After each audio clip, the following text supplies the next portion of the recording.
cast a powerful buff, instantly boosting all of her stats by 50%. Thanks to her blessed skill, her agility jumped from 24 to 36, and her strength rose as well. Her strength increased from 12 to 18, and she tightly gripped the rapier given to her for her class upgrade. She realized she had two major advantages here. First, she was only facing a single opponent. Second, she remembered Ryumin's advice about targeting their necks, since their other muscles were far too thick. Armed with this knowledge, a sudden surge of confidence washed over her in this one-on-one fight. Right at that moment, the orc's heavy axe came swinging down with terrifying force, aiming directly for her shoulder. Will Minjuri actually survive this clash and find Black Scythe in time? Look, this is not the original manhwa. I was trying to finish it after it got dropped, but lately, I saw some pretty harsh feedback. With all those bad reviews, I might actually stop translating it. Drop a comment to let me know what you think. Now, Minjuri. She suddenly runs into the one monster she truly dreaded. It is an orc, looking exactly like the ones from her games. Recognizing it instantly, she panics as the beast swings its heavy axe blade straight for her shoulder. Luckily, she dodge rolls. Dodging is actually pretty easy, she thinks. And Ryumin told me their accuracy is total trash. She immediately looks for an opening. She wants to pierce its neck. But hitting a constantly moving target is incredibly hard. There is no auto-aim in this real world. If she misses her target even by an inch, she knows she will face a brutal counterattack. Instant death, basically. Slipping past another swing of the axe, Minjuri seizes her moment, thrusting her sharp sword right at its thick throat. But the beast shifts suddenly. Her blade misses the neck, sinking deep into its muscular chest instead. Luckily, she pulls her rapier free easily. Usually, weapons get stuck in their dense bodies, causing players to panic and die. But Minjuri gets incredibly lucky. Thank goodness it did not get caught in the muscles like I feared, she sighs. She refocuses, relentlessly aiming for its throat with every single strike. Finally, on her sixth desperate attempt, with one clean strike, she drives her blade through the neck, panting heavily as the massive body collapses. But she did it. She actually beat a massive orc in a one-on-one fight. Then, she blinks her eyes in total disbelief. You can bet her jaw hit the floor here. The exact guy she has been desperately searching for is walking right over. She can barely believe her own eyes. Is the person standing right in front of me seriously the legendary Black Scythe? Her shock quickly turns into a massive sigh of relief. The powerful hunter she needed so badly is finally standing here. But then, Ryumin just walks straight past her without saying a single word. Excuse me, Minjuri quickly calls out. She cannot let this golden opportunity slip away like before. Ryumin spins around casually, asking her what she wants. Her throat feels completely tight with anxiety. Pushing through her fear, she forces the words out like a rehearsed speech. Stuttering nervously, she blurts out for Black Scythe to team up with her. Ryumin just raises an eyebrow, asking why he should. Knowing that showing him is way faster than talking, Minjuri suddenly reaches her hand out. A bright light erupts. As the magical glow washes over him, Ryumin acts completely surprised. But it is totally fake, since he already knows everything. What is this? He but asks, playing along.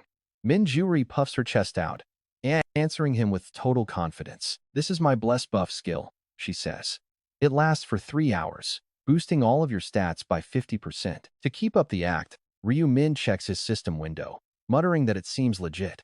Minjuri smiles, asking if that is enough. My spells can be a massive help during your battles, she explains. Ryumin nods, asking if she wants a team-up in exchange. Exactly, she replies. To be specific, I need you to help me hunt. Ryumin rubs his chin thoughtfully. Pretending to think it over, he gives her a cold, calculated look.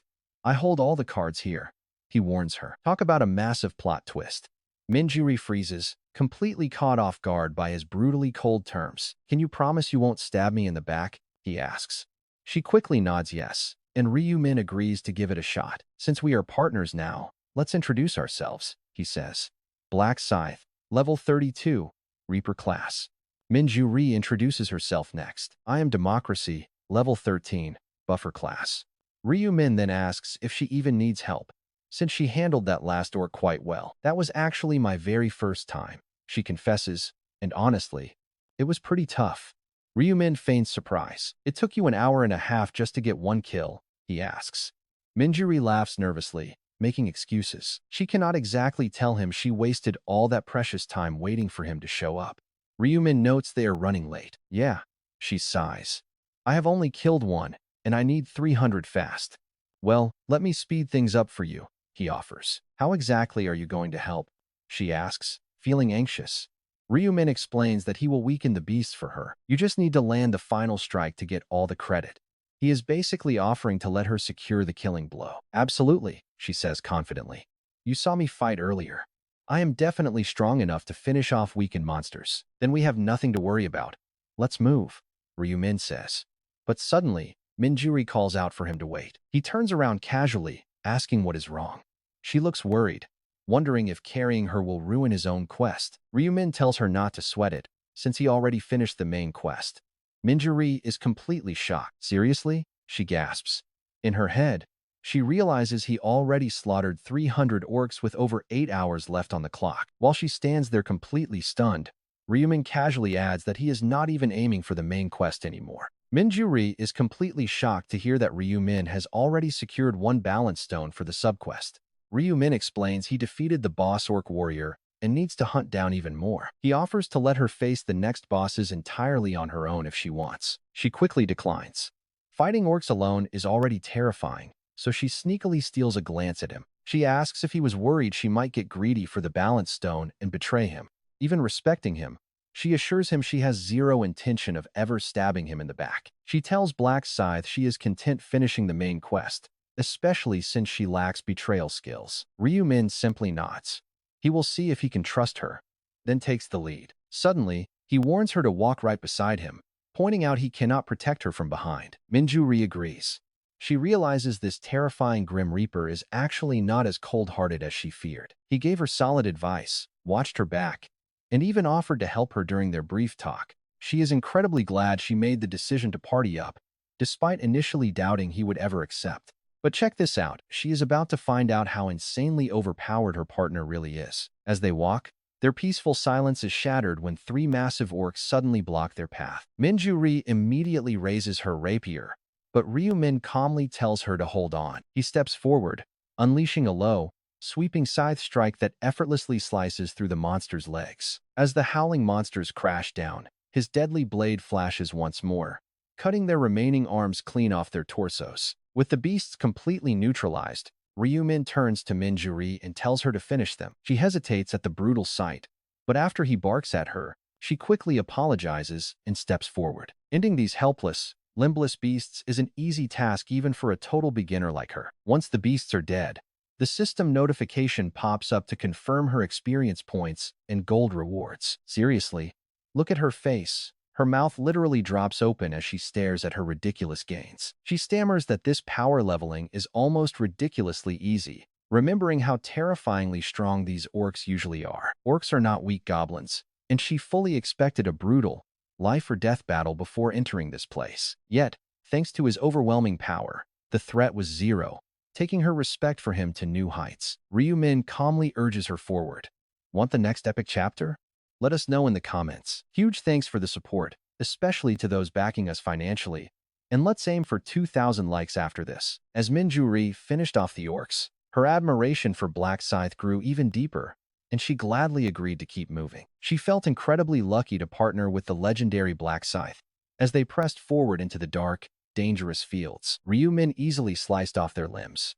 He left only one job for Minjuri, delivering the final fatal blow. She smiled and admitted she never knew leveling up could be this easy, a sight that would make any regular orc practically choke in disbelief. When Ryumin asked how many they had taken down, Minjuri proudly replied that they had already cleared 52, and that was in just 30 minutes, which she found incredibly fast, though Ryumin silently thought it was only basic efficiency. By his high standards, taking down 300 monsters in a single hour was a simple feat that had long become second nature. But the time wasted searching for them was too much, as the monster population in these fields was simply too sparse. But check this out, tracking them down was a major nightmare. It forced him to quickly adapt his strategy. He realized wandering off too far with Minjuri by his side was risky, meaning he had to make his way toward the boss, the dangerous orc shaman, a spellcaster who held the incredibly useful ability to endlessly summon other orcs to his side. Using this, Ryumin could completely skip the annoying chore of tracking down single targets. Plus, The path to the shaman's lair aligned perfectly with their current route, meaning they could make excellent progress. They could easily farm any stray beasts along the way while heading closer to the boss's territory, making Minjuri smile brightly. She happily noted that they could easily hit their 300 target in 3 hours. But Ryu Min told her that was too slow. Under a single hour? Minjuri was completely baffled by this, even wondering if she had somehow misheard him. When she asked him to clarify, Ryu Min calmly repeated his insane plan to finish the quest in record time. Stunned, Minjuri asked how that was even possible, to which Ryu Min revealed his plan to exploit the orc shaman. His strategy was to keep the shaman alive as an infinite mob spawner, milking it for 300 kills without landing the final blow. It was a clever way to maximize their earnings. But Minjuri suddenly asked a serious and highly logical question. She asked how he even knew about the orc shaman when he had never actually run into it before, catching him off guard. Without missing a beat, Ryu Min smoothly lied that he had briefly spotted the creature right before they teamed up. This easy explanation completely satisfied Minjuri, and Ryu Min quickly assured her that he would handle any potential dangers. Her surprise melted away, replaced by a sweet smile.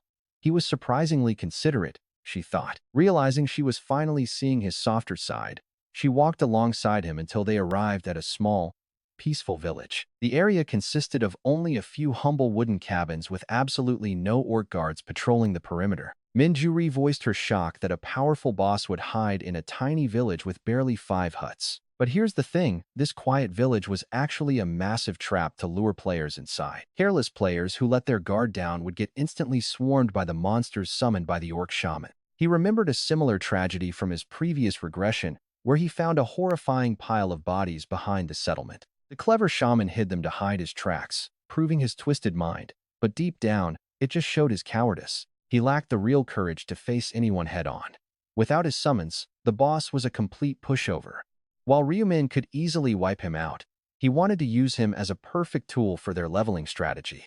Leading the way, Ryumin urged her to follow closely, while she looked around but failed to spot any enemies. She asked why there were no monsters in sight, which made complete sense because normal orcs did not live here. This spot belonged solely to the spellcaster, and after passing several small huts, they found a particularly massive building. Ryumin pointed forward, warning her that the shaman was hiding inside, craftily setting up a trap for them. Minjuri asked if monsters actually set traps, and Ryumin confirmed that this boss possessed high intelligence.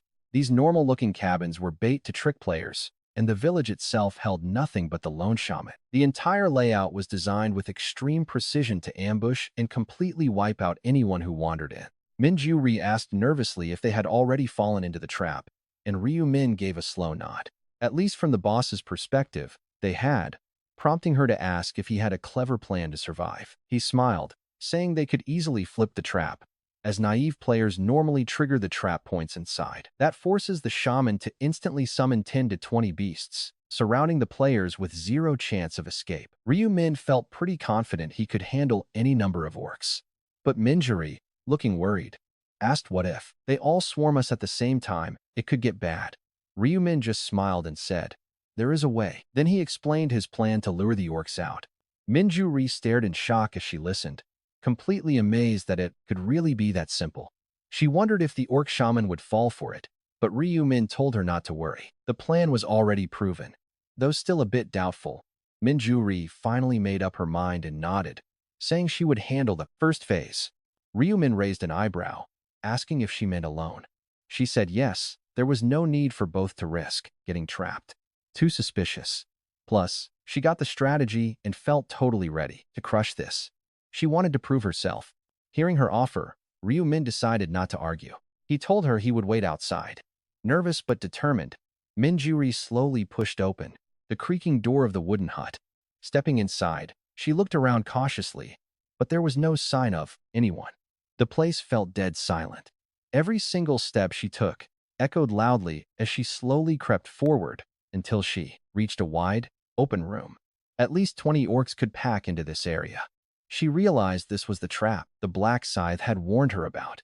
Gulping nervously, she remembered the exact details of the plan. Ryumin had explained that an orc shaman was hiding inside, waiting for the sound of an opening door and footsteps to pinpoint his targets. They could use that habit to completely fool him and trap the orcs. The method was pretty simple. Just a bit further ahead, she would see a red carpet. That was the trap zone prepared by the shaman. Stepping on it would trigger him to summon 10 to 20 orcs to block her escape, completely surrounding her with no exit. She just had to touch the edge of the carpet, then immediately turn around and run. The orcs would think they had missed their target and send out scouts to track them. All they had to do was grab those scouts. Minjuri whispered to herself that it sounded easy enough, taking a few more steps until she reached the red carpet. Purposely making some noise, she spun around instantly and hurried out of the room without looking back. She let out a long breath, muttering that it was no big deal. But wow, the tension was seriously getting to her. While she tried to calm her racing heart, she looked up and saw Ryumin casually watching the doorway. He asked if she was okay. Smiling, she nodded, confirming she made it to the carpet. Ryumin nodded, saying that was perfect. But she still wondered if the monsters would actually send scouts. Ryumin calmly told her to wait and see. Seconds later, the door creaked open. What comes out of that door? Like and subscribe to find out. First up, a massive shout out to our awesome supporters, and thanks to everyone dropping those likes and comments. Suddenly, the door flies open. 6 hulking orcs march out. Their goal? Lure in the escaped humans. Ryumin calmly steps in front of them with his signature scythe, asking why they are looking so incredibly hard. In one swift, brutal motion, a monster's limbs go flying, crashing heavily to the dirt in a spray of dark blood. With their weapons still at their waists, they are completely disarmed, and Ryumin steps back. His job is finished. Now, Minjuri gracefully finishes them off with her sharp rapier. She sighs. It is over. But Ryumin immediately orders her to go lure another batch out. She hesitates. Will they fall for it again? Ryumin says they forget faster than goldfish. She heads back in. He chops their limbs. She swiftly delivers the killing blows. Incredible teamwork. Their tag team execution is incredibly smooth. They look like a highly elite, professional squad. Soon, a mountain of corpses piles up. Minjuri calls out happily. We got all 300. Ryumin checks his status screen. Exactly 1 hour has passed. Her eyes instantly widen in shock. In just 60 minutes, they slaughtered 248 beasts. They easily reached their goal. She beams, thanking him for the easy carry. Ryumin smiles, appreciating her genuine honesty. He asks how much her level went up. She proudly reveals she already hit level 19. She needs 10,000 more points to rank up. Ryumin smiles. Perfect. Ranking up will unlock powerful new skills and enhance her current ones, making her a perfect ally. He offers to help her reach level 20 next. She hesitates, saying he really does not have to. Ryumin insists. Powering her to level 20 benefits him. He needs those buffs to shatter the High Orc record. The 5th round has 4 dangerous bosses. The High Orc? He is a completely different beast. He is practically on par with a mid-boss. Naturally, the time attack rules apply differently to him. He must get her to level 20. Obtain those 2 buffs. Then, he can try to speedrun. She has no idea, raising her hand to decline. You do not need to help me anymore. Are we parting ways? She quickly denies it. No way she is running off after so much help. She insists on supporting Black Scythe this time, but he calmly tries to convince her to focus first. Help me after you hit level 20. I will carry you until then. She goes completely silent. Her face shows no annoyance. Instead, she is deep in thought, touched by his genuine care. Moved by his unexpected support, she looks up at him with a face full of gratitude. It is a bit shameless, but she agrees. As they prepare to restart, a sudden noise stops them. But check this out, a loud rumble from behind interrupts them, forcing both to spin around. A group of 5 male players emerges from the trees. Their eyes widen as they recognize the scythe. They freeze instantly on the spot, completely paralyzed. It is like they just came face to face with death. Stumbling onto Black Scythe is like meeting a hungry lion in a peaceful field. It is utterly terrifying. Ryumin feels a slight pang of annoyance. They are players, not monsters. Why are they staring? They would have to be completely insane to attack him, but then one of them speaks. Look, there is a woman with him. Their guard drops slightly. They exchange curious looks. One guy nervously calls out a greeting. Ryumin ignores him like a pesky, annoying fly. He frowns. Silent. The players ask what is going on, their eyes suddenly shifting down. They gasp in shock. How many did they kill? A massive pile of dead orcs surrounds them. Their fear turns to awe. Only the infamous Black Scythe could pull off a massacre like this. They whisper among themselves. How could a tiny, quiet village like this hold this many brutal monsters? Something is off. Why does a solo player like Black Scythe have a female companion? They assume he is using her for something dirty. One guy creepily stares at her body. He silently notes her striking looks, thinking the top ranker has some pretty twisted, perverted tastes. They would never say these thoughts aloud, but behind fake smiles, their judgmental minds run wild. They really made a terrible mistake picking a fight with someone who literally wields powerful runic abilities. Ryu Min arches an eyebrow. He bluntly tells them to stop bothering him and get lost, leaving them speechless. His gaze turns icy. Ryu Min repeats himself, if you have nothing useful to say, get out. His sudden command startles them. But what really gets under their skin is his casual, informal tone. One demands to know why he is speaking so casually, while another complains about how rude it is. Ryu Min is honestly just dumbfounded. How do these weaklings under level 13 dare lecture a level 32 player? He looks at them with pure annoyance, asking how they would feel if irritating pests kept interrupting their grind. You would want to squash them, right? Well, that is exactly how I feel right now. Beat it, unless you want to die. His brutal warning instantly plunges the entire group into a dead silence. Hoping to diffuse the tension, one guy stammers a quick apology and begs his friends to leave. They scramble away in a hurry. Ryu Min keeps his eyes locked on them until they disappear, but he was actually reading their minds, knowing they were planning to hide nearby and watch him. They are clearly curious about his legendary combat techniques, which explains their sudden decision to spy on him. Go ahead. Watch all you want. Ryu Min silently laughs as he moves toward his next goal. As long as he hits his target, he does not care. Now, look at this. It is boss hunting time. But first, he must get Minju right to level 20.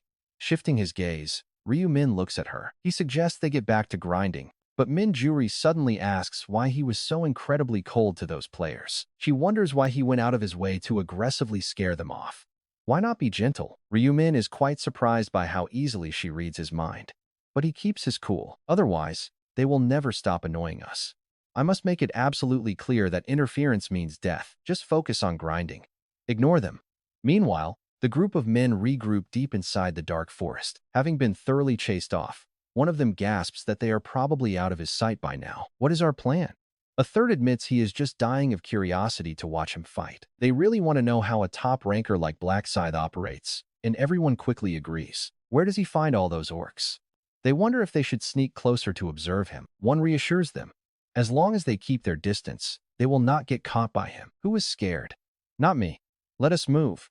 Having found their courage, the 5 men venture closer. Ready to take the risk, the 5 men carefully creep back toward the area where he was spotted. One of them suddenly spots him near a small, cozy thatched cottage just a short distance away. They spy Black Scythe in the zone.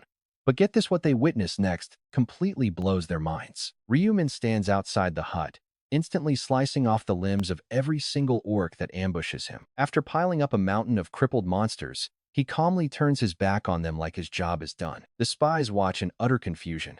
Why is he not dealing the final blow to finish them? Right on cue, Minju steps forward and drives her blade deep into the defenseless monster. They suddenly realize the truth. The top-ranking player in the world is literally boosting this random girl. It makes zero sense to them why he would waste his extremely valuable grinding time carrying someone else. One of them bitterly mutters about what she did to deserve this, watching him dominate so easily. They struggle to defeat a single monster. Seeing someone gather massive experience so effortlessly makes them incredibly jealous. But right as they watch this play out, one of them squinting at the scene notices something pretty strange. He points out that something is off about the girl.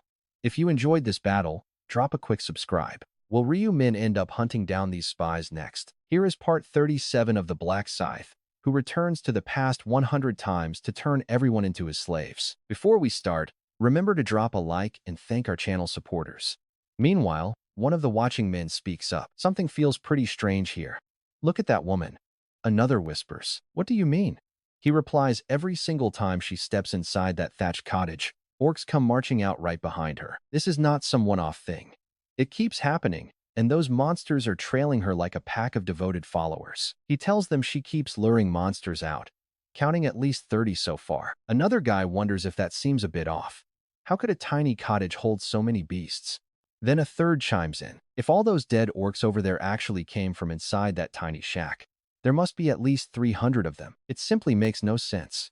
The thatched cottage has to be a respawn point. The others quickly agree. It completely looks that way, because nothing else would explain what they are seeing in this place. In a world built entirely like a video game, finding a respawn point is not really that unusual. It actually makes sense. Anger flares as one realizes something. Could those two be camping the respawn zone? Did they kick us out just to hog all the loot for themselves? The thought alone makes their blood boil. They desperately want payback against these two intruders, no matter what it takes. But going up against the fearsome Black Scythe, facing the fearsome Black Scythe is a death sentence, so they can only hide and watch. One of them suggests a different plan. Why not just wait until they leave, then jump in and claim the spot? Another agrees. They would love to take it back by force, but they simply do not have the strength for it. They settle in to wait. And let's be real, this is easily the biggest mistake of their lives. Meanwhile, inside, Minju-ri is practically buzzing with excitement. She tells the Black Scythe that she just hit level 20. Reaching this took her a mere 15 minutes. Ryumin offers a simple nod. Congratulations, he says. Minju-ri then reveals she got a new skill called Bless, raising her buff effectiveness to 60%. Ryumin asks her to cast it on him. She tells him to hold on, and a warm, golden light begins glowing from her hands. The light flows into Ryumin as the screen pops up. Stats boost by 60%. This massive stat boost lasts for nearly 3 minutes. Instantly, a deep green light wraps around Ryumin, filling his mind. Minju-ri explains this is Swift, a buff that dramatically increases movement and combat speed. It grants a massive 60% speed boost for 30 minutes. This speed upgrade is a total game changer for them. 30 minutes might seem short to you and me, but the impact of this speed buff is pretty massive. It increases his agility stat by 40 full points. While not quite as insane as Bless, it is still extremely useful. This is bound to speed up his clear times. Ryumin admits Swift is useful. Minju-ri beams, telling him not to worry about the timer because she will gladly refresh it every 30 minutes. Ryumin nods. Let's wrap up our leveling here and focus on the Orc Shaman. Is it still profitable? Ryumin explains they need to hunt other bosses too, and cannot stay here forever. Minju-ri really wants to help him. She asks if there is any way she can assist, but Ryumin warns her to stay back. Just stay out of danger so you do not get in my way. Even with his harsh tone, she is not offended. Instead, she appreciates his care and promises not to worry. Right before stepping inside to face the Orc Shaman, Ryumin hesitates. He casts a quick glance toward the 2 o'clock direction, spotting the 5 newbies. The group he kicked out earlier is spying from afar, completely clueless that they have already been spotted. Ryumin had actually been reading their minds the entire time, using his rune of inner thoughts to see their exact plans. He notes to himself how they are bad-mouthing him and Minju-ri pretty badly. Luckily, his mind is far too strong. Insults do not easily bother him, but their arrogant attitude still annoys him. Despite the massive level gap, they still dare to scheme against him. Ryumin lets out a quiet sigh. They clearly have not experienced the Black Scythe's terror yet. He needs to build his reputation. He cannot let anyone look down on him like this. To fix their attitude, Ryumin cooks up a quick test. A little test of character to see what they are made of. He smiles darkly. He flings the door open and steps inside. Moments later, the wood shatters, and Ryumin comes running out. Minju-ri wisely keeps her distance to avoid the crossfire, her eyes widening in pure shock. She mutters to herself, why is Black Scythe running? The guy who effortlessly slaughtered hundreds of orcs is fleeing? What could possibly scare him? Her answer arrives when a bizarre, massive orc steps out right behind Ryumin. The Orc Shaman roars, summoning 20 more orcs out of thin air. Instantly, Minju-ri panics for Black Scythe. He is surrounded by 20 monsters, she thinks. Should I help? But her hesitation lasts only a brief second. She knows Black Scythe better than anyone. 20 orcs would never scare him. With his insane speed, he can easily outrun them. So why would he let himself get cornered like this when escaping should be a breeze for him? Minju-ri realizes he must have a plan. On the shaman's orders, the surrounding monsters close in on Black Scythe. They launch a relentless, coordinated assault. Watching from afar, Minju-ri can only marvel quietly as he parries every strike. His dodging is unbelievable. But her awe quickly fades when she notices figures creeping up behind the shaman. It is that same group of scavengers from earlier. What are those guys planning to do now? Are they trying to steal the shaman? Look at these opportunists trying to capitalize on his hard work. Seeing them creep forward cautiously with weapons drawn confirms her suspicions. They want the kill. No way. She thinks the shaman is his target. But he is completely occupied, and they might actually steal it. If this keeps up, They will swipe the boss right from under him. Just moments earlier, the 5 scavengers stood watching. They were waiting for him to move. Suddenly, one of them points, "Why is he heading inside that house?" Another whispers, "Only the girl went in before."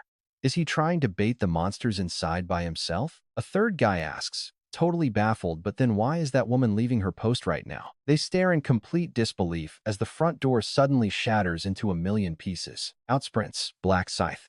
One of the guys yells, "What is going on? Is he actually being chased? This makes zero sense. The legendary Black Scythe is actually running away? They just watched him butcher hordes of them. He is definitely no ordinary player." The idea of him running from 10 measly orcs is just ridiculous. Then someone mutters, "Wait, what is that monster behind him? That thing has to be over 2 meters tall." Another gasps, "He is way bigger than the others. Is that the boss? Could he be summoning them instead?" And that is exactly what is happening. The boss summoned a massive mob to trap our main character. 20 orcs relentlessly swing their heavy axes, but Black Scythe just dances nimbly through the chaos like a ghost. Can you even believe this guy? One scavenger screams, "This is insane. How is he dodging all that?" He says, "Listen up. We cannot just stand here doing nothing." Another player blinks, asking why. He points, "That boss monster is wide open. If we sneak past the mob, we can steal the kill. We hit him from behind and take the loot." Someone else asks, "So what is the plan? Do we go?" Another nods, "This is our golden opportunity. Decide fast." But one of them whispers, looking pretty terrified, "What if Black Scythe catches us?" The leader sneers, "He won't notice. He's way too busy fighting right now. And if he complains later, we will just say we were trying to save him because he looked in trouble." They all agree to the scheme and quietly creep up behind the shaman. But suddenly, complete and utter darkness blinds them. Panicked, they let out involuntary gasps of confusion. The men hastily scramble to cover their own mouths, but it is too late. The orc shaman already senses them sneaking up and quickly leaps away. He backs away. Do not forget to like, subscribe, and support the channel. Hey guys, thanks so much for the continuous financial support and for leaving likes on the videos. Your encouraging comments mean the world. But since likes have been a bit low lately, please help me out. If we can reach 2,000 likes, that would be amazing. Meanwhile, those greedy guys creep up on the shaman, then darkness. Pitch black shadows blind them all, and they gasp in pure, helpless terror. Desperately trying to cover their mouths, they realize it is too late. The shaman already feels them behind him. He quickly backs away, furious that someone dared to ambush him. Now, the roaring monster is completely livid. He raises his massive axe high into the air. When the dark shroud finally lifts, a horror scene awaits. The orcs that were surrounding Ryu Min are suddenly summoned right before their eyes. One guy screams in terror, total doom. Following their master's command, the entire pack of beasts swing their axes together. The desperate men scream out for help. They do not have the insane skills Ryu Min has to survive 20 monsters. Instant death. They barely survived fighting 5 of them earlier, and now they face an entire horde. Throughout all this, Ryu Min remains completely unfazed. He predicted this would happen, keeping his eyes locked on them. It is brutally clear who just got slaughtered over there. The 5 men who were suspiciously watching Ryu Min earlier. They were lurking and eyeing Min Jiri. Ryu Min whispers to himself that they got exactly what they deserved. They tried to steal the boss monster and paid the price.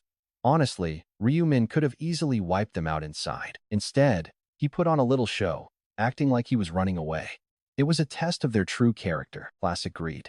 They did not disappoint his low expectations, acting exactly as he predicted they would. He knew they would greedily go after the shaman.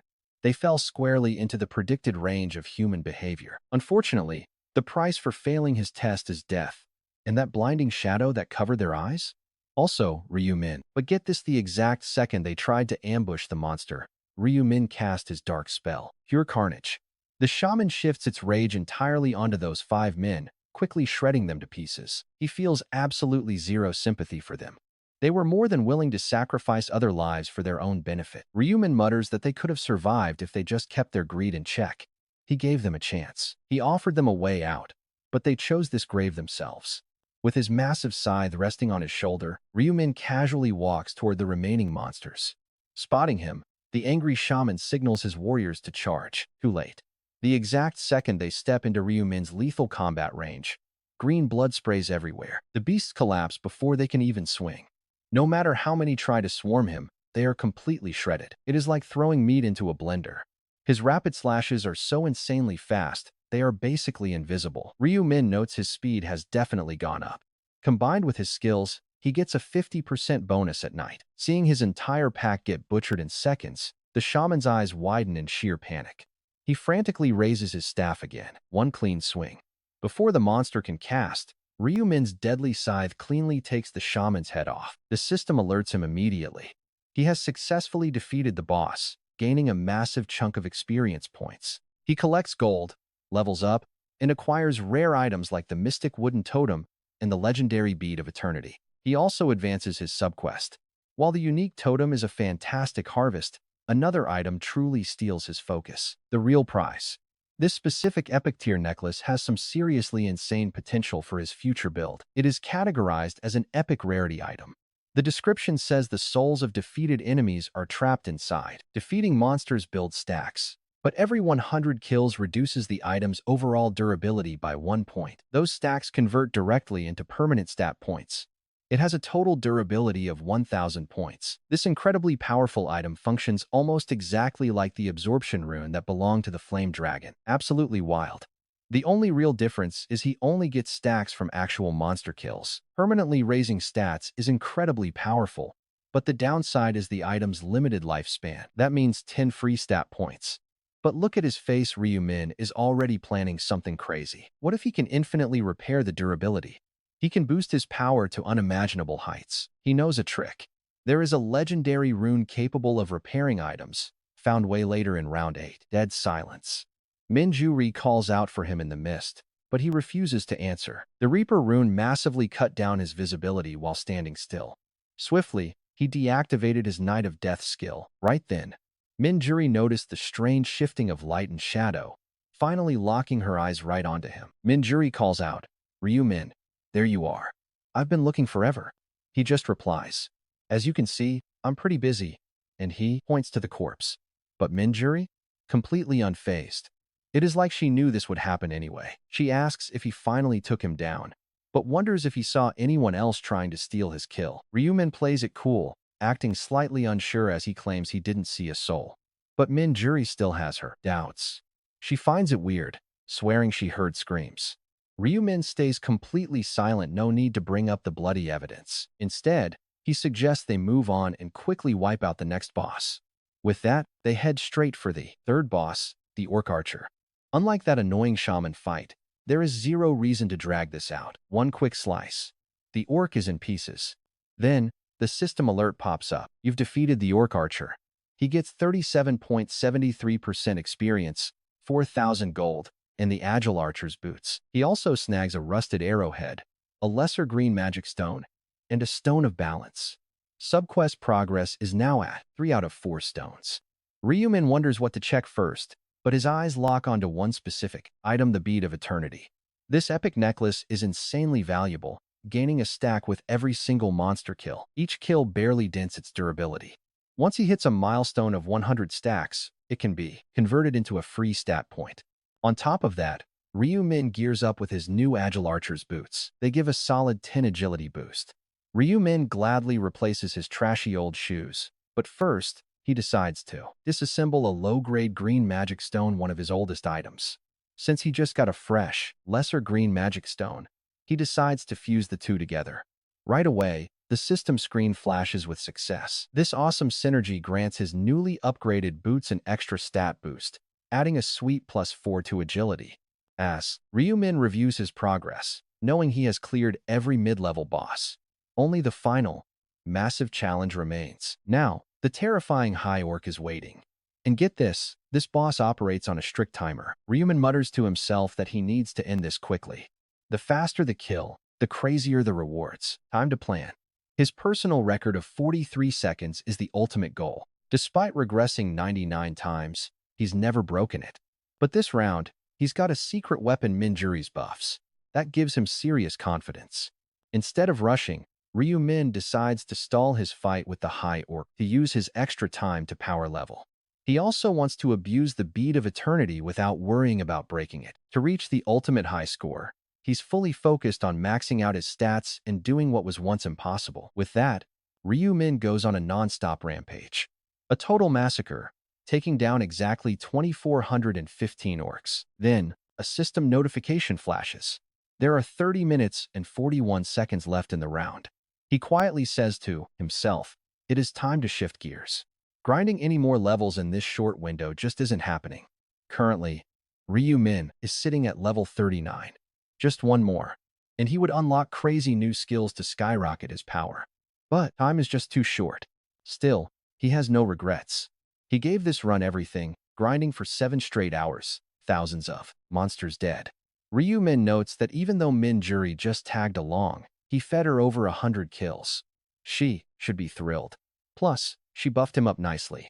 But honestly, the best part is his 9 stat boost. One more kill, and the item's durability drops to 0, shattering it forever. He has to stop using it now, so he can repair it later. With the durability sitting right at 1000, keeping it intact is crucial for the future. Right then, Min Juri asks if he is done hunting. Ryu Min simply replies that this is plenty. Then, she suggests it is time to hunt the final boss, asking if he knows where it is. Ryu Min says they must search, then suddenly looks at Min Juri. Coldly, he tells her they should split up here, thanking her for tagging along. Guys, make sure to hit like, subscribe, and support the channel if you can. Hey everyone! If you are new to this epic manhwa, you can find the complete playlist in the pinned comment down below. Also, a massive thank you to everyone who keeps supporting the channel and backing these awesome creators. We appreciate it so much. Now, picking up 16 minutes after Ryu Min slaughtered the orcs non-stop, Min Juri asks, "Are you finished hunting, Black Scythe?" Ryu Min calmly replies, "This should be enough." Min Juri then says, "Time for the final boss. Do you know where it is?" Ryu Min says they'll have to search. Suddenly, he locks eyes with Min Juri and speaks, "We part ways here. You struggled to keep up." Min Juri looks down. Is this really the end? Her face clouds. Total disappointment. Their partnership is over. She asks herself if she should stay. Should she ask to stay until they defeat the final boss? No. She decides, parting ways right now is for the best. Staying by his side would only hold him back. Walking away is the right choice. Ryu Min actually hears her thoughts clearly, but he chooses to ignore those thoughts. The High Orc final boss is a massive threat. There is no need for her to follow. Min Juri softly offers to refresh his buffs one last time.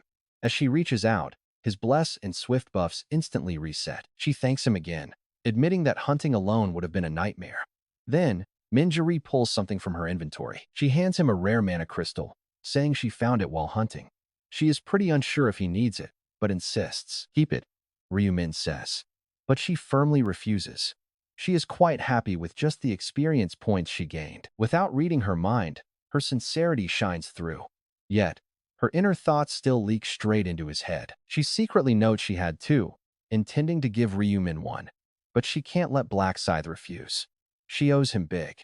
Seeing Min Juri act so caring, completely oblivious that he and Ryu Min are the same person, he can't help but smile. He tells her he received help too, so she should stop worrying about any debt. Min Juri looks completely bewildered. It feels like he can see right through her. Ryu Min accepts the mana crystal, saying he will gladly take it. "See you next time," he calmly says. Leaving her stunned, Ryu Min takes off at a pretty blinding speed. Time is absolutely critical for taking down the High Orc. Among the 4 round 5 bosses, this monster is easily the strongest. He is so formidable that even 20 players at level 20 would get utterly crushed. Maybe 100 players could do it, but they would have to throw their lives away. And since that scenario never happens, it's not even worth considering. Ryu Min knows that is why he can remain perfectly calm. With the round ending, nobody is going to steal this kill. No need to stress. During his early regressions, not a single player ever managed to beat this monster. No one dared to touch it. But you already know our main character. He is the only one crazy enough to try. Black Scythe. At first, Ryu Min hesitated to fight. He only went out to finish a simple subquest, but he ended up dying 4 brutal times because of that boss. However, after getting his skull cracked open repeatedly, he mastered its attack patterns and figured out the time attack rules. Since then, he hasn't died to it even once. With every regression, he successfully shaves precious seconds off his clear time, aiming for the ultimate peak performance, 43 seconds. That was his personal record. This time, he is determined to completely shatter that limit. Moving with pretty incredible speed thanks to his swift buff, he easily covers 100 meters in just 7 short seconds. As he sprints, his focus locks in. The High Orc roams the battlefield freely, making him almost impossible to pinpoint normally. But Ryu Min activates his tracking skill. Instantly, a system message alerts him that the target is successfully located. He is currently 101 meters away. This skill works on players and monsters alike, with identical rules. You just have to remember their face and name. But is tracking only good for finding bosses? Not even close. He can use it on normal monsters too. If he simply thinks of any ordinary orc and tracks it, the nearest target lights up. This has been the secret to his lightning-fast farming all along. Ryu Min notes that the boss must still be alive. No one else in this world could possibly handle the high orc. The players who fought so hard in prior rounds won't group up now. As the distance rapidly closes, the massive silhouette of the high orc faintly emerges within Ryu Min's line of sight. A sigh of relief. It is still up. If he strikes quickly, that record is his. But then, an unexpected sight stops him dead in his tracks. The high orc is already locked in a fierce battle with other players. 5 players. A hastily assembled party of complete strangers who only teamed up for quick mutual gain. Each of them had a pretty rough time trying to hunt 300 orcs alone, especially since they are only level 12. Realizing their clear limits at level 12 or 13, they decided to join forces and carefully hunt together. After over 6 hours of careful hunting, they finally hit their goal of taking down 300 monsters. Even so, they still lacked complete certainty about their rank. For now, they simply sighed in relief. But someone suddenly asked if it was too early to split up, suggesting they keep on hunting. Another agreed, wanting to reach level 20. With the main quest cleared, the group decided to push forward. Feeling pretty relaxed and confident, they dispatched nearby orcs with total ease. Soon, they hit level 20. New skills unlocked, boosting their self-confidence to a whole new level. The party grinded together. Their remaining time was almost up. Suddenly, one of them stopped. Wait, look at that. He pointed toward a bizarre orc they had never seen before. It had tough, tight skin like iron, over 3 meters tall, massive, bulging muscles. Even without weapons, it exuded massive power. What on earth is that? It looks like an orc, but totally different. Could it actually be a boss? Before, they would have trembled at a boss. Now, they were at the ultimate peak of their confidence. Without any proof, they felt it was easy. One yelled out, "Let us try taking this guy down." Another worriedly asked if they should. The leader replied, "It is a boss, so the rewards will be massive. If there is a reward, we will split it evenly." With that, they confidently charged the high orc. Here is where it goes wrong, because their loud shouts immediately drew its gaze. The high orc slowly turned. Meeting those eerie, soulless eyes, they instinctively froze. This was not prey. This was death itself. Suddenly, the 3-meter beast let out a bizarre, terrifying sound and lunged directly toward the panicking group. Landing with a thunderous crash, it swung. In a single punch, one player's head burst like a balloon. With another strike, a spine folded backward like a hinge. Instant death. 2 gone in a flash. The remaining 3 stood paralyzed with fear. Their minds went totally blank, unable to use any skills. The high orc struck again, piercing their chests.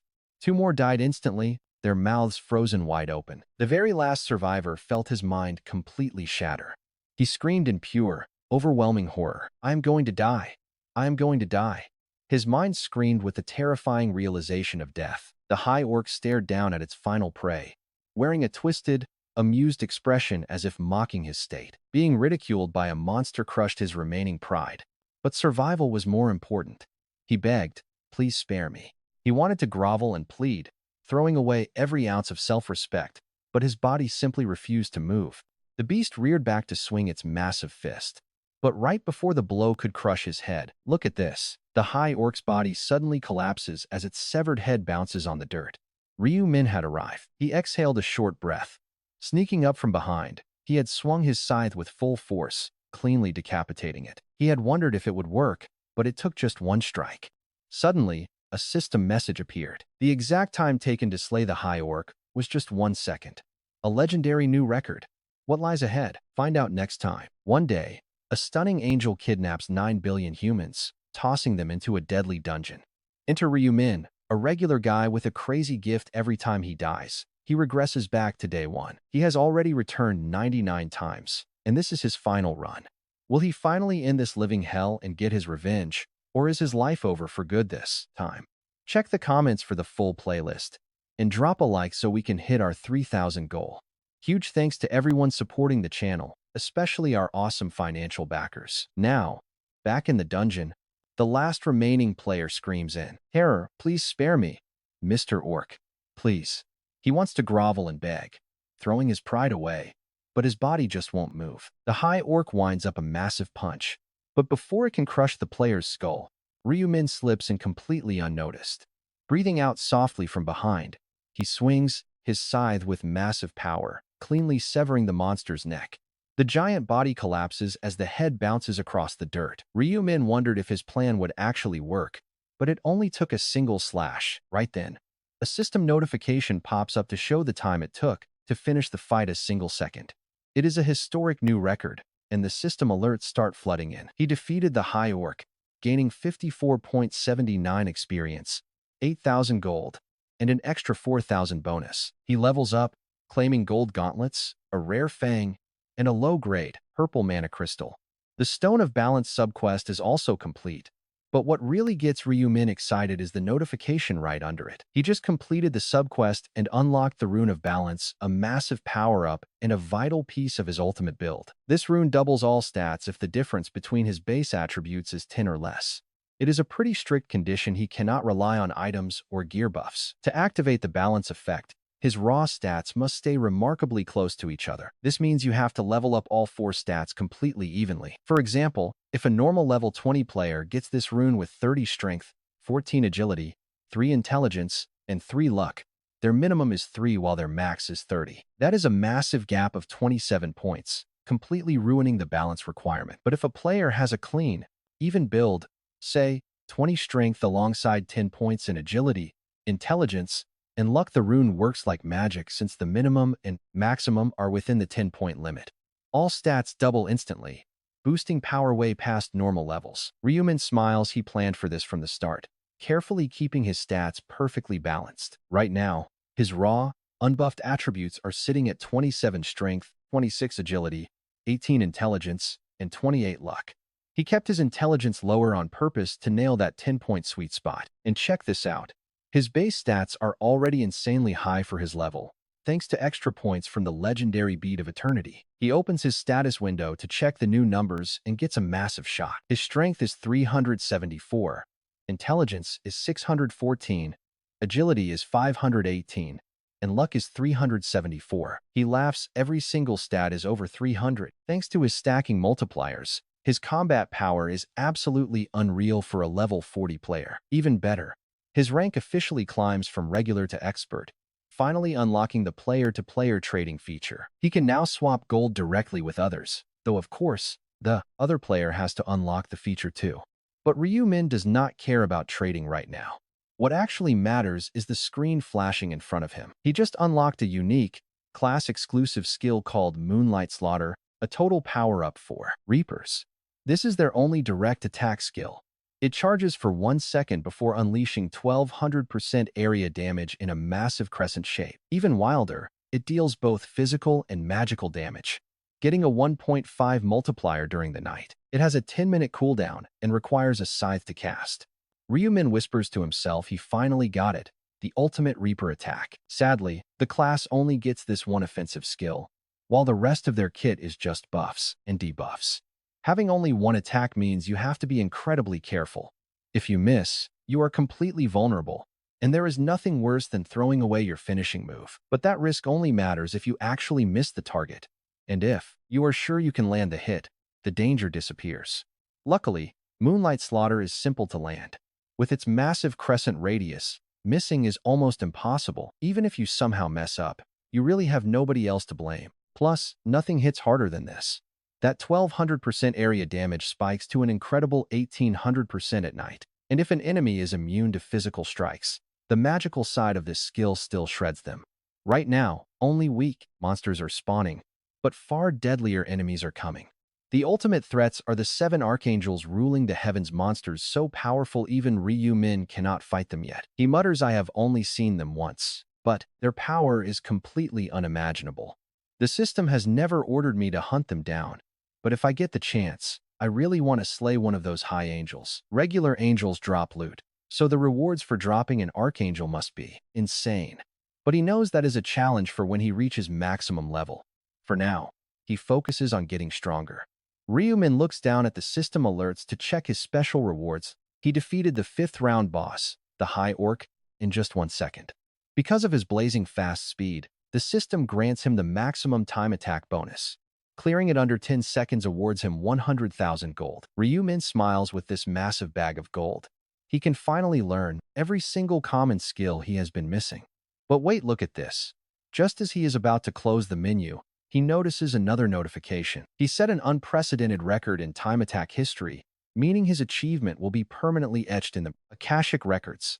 As a reward, he gets a unique item selection voucher. Ryumin is stunned. What is this? That 1-second kill earned his very first historical record, and he definitely did not expect a bonus this huge. Opening his bag, he finds the unique item voucher right there. He can choose any unique item he wants, completely free. Without wasting a second, he activates the voucher, and the system prompts him to select a category. The options appear: weapons, shields, helmets, all the way to rings. Ryumin is impressed that they let him choose the exact slot. He needs to pick something highly useful right this second. Rubbing his chin, he thinks through his strategy carefully. He realizes he does not need a unique weapon since he can craft those back in the real world. Right now, utility is far more valuable than raw attack power. He runs through the options, searching for the perfect ability to survive the current dungeon. Suddenly, his eyes light up, and he taps option 3. Meanwhile, the surviving player stares at the empty space in complete shock. He whispers to himself, "Did I just cheat death? This can't be real." That massive monster was obliterated in a single strike. He is totally speechless, looking down at the High Orc who just slaughtered his entire team with one punch. Talk about a bizarre twist of fate. He wonders, is Black Scythe really this overpowered? He stares at the dark figure with pure awe, but right as he opens his mouth to say something, the mysterious warrior vanishes into thin air, leaving him standing there in deep regret. He did not even get the chance to say thank you. Eventually, the round timer runs out, teleporting the survivors back to the lobby. Waiting for them is the smug angel, Priscilla, who sneers, "How did it go? Did you actually finish the quest? Or did your numbers drop just fighting weak orcs over these 10 hours? Did you turn on each other like wild animals?" The exhausted players stay dead silent, lacking the energy to even look up. Priscilla just chuckles at their misery, looking down at the screen to announce the final results. With a flutter of her wings, the ranking board appears, and the survivors freeze in shock. Sitting comfortably at first place is Black Scythe, a level 40 Reaper, with a clear time of just over 1 hour. Dumb idiots. Level 25 Shaman, 2 hours, 30 minutes, 21 seconds. Third place, Heavenly Demon, level 24 Dark Knight, 2 hours, 47 minutes, 21 seconds. In Zone C007, first is Black Scythe, level 40 Reaper, at 1 hour and 6 seconds. Second is Democracy, level 21 Buffer, at 2 hours, 55 minutes, 38 seconds. In third place, Aged Man No Gay, level 23 Warlock, at 3 hours, 19 minutes, 12 seconds. The achievements of Black Scythe were insane, but his level was what really stole the spotlight. One player gasped in pure shock. Level 40? That is completely mind-blowing. There are just no words for this performance. It was an overwhelmingly dominant showing that left some completely speechless, while others just nodded like they expected nothing less. After all, Black Scythe had maintained an unbroken streak of first-place finishes since the very first round. Yet, Ryumin did not share that same level of enthusiasm when he saw the results. As he stared at the screen, system alerts started flashing before him. "Congratulations, you have achieved first place in this zone. Congratulations, you have achieved first place in the overall ranking." The current ranking for Black Scythe is first place overall and first place in this zone. As the first place reward for this zone, you will receive the Intermediate Epic Necklace Selection Voucher. As the first place reward in the overall ranking, you will receive the Special Reward Selection Box. The rewards for achieving first place were starting to feel a bit repetitive, but the next message caught his eye. This next notification really managed to pique Ryumin's interest. Confirmed as the first player to achieve 5 consecutive first places in the overall ranking, you have accomplished an unbelievable feat. You are now granted the title, The One Who Leads. Title, The One Who Leads. Requirements for acquisition. Achieve 5 consecutive first-place finishes in the overall ranking for the first time. Effect. Increases all experience gained by 1.5 times. Reading this, A subtle smile curved at the corner of Ryu Min's lips. I have obtained the title exactly as planned, he murmured. And the reason for his unwavering pursuit of first place lay right here. He wanted this coveted title more than anything. With it, he could boost his leveling speed by 1.5 times. Ryu Min continued talking to himself, thinking that he absolutely could not afford to miss an opportunity to grow this fast. This massive experience boost was going to be invaluable. Now that he had his hands on the title he wanted, it was time to claim those first-place rewards. The system prompted him to choose one of 3 epic necklaces by touching his choice on the screen. Option 1, Necklace of the Skeleton Knight. Option 2, Necklace of the Java Tribe. And Option 3, Necklace of Resilience. These items had abilities you could not easily guess from their names. A normal player would probably just pick blindly, but get this, Ryumin already knew their secret stats from his past lives. He knew exactly what to choose. Without hesitation, Ryu Min made his choice. What I need is number 2, the Necklace of the Java Tribe. The reward immediately appeared in his inventory. Necklace of the Java Tribe. Category: Necklace. Rarity: Epic. Description: a legendary accessory worn by an enigmatic extraterrestrial race, imbued with potent magical energy. Effects: boosts all stats by +3, and abnormal status resistance by +35%. Durability: 1000. Usage restriction: requires at least regular rank. Despite possessing formidable stats, Ryu Min was not without vulnerabilities. He muttered quietly, "What I need to bolster right now isn't raw strength, but resistance to abnormal status effects. Even the strongest players can get wiped out by status conditions when they start spreading. We might not be facing monsters like that just yet, but it's always better to be fully prepared." Besides, items with resistance boosts are incredibly rare and valuable, making this the perfect long-term investment. If Ryu Min ever needs to part with it, he can fetch a massive price. Players who understand how lethal status ailments are would gladly pay a fortune for this hefty sum. Next, Ryu Min turned his attention to the special reward selection box. Choose one of the following special rewards by touching your choice. Option 1, a 3 times experience boost buff limited to round 6. Option 2, 6,000 gold. Option 3, crucial information on round 6. Staring at this, Ryu Min muttered, "The first option doesn't give stats anymore. It's just an experience boost. There is absolutely no need to overthink this. The experience boost is the obvious choice."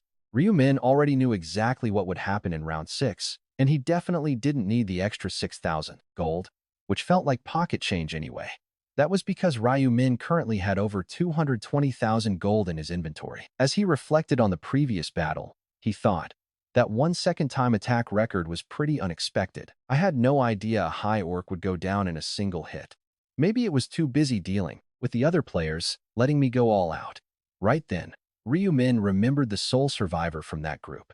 Wasn't the guy who pulled the orc's aggro named An Junsok? Ryu Min looked around the crowd but couldn't find him anywhere. That was when the angel spoke up with a sinister, mocking smile. "Has everyone checked their rankings?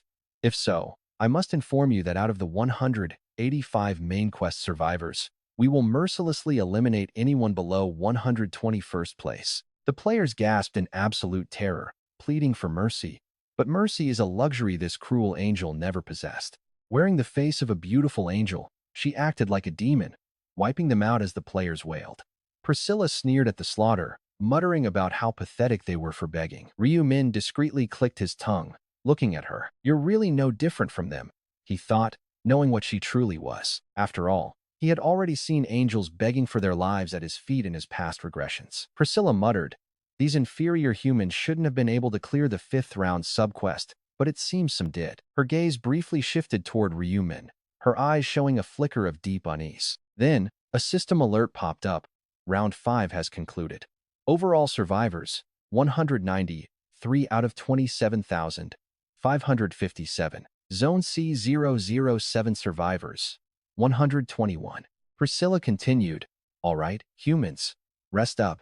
Your souls are returning to your world, and on June 1st, 2022, at midnight, round 6 will officially begin. Make sure to like, subscribe, and stay tuned for the next epic chapter." Hey there! If this is your first time checking out this crazy manhwa, the full playlist is linked right inside the pinned comment. Thanks for all your support, and make sure to subscribe. The moment Ryu Min opened his eyes, he frowned. Sunlight was pouring in, and when he checked the clock, it was already 10 o'clock in the morning. 10 hours had already flown by. Suddenly, Ryu Min saw his younger brother lying fast asleep on the floor, looking as if he had completely passed out.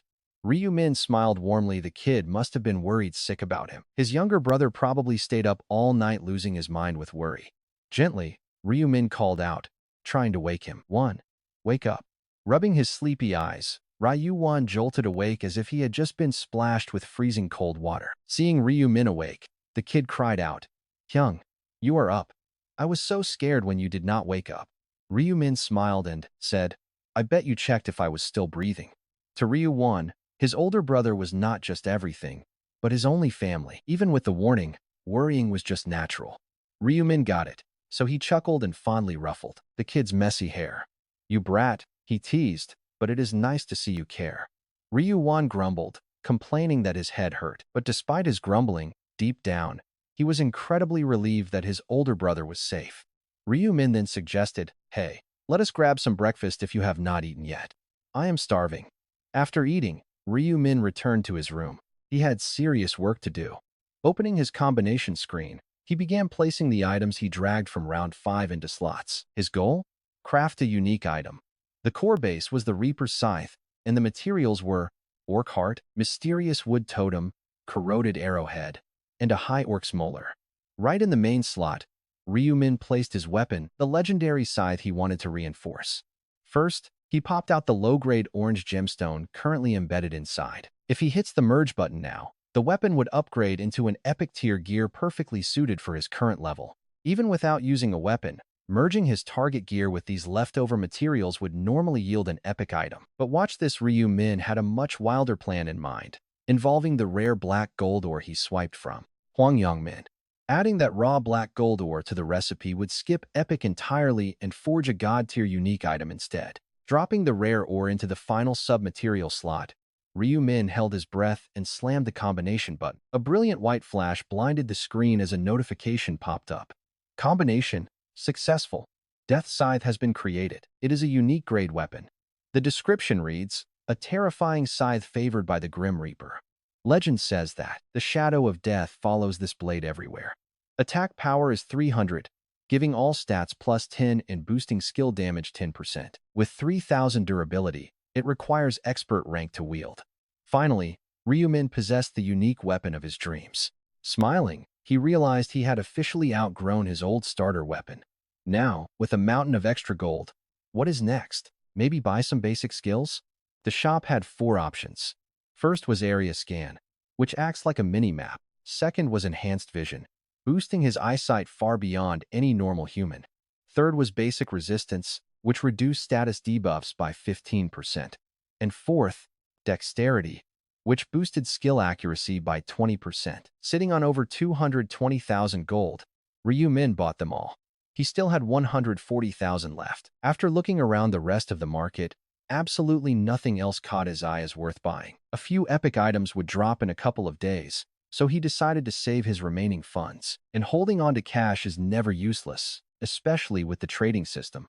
Ryu Min decided to organize his inventory first. He merged all his raw mana shards into low-grade mana stones and slotted them into his armor pieces. Equipping his full set of gear, Ryu Min pulled up his status page to look at his stats. His name, Ryu Min. Alias, Black Scythe. Rank, Expert. Hidden titles, Time Regressor, First Angel Slayer, and Challenger of Retribution. And the one who leads. Level 40, Class Grim Reaper. Strength, 106. Intelligence, 150. Agility, 136. Luck, 106. Common skills, Tracking, Detection, Eraser of Traces, and First Aid. Along with Night of Death, Moonlight Slaughter, and highly powerful passive runes like the Rune of Slaughter, plus the Rune of the Reaper, Illumination, Inner Thoughts, Doppelganger, and Balance. His remaining stat points were completely spent. Every single attribute now sat in the triple digits. This was his raw power with just the balance buff. Once combined with Minjuri's heavy buffs and blessings, his raw combat strength would be completely unmatched. And if the Rune of Slaughter triggers, those stats double. For now, it is time to work on Ma Kyung Rock. He needed to use Hwangyang Min next. Ryu Min wondered how he was doing, hoping the guy survived as planned. Huang Yongmin always survived up to round 5. Ryumin assumed he was alive, but used his tracking skill to be sure. He searched for him, matching Huang Yongmin's face and name to track his target's location. Seeing that tracking actually worked, it was certain he was alive. Ryumin smiled. Good. He could make a lot more use of him now. Ryumin planned to exploit Huang Yongmin to the limit. But beyond this point, it was unrealistic, so he decided this was the end. This is the last time I'm using him. Huang Yongmin would never know his fate rested so heavily with the errand boy he once tormented. The day after their return, Min Ju-hee sat at a cafe, her heart racing. She was about to meet Ryumin, and, as the appointed time drew near, Min Ju-hee found herself lost in deep thought. Her mind veered into pure speculation. Why does Ryumin want to meet again? Could it be? She quickly shook her head. Dismissing her thoughts as totally outlandish, her heart suddenly skipped a beat. A delightful rush of anticipation surged right through her. Whoa, okay. Calm down and stay cool. I can't let it show. She sternly reminded herself. She really didn't want to burden herself with unnecessary anxiety, or even worse, reveal her one-sided crush. Just then, the cafe's door swung open, and Ryumin entered. Seeing her, he asked with a friendly smile, "Hey, you're here already? Have you been waiting long?" Min Ju-hee quickly replied, "Oh no, not at all. I just got here." She felt and man, that post-fantasy awkward silence is too real. It settles heavy between the two of them. Min Ju-hee asked herself why it felt so awkward. Was it because of those weird daydreams? Even the briefest silence felt awful. Breaking the quiet, Ryumin finally spoke. "So, how was round 5? Did you meet the black scythe like I said?" It was blunt, but Min Ju-hee was eager to steer the conversation. She welcomed the chance, saying, "Yes, we met and hunted together. Honestly, I had doubts that the top-ranked player would actually join me. But when I showed him my abilities, he agreed." Ryumin replied, "Told you so. If he sees your buffs, the black scythe will definitely want you on his team." Min Ju-hee enthusiastically added that thanks to him, she had a really comfortable hunt, even securing second place in the area for once. Ryumin faked amazement. Second place? Impressive. He asked about the reward, and she showed her rare mid-tier necklace that boosted agility, asking if he'd like to see it. She opened her inventory, showing it to him. Ryumin gave a polite wow. Just pure acting. In a world full of epic gear, regular items barely caught his attention. Min Ju-hee then asked what he thought, wondering if it looked good. Ryumin replied that it looked great. She offered it to him, saying she only got it thanks to his prophecy. But Ryumin declined, pushing her hand back. No way. Why would he take her hard-earned reward? She insisted it wasn't hard to get, especially since the black scythe had made the hunt so incredibly easy. Ryumin then asked why she didn't just give it to the black scythe instead. She sighed, asking if a high-level ranker would ever need a low-level necklace like that. Ryumin had to agree. A rare-grade necklace was totally useless to someone of his stature. Plus, with tons of gold in his pocket, selling it wouldn't even register. He politely declined again, saying he appreciated it, but had no use for it. He mentioned he hadn't even reached regular grade yet. Surprised, Min Ju-hee gasped, questioning his actual level. Ryumin admitted with a sigh of feigned frustration that he was only level 19, barely scraping by. He claimed he barely defeated 300 orcs in 10 hours. Min Ju-hee tried to hide her disappointment. She reasoned that a prophet isn't built for combat. To herself, she thought that combining prophecy with fighting would be totally broken. System-shattering, even. Of course, such a monster actually existed and stood right in front of her. But Min Ju-hee couldn't even begin to fathom that crazy truth. Ryumin was just too different from the terrifying black scythe. But then, she asked an unexpected question. Don't forget to like, subscribe, and support the channel if you can. Hey everyone. Before we get started, please hit that like button. Let's aim for 2,000 likes, and your channel support means the world. Any financial support really helps us grow. Anyway, Min Ju-hee suddenly asks him, by the way, Ryumin, how does a prophet actually fight? Ryumin replies, I use magic skills, but I'm too embarrassed to show them. She goes quiet for a second before saying, well, then, you don't need that agility necklace. Since you're casting spells, you need to boost your intelligence instead. Ryumin agrees, saying yes. But in reality, even magic classes need some agility. They still need a solid way to defend themselves from sudden attacks. While they don't exactly need the attack speed boost, having extra movement speed and evasion is pretty helpful for staying alive. Of course, None of this actually matters to Ryu-min since he doesn't even use magic. When he insists on turning it down, Minju-ri has no choice but to put the necklace away. Then she speaks up again, offering another option. Well, how about this instead? She pulls out a lowest grade red mana stone from her inventory, offering it to him. I found this while we were hunting. I can't guarantee its quality, but it's a small thank you gift, so please don't say no. Ryu-min knows she has specially prepared this for him. Smiling with genuine warmth, he says thank you for thinking of me. It's just a casual comment, but it completely catches Minju-ri off guard. Her face turns bright red as she stutters. I didn't get this just for you. I just want to show some gratitude since you've been helping me with info all along. Seeing her get so flustered like that, Ryu-min finds it pretty endearing. He smiles and says, I get it. Thanks. I'll take it. Without any more arguing, Ryu-min happily stows the mana stone away. Even if it's just lowest grade, gathering these will definitely help him level up and grow. He then tells her, since you gave me a gift, I should give you something in return. Minju-ri looks surprised, asking him what. Ryu-min replies naturally, it's intel about round 6. For a split second, she looks slightly disappointed, but that disappointment quickly vanishes. Minju-ri beams with a wide smile and says if you tell me, I'll be incredibly grateful. As Ryu-min begins sharing his prophecy, her eyes go wide. He has just mentioned the legendary Black Scythe. Telling her she needs to work with him, she gasps, so I have to team up with Black Scythe again this round? Ryu-min nods yes. Your buffs were amazing in round 5, so he won't say no. Minju-ri murmurs, I just didn't expect to work with him again. Ryu-min asks, isn't that a good thing? She nods slowly. Black Scythe was really nice to me. Ryu-min smirks, he was nice to you? Minju-ri replies yeah. He's surprisingly thoughtful, not scary at all like I thought. A bit arrogant, sure. But that makes sense for the top-ranked player. Talk about a hilarious ego boost. Our guy is getting complimented to his face, and he's loving every second of it. Minju-ri adds he also seems pretty sharp and insightful. It's hard to explain, but it feels like he really gets people. Ryu-min secretly thinks to himself, well, I do have the rune of inner thoughts. It makes perfect sense to him. But Minju-ri, completely unaware that such a rune exists, just finds Black Scythe incredibly cool. Ryu-min thinks, I've got skills, insight, charisma, and thoughtfulness. A pretty flawless existence. But in reality, I am far from perfect. After all, I've failed 99 times. He feels a deep surge of urgency about the final round, which requires a 5-man party. Screwing up this time is out of the question. He mutters to himself, I cannot fail. Not when this is my final shot. He stares at Minju-ri with absolute resolve. He knows she has to come along. Minju-ri has to join my party, and so must that American priest. With 2 slots locked down, he still has 2 more positions to fill. Ryu-min's thoughts are cut short by Minju-ri's voice. Ryu-min, what are you thinking about? Worried about the upcoming trial? He replies, yeah, I'm a bit concerned. I'm not exactly strong, you know. While it sounds ridiculous, Ryu-min can't reveal his true identity yet. Minju-ri chimes in, if only our zones were merged, I would gladly carry you through. But don't lose heart.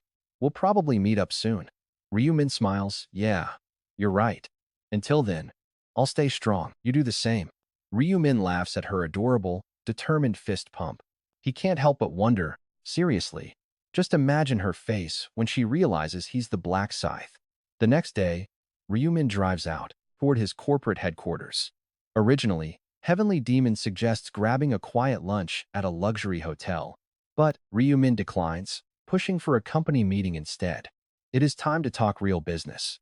Ryu-min thinks, I've already proven my profit status, so there shouldn't be any problems. Even though he hasn't yet told Heavenly Demon what kind of business they are building, he knows the man will follow him blindly. Since Heavenly Demon is a remarkably loyal ally, he is a man who will do whatever it takes to scale up, and Ryu-min has a track record of backing his claims. His abilities as a prophet have only grown over time, and with all that earned trust, it is finally time to show results. But for Ryu-min, this isn't just about making money. It goes way deeper, especially since using Heavenly Demon's company has major perks. It means he can get his hands on any item he wants whenever he needs it. Cash is simply a tool for that. His main goal is his own leveling up, and growing the business helps him secure a tight bond with Heavenly Demon. That connection is his ultimate golden ticket to reaching the mysterious priest and using his high-level contacts to the fullest. Honestly, the financial gains that come with this are quite literally a sweet cherry on top. When Ryu-min finally arrives, An Sang-cheol welcomes him with deep respect, asking Ryu-min to wait a moment before leading him up to the main office. Heading into the elevator, the polite attitude of An Sang-cheol shows he was strictly ordered to treat their guest well. Ryu-min steps inside. Heavenly Demon greets him warmly as their major shareholder. He gestures for Ryu-min to sit, though Ryu-min can tell his hearty laughter is somewhat forced. It is a show to make a good impression. Heavenly Demon asks if the trip here was quite uncomfortable. Our prophet replies that the ride was actually quite smooth, and Heavenly Demon asks if he has eaten yet. He offers to grab lunch together, but Ryu-min replies seriously that they have far more important things to handle right now. Heavenly Demon leans in, his eyes lighting up with excitement as he asks if Ryu-min is here with info on the next round. Ryu-min stifles his inner laughter. I mean, wouldn't you also be dying to know what's coming next? The only reason Heavenly Demon brings it up so eagerly is because he is terrified Ryu-min won't share the details this time. Putting his partner at ease, Ryu-min promises that, of course, he will spill the secrets of the 6th round for them. An eager question follows about seeing the future. Ryu-min nods as An Sang-cheol serves them tea. Though An Sang-cheol acts completely natural, Ryu-min knows he is eavesdropping. He then continues, offering the information they want. Offering the 6th round details, Ryu-min requests an emergency shareholders meeting to be called right away. Shocked, Heavenly Demon repeats the request. Ryu-min explains they need to start talking business. Specifically, they must change their name and industry. Heavenly Demon's face instantly turns quite serious. After all, real-world business is just as critical to them as future info. He seriously asks how he can help with this. To pass his proposed business idea, Ryu-min simply needs the CEO to back him up. Controlling 51% isn't enough for a special resolution, since he needs a 67% majority to pass it. Completely rebranding a business is a massive hurdle, and he can't just ignore the wishes of the existing investors. He can't make these heavy choices entirely on his own. But honestly, Ryu-min doesn't need anyone else's approval. If Heavenly Demon is on his side, they are golden. Realizing this, the boss nods, noting his own 20% stake. Combined, they will control 71% of the company, making any vote a breeze. Ryu-min agrees, but warns him first. He wants a smooth transition without any ugly rumors, meaning they still need to persuade the other investors. Heavenly Demon waves it off confidently, promising to keep the others in line, though he wonders why they might object. He asks if Ryu-min expects fierce resistance to the new direction.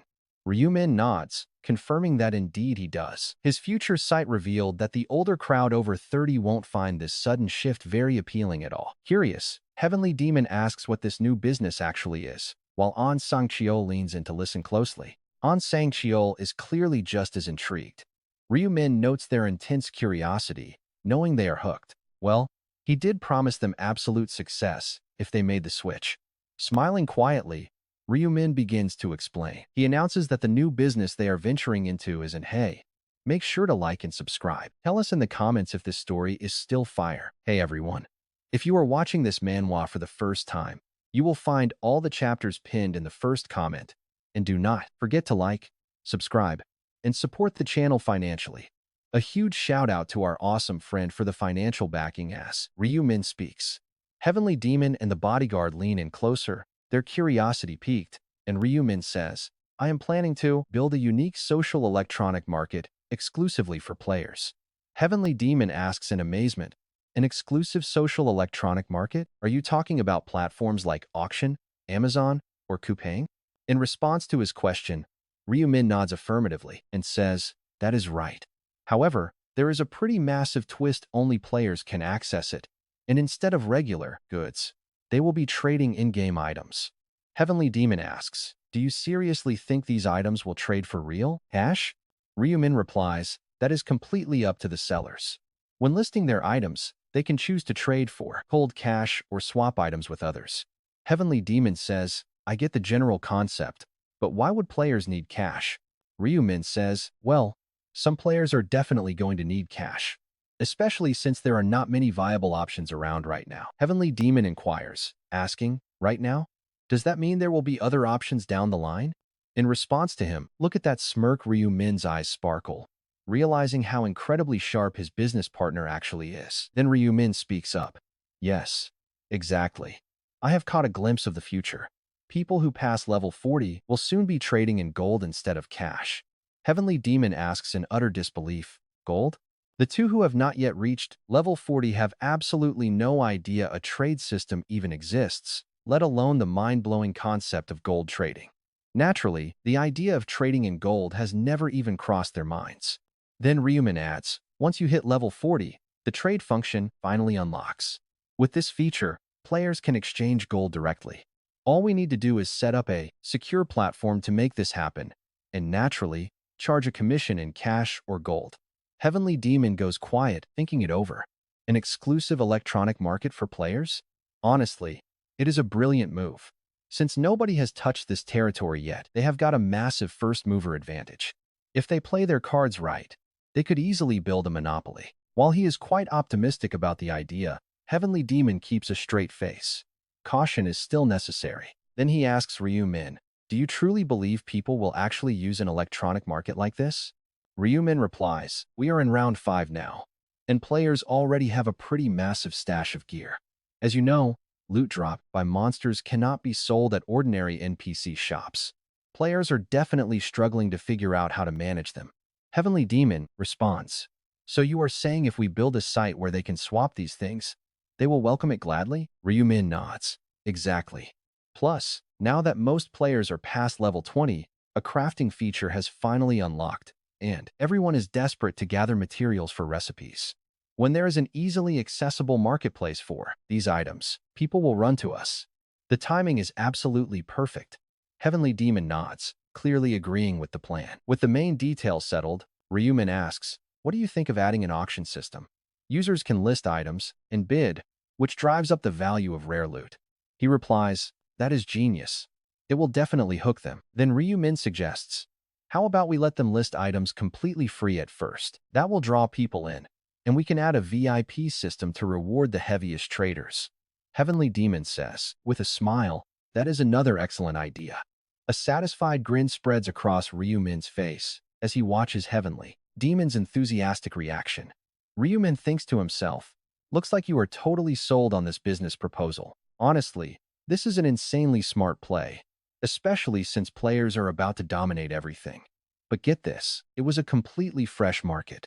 Since the prophet himself was vouching for it, there was simply no way to say no. Ryu Min keeps thinking to himself, building this player-centric market is going to benefit me massively as well. I can easily grab whatever gear I need, especially those rare crafting materials that currently have a pretty vague or useless purpose. By securing these raw materials early, we can effortlessly craft legendary gear that blows unique items completely out of the water.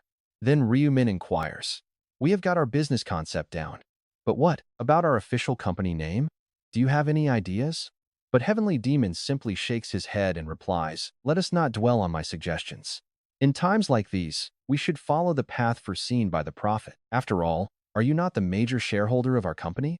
Ryu Min does not argue, because it is true, and says, well then, how about player place? It shows it is a dedicated zone tailored just for players. Heavenly Demon repeats, player place, huh? That has a pretty good ring to it. I like it. In reality, Heavenly Demon he was not entirely sure, but he trusted the prophet completely. Heavenly Demon eagerly started sharing ideas. He asked if Ryu Min wanted to hear another plan. Ryu Min smiled, excited, and told him to share. Ryu Min listened closely, acting as the ultimate decision-maker while the office clock ticked. They talked endlessly. Neither of them even noticed how late the evening had actually gotten. Before they knew it, night had already fallen. Heavenly Demon noted the late hour and offered to grab dinner. Ryu Min politely declined, saying his younger sibling was waiting. Heavenly Demon looked quite disappointed. He muttered a quiet approval. He clearly loved discussing business with Ryu Min, who then asked a crucial question. Ryu Min asked how long it would take to launch the system. Heavenly Demon estimated about a month. If everything goes well, it launches after round 6. Ryu Min nodded. A month was a reasonable wait. But get this, Ryu Min suddenly mentions he has intel on round 6, making Heavenly Demon lean in. He was genuinely thrilled to hear this. Even his bodyguard, sitting nearby, tried to act cool but listened. The guard pretended not to care, but hung on every word. Ryu Min then explained round 6. He explained the core strategies. Taking it in, Heavenly Demon looked highly intrigued. He noted that cooperation seems vital for this round and thanked Ryu Min for the valuable advice. Ryu Min smiled and welcomed him. Externally, Heavenly Demon kept it polite, but inside, he was grinning. He congratulated himself for keeping the prophet close. Everything in his life was finally running smoothly. This was true both in the real world and the other universe. Or so he thought. Ryu Min heard everything. He had no idea his private thoughts were being read like an open book by the guy right here. Clueless, Heavenly Demon suggested they move forward with their plans and call an urgent shareholders meeting. He wanted to pass the required resolutions quickly. He then asked if Ryu Min would present the idea. He was testing the waters, asking if Ryu Min felt comfortable presenting the business concept directly to a large group. Ryu Min readily agreed that it would be no problem. Once the meeting wrapped up, he went straight back home. A few days flew by. Just before midnight, Ryu Min eagerly pulled up the secret system shop interface. Today's item was the Wanderer Tattered Cloak. Epic grade armor, defense 1, attack speed plus 30%, movement speed plus 30%, 1000 durability, and the description says it is a dirty, torn cloak. The epic item he wanted was finally here. The defense is garbage, but those speed boosts are incredible. The price was 20,000 gold. Ordinary players would find that insanely steep. But Ryu Min was swimming in gold, so it was nothing. It barely made a dent. Until a player market is active, he has to rely on these shop items. Once the new business takes off and trading becomes active, he can buy directly from the marketplace. He can get everything from the e-market. At that point, he can craft any high-tier items he wants. Since the shop never offers anything past epic grade anyway, crafting is the only way to get better gear. Figuring out the recipes is usually a total nightmare. But luckily, Ryu Min has them all memorized. How? Ryu Min had meticulously checked every single pattern during his regressions. Without those patterns, even he would be clueless. Normal players will have to blindly test combinations. Since they do not have patterns yet, people are forced to waste resources just to figure things out. Eventually, once people realize these crafting patterns exist, a massive hunt for them will begin. Random experimentation has its limits.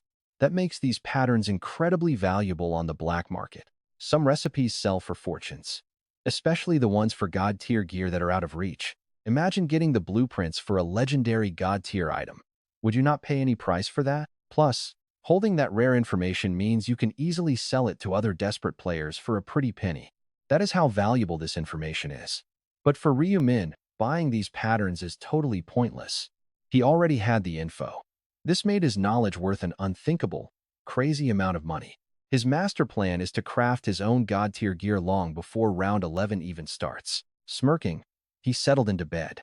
Not because he was tired, but because the shareholders' meeting was scheduled for 10 a.m. As the top shareholder and ultimate authority, Ryu couldn't miss this. He closed his eyes, and the murmurs slowly died down. Guys, don't forget to like, subscribe, and support the channel. Keep an eye out for the next part. First off, a massive thank you to everyone supporting us, especially those keeping this channel alive financially. I really appreciate the support. Don't forget to like. Let's hit 2,000 likes before the morning runs out. Now, the room was buzzing with serious anticipation as everyone gathered for the major shareholders meeting. These were investors who had backed Chioma Consulting. At the entrance, bodyguard On Sang Chiol handed out simple brochures to arriving investors, asking them to take the documents and fill in seats from the front. The booklets contained critical details on the company's management policies, performance data, and operating profits. Yet the arriving investors barely glanced at the paper before tossing it aside, their eyes locked on the stage. Since they already knew today's shocking agenda from the official convocation notice, there was zero reason to read anything. The brochures were useless. One investor muttered that they must be joking trying to change the industry and company name. Another whispered to wait and hear them out first. Right then, everyone was anxiously waiting for the boss to show up. If the CEO said anything out of line, they were ready to pull their money out the second they walked out of the building. As the crowd packed the room, the clock finally struck 10 a.m. Right on cue, Ma Gyeongrok, looking incredibly sharp in a neat suit, walked up and greeted them as the chairman, saying, "He is Ma Gyeongrok, CEO of Chioma Consulting." Surprisingly, no one clapped. The dead silence in the room was heavy, like they were holding back, waiting for a real explanation. Smiling as if he expected this, Ma Young-rock. He wastes no time. Looking straight at the crowd, "You guys ready for the real twist?" They knew they were here for a major decision, but his sudden announcement that the company was changing its whole business model and name sent a wave of heavy sighs through the crowd. Hearing it directly confirmed made it real. It made total sense. These people had poured cash into Chianma Consulting because they believed in the original vision, only to be told things were taking a massive, sudden turn. Naturally, the investors felt completely blindsided by the bizarre news. One guy yelled out that they were doing great, so why make these crazy changes now? Another shouted in anger, asking if this business was just a game to him. They wanted him to stick to consulting. The room quickly descended into a loud, angry uproar. Yet Ma Young-rock did not lose his calm composure. He just kept smiling, asking everyone to calm down. He then announced that regarding the massive industry shift, he wanted their new majority shareholder who holds 51% of the company and top management rights to speak. He called him up. At Ma Young-rock's cue, Ryu Min stepped onto the stage and greeted the stunned crowd, introducing himself. He told them he was the new majority owner of Chianma Consulting. Looking at Ryu Min, the entire room, gasping in shock. This kid barely looked 20, yet he was standing there claiming to run the entire show now. People started whispering to themselves, wondering if this was a sick joke and how a kid could be the boss. Owning 51% meant he had poured billions into the company. The crowd stared at Ryu Min with deep, intense suspicion. Some even clenched their fists, unable to believe this reality. Standing before them, Ryu Min finally spoke up, offering to explain the exact shift they were planning. As Ryu Min laid out the vision, just like he did with Ma Young-rock, the crowd's eyes went wide. One investor gasped that he wanted a social open e-market, specifically for players. Isn't that just catering to them? Another sneered, asking if he was renaming it to Player Place. The name sounded totally ridiculous, but they kept their simmering anger quiet for now. No one yelled out yet, seeing how many eyes were on them. Observing their rising frustration, Ryu Min, he just grins at the chaos, and honestly, can you blame him for laughing? They were not players themselves. Most of these shareholders were normal folks, ranging from their 30s to their 60s, just ordinary citizens. The younger players? They rarely touched stocks at all, completely avoiding long-term investments. It made sense when you might die in the next deadly round. Planning for a financial future seemed completely futile. If they needed cash fast, they either sold their skills, resorted to heavy gambling, or even turned to dark, criminal paths. With their insane new powers, pulling off a quick robbery was incredibly easy. They got exactly what they wanted without fear. Why worry about the police when your life is constantly on the line? For many, safe prison walls sounded better than the brutal unknown of the next round. And that was the issue. To normal citizens, players were dangerous threats, ticking time bombs waiting to turn criminal. Naturally, the distrust ran deep. Naturally, skepticism rises when someone proposes a player marketplace. But Ryu Min calmly wraps up that concludes my explanation, and I will gladly answer any questions. But before Ryu Min can even finish his sentence, hands shoot up all over the room. Seeing their eager reactions, Ryu Min lets a small smirk slip and says, "It seems there is some serious, it is a fine industry." Ryu Min replies, "It is my idea." Another asks his real intention behind changing the business. Are they predicting downfall? No way.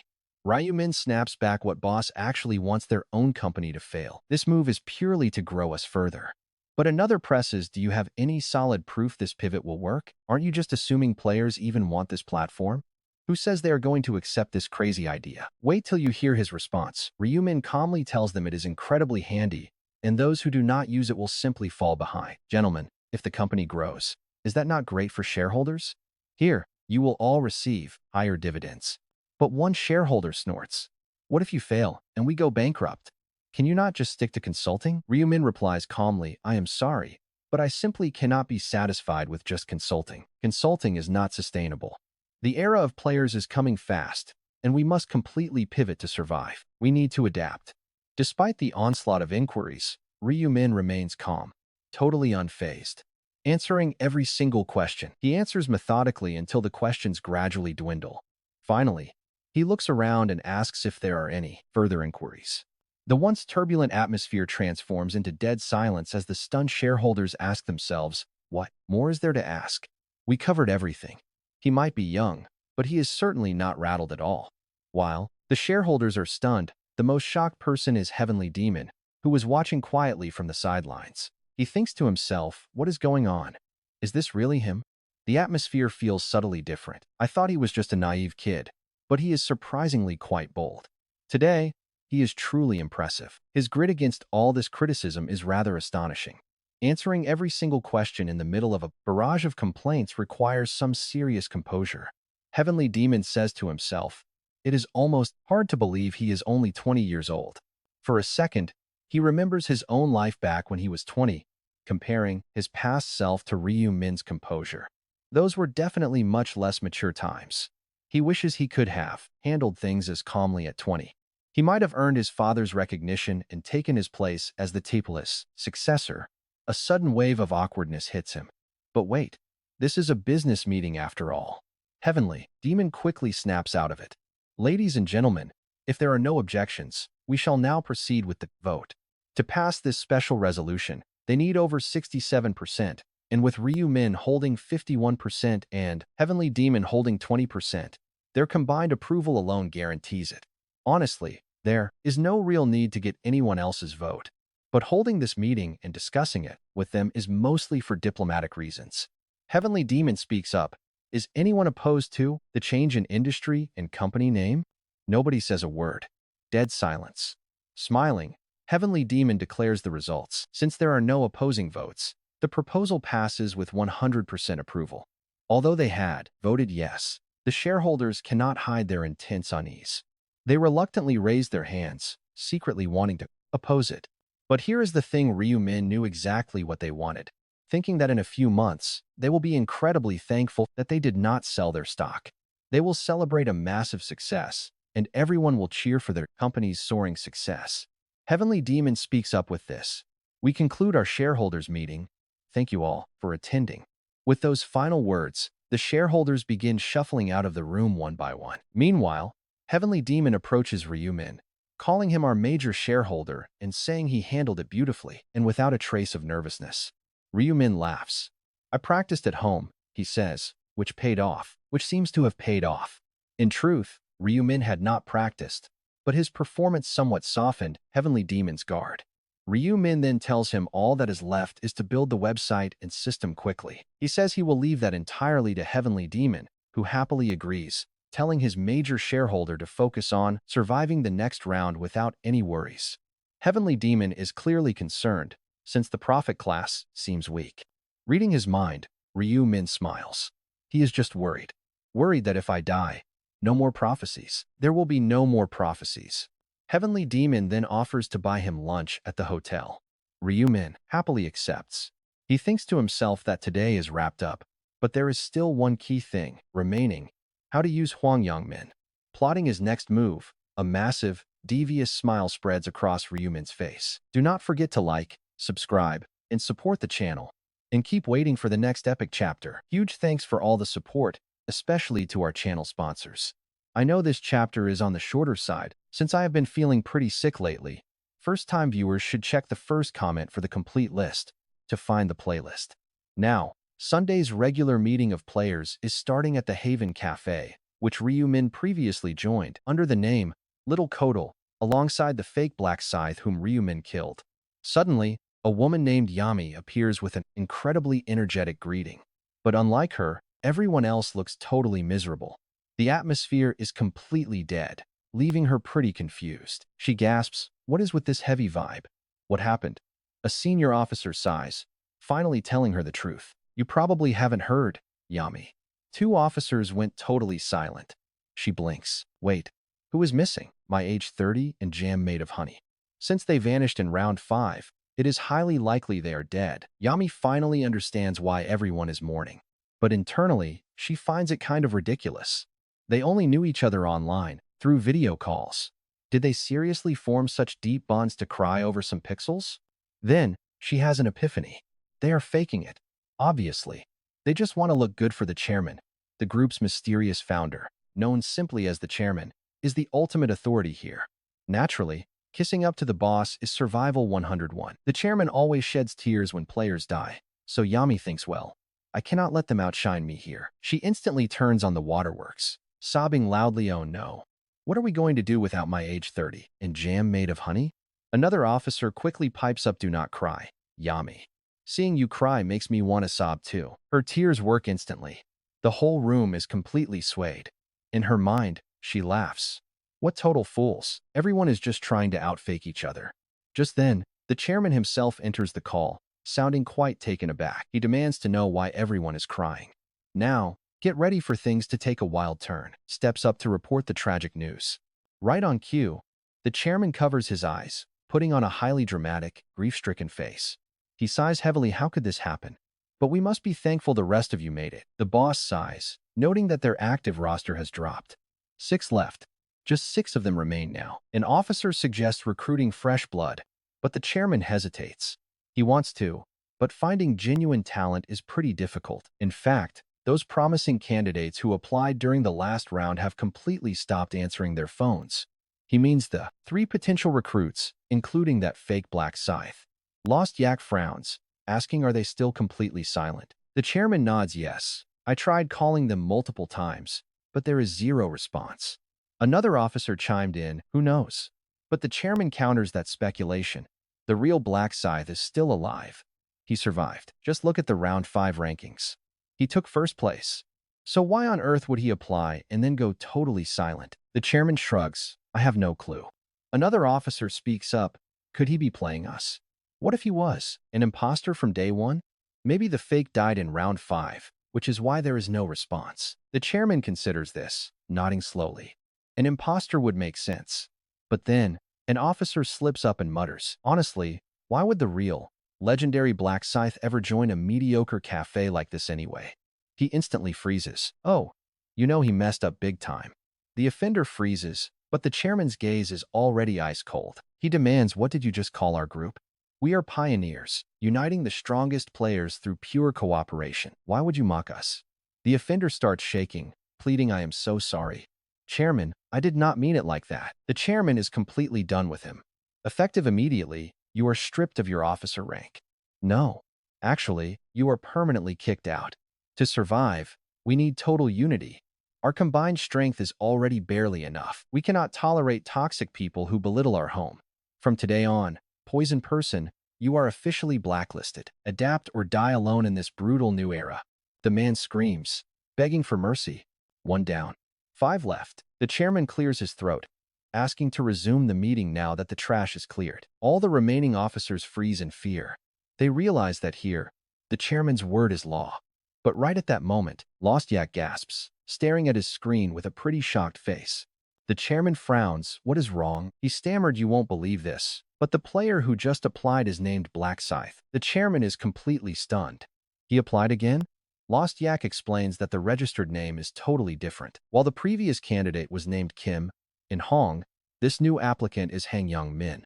The chairman pauses, pondering his options. Finally, he orders them to go pay this applicant a personal visit at his home to verify his true identity. "But we have to meet. That fake Black Scythe is going to pay for playing tricks." Not long after, Ryu Min ends up in a local internet cafe of all places. But his mission is clear: join the mysterious players' Haven Cafe. There is just one pretty massive catch. He is doing this as Hang Yongmin. The cafe requires zero ID verification, making it the perfect spot for identity theft. A complete scammer's paradise. Really. Why? Because this covert operation of his is born entirely out of necessity. Some random guy has been running around pretending to be the famous Black Scythe. The Players Haven Cafe executives cannot just let that slide. So, Ryumin smiles. His plan is to use Hang Yongmin as bait to lure out those big-shot cafe executives. Choosing the name Black Scythe was no random whim. It was calculated to grab serious attention. It is the perfect excuse for them to schedule an interview to verify his identity. They might even pay Hang Yongmin a personal visit, which is exactly why he put down Hang Yongmin's actual home address during registration, right down to the specific villa unit number. He smirks, confident. With his tracking skills, there is not a single soul he cannot find. No matter where those executives run, they are already sitting in the palm of his hand. Perks of being an overpowered player. Ryu Min gets why these guys are so hungry for power, but their actual methods? He completely loathes them. To climb to the top, they force members to commit murder. Pure horror. They treat normal people like slaves. Their actions are driving a massive wedge between normal people and players. which is a fast track to complete societal collapse. And here is where things get real. Ryu-min feels forced to step in because these guys are begging for a beatdown. These self-proclaimed architects of chaos need to be taken out. Completely gone.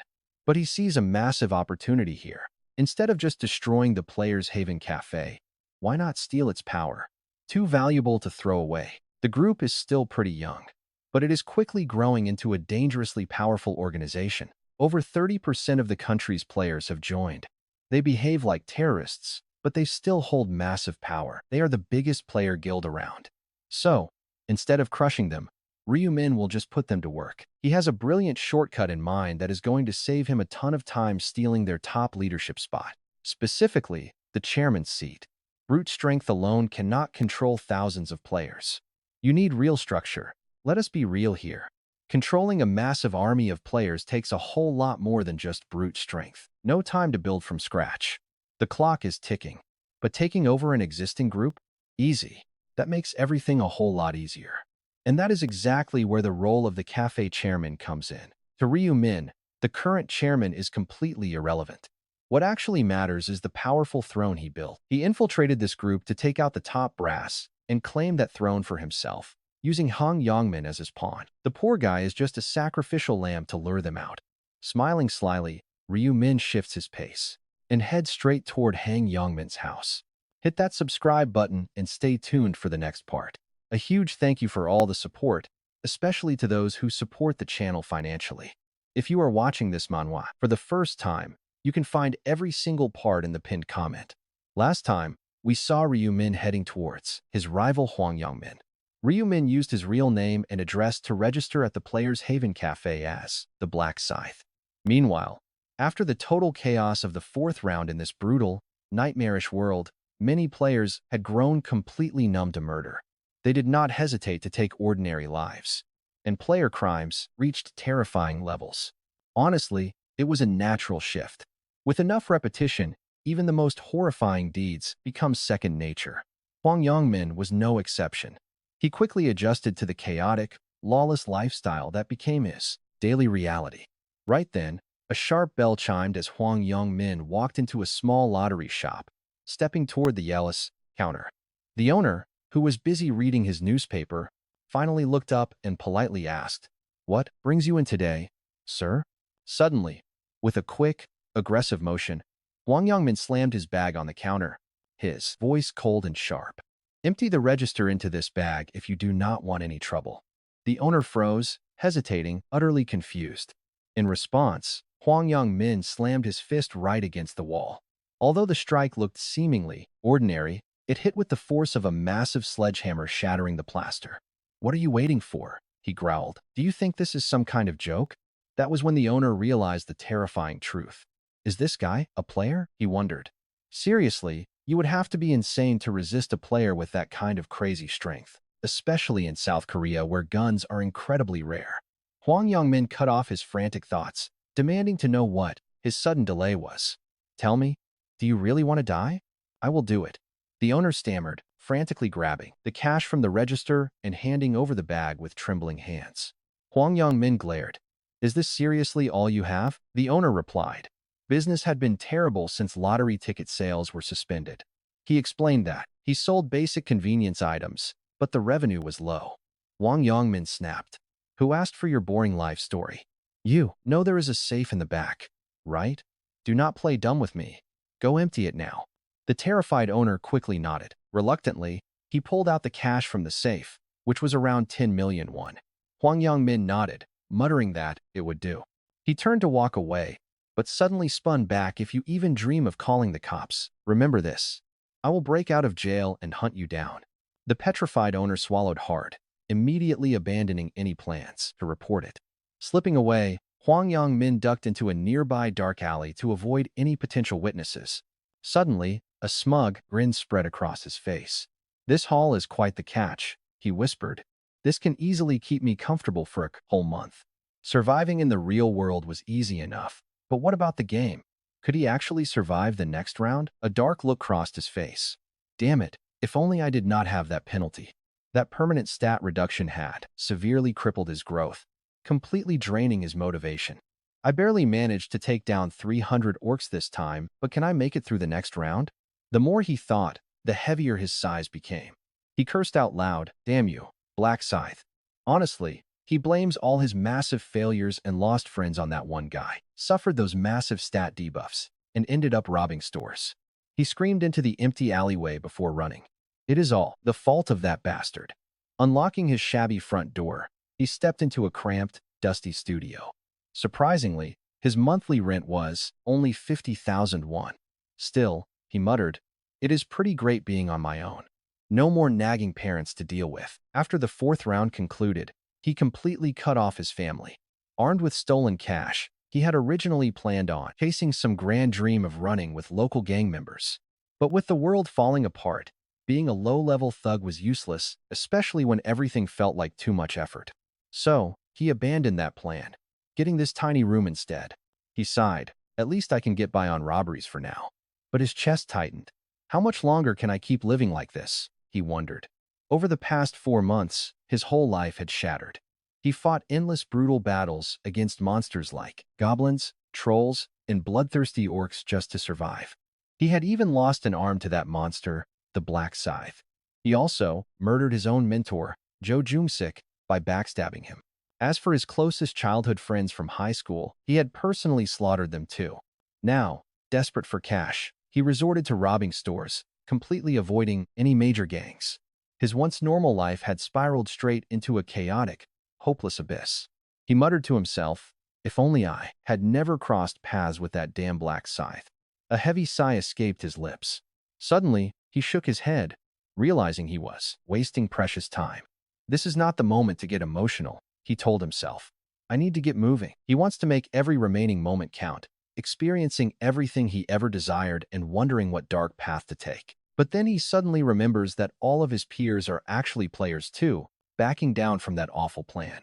Those women had undoubtedly survived pure hell during previous rounds, making them far too dangerous for him to target. Anyone left standing would easily fight back, leaving him with no choice but to set his sights on older targets. Thinking women over 30 would be much easier to overpower, he remains determined to find a beautiful woman for himself. Perhaps a regular girl resembling Sayin might be out on the streets, humming a happy tune in his heart. Grabbing his coat, he gets ready to head out, thinking he might visit a high-end salon if the mood strikes. Spending cash like some movie star is his dream, showing off his wealth while being surrounded by beautiful women. If funds run low, he can always rob another store, confidently swinging his front door wide open to leave. But he immediately freezes. "What the hell?" he gasps, seeing a complete stranger standing right on his doorstep. Han Yong-min demands to know who he is, but the stranger ignores him, asking if he is Han Yong-min. Looking at him with suspicious eyes, the man just offers a warm smile, realizing his guess was correct. Han Yong-min demands to know if he is a cop,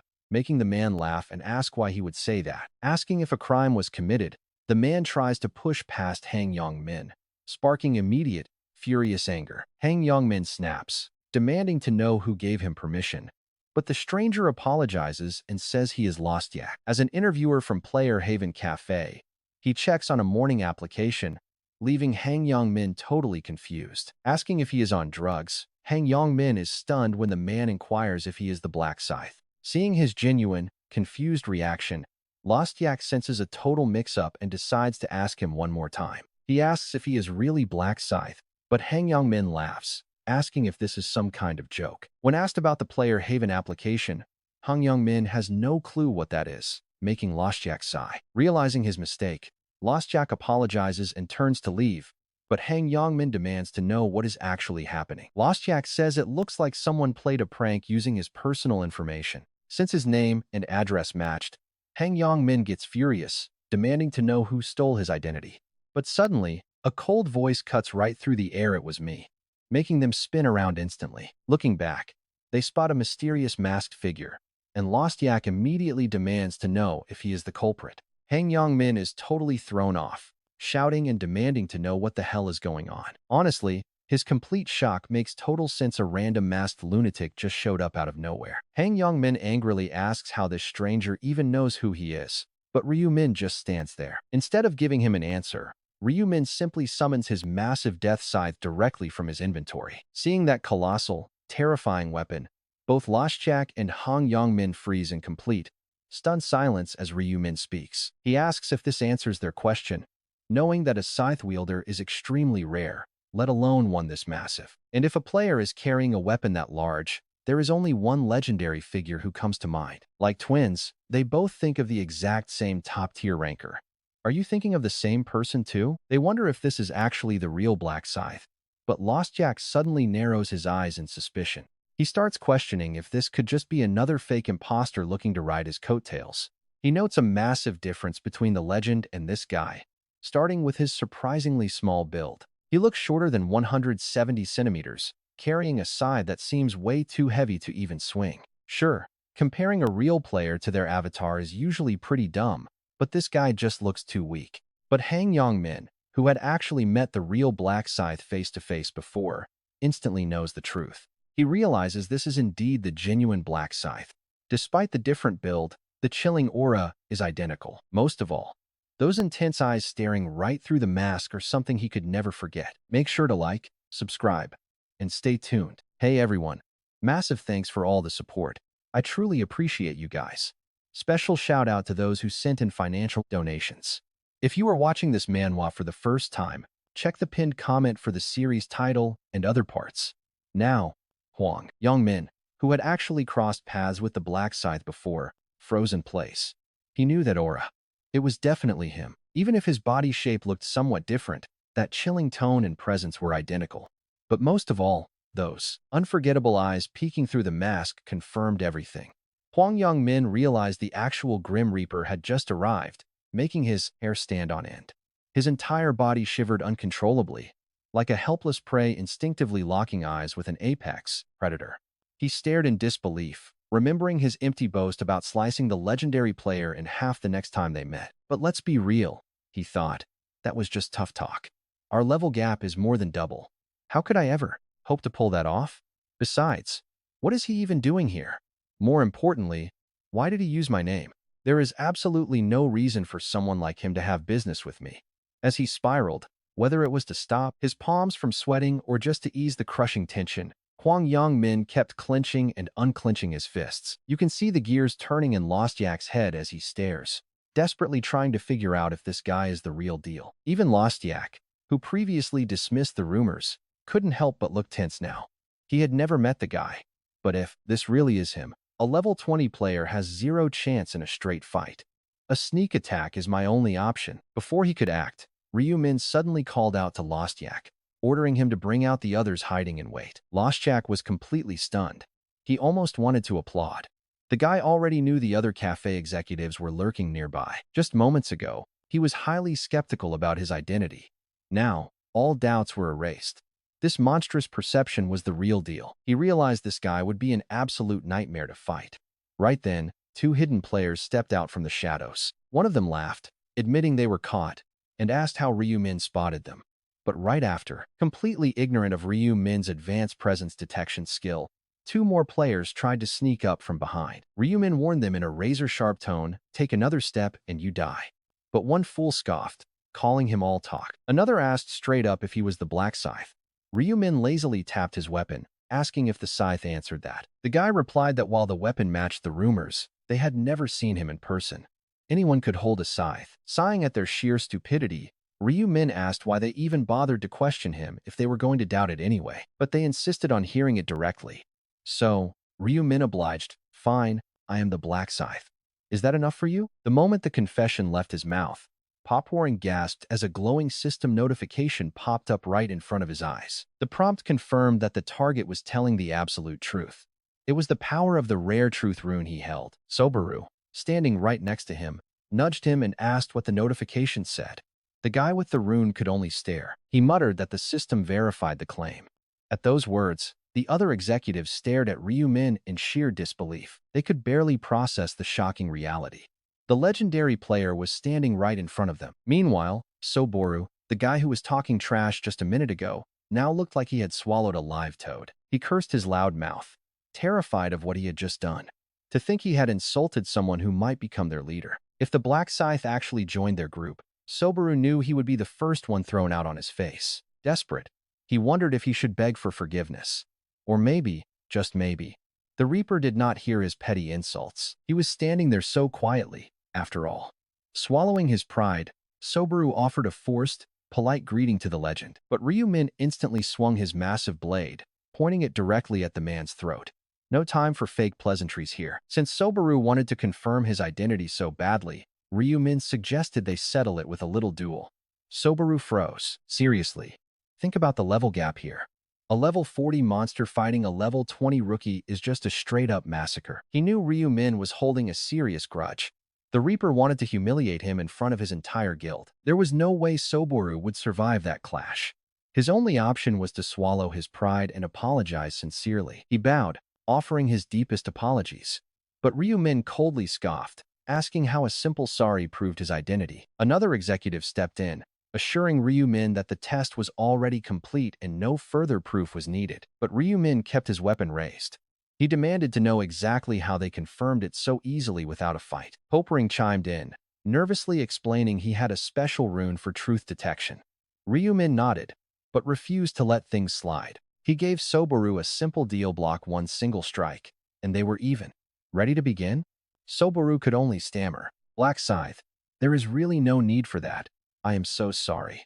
But before the executive can even finish apologizing, with a chilling slice, his head thuds to the floor.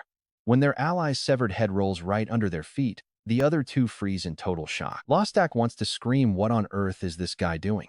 But knowing he might end up exactly like his dead comrade, he shuts his eyes in fear. The executive with the truth rune feels the exact same dread. He realizes he did not even see the Scythe move. The gap between them is just too massive. One executive stammers, "Black Scythe, what are you doing?" Ryumin calmly replies, "What am I doing? I just proved my identity." The survivors realize they could easily be next. They are incredibly frustrated that a top-level executive just died so effortlessly. There is no resurrection in the real world like in the game. These are not low-level lackeys you can easily replace. These are elite executives. They cannot just find easy replacements, leaving them desperately wondering, who are we going to replace him with? Right then, their eyes lock onto the masked madman standing right in front of them. Honestly, the Black Scythe is the perfect replacement candidate. In fact, recruiting him was their entire mission from the start. But how can they bring a complete lunatic who murders his own allies into the organization as an executive? Their chairman would never agree either, since he genuinely values the lives of his men. The risk is just too high. Bringing in a cold-blooded killer like the Black Scythe is a massive liability. So, they quickly make a quiet decision. The two remaining executives realize that if they cannot recruit this monster, they have to put him down. They must kill him right here. Even though it will be incredibly tough, they cannot let him walk after murdering their comrade. Plus, taking him out eliminates a major future competitor anyway. They trade quick glances, silently agreeing on a plan. They decide to fake a surrender first to make him lower his guard, then strike with a sudden ambush. But suddenly, a chilling laugh slips out from behind Ryumin's mask. He asks, "Do you really think I would not suspect you? Especially when you clearly showed your intent to kill me earlier." The shocked executives stammer, What are you talking about?" Ryumin mocks them, "I bet you were planning to act submissive and then stab me in the back, right?" Then he asks, "Do you know why I used Hang Yongmin's name and address to apply?" They admit they have no idea. Ryumin grins, "Because I wanted to bait you executives out here." The two survivors freeze in shock. They exchange frantic looks and ask Ryumin what he actually wants. His reply is chillingly simple: "I want you to die." From anyone else, this would be a bad joke. But this is the legendary Black Scythe, and he is not playing around. He already claimed one of their lives as a warning, and that unhinged, deadly look in his eyes is very real. Let's think. What do we do? If we just stand here, we are dead. The more logical one tries to salvage the situation, but in a moment of panic, his brain refuses to cooperate. Under this kind of pressure, logical thinking completely vanishes. He desperately decides that they should try talking to him. Maybe they can buy themselves some precious time. Even though the Black Scythe just murdered their ally without warning, maybe they can still negotiate. That is their only hope. But just as the executive opens his mouth to speak, a sudden gasp slips out of him instead. And just like that, boom, another head rolls. We are looking at two headless bodies on the floor now. Now, only 3 living people remain in the hallway. A trembling Hang Yongmin, the Truth Rune user, and the Grim Reaper himself. The last executive realizes Ryumin baited them here just to slaughter them. Pure terror fills his eyes in this moment. He asks Ryumin, "Why do you hate us so much?" Ryu Min scoffs. You are seriously asking me why? You framed innocent people and slaughtered them. Did you not? The man's eyes widen in shock. How do you know that? Ryu Min replies, did you really think I wouldn't find out about the people you murdered during your interview tests? During those executive trials, you had to personally hunt down innocent civilians. You monsters abused and killed so many of them. The executive tries to justify it. They were not innocent. They looked down on players and insulted us. They envied our powers. Double-standard hypocrites like them deserve to die. Ryu Min just stares at him. Ryu Min asks, and what about you? You judge others brutally, but let yourself slide. Is that not a double standard? The man snaps, what are you talking about? You do not even know me. Ryu Min replies, you think I don't? I can see right through your inner thoughts with my rune. He raises his scythe and adds, I might not know you, but I know one thing. In a flash, that man's head rolls on the ground like a grape.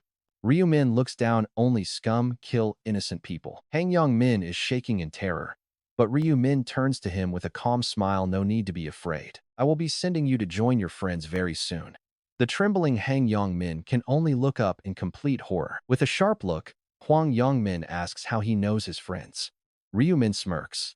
Why wouldn't I? We hung out. Well, strictly speaking, I was dragged into your group. A shocked Hwang Yongmin stammers out a confused what while Ryu Min just smiles. Hwang Yongmin stares back, totally lost. Wondering what this guy is spouting, Ryu Min asks, don't you know who I am? Hwang Yongmin stammers out, your black scythe. But get ready, because his words cut off as he sees the face behind the mask. It was a face he knew all too well.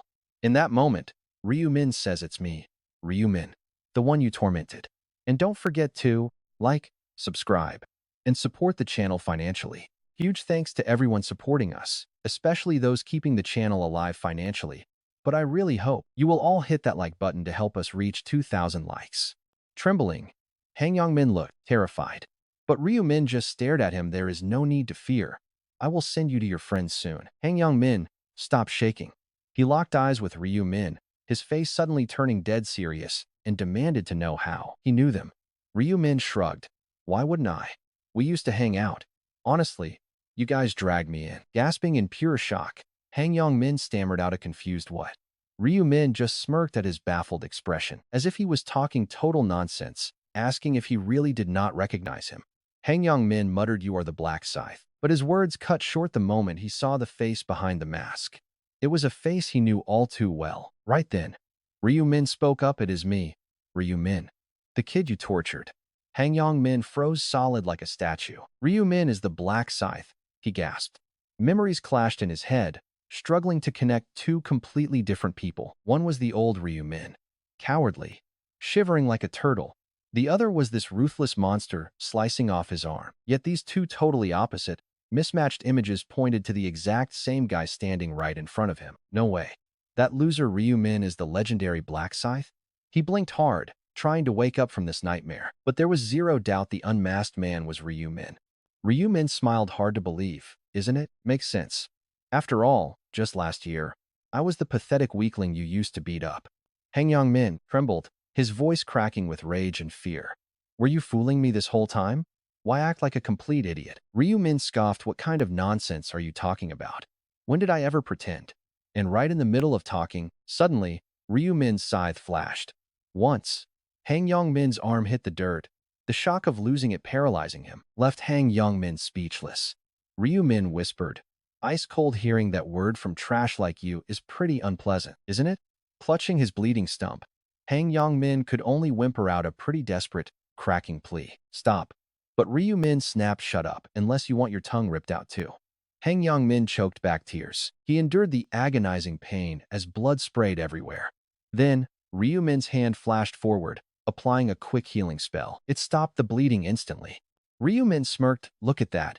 You're a one-armed loser now. Hang Yongmin cried. Realizing his severed arm was gone forever, he sobbed. Ryu Min shrugged, so what? You can still live with one arm, right? Ryu Min wanted to humiliate him, but Hang Yongmin was simply too traumatized to feel anything anymore. Completely overwhelmed, Hang Yongmin asked if this was truly the same Ryu Min he used to know, desperately searching for any sign of the old kid in this cold monster. Ryu Min replied flatly, no, that weakling is dead. He is gone forever.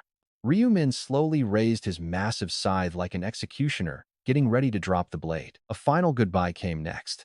Hang Yong-min's voice cracked in desperate panic, begging for a single chance. Wait, Ryu-min. Please spare me. I was wrong. I am so sorry. The giant blade swinging toward him suddenly stopped, hovering right above his neck. Ryu-min leaned closer, pretending to actually think about the pathetic apology. Is that so? Hang Yong-min saw a tiny spark of hope, believing he could survive. This is where he plays his last card. Carefully choosing his words, he pleaded, you get nothing from killing me. Why not use me instead? Ryu-min looked, interested. Use you how? Hang Yong-min quickly pitched, I will be your loyal assistant, obeying your every single command. I will run errands, act as monster bait, literally whatever you want. Ryu-min paused, thoughtfully stroking his chin, silent. Hang Yong-min held his breath, waiting. But his hope shattered instantly as Ryu-min sighed. It is still a no. His face fell completely. Wait. What do you mean? Ryu-min smirked. You still plan to betray me, don't you? The coward panicked, sweating bullets. How does he know? Did he just guess? Before he could think, Ryu-min added, you can't keep a dog that tries to bite its master. Ryu-min raised his blade, and Hang Yong-min's face twisted in pure terror as he screamed to wait. But Ryu-min cut him off. Your worth as a pawn ends right here. With a swift swing, Hang Yong-min's head flew off. A pathetic, miserable end. As silence fell, Ryu-min's cold voice echoed. In the quiet room, I gave you so many chances in my previous lives. Back when he lacked the rune of inner thoughts.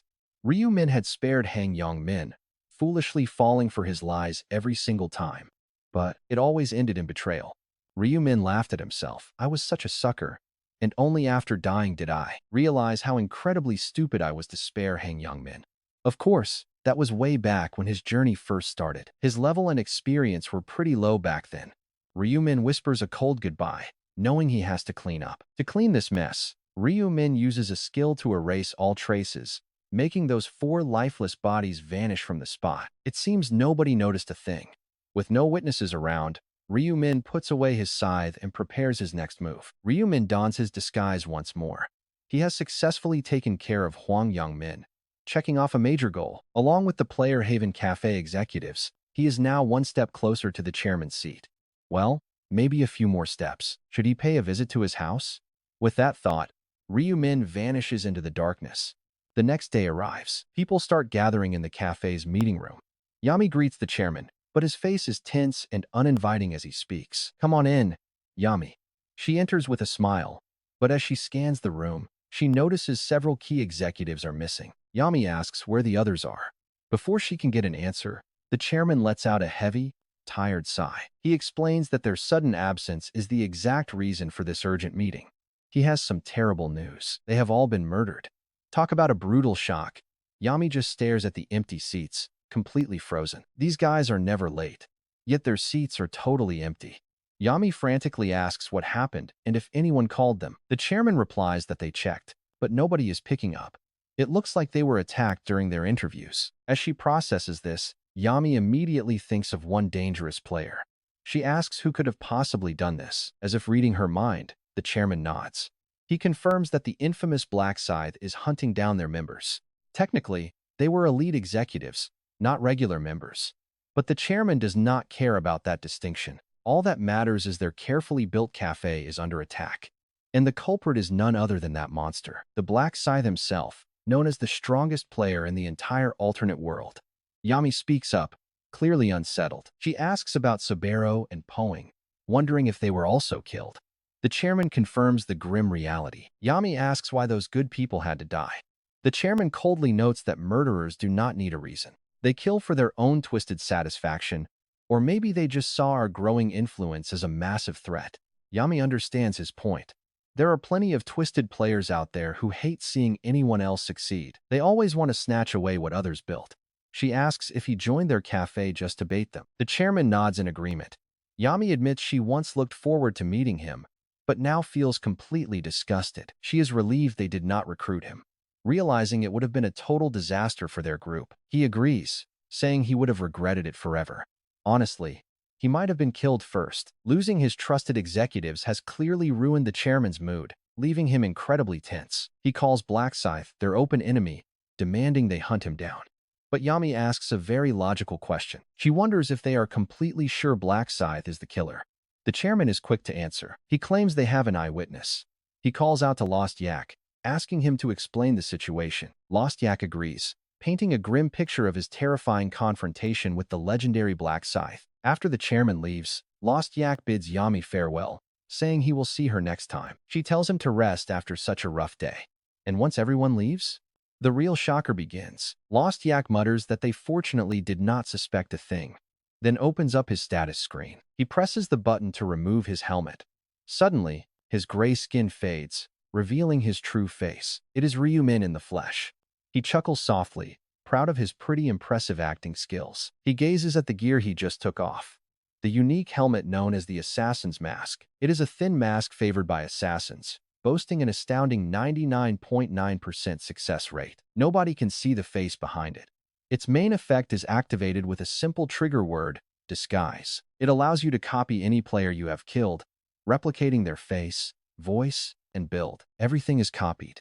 Durability is high, but you need an expert rank or higher to wear it. Ryumin picked this mask as his reward from the previous time attack event using his unique ticket. It lacks good stats and defense, but its special utility is priceless for Ryumin. Being able to morph into his victims is a massive cheat code, and it does more than just deceive. From gathering secret intel to total espionage, this is truly the ultimate tool for a silent killer. Ryumin just killed the executives. He had to infiltrate their ranks as one of them. Now, he smirked, I can even copy Huang Yongmin if needed. But for now, he'd focus entirely on playing the part of Lost Yak. He was prepared. If he hadn't probed Lost Yak's mind earlier, there's no fooling the other executives. His speech patterns, habits, and social ties, all carefully unraveled by his unique rune of inner thoughts and past regressions. That's how he played Lost Yak. And without his specialized assassin's mask, this complex plan was impossible. Get this next up for Ryumin, seizing the perfect, ultimate moment to take the chairman's throne. Drop a like, subscribe, and stay ready for the next wild part. Huge thanks to everyone for getting us to 2,000 likes on the last video. And let's try to hit 2,000 on this one too. Big shout out to our awesome channel supporters. If this is your first time watching this manhwa with us, you can grab the title and previous chapters in the pinned comment. Now, after Ryumin successfully fooled everyone as Lost Yak, he planned to head straight to the chairman's mansion. But he hesitates, rethinking the whole plan and realizing that if it were up to him, he would just take out the chairman, steal his identity, and control the entire organization. But that is completely impossible.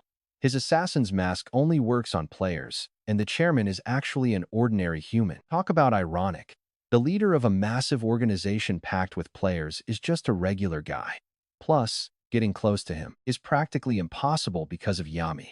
Ryumin knows his current power is not enough to counter Yami's tricky abilities. So for now, he decides to keep acting as Lost Yak. Since the next meeting is a while away, he won't need to transform for quite a bit. With this unexpected free time, here is where things get interesting because he has got a legendary plan. It involves restoring the durability of his Bead of Eternity, an incredible item that grants permanent stat boosts whenever he defeats monsters. The catch is that every kill drops its durability by 1 point. Once it hits 0, this legendary necklace simply vanishes. That is its major weakness. But what if he can bypass that limit and repair it? Nothing beats this item for scaling power.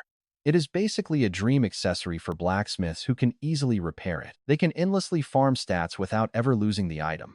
Getting it is extremely difficult, though, because if you fail to defeat the Orc Shaman in the 5th round, you miss your only shot. But who says only blacksmiths can use it? Anyone can do it with the right help. That is why Ryumin must head overseas. He knows of a legendary blacksmith who is destined to become the very best in the world. Ryumin needs that master craftsman to restore his bead. With this clear goal, he immediately starts packing for his trip. Seeing Ryumin pack his bags, his younger brother gets curious and asks what he is doing and where he is heading. Ryumin casually says it is just a short business trip. 3 days should be enough. His brother wonders why he is going, and Ryumin replies that it is basically for business. Hearing this, his brother admits he wanted to tag along if it was a vacation, but business changes things. Ryumin smiles, asking who goes on vacation nowadays. He tells his brother to eat well. Still curious, his brother asks where he is going. Ryumin chuckles and tells him the United Kingdom. Over in the United Kingdom, a young man named Russell Daniel has lived in a cabin deep in the woods for 6 years, abandoning school to hone his craft. The heavy clang of his hammer echoes through the forest as he shapes and tempers the metal. Right now, Russell Daniel is forging a 15-centimeter dagger. Once the shape looks perfect, he runs the blade along a whetstone to sharpen it. Next, he carefully heats the edge in the hot forge before plunging it into cold water, quenching the steel to make the weapon incredibly sharp and deadly. With the dagger finally complete, Russell Daniel looks at his handiwork with a sigh, wishing he could sell at least one today. But he knew this would happen. Making a decent living as an independent blacksmith is an incredibly brutal uphill battle. The cost of raw materials alone is getting ridiculous. He has survived this long, but he has finally hit his limit. His savings are gone. He refuses to ask his parents for money. Russell Daniel decides it is time to find another job. But the moment he turns around, he freezes in shock. Expecting a wild animal, he is shocked to see a stranger walking up to his cabin and an Asian guy, no less. Russell Daniel wonders what is going on since tourists never come out here. Not even sure if they speak the same language, he calls out, asking if the visitor is lost. To his surprise, Ryumin says his name Russell Daniel, the famous young blacksmith. Russell Daniel instantly tenses up, asking who he is. Ryumin just smiles, noting that the reaction confirms he has got the right guy. Defensive, Russell Daniel demands to know where he heard of him, since he has no Asian clients. Ryumin calmly replies he did not hear about him, he saw him. Stunned, Russell Daniel asks what he means by seeing him.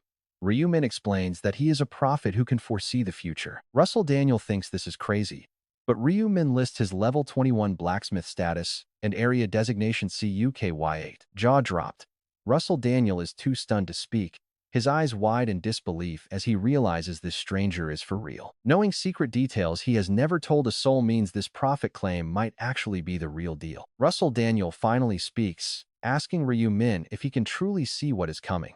Ryumin simply nods yes. Ever heard of a prophet? Ryumin explains that it is incredibly rare.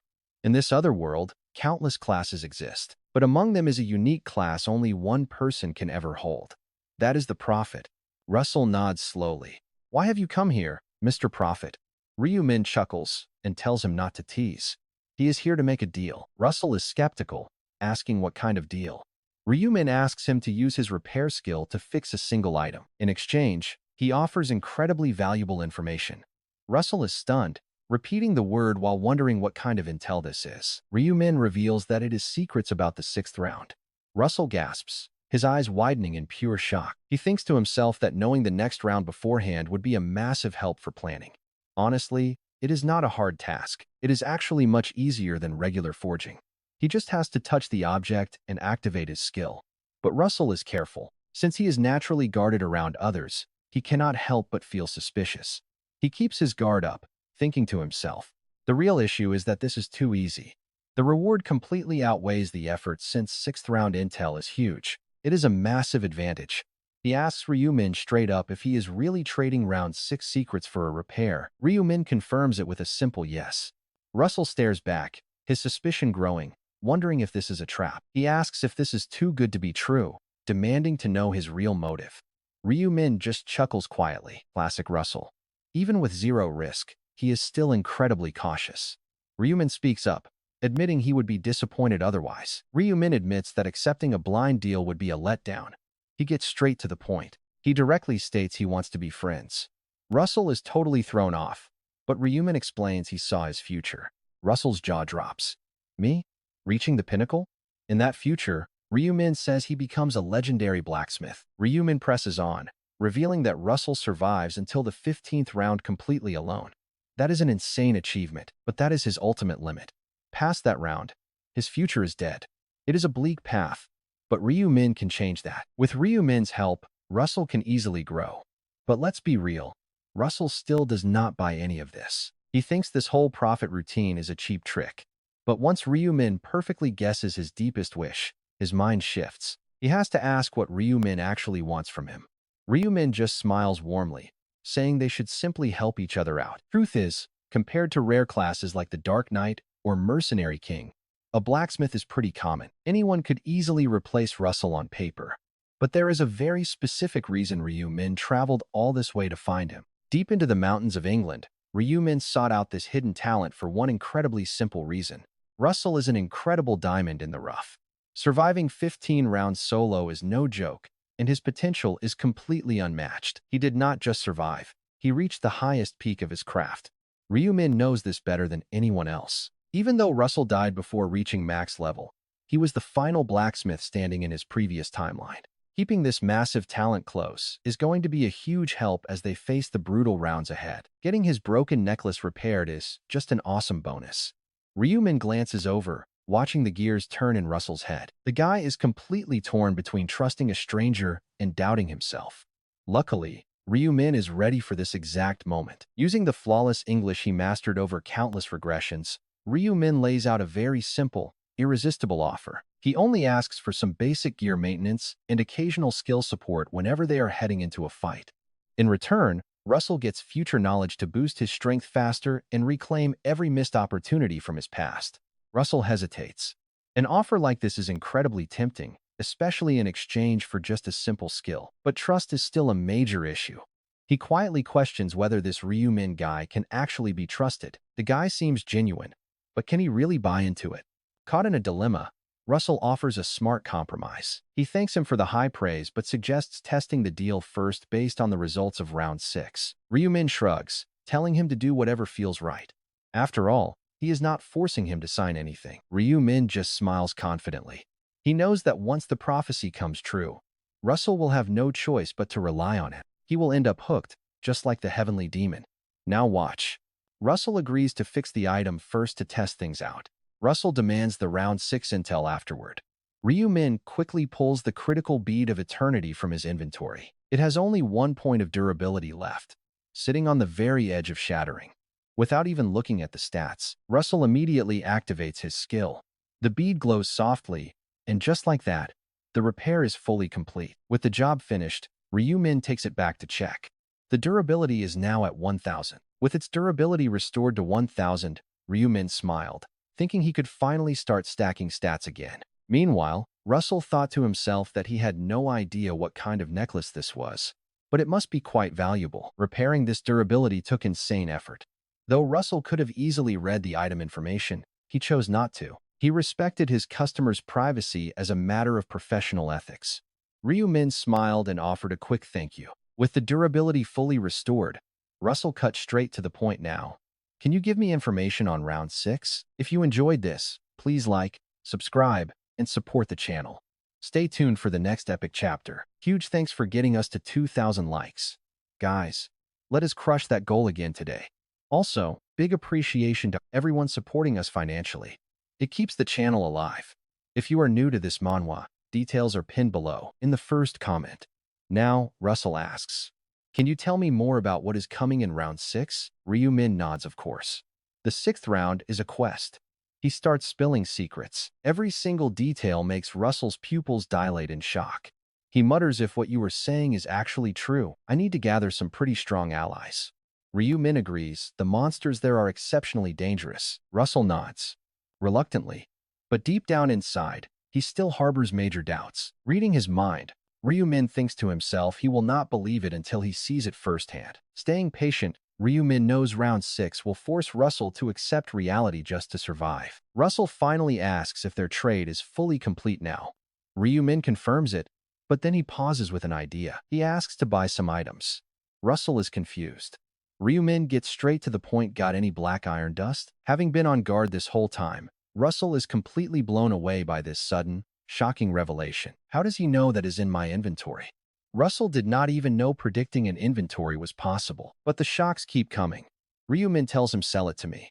I know you are flat broke and job hunting. I will pay you quite generously. Russell is completely floored, stammering, how do you know I need a job? See, Ryumin is just reading his mind here. But Russell thinks it is some insane, god-tier prophecy. Honestly, it does not matter. Russell apologizes, admitting he fully believes him now. After admitting he thought it was a trick, Ryumin tells him no worries, he only speaks of the future. Believing it or not is up to Russell. But Russell is already thinking his round 6 info must be real too. There is no way a prophet is wrong. Deep in thought, Russell finally raises his head with a firm resolve. Looking up, Russell asks if Ryumin needs the black iron dust, offering to just hand it over for free. Insisting he is not shameless, Russell explains that the information on round 6 is worth way more than some dust. He finally realizes the true weight of what he just learned. Smiling, Russell pulls the dust from his inventory. Smiling, Russell pulls the dust from his inventory.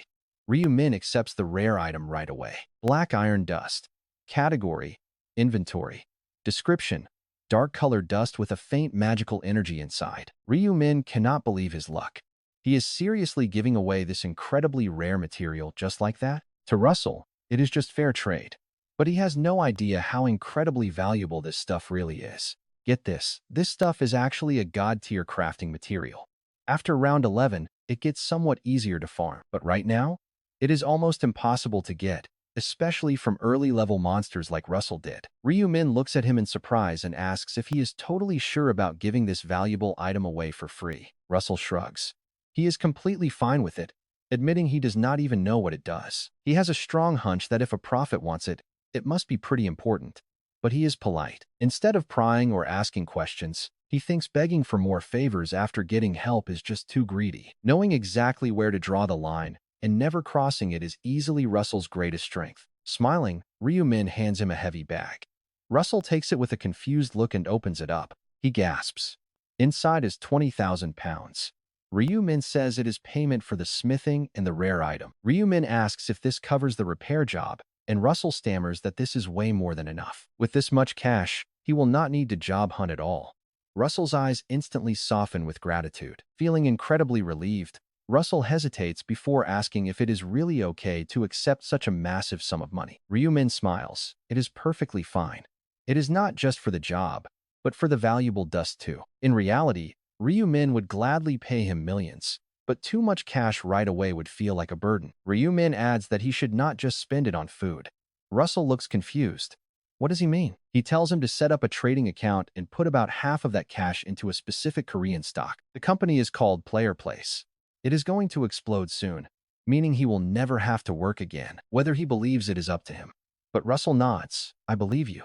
Your words carry serious weight. A prophet's word has to be foolproof. Besides, it is basically free money. Watching his deep commitment, Ryu Min decided he could finally take a step back from the negotiation table. He smiled. Well, Russell, it looks like my business here is officially done. Daniel, I wish you luck in the upcoming round. Oh, by the way, do you have a cell phone? Russell nodded.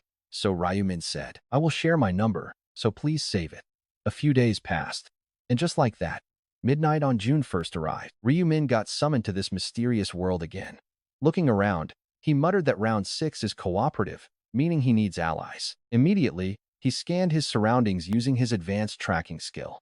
The very first person his system located was Minjuri. If he wanted to build a solid party, her presence was completely crucial. Honestly, there was nobody else he actually needed. However, he still had to fill the remaining slots since the rules for this round required a full 5-person team. Just then, Minjuri spotted Ryu Min. She ran over, waving happily, and said it was so great to see him. She asked how he had been, making Ryu Min chuckle. You are talking like we haven't met in years. She smiled, pointing out that it had been a whole month. She felt completely safe around him after their flawless teamwork last time. Ryu Min noticed other players staring directly at them. Someone whispered, who is that girl? And why is she talking to Black Scythe? Another player wondered if she was some secret high-ranking ranker to be chatting so casually with the top player. A third person chimed in, wait, I remember her from the last round leaderboard. Didn't she take second place? They were seriously jealous of anyone holding a direct connection to a literal god-tier ranker. Ryu Min ignored the murmurs. As the undisputed number 1 with a cold, mysterious charisma, Black Scythe was the most popular figure in the entire game. Naturally, everyone wanted to get on his good side, which honestly felt like a giant hassle to Ryu Min. But nobody actually dared to approach him. The reason was pretty simple, the guy was just way too terrifying. An intense, unfathomable aura constantly surrounded him like a solid physical wall. Yet, Minjuri seemed completely unaffected as she chatted away. She casually asked if he beat the boss. He calmly nodded yes, he did. She nodded even with the tight time limit. You finished it fast.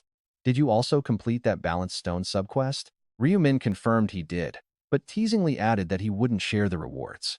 Surprised, she gasped, how did you know? He chalked it up to a hunch, making her remark that he always seemed to possess this crazy, deep insight. This is getting pretty awkward. Minjuri quickly realized her casual words had made the entire vibe around them turn weird. She panicked, wondering if she said something stupid. her face instantly heating up as pure embarrassment washed over her. Blushing hard, she stammered an apology for being way too presumptuous. Ryu-min just shrugged. There is nothing to apologize for. He even thanked her for the compliment, leaving her thinking about how incredibly cool and considerate he actually was. Right at that moment, two other players walked straight toward them. They cautiously called out, "Hey there, Black Scythe." The newcomers were none other than Seo Arin and An Sang-cheol. Seo Arin smiled. It has been a while. Glancing at Minjuri, she asked who this was. Ryu-min replied coldly, "I do not think I need to explain." Seo Arin kept smiling, but inside, jealousy was eating her alive. She wondered why he smiled at that girl, and not her. This freezing cold reception left her feeling pretty hurt. But Ryu-min had other things on his mind. He simply asked what they wanted from him, pretending to be completely clueless even though he knew their exact motives. He knew they were here because of his prophecy. He had predicted that Black Scythe would form a party with them. Meanwhile, the duo carefully debated how to reply. They obviously could not just bring up the secret prophecy out loud. Choosing his words with extreme caution, An Sang-cheol hesitated for a second before finally speaking up. He admitted they wanted to join his party. Ryu-min questioned, "Party with me?" An Sang-cheol promised they would stay out of the way and avoid causing trouble. Both he and Seo Arin were completely sincere. The prophecy was clear. Teaming up with Black Scythe was their only real ticket to surviving round 6 easily. They literally could not afford to fail here. Ryu-min tapped his chin, putting on a show of deep thought. In truth, their actual strength did not matter at all. Having them around made literally zero difference to him. He had plenty of volunteers, but letting them join meant An Sang-cheol would report everything to the heavenly demon. That would play perfectly into his hands. Ryu-min realized building a solid, positive reputation now was extremely smart. He is honestly such a mastermind.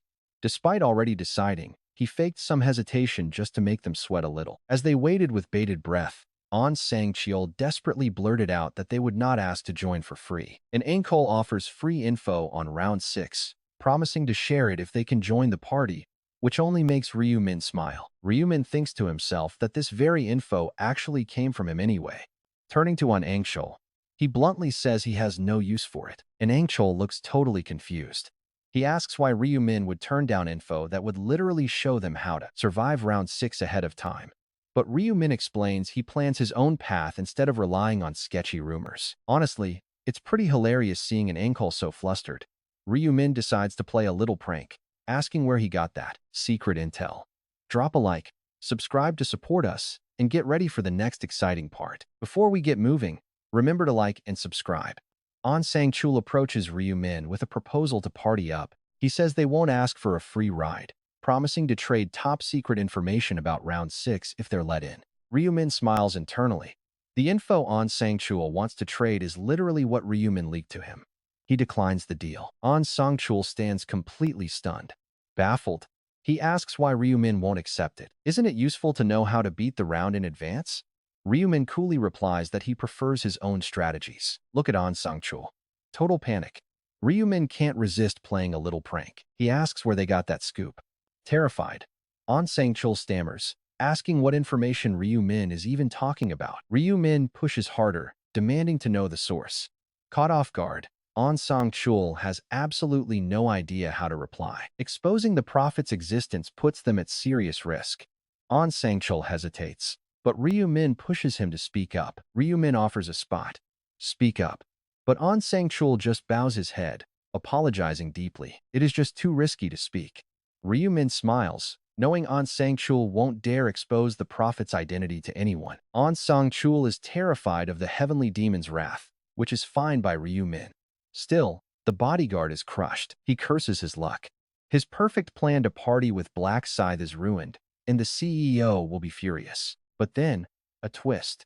Ryu-min relents and lets them join. An Sang-cheol is completely shocked. Ryu-min explains he respects loyalty. Since An Sang-cheol didn't spill his source, it proves he isn't a filthy rat. Now watch. A massive relief. An Sang-cheol realizes they almost ruined everything by exposing the prophet. Drowning in relief, the pair repeatedly bow, thanking Black Scythe for giving them a real chance. Then they glance over at Minjuri, still intensely curious about her relationship with Black Scythe. Ryu-min notices. He casually tells them she is a buffer bound by a strict contract. An Sang-cheol is left wondering. A buffer? Under contract? On Sang-chul has a million questions but decides to ask about the contract first. Ryu-min confirms the setup but keeps his mouth shut, refusing to give any more details. Realizing they won't get any details, they back off. Meanwhile, Seo Arin turns her gaze toward Minju-ri. Seo Arin introduces herself with a warm smile, and Minju-ri gasps in total surprise, asking her identity. She asks if she is the famous actress Seo Arin, who just changed her in-game appearance. Minju-ri is absolutely ecstatic to meet a real celebrity in person. It feels totally unreal. She excitedly admits she is a huge fan, adding that her father completely adored Seo Arin's hit television dramas. Seo Arin politely thanks her for the kind words while Minju gushes. An Sang-chul glances at Ryu-min. He nervously asks Ryu-min if it's truly fine to skip the round 6 guide. Ryu-min flatly refuses. Ryu-min explains he has no interest in owing them any favors, leaving An Sang-chul feeling highly disappointed. Zero mercy.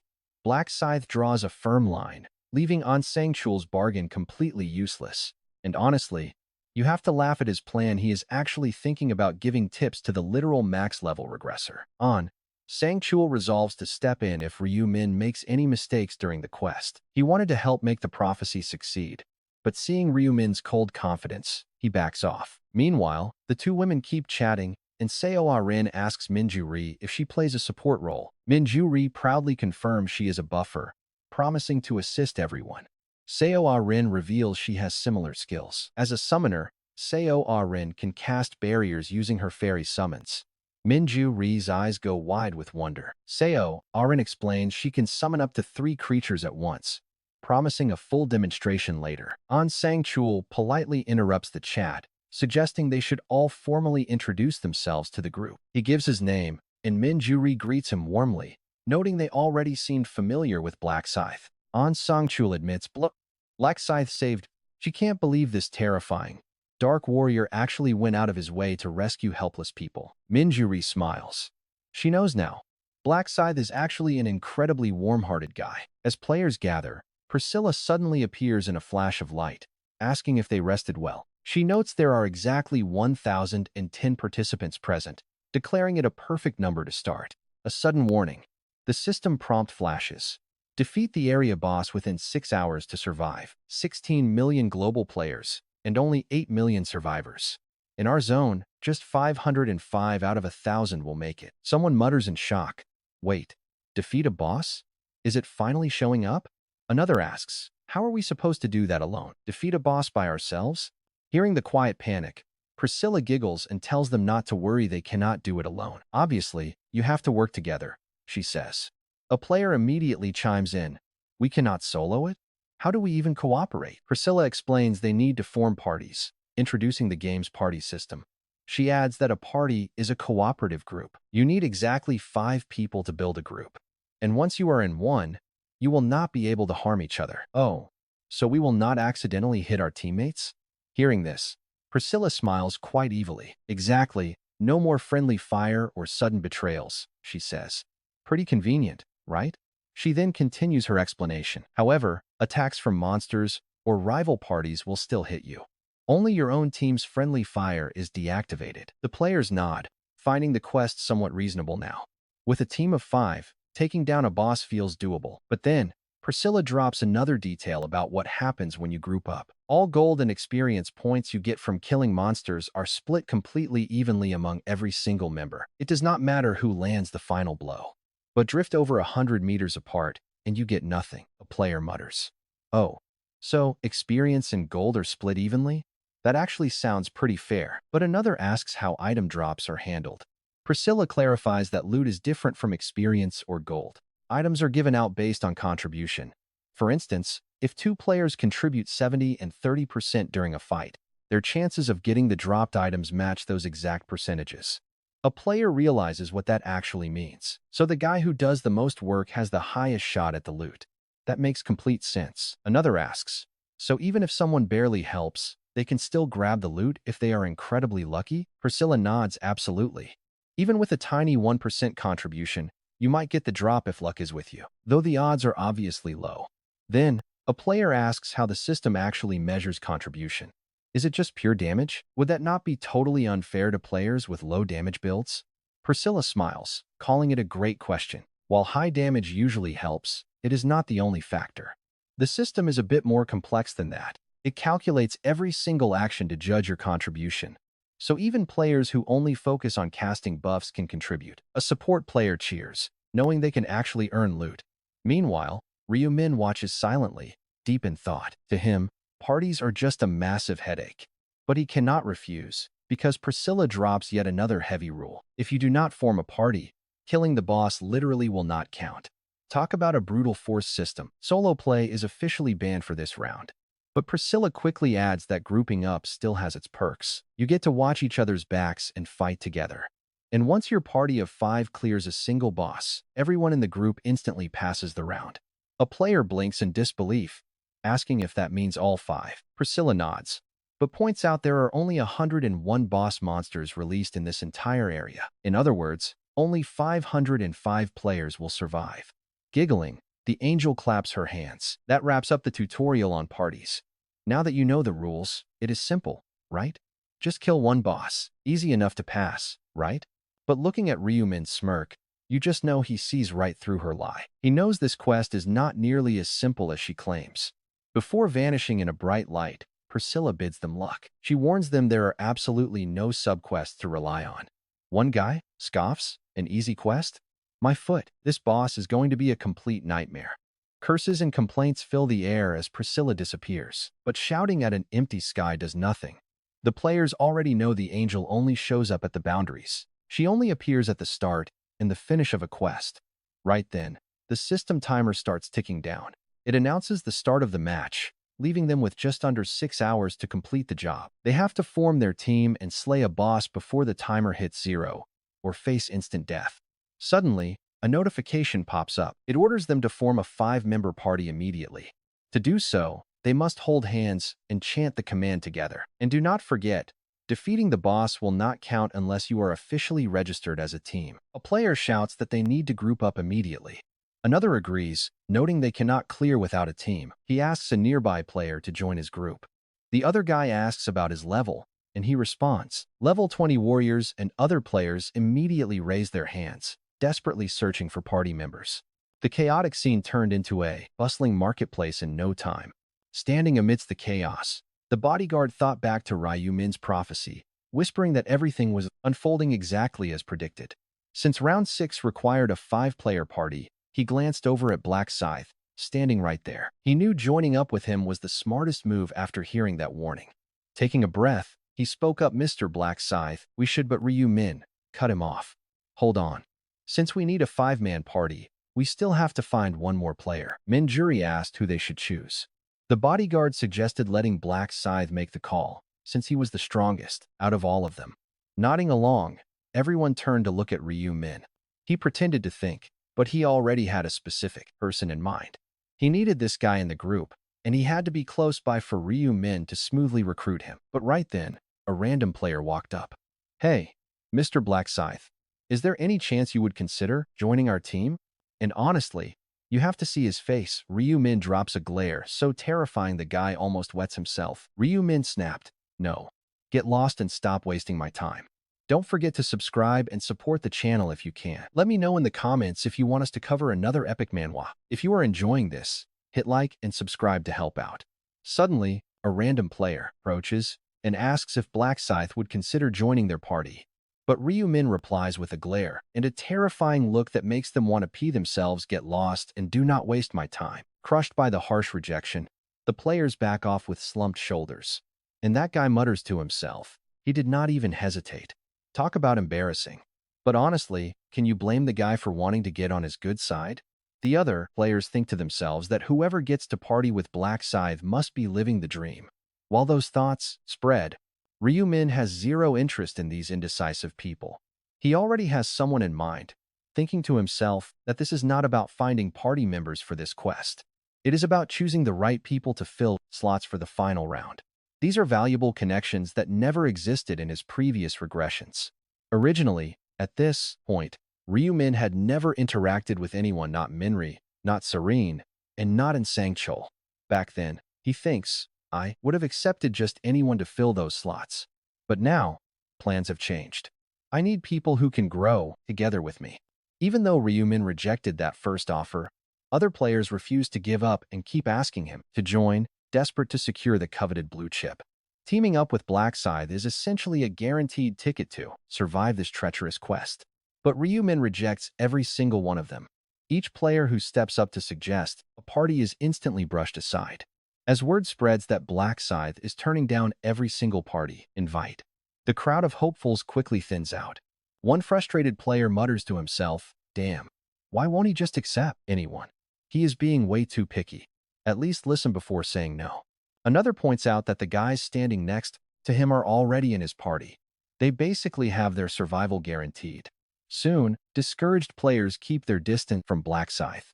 Anyone who witnessed those swift rejections does not dare try their luck and voluntarily backs off. By now, Ryumin's own party members are getting curious, and honestly, we are all wondering who gets that final spot. While the bodyguard is curious, he also feels a tinge of regret, thinking it would have been great if Master Ma were here in this section. If they were in the same zone, he would have recommended him without hesitation.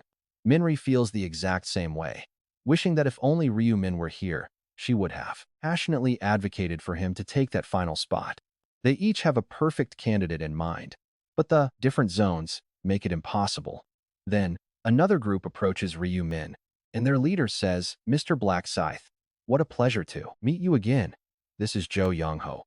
Smiling, Ryumin says, "I am pleasantly surprised to see you here. I thought you might not make it past the 5th round." He laughs, asking if Ryumin is underestimating him a bit too much. Dealing with 300 orcs was a total breeze. That is no empty boast. Jo Young-ho easily cleared the quest, ranking 125th out of 1,211 participants who reached the 5th round. He adds, "I was inspired by your past battles, which motivated me to finish the hunt quickly." Ryumin says, "Is that so?" Jo Young-ho adds, "Either way, thank you. Thanks to you, my friend here also survived without a single scratch." Then, Manji, one of the players who benefited from Black Scythe's emergency treatment, steps forward and says, "Mr. Black Scythe, I am incredibly grateful for your help with my shoulder back then. Thanks to you, I can." Ryumin replies, "You managed to take down 300 with that body of yours." Manji says, "It is all thanks to you, Mr. Black Scythe. I am truly grateful. You are my savior." With a friendly gaze, Jo Young-ho turns to Ryumin and asks if he is looking for party members. Ryumin replies that is right. Jo Young-ho adds, "You have 4 members now, just one more. And you are set, right?" Ryumin says yes. Jo Young-ho adds, "Please do not misunderstand. I am not here to ask you to join us. We have already completed our party." Ryumin says, "I know." In fact, Ryumin already knew that their party is fully formed. The golden chains on the wrists of Jo Young-ho and his mercenaries serve as clear proof. Then, Ryumin points out that they seem to have a complete group of 5. Since they already have the right number of members, he asks, bluntly in that case, "What is the reason for your visit? If you are not here to join us, why did you seek me out?" Jo Young-ho replies, "Well, out of goodwill, I wanted to say hello and make a suggestion." Ryumin asks a suggestion. Jo Young-ho explains, "Our party and Black Scythe's party. How about we form an alliance?" At that exact moment, Ryumin reads his mind, seeing the true intention behind this alliance proposal. Jo Young-ho is thinking to himself that he is not trying to benefit from Ryumin at all, and hopes he understands this is just a friendly gesture to help him out a bit. Perhaps, out of gratitude for Manji's treatment, Jo Young-ho is genuinely trying to help Black Scythe. He looks at Ryumin and says, "We are not trying to join your party, and we have zero intention of stealing your precious loot or experience. If we run into the boss, you get first dibs. We just want to help, so please do not be so guarded." Ryumin could feel that Jo Young-ho was not trying to leech, but was genuinely grateful for Choi Ma. Silence. Dead silence. Jo Young-ho looked like a guy who had been completely misunderstood and grew pretty anxious. To clear the air, Ryumin delivered his final answer. He declined. Jo Young-ho stood there, totally shocked. He stammered, asking why. Was it because they might slow him down? He promised they would never become a drag. If they ever got annoying, Ryumin could just leave them. But Ryumin cut him off. That was not the issue. He hated messy complications. He appreciated the gesture, but declined. Jo Young-ho sighed in deep disappointment. It was a shame since they really wanted to help. But then Ryu Min offered a tiny sliver of hope. He promised to ask for their backup whenever he truly needed it, making the grateful man perk up instantly. He wanted a real promise, and Ryu Min gave a firm nod. He already gave his word, after all. That definitive answer brought a satisfied grin to the man's face. With a promise secured, they prepared to leave. They said their goodbyes, leaving Ryu Min and the bodyguard alone once again to handle their business. It was time to make a choice. But Ryu Min already knew exactly who he wanted, pointing right into the crowd. Silence. Everyone stared. Every eye in their group followed his outstretched finger as he called the target over. The target was utterly speechless. He slowly crept forward under the heavy gaze of the legendary Black Scythe. Ryu Min called him out for staring. Stuttering, the young man admitted he desperately wanted to join. His stats? Level 23. A black mage. He nervously revealed his details to the terrifying ranker. Ryu Min shrugged, saying none of that actually mattered. This random guy was officially getting the final slot. The other members were completely flabbergasted. Why choose someone whom everyone else had already rejected? Stunned, the kid was totally shocked. He could barely process that the legendary ranker actually chose him. Meanwhile, Ryu Min was pretty pleased with his decision. This was a massive investment for what was coming down the line. And here is the crazy part: this awkward kid was destined to lead a cult worshipping the Black Scythe like a god. With a strong bond, he would get a totally loyal fanatic. His username? Aged Man No Gay. His real name? Heyo Taesuk. Ryu Min officially initiated the team invite, finalizing their roster. As the system recognized their agreement, glowing golden rings with strange symbols materialized around their wrists. The party was officially formed. Young Hyo Taesuk could not believe his insane luck as Ryu Min called out to him. "Introduce yourself," Ryu Min commanded. He wanted the new guy to speak to the rest of the crew. The nervous mage hesitated briefly, then quietly introduced himself as a level 23 black mage. He mumbled about his main skills, black arrows and dark chains, slowly gaining some confidence as he spoke. Min Ju-ri smiled warmly, welcoming him as their level 21 buffer, promising to keep everyone alive and powered up. Seo Rin and the bodyguard introduced themselves next, completing the introductions. But Min Ju-ri stopped them, immediately casting her powerful supportive spells on each of them one after another. She cast Bless and Swift. Instantly, the party was stunned to find their speeds boosted by 60%. While they gasped in disbelief, Ryu Min stayed completely unbothered by the sudden massive power spike. The bodyguard muttered that he now understood why she was chosen. Min Ju-ri blushed while Seo Rin watched with jealousy. Speaking of support, make sure to show some love by hitting those like and subscribe buttons. The plot is really heating up now, making it quite a challenge to find perfect matching scenes. Because of that, the next couple of episodes might take just a bit longer to put together. But do not worry. We are working hard to drop them as fast as humanly possible. Thanks to everyone supporting the channel financially. Don't forget to like and subscribe. Right then, On Sang-chil whispered that this was exactly why the Black Scythe kept Min Ju-ri around. Buffers are amazing. Min Ju-ri smiles, asking why. He is teasing her.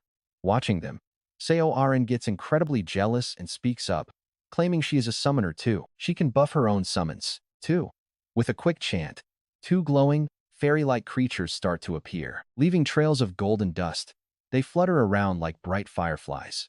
Then, a quiet rustling fills the air. A human-sized golem rises directly from the shifting ground. Seeing this, Min Ju-ri gasps in pure wonder, asking what those adorable little things are. Seo Rin proudly explains they are protective fairies that grant shields. Normally, they can't attack. But after hitting level 20, she got another fairy that actually casts offensive magic. Min Ju-ri is seriously impressed, then asks about the massive stone summon. Seo Rin explains that it is a golem she unlocked at level 20. It doesn't buff anyone, but it draws monster aggro, so she summoned it early. Min Ju-ri cheers, calling her awesome for having both tank and support skills. As the praise keeps coming, Seo Rin keeps her eyes locked on the Black Scythe. She turns to him, asking what he thinks of her. She practically begs for his validation with her eyes. But Ryu Min doesn't look interested at all. Staring off somewhere else, he simply tells everyone to move out. Seo Rin is left feeling completely frustrated because the Black Scythe ignored her. Ryu Min leads the way, and everyone follows. Meanwhile, Hyo Taesuk mutters to himself. With a buffer and a summoner, everyone here is crazy strong. He decides he must be helpful too. Wearing a tense expression, he follows closely. But the incredibly relaxed pace leaves him totally confused. He wonders why they are so chill. Sure, they have a generous 6-hour time limit, giving them plenty of time. They only need to kill one of the 101 field bosses to pass this quest, so staying calm makes perfect sense. But wouldn't killing the boss faster secure first place? Why is nobody rushing? Doubts fill his mind. Since Heo Taesok doesn't know about the prophecy, this lazy attitude makes zero sense to him. He has no idea there is zero advantage to rushing the boss. But suddenly, a loud shout echoes nearby. Someone screams that they found the boss. Everyone spins around, spotting a massive creature looming in the distance. It has a human torso, but the lower body of a horse, a terrifying centaur. A player yells out that they need to claim first place. Immediately, another party rushes toward the beast, brandishing a massive, double-edged axe. The centaur fights back like a demon, forcing the players to struggle against its raw power. One player shouts to spread out because the beast is too strong. Another calls to circle around and hit it from behind. Following the order, they move in from the rear. Ryu Min, watching from a distance, just clicks his tongue. He mutters how foolish it is to target the rear. Sure enough, a player sneaking behind gets a face full of hooves. The centaur's hind kick sends him flying 10 meters before he crashes hard and rolls even further. He rolls another 3 meters, somehow still alive but definitely out of commission for the rest of the fight. Furious, the remaining players unleash their skills in a coordinated assault to take the monster down. Finally, they manage to slaughter the beast. They cheer, celebrating that they took first place in the quest. One player laughs, mentioning how surprisingly easy the whole thing actually turned out to be. Seeing the rival team celebrate their win, Heo Taesok starts getting a little discouraged. He groans internally, realizing their top spot is gone. He naturally looks over at the black Scythe. Since the guy has always been number 1, he must be incredibly frustrated right now, right? But Ryu Min looks completely unbothered, without a single hint of regret. Meanwhile, the rival team's cheers begin to quiet down. Confusion spreads as someone asks why the quest completion screen isn't showing up. Panic sets in. As the disappointing truth slowly dawns on them, Ryu Min just smirks. He chuckles silently, knowing they finally figured it out. That thing they killed wasn't a boss at all. The angel mentioned there were only 101 bosses, but never said regular monsters wouldn't appear. That explains his calm demeanor. The centaur was just a standard mob. In reality, what counts as a trash mob varies from player to player, usually referring to weak monsters that are easily cleared out. To Ryu Min, this centaur was just another regular mob. Even if others viewed it as an elite beast, these centaurs are elite. But with 5 players, they were more than capable of handling them. The real issue? This creature is just a trash mob. The actual boss lurking out there is a massive minotaur. Defeating this beast requires at least 20 players at level 20. That means 5 whole parties. It was a brutally tough matchup, to say the least. But Ryu Min just kept his thoughts to himself. To him, the monster was just a big, sturdy tank with some pretty slow and sluggish movements. When the others formed their party, they probably thought this quest would be a total walk in the park. They probably believed their squad of 5 could easily claim the first boss kill. But Ryu Min knew the truth. To survive this with only 5 people, you would need to be way past level 30. Honestly, even that is pushing it, maybe at level 40. This is exactly why the angel warned that tackling it solo was a suicide mission. The Minotaur is not a monster you can solo. And get this, that is exactly where the trap lies. They set it up to make players think a 5-person party could easily clear the boss. But think about it. They never actually guaranteed a 5-man squad would win, when they really need 20 players to stand any chance. The angel played completely dumb, deliberately withholding that vital piece of crucial information from all the players. Ryu Min figured she was probably just following orders from above. Besides, they had 6 hours on the clock. That was plenty of time to hunt centaurs, level up, and save the Minotaur boss fight for the very end. The leaderboard did not care about who attacked first. It was solely based on the fastest clear time. So, speed was everything, and the fastest kill would take first place.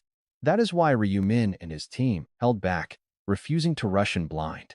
His party members understood the plan perfectly, so they stayed put. Ryu Min, acting as their prophet, had already shared 6 crucial rules for this round. First, the main goal is to defeat the boss in a 5-man party. Second, centaurs are just regular mobs. The Minotaur is the real boss. Third, defeating the Minotaur requires active cooperation among 4 separate 5-player parties. Fourth, The final ranking system does not care about who slays the boss first. Instead, the ranks are pretty much determined by which group achieves the fastest clear time. Fifth, once the boss dies, the party is immediately sealed in a pillar of light.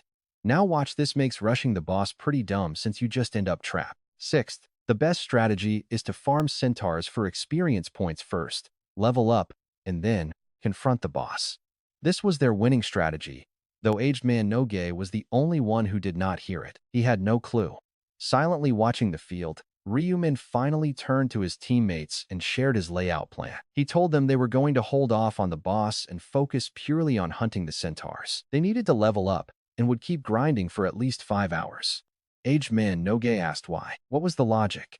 Ryumin explained that level 20 players were clearly struggling to fight these centaurs. If these trash mobs are this tough, then the boss must require several teams to defeat. Rushing into the boss fight blind is pretty foolish, especially with potential hidden traps waiting to catch us off guard. The old man nodded. Ryumin added that if they beat the boss too early, just like in the first round, they would end up trapped in that pillar of light, wasting precious grinding time. Grinding mobs is much smarter. Aged man Noge nodded, realizing the plan was to focus on leveling up and leave the boss for later. Ryumin agreed.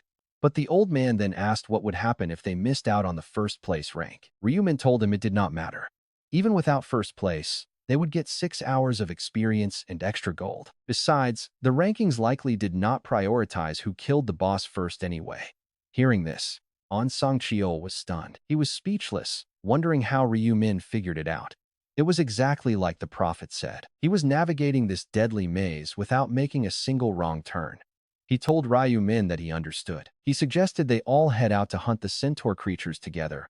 But first, they needed to discuss basic strategy. Ryumin cut him off, saying there was no need. He was going to handle the monsters completely solo. An Sangcheol and the others were absolutely flabbergasted. You are going in alone? Do not forget to like and subscribe, and wait for the next part. First, a massive thank you to everyone supporting the channel financially. Make sure to like and subscribe, because a brand new story is waiting at the end of this video, so stay tuned.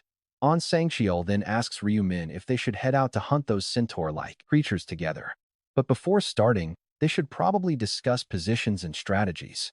Ryumin flatly replies there is no need for that. He says he'll handle the monsters entirely on his own. Everyone, including An Sangcheol, is stunned and asks if he's serious. Are you really going alone, Black Scythe? They wonder how anyone could solo a beast that usually requires a 5-man party. Sure, given Black Scythe's level, it was totally possible. But what are they supposed to do? Ryumin easily reads their worries and tells them to just stick close. Collect free experience points and gold. He basically offers them a free ride. Yes, he's carrying them. But Ryumin adds a condition: he gets first dibs on all the item drops. In return, they get to level up and earn gold fast without lifting a finger. It was a seriously tempting offer. Why complain about missing out on some items when they could easily farm levels and gold without taking any damage? So they readily agree to the deal.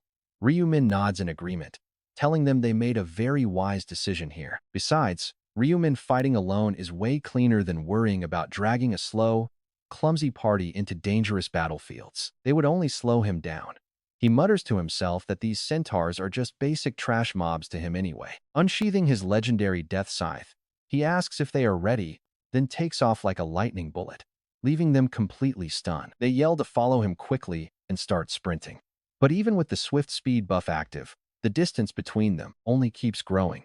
An Sangcheol gasps in disbelief, wondering how anyone can be this fast, and just how high his agility is. Even Noge, who always prided himself on his speed, feels like a slow, clumsy turtle compared to Ryumin right now. When they finally manage to catch up, they see Ryumin facing a wild centaur. And before the monster can even finish its fierce battle cry, Ryumin swings his scythe. The beast's head flies off in one clean, instantaneous strike. The entire fight took exactly 0.3 seconds. The party is completely jaw-dropped, asking what on earth just happened. One single slash. Nobody expected an elite monster to drop instantly. Ryumin quickly triggers his tracking skill to find more. A system notification pops up confirming his target is located, and the ruthless slaughter resumes. He's a literal human killing machine. Now watch this. Ryu-min takes a quick glance at the clock and realizes he's only been hunting for 30 minutes. Checking his logs, a flurry of system alerts shows endless centaur defeats and his passive title multiplying his experience gains. Gold keeps piling up alongside his skyrocketing level counter. Thanks to the Rune of Slaughter, all his stats are buffed by 100% after getting 172 kills. That's not bad for 30 minutes. With 2,000 centaurs on the field, he can easily wipe them all out within 6 hours. Leaving some for others, Ryu-min glances down at another highly critical notification from his legendary item. The Beat of Eternity stacks are steadily building up, but the item's durability is slowly wearing down. He has already gained 11 free permanent stats. Ryu-min realizes he just needs to keep farming nonstop. This epic grind will continue until the durability hits 1. Then he will ask Russell to restore it. While planning his next move, sudden footsteps echo behind him. Spinning around, Ryu-min spots his exhausted companions. They are completely out of breath, barely having managed to keep up with him. He can't help but smile. He kindly tells them to take a quick rest if they're tired. Relieved, they joyfully thank him and collapse. Arin and Old Man Noge, who both have the very lowest strength stats, lie flat on their backs. Noge wheezes that just chasing him is exhausting, complaining that even a 100-meter buffer zone wasn't nearly enough. Sangchio fully agrees with him. But despite their complaints, they honestly couldn't be any happier right now. They had already leveled up in just 30 minutes. Min Ju-hee gasps, praising Ryu-min's unbelievable hunting speed. Ryu-min playfully teases, asking if she doesn't like getting free levels.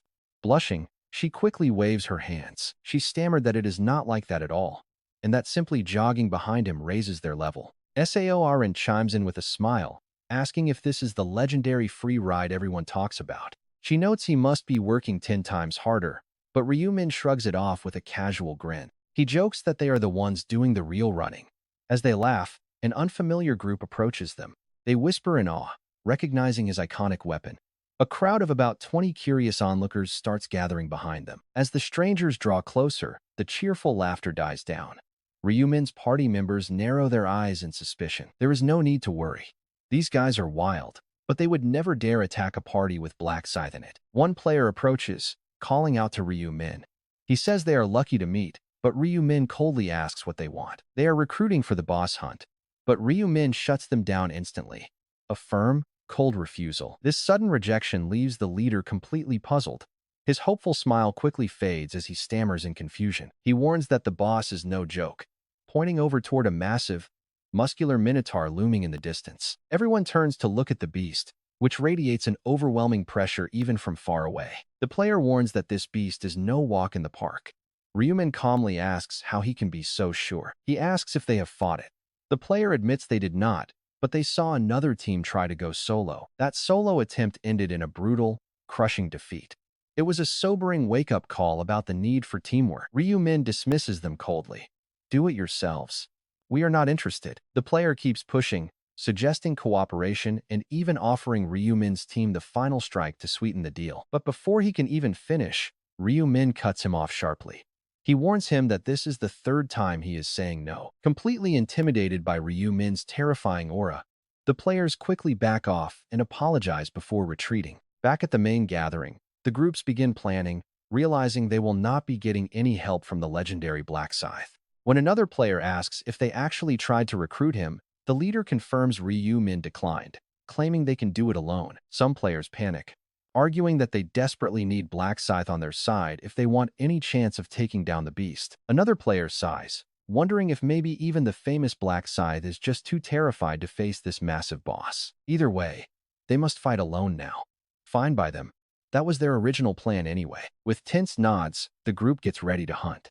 They watch as the massive minotaur begins taking slow, heavy steps. Standing at a towering 6 meters tall, each step of the giant beast sends a heavy thud echoing through the area.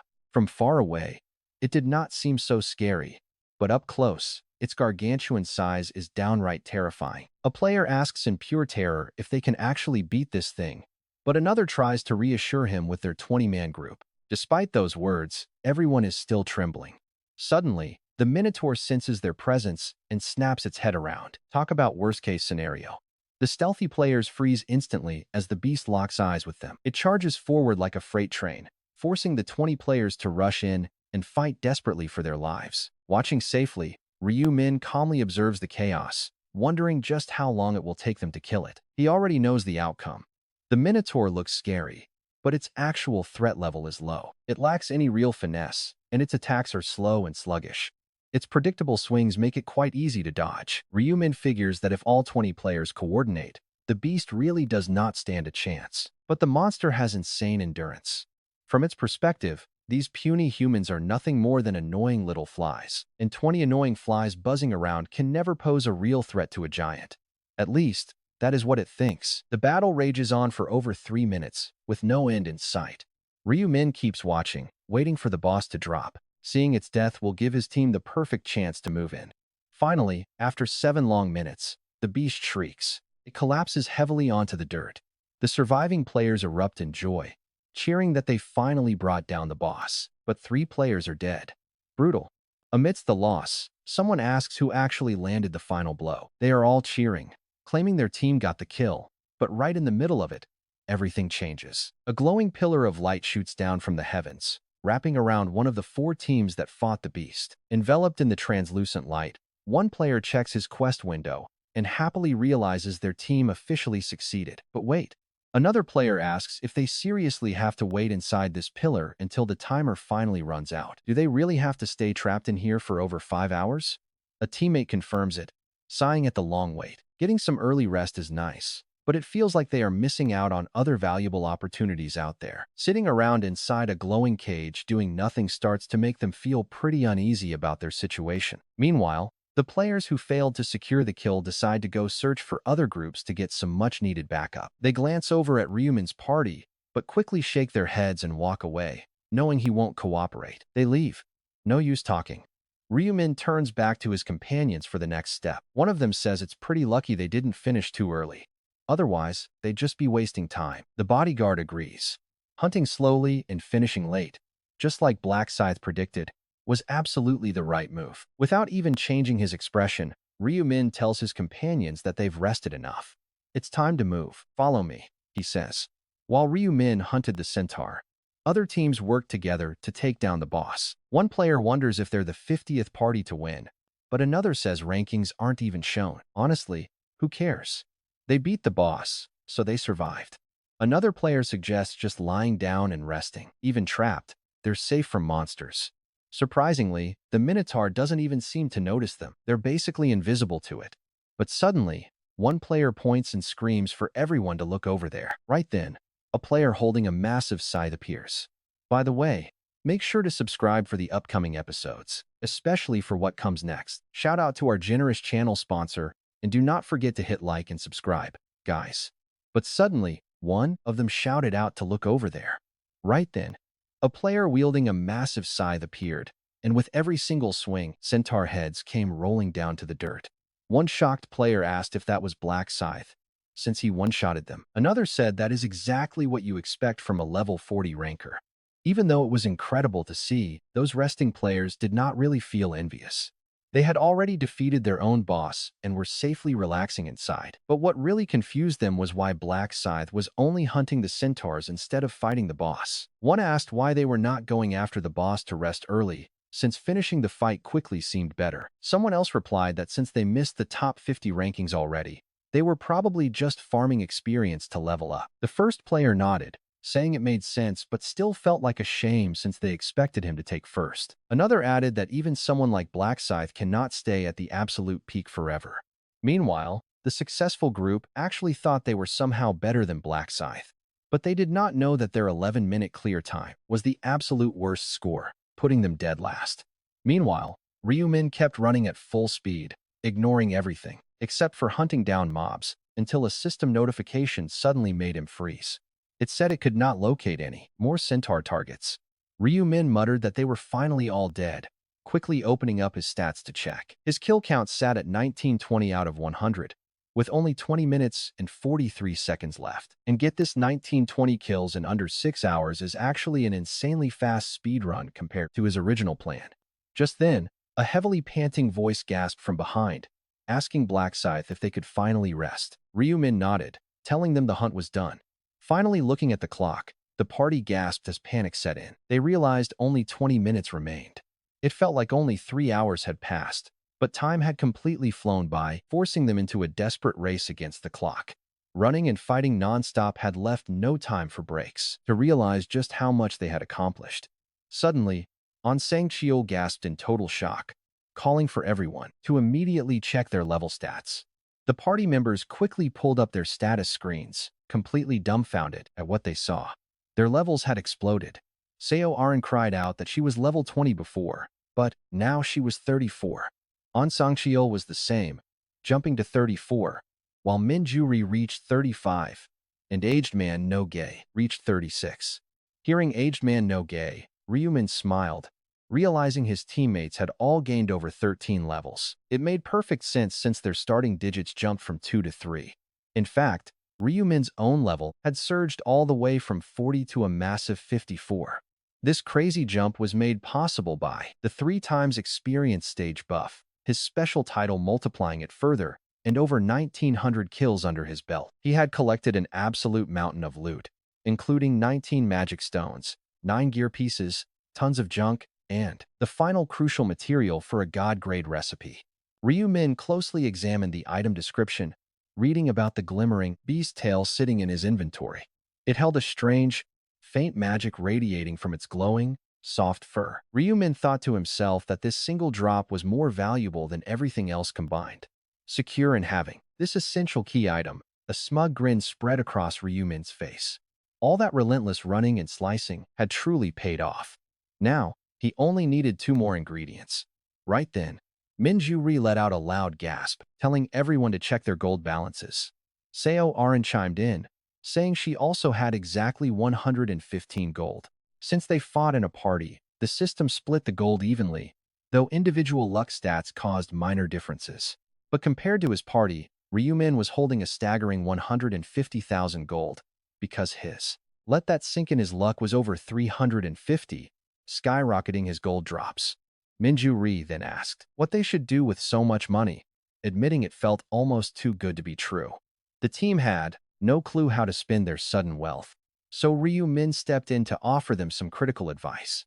He told them to buy utility skills like perception, night vision, and elemental resistances, saving the remaining gold. They could use that leftover cash if a good item popped up in the daily shop.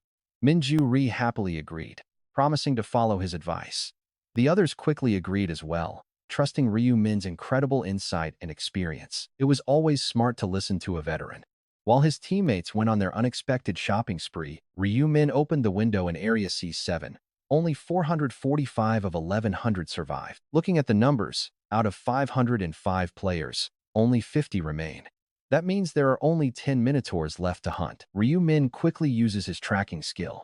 A system message pops up, showing the target's exact location. With the Minotaur located just 198 meters away, Ryu Min decides to take the lead and charges straight ahead. He tells his party to follow him so they can take down the final boss.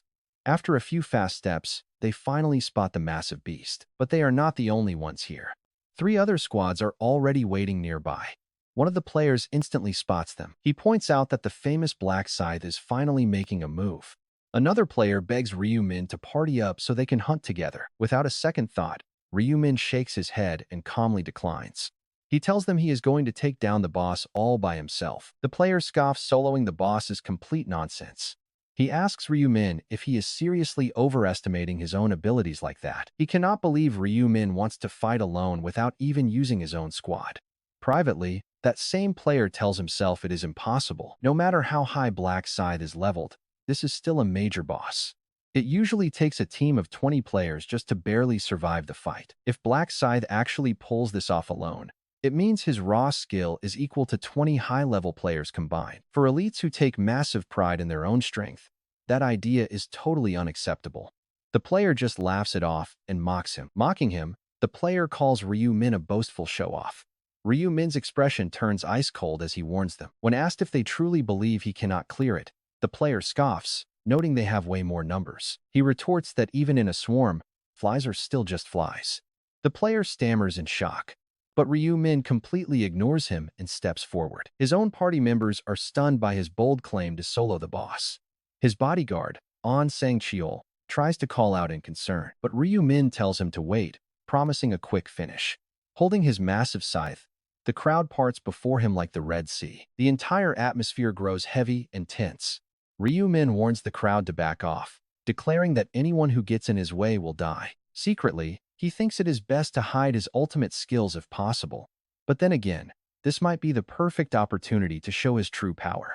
The truth is, nobody really knows how monstrously strong Ryu-min is. They just think he is slightly ahead of them because of his high level. They believe they will catch up to him eventually. But Ryu-min knows they do not truly understand the massive gap between them yet. Sure, they saw him fight before, but they still do not get it. What if they see him effortlessly crush this giant bull? No annoying insect would ever dare to look down on him again. He decides to end this fight as quickly as possible to make his point. As Ryu-min steps up to the battlefield, the watching players look on with total disbelief, whispering among themselves. They wonder if he is seriously going to solo it. They find it hard to believe, but admit this is going to be incredibly entertaining. Ryu-min halts a short distance away and locks eyes with the Minotaur. The towering bull monster senses his presence and turns to face him. It snorts aggressively, a savage glint in its eyes. But Ryu-min does not flinch. He firmly grips his massive scythe with both hands. He draws the weapon far behind him, making a spectator wonder if he is actually preparing to launch a skill from that stance. Ignoring the chatter around him, Ryu-min keeps his eyes locked onto the giant beast. He calmly analyzes the situation in his mind. The system only starts tracking time once the attack enters a specific range. Right now, this is purely a preparatory stance. With the clock paused for now, the second the beast steps into his strike zone, he will aim straight for its throat. Ryu-min narrows his eyes, carefully measuring the distance between him and the Minotaur. He tells himself to stay perfectly patient. Suddenly, the beast charges straight at him. At that exact moment, glowing moonlight energy surges into Ryu-min's deadly scythe. Darkness blankets the area. Pay attention here because this is the moment his ultimate moonlight slaughter skill finally unleashes. Ryu-min's scythe carves a perfect crescent moon through the dark. A heavy thud echoes across the ground as the shadows fade away. When the darkness lifts, a player screams out in shock, pointing at the severed head of the giant Minotaur lying on the floor. That thick neck, which 20 swords could barely scratch, was cleanly chopped off in a single swing. Everyone is completely frozen. The players look back and forth between Ryu-min and the dead boss in pure disbelief, wondering how he killed it in one hit. They scream that this is impossible. How can his stats be this high? Right now, Ryu-min has 403 strength. He also has 627 intelligence. These insane numbers come from Minju-he's buffs and his powerful runes. Using the Rune of Slaughter and the Rune of Balance, one-shotting a major boss like this is actually very simple for him. On top of that, activating his Knight of Death skill boosted his Moonlight Slaughter damage by 1.5 times. He notes that even the High Orc died in one shot, and this boss is actually weaker than that monster was. Even though it is the round 6 boss, it cannot compare to his previous battles. Suddenly, a system notification flashes on his screen. It confirms he defeated the Minotaur, granting a triple experience point boost alongside a 1.5 times standard increase. Thanks to his title, his experience and gold go up by 11%. He gets 5,200 gold, bull leather, and a Minotaur armor blueprint. Since they are grouped, similar notifications pop up for his teammates. These shared rewards do not look like much, but that is only because of their massive group size.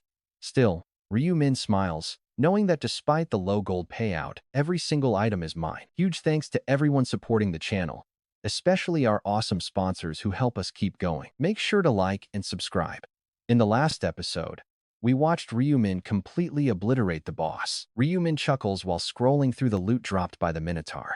The ultimate prize was bull leather. This high-grade cowhide is incredibly tough, making it the perfect raw material for crafting heavy armor. It is the exact stuff needed for the Minotaur armor, and he even got the rare crafting blueprint. The consumable blueprint lists 6 unique ingredient combinations to forge this powerful, one-of-a-kind gear. Players usually need to write down these combinations since the blueprint disappears after just a single use. Using the scroll reveals the exact ingredients, and that high-grade bull leather is definitely on the list. Normal people would need to write it down quickly before it vanishes, but Ryu-min has a perfect memory. Everything is already locked in his head. Plus, Ryu-min has literally zero interest in actually making it. It is strictly designed for tanks, and he already has his dream gear setup planned out anyway. Still, unique blueprints sell for a fortune, so he pockets it. Satisfied, Ryu-min heads back to his team. His party is completely frozen in shock.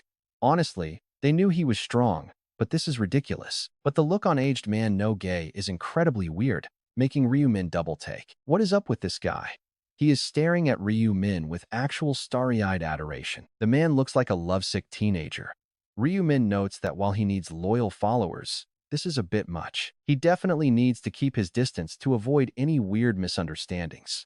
Despite his username claiming he is not gay, the way he looks at Ryu-min makes him wonder what on earth is going on here. What is going on here? Meanwhile, An Sang-cheol is silently losing his mind, completely unable to process how Ryu-min moved that fast. It was like a sudden flash of lightning, and the next thing he knew, the boss's head was rolling. Was that a legendary skill or just a basic strike?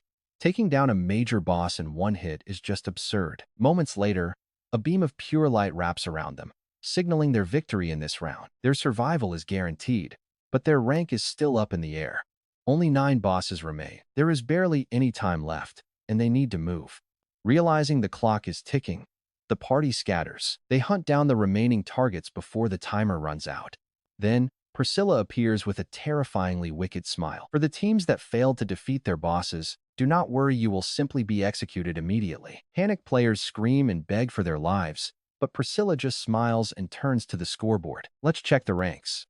In first place is Black Scythe and his team, 0-0-0-0-1. In second is Heavenly Demon, with the Dumb Fools in third. For District Z09, first place goes to Black Scythe at 0-0-0-0-0-1. Second goes to Kim Sanu's team at 0-0-5-3-1, and Rice Eater in third. The name shown for each team belongs to the player who contributed the lion's share. This leaves some players completely baffled, wondering why they aren't on top when they got the first kill. They complain that Black Scythe took forever, yet somehow secured the #1 rank. Wait, what is this? Priscilla smirks at their complaints. Whoever said the rankings were based on who finished first? The score is determined by the exact time it took to kill the boss. The harsh realization immediately hits them. Priscilla mocks them, pointing out that the slowest team took a pathetic 11 minutes and 30 seconds. How could anyone struggle for over 11 minutes against a single cow? Humanity is truly pathetic. But when she checks the fastest record, she reads aloud that Black Scythe's team won in 1 minute. She calls it decent, but a player suddenly shouts out that the timer on screen is totally wrong. He tells her to look closely at the display. Sensing something is wrong, Priscilla blinks and looks again. Her jaw drops. It doesn't say 1 minute. It says 1 second. But the realization comes too late. She stares blankly at the screen, murmuring in disbelief, while the players watch her in total awe. 1 second. Just 1 single second. The reality of what she's looking at begins to sink in. Breaking into a cold sweat, Priscilla tries to play it cool, stammering that a 1-second kill is theoretically possible. Honestly, she bragged so much about the boss's strength, but seeing how quickly it fell makes her words look pretty ridiculous now. Then, she chimes in again. She announces they will hand out rewards to the top 3 players based strictly on contribution. So, keep that in mind. Right on cue, a massive notification pops up in front of him. Congratulations. He secured first place in this zone. Not only that, but Black Scythe is officially ranked first on the overall leaderboard. With both #1 spots secured, his first place zone reward is a high-grade epic helmet selection voucher. And for taking first place on the overall leaderboard, he gets a highly coveted special reward selection box. Ryu-min smiles faintly at the helmet reward, and instantly, another glowing blue system window pops up before him. The system presents 3 options: Angel's Ring, Minotaur's Bullhide Helm, and Hermes' Feathered Helm. He quickly realizes the feathered helm suits him best, especially since the stats are pretty incredible. Selecting option 3 reveals the stats for Hermes' Feathered Helm, Category Helmet, Epic Grade. It's modeled after the legendary feathered cap of Hermes, though not the original. It still grants temporary invisibility. This item grants 180 defense, plus 10 agility, and the active skill invisibility. Hands down, the best feature of this epic helm is its unique invisibility option. Just as you'd expect, this skill grants the user the extraordinary ability to vanish from sight. It is a legendary skill for high-level assassins, unlocked only after hitting level 20. But the insane part about this item is that literally anyone can use it, not just assassins. It works beautifully for all classes. But wait, there is a huge catch. Before you call this broken, Remember that invisibility still triggers perception, a common defensive skill. That skill detects hidden presences, meaning, while invisible, your footsteps still make noise. Plus, the long cooldown period makes it pretty useless when you're in the middle of intense combat. So why does Ryumin value this skill so highly? Well, here is the secret. It all comes down to the Rune of Concealment, a unique item he can get in round 9. This rune completely blocks the perception skill of opponents and entirely removes the active skill cooldown. With this combo, Ryumin's master plan is to pair the rune and helmet for a truly broken build, an unstoppable strategy. He stays hidden forever, and he already has half of it. Ryumin has successfully secured the first component of his plan. Just one final rune to go. As he puts on Hermes' feathered helm, a new system notification flashes before his eyes. The helm unlocks the temporary skill, allowing him to fade completely from his enemy's sight. But keep in mind, only his visual form is masked, and the skill does not block sound. This grants full invisibility for 30 minutes, though any hostile action or attack instantly breaks the spell. He can turn it off any time, but doing so triggers a 30-minute cooldown. Still, it is officially his now. The skill is added to Ryumin's list, but removing the helm makes it vanish. Next is his choice. Opening the special selection box prompts him to pick one reward by touching his choice. Option 1 is a material ticket, Option 2 is gold, and Option 3 is intel. A simple choice. Ryumin tosses Option 3 because his past regressions gave him all the intel. Instead, he picks the material selection ticket. The moment he confirms, the ticket lands directly in his inventory. Without wasting a single second, he activates the ticket, and yet another prompt flashes open. It asks him to choose a broken ironwood branch, a bubbling elixir, or a tough magic shell. He also sees 10 bags of angelic golden powder, which are completely useless to normal players with zero information. But to a seasoned regressor with his insane knowledge, the choice is crystal clear. He selects the final option. Out of all 10 choices, this was the only god-tier material. Let's see what makes it so special. It is angelic golden powder of fine dust, and no, it's not dandruff. Ryumin smiles. With just one more rare component, he can craft a genuine god-tier weapon. But that final ingredient won't appear until after round 8, so there's no point getting too hyped just yet. Finally, the system announces the end of round 6. Globally, over 8 million survived, while his area has 505 remaining. You will return to your original bodies shortly. Round 7 will begin at midnight on July 1st, 2022. See you then. Once back in the real world, the bodyguard immediately rushes straight to Heavenly Demon's private hotel room. He bursts through the door, causing Heavenly Demon to look up in surprise and ask Director, what is wrong? That you are panicking the moment we returned? Don't forget to like, subscribe, and support the channel so we can reach our video goal of 2,000 likes. Sang-cheo burst in, his face glowing with raw excitement as he announced his level had shot way up. Ma Kyung-rok gasped, asking if he actually leveled up that fast from their 6-hour hunt together. Since Ma Kyung-rok received the exact same prophecy beforehand, he already knew exactly how this whole situation would play out. He asked how many levels he actually gained, and Sang-cheo excitedly told him the exact number. He went from level 20 to 34, gaining 14 levels in total. Ma Kyung-rok was completely stunned, asking if 34 was real. Sang-cheo confirmed it proudly. His boss agreed it was amazing, but wondered how he did it. How could anyone gain 14 levels in just 6 hours? Sang-cheo explained that Black Scythe carried them and did all the work. The party struggled to keep pace. Ma Kyung-rok figured Black Scythe kept the item drops, which was true. The bodyguard did not mind losing the loot at all, since he never expected such massive experience. Ma Kyung-rok could only nod along. He never imagined Sang-cheo would surpass him. The bodyguard then asked what his level was. Ma Kyung-rok quietly replied 29. Hearing that, the bodyguard decided to shut his mouth to avoid any awkwardness. Any more talking would make the chairman uncomfortable. Ma Kyung-rok then asked if Seo Arin was at a similar level. The bodyguard nodded quietly, watching his boss. Ma Kyung-rok could only smile bitterly. He was officially weaker than Seo Arin now and desperately needed to catch up. He then demanded to know all the details. Did Black Scythe really slaughter the bosses that fast? Sang-cheo confirmed the centaur died in one single strike. You can't even blame Ma Kyung-rok for being absolutely shocked here. His own 5-man party was nowhere near that insane speed. He asked if the minotaur died in 1 second. Sang-cheo nodded, mentioning an unfamiliar, overpowered skill. The boss's neck was sliced wide open in a flash. It was his first time seeing such a skill. Ma Kyung-rak, who ranked second or third globally, could not hide his utter amazement at how easily the beast was slaughtered. Defeating a boss in a single second was unreal. It had to be a level 40 skill, since An Sang-cheol had never seen it.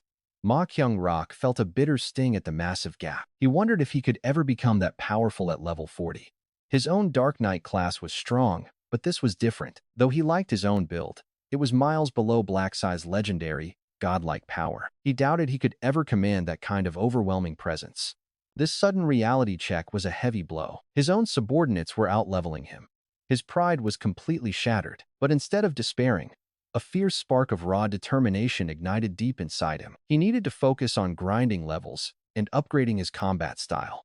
He looked over at the quiet bodyguard, who had shut up. He told An Sang-cheol that he actually owed Black Scythe a thank you for this motivation. He helped level up both of his top subordinates, so they absolutely needed to show proper gratitude when they met again. An Sang-cheol asked if he should also find a personal way to show his gratitude. Ma Kyung-rak refused, pointing out that An Sang-cheol had already sacrificed valuable item drops just to gain that experience. Since his subordinates benefited, showing proper gratitude was his sole responsibility as the chairman.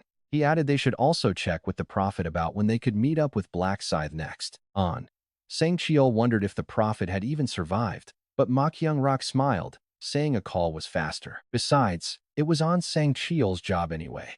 The bodyguard quickly apologized for his thoughtlessness. Ma Kyung-rak told him there was no need to apologize, just to report back once he had the information. He then asked if An Sang-cheol had successfully learned those stealth and tracking skills they had discussed earlier. An Sang-cheol confirmed he acquired tracking and trace concealment.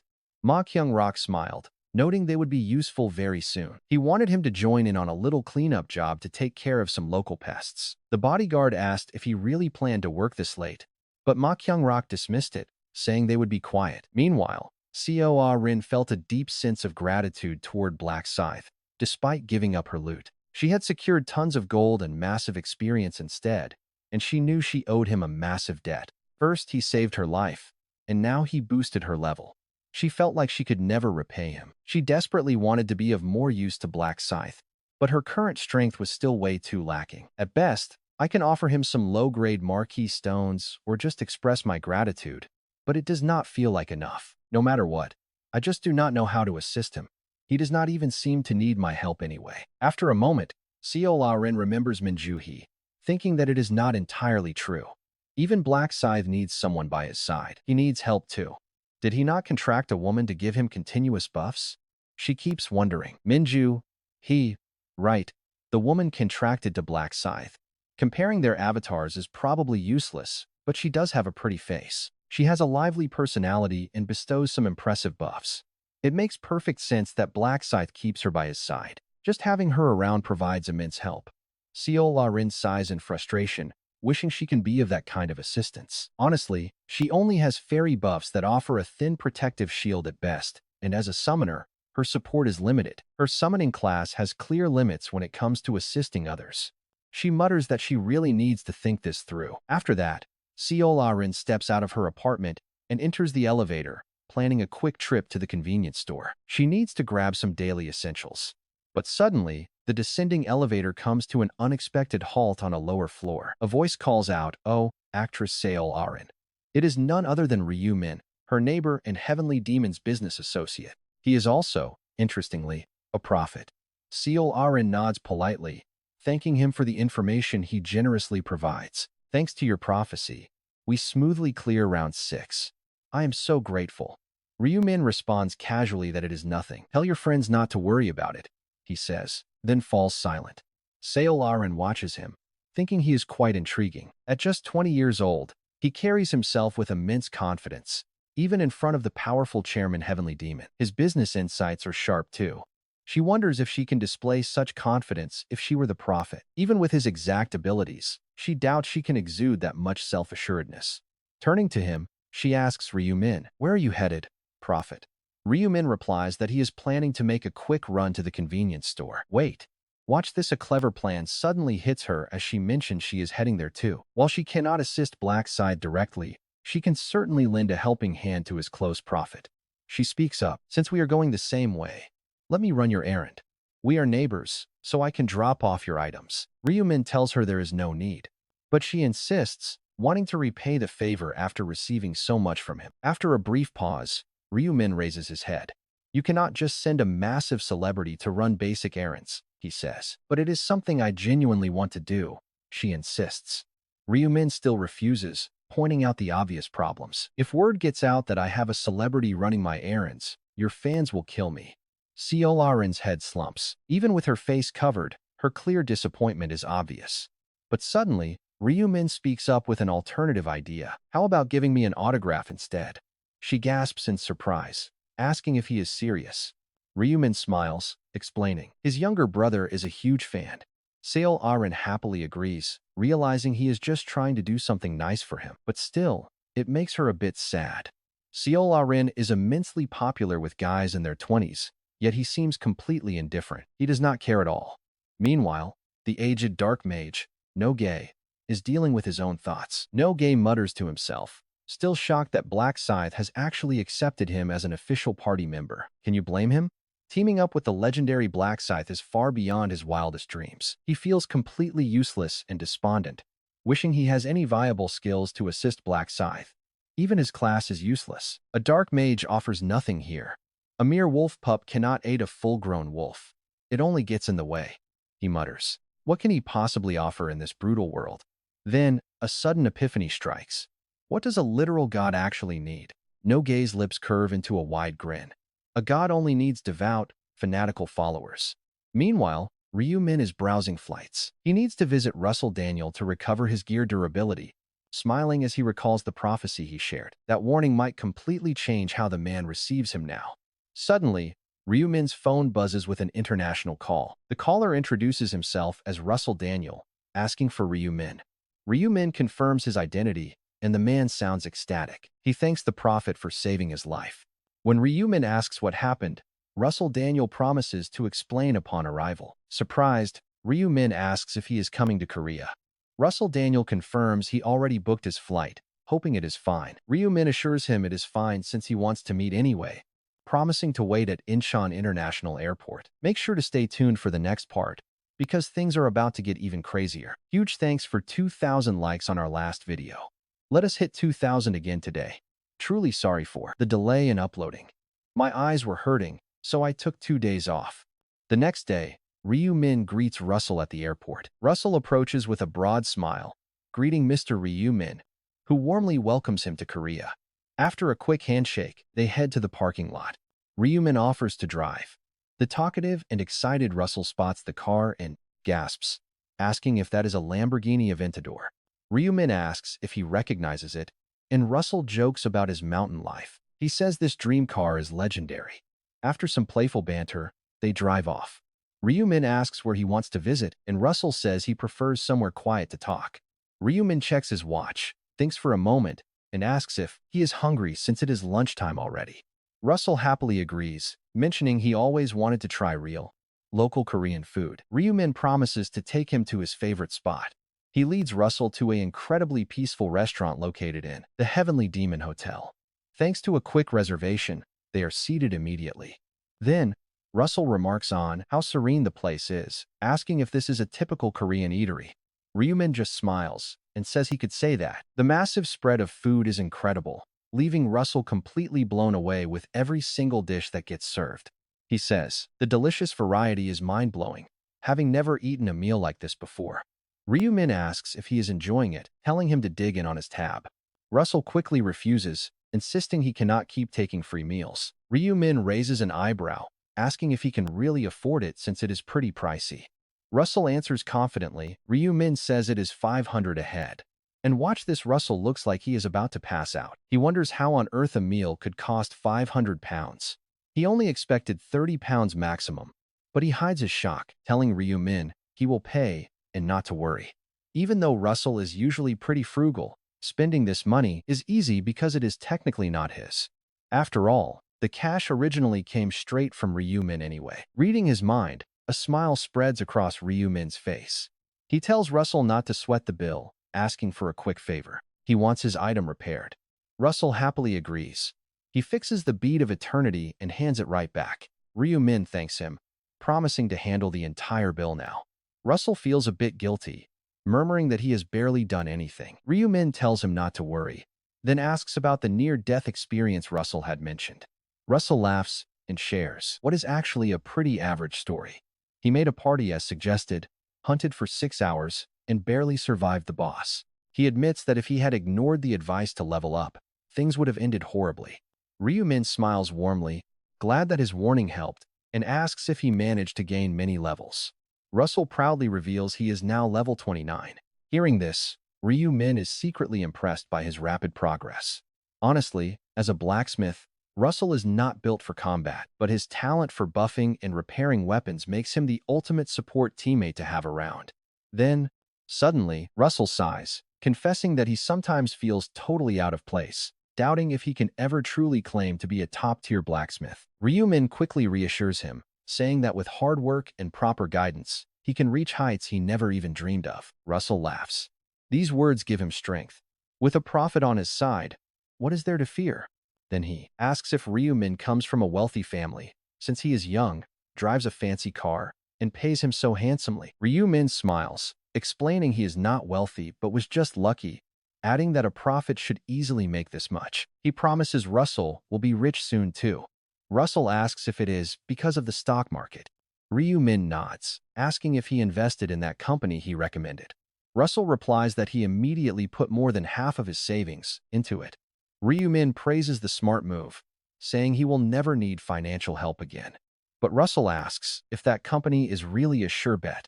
Ryu Min replies with confidence, saying he only gives advice on guaranteed winners. Russell asks what they actually do.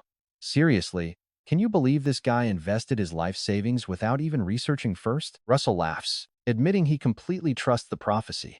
As they finish up their meal, Ryu Min suggests visiting the company since it is pretty close by. Russell eagerly agrees.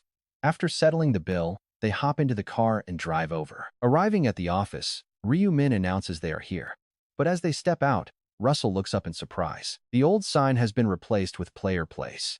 Ryu Min smiles, thinking that the preparations are almost complete. Since he virtually owns the company, showing up unannounced is no problem. Russell looks at the building, completely amazed. He asks if this is where 70% of his fortune is. He jokingly corrects himself, saying he means Ryu Min's money. Ryu Min laughs, telling him it is his money now to use freely. Grateful, Russell calls him a literal angel. Russell's exaggerated foreigner-style gestures make Ryu Min chuckle. He playfully asks if that phrase is more of a curse than a compliment nowadays. He blinks. No way. Ryu Min then asks if he can manage with only 30% left. It is tight, but he will manage. Ryu Min promises 10,000 pounds to help tide him over. Russell accepts instantly. No hesitation. Ryu Min asks if he is even going to pretend to refuse the offer. After his laugh, Russell asks if it is really okay to just stroll into a company like this. Ryu Min easily reassures him. He explains that while he is not the CEO, it is essentially his company. Russell is stunned. Is this the place? Is this the business Ryu Min advised him to invest in? Ryu Min nods, confirming he is the real owner. Hearing the detailed story, Russell is amazed, asking if he really won that much from the lottery. Ryu Min nods. He admits he amassed quite a fortune, rivaling even a Powerball jackpot. Being naturally talkative, Russell does not waste this perfect opportunity. You knew he had a plan, right?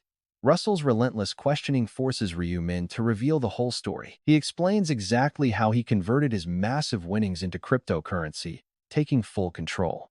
A complete takeover. Hearing more of Ryu Min's story, Russell gets even more stunned, realizing that Ryu Min is essentially the major shareholder. Ryu Min agrees.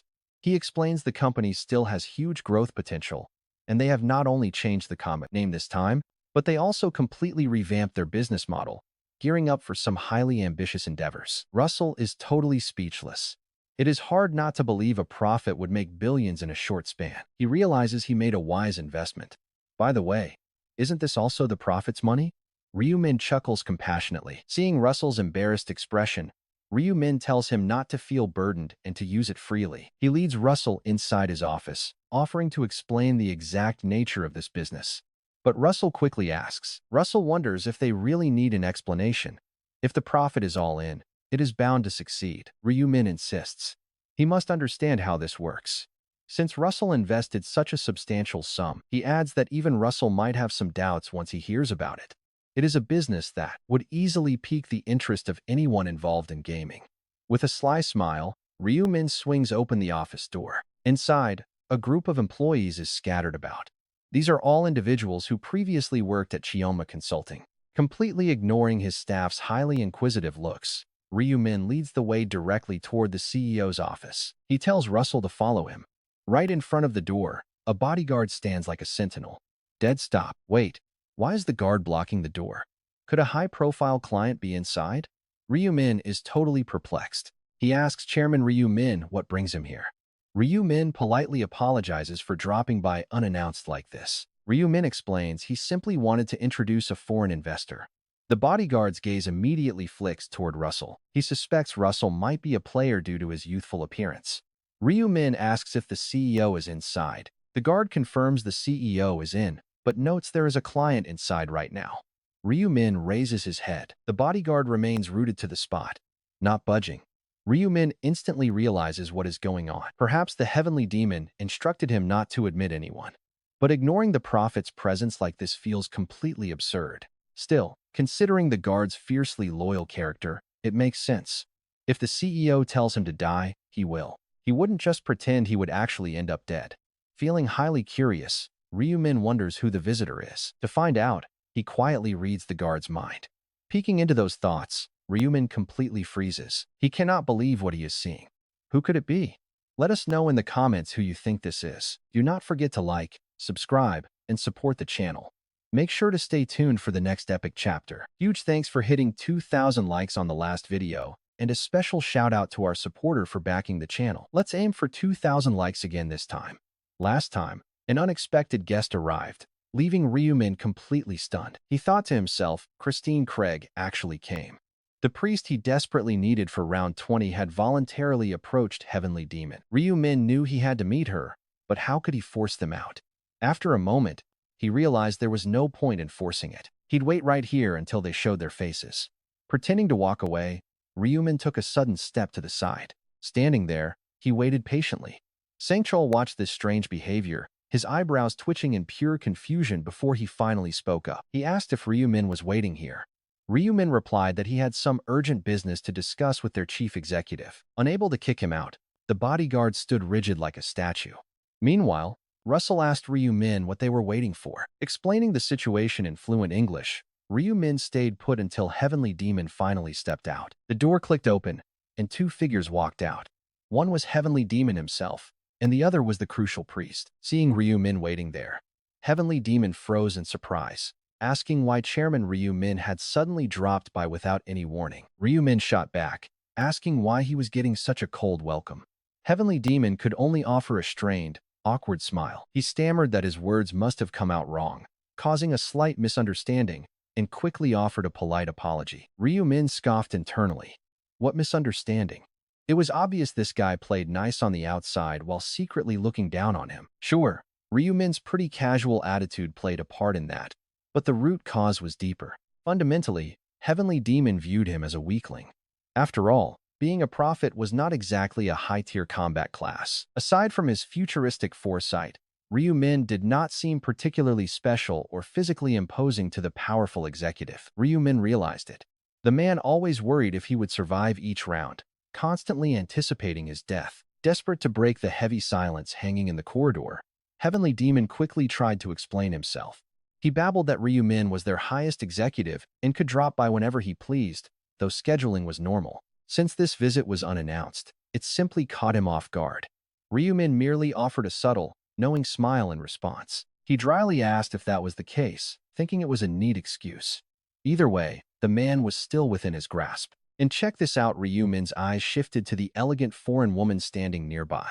Finally, they met. She was the only priest in the world, Christine Craig, daughter of a megachurch pastor in the United States with a massive following. Her father led a congregation of 100,000.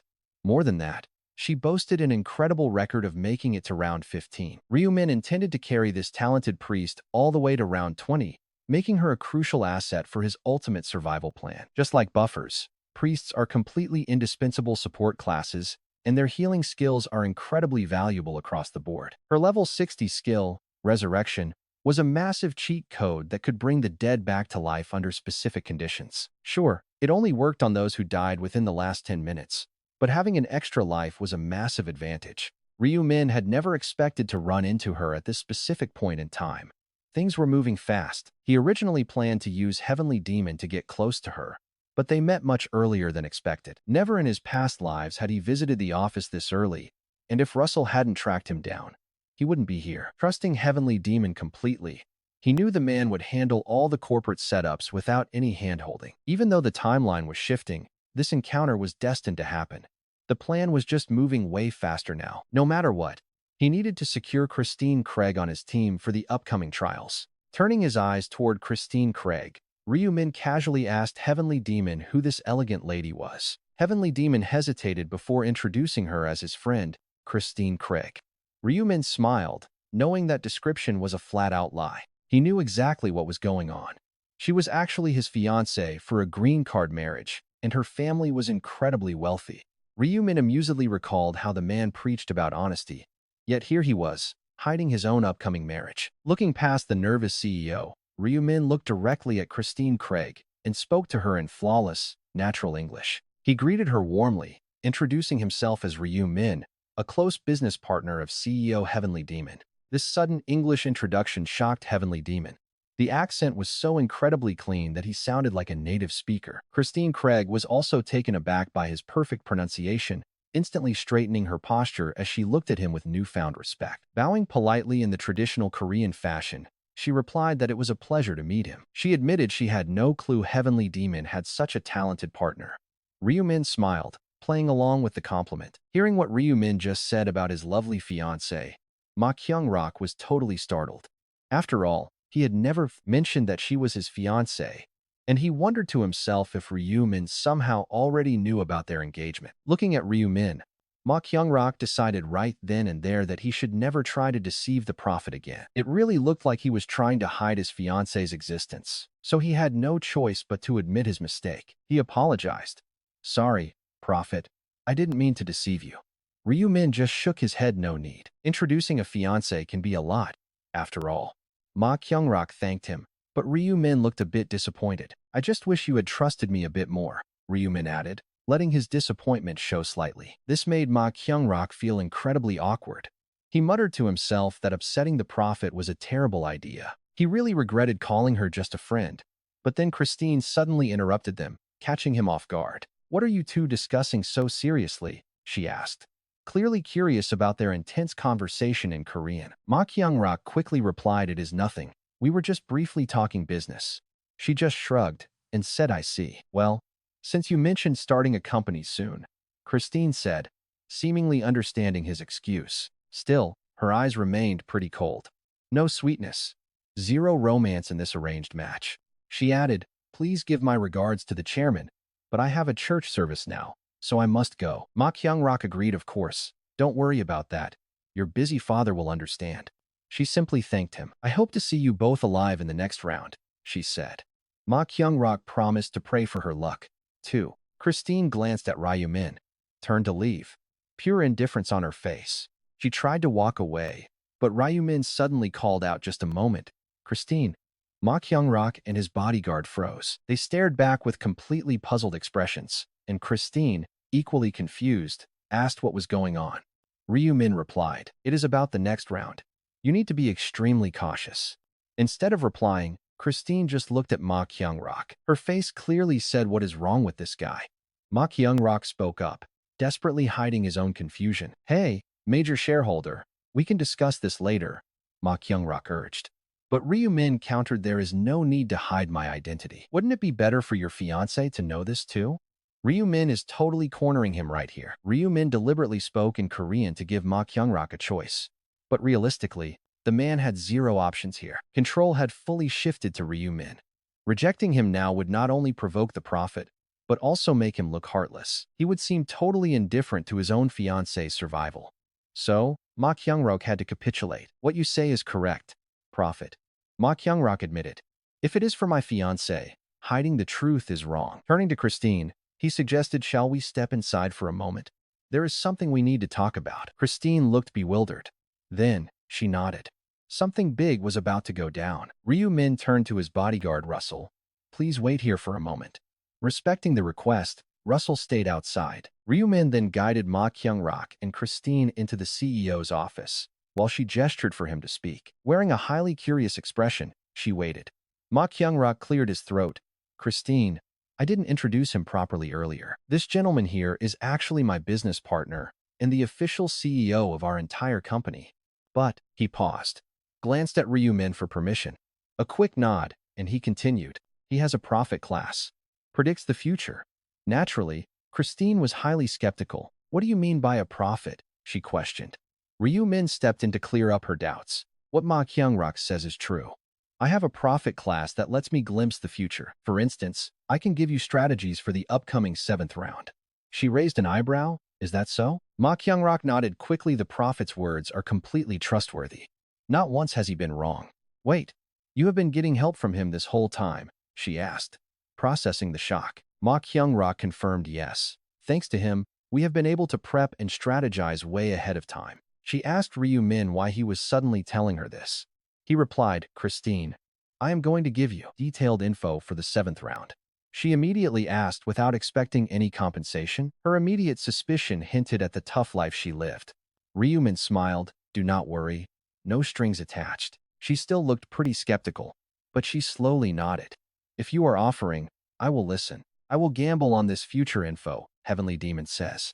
Still skeptical. Ryu Min knows it. But he pushes on, prompting Heavenly Demon. He relays the crucial details of round 7, warning him not to get fooled by temptation. Just remember this for the 7th round. Heavenly Demon is stunned. Is that all? Ryu Min sighs. I cannot say any more. Doing so will only hurt everyone. Watch out now, memorize this like a spell. That is all I can share. Even Christine Craig asks, is that really it? Ryu Min nods. Yes. But there is one more thing they must know. Do not forget to like, subscribe, and support the channel financially. I really appreciate the 2,000 likes on our last video, and a huge thank you to everyone supporting the channel financially. Hopefully this video hits 2,000 likes too. Now, she asks her question, and Ryu Min pauses before speaking with a dead serious face. This meeting was just for one warning. Christine Craig, in round 11, you are in danger. Your life will be on the line. Shocked, she gasps. Me? Ryu Min tells her not to worry. A rope will descend to save her as the plane flies back to the United States. Christine Craig remains totally baffled, and you might actually be wondering why. Well, her fiancé's business partner is far more mysterious than she ever expected, and a flood of questions starts pouring over her like rain. Was it because her fiancé kept his partner's secret identity as a prophet hidden away from her this entire time? Or was it because during their 6 months of engagement, her fiancé hoarded all the info, keeping her completely in the dark? But that is not all. What really shocks Christine Craig is the terrifying prophecy about the 11th round. She thinks to herself that Ryu Min would have been in deep trouble if her angry father had been there. Her father, the famous pastor, probably would have lost his temper, ruined his reputation, and lashed out at that young Asian. But now, someone is supposedly coming to save her. Christine Craig cannot stop thinking about her strange conversation with the Kryal, self-proclaimed prophet. Ryu Min told her a rope would come down to rescue her, and when she asked what he meant, Ryu Min said that someone would save her. When she asked who, Ryu Min replied that he could not say. In hindsight, those words feel incredibly bizarre. She talks to herself, asking how he can call himself a prophet if he cannot even name her savior. If he truly saw her future, why hide who saves her? Is there some secret reason to stay quiet? Christine Craig's mind races as she tries to figure out who this savior could actually be. Could it be her fiancé? She thinks that is ridiculous. She cannot believe she is actually taking this outlandish prophecy seriously. In fact, Ryu Min only gave vague hints about the 7th round, leaving her highly skeptical. But think about it. In a world where literal resurrection is real, maybe foresight isn't that impossible. But Christine Craig still cannot bring herself to believe that this young Asian man is actually a genuine prophet. On top of that, she cannot shake the nagging feeling that her own fiancé is keeping secrets from her. Suddenly, she hears the intercom announce their upcoming arrival at Dallas-Fort Worth International Airport. Snapping out of her thoughts, she looks up and is shocked to see they are landing. After grabbing her bags, she walks right out of the gate to find a familiar face waiting. It is the young deacon, Jeffrey Bishop, who welcomes her back from her trip to Korea. Quite surprised, she tells Jeffrey Bishop she had no clue whatsoever that he would be waiting at the airport. But he explains that the pastor demanded she be picked up. With a quiet sigh, Christine Craig boards the black van as they speed away from the airport. They head out toward the suburbs and finally stop before a massive church building, bearing a giant sign reading Shining Wood Church. With over 100,000 members, this is easily the single largest church in the entire United States. Its political influence is so immense that even the governor of Texas cannot afford to ignore them. Soon, she arrives at the office. Jeffrey Bishop knocks softly, announcing to the pastor that Christine Craig has finally returned. He tells him to send her in. The door swings wide open, and she steps inside to face a man projecting intense authority. It is her powerful father, Nathan Watson. Straight away, he asks if she managed to meet her fiancé while in Korea. She confirms she did. When he asks for her thoughts, she describes him as a neat and decent person. Her father then asks if he was ever rude. But she replies that he treats her with respect and does not seem like a bad guy at all. Hearing this, Nathan Watson smiles with satisfaction, saying that is exactly how it should be, since he is dating his daughter. He asks if their relationship has progressed, but she answers that they are simply not at that stage yet. Her father is shocked, pointing out that 6 months should be plenty of time. Christine Craig feels a quick spark of irritation. She wonders how they can even call this serious dating when they are just going through the motions without any real passion, any genuine feelings. Her father tells her to bear with it, reminding her that Osung Group is a massive global Korean conglomerate. Joining forces with them will bring enormous power, but Christine Craig can only reply that she understands. Still, she stops herself and swallows her anger. Honestly, they have argued about this arranged marriage so many times already. Revisiting it is pointless. She wonders how her father can be so blind, pushing her into a purely strategic relationship. Knowing exactly what she is thinking, Nathan Watson quickly adds that feelings can develop over time, even if she dislikes him now. They might even cross the line of no return. Christine Craig only responds sadly, admitting she is not sure about her overly neat fiancé. Christine found overly perfect people quite off-putting, suspecting hidden motives. Nathan brushed it off, calling those doubts completely groundless. He claimed as a child of Jesus, she had much to learn. Christine stared back, asking if that was because she was his daughter. A heavy silence fell. Trying to break it, her father asked what Ma Kyung-rak was doing. Christine replied that he was starting a new business venture, making Nathan smile in amusement at her words. A business venture? Even with divine powers everywhere, people still cannot let go of their basic earthly greed. Christine pointed out he was no exception. Nathan scoffed, "I am different. I am chosen by God." She asked if he truly believed that. Right then, a soft, warm light began radiating from her hand. It was Heal, a basic priest spell. Nathan gasped in surprise, staring at the comforting glow. He praised her as a true priest blessed by angels. Christine just smiled sarcastically, keeping her thoughts secret. The grace of angels? She had warned him about their dark side before, but Nathan never listened. Then her father asked if her fiancé was making good use of his gifts lately. Christine confirmed that he was indeed. Nathan asked for his level. She said he was level 29, consistently ranking in the top 3 of their region. Nathan chuckled. If he surpassed their own Jeffrey, Ma Kyung-rak had to be highly skilled. Christine added that preparations were going smoothly, with plans already underway to build a social marketplace specifically for players. He mentioned that the massive launch was just a few days away. Nathan smiled warmly, liking the sound of it. He had a great eye for items. As a conglomerate heir, did Ma Kyung-rak come up with this idea alone? She explained he did not work alone. He actually had a partner who claimed to be a self-proclaimed prophet. Christine could not remember his name, but his partner claimed to possess a unique, self-proclaimed prophet class. He claimed to see the future and even gave her information about the 7th round, though she doubted its reliability entirely. While she dismissed it, Nathan became thoughtful. He once knew someone with that exact ability, a prophet.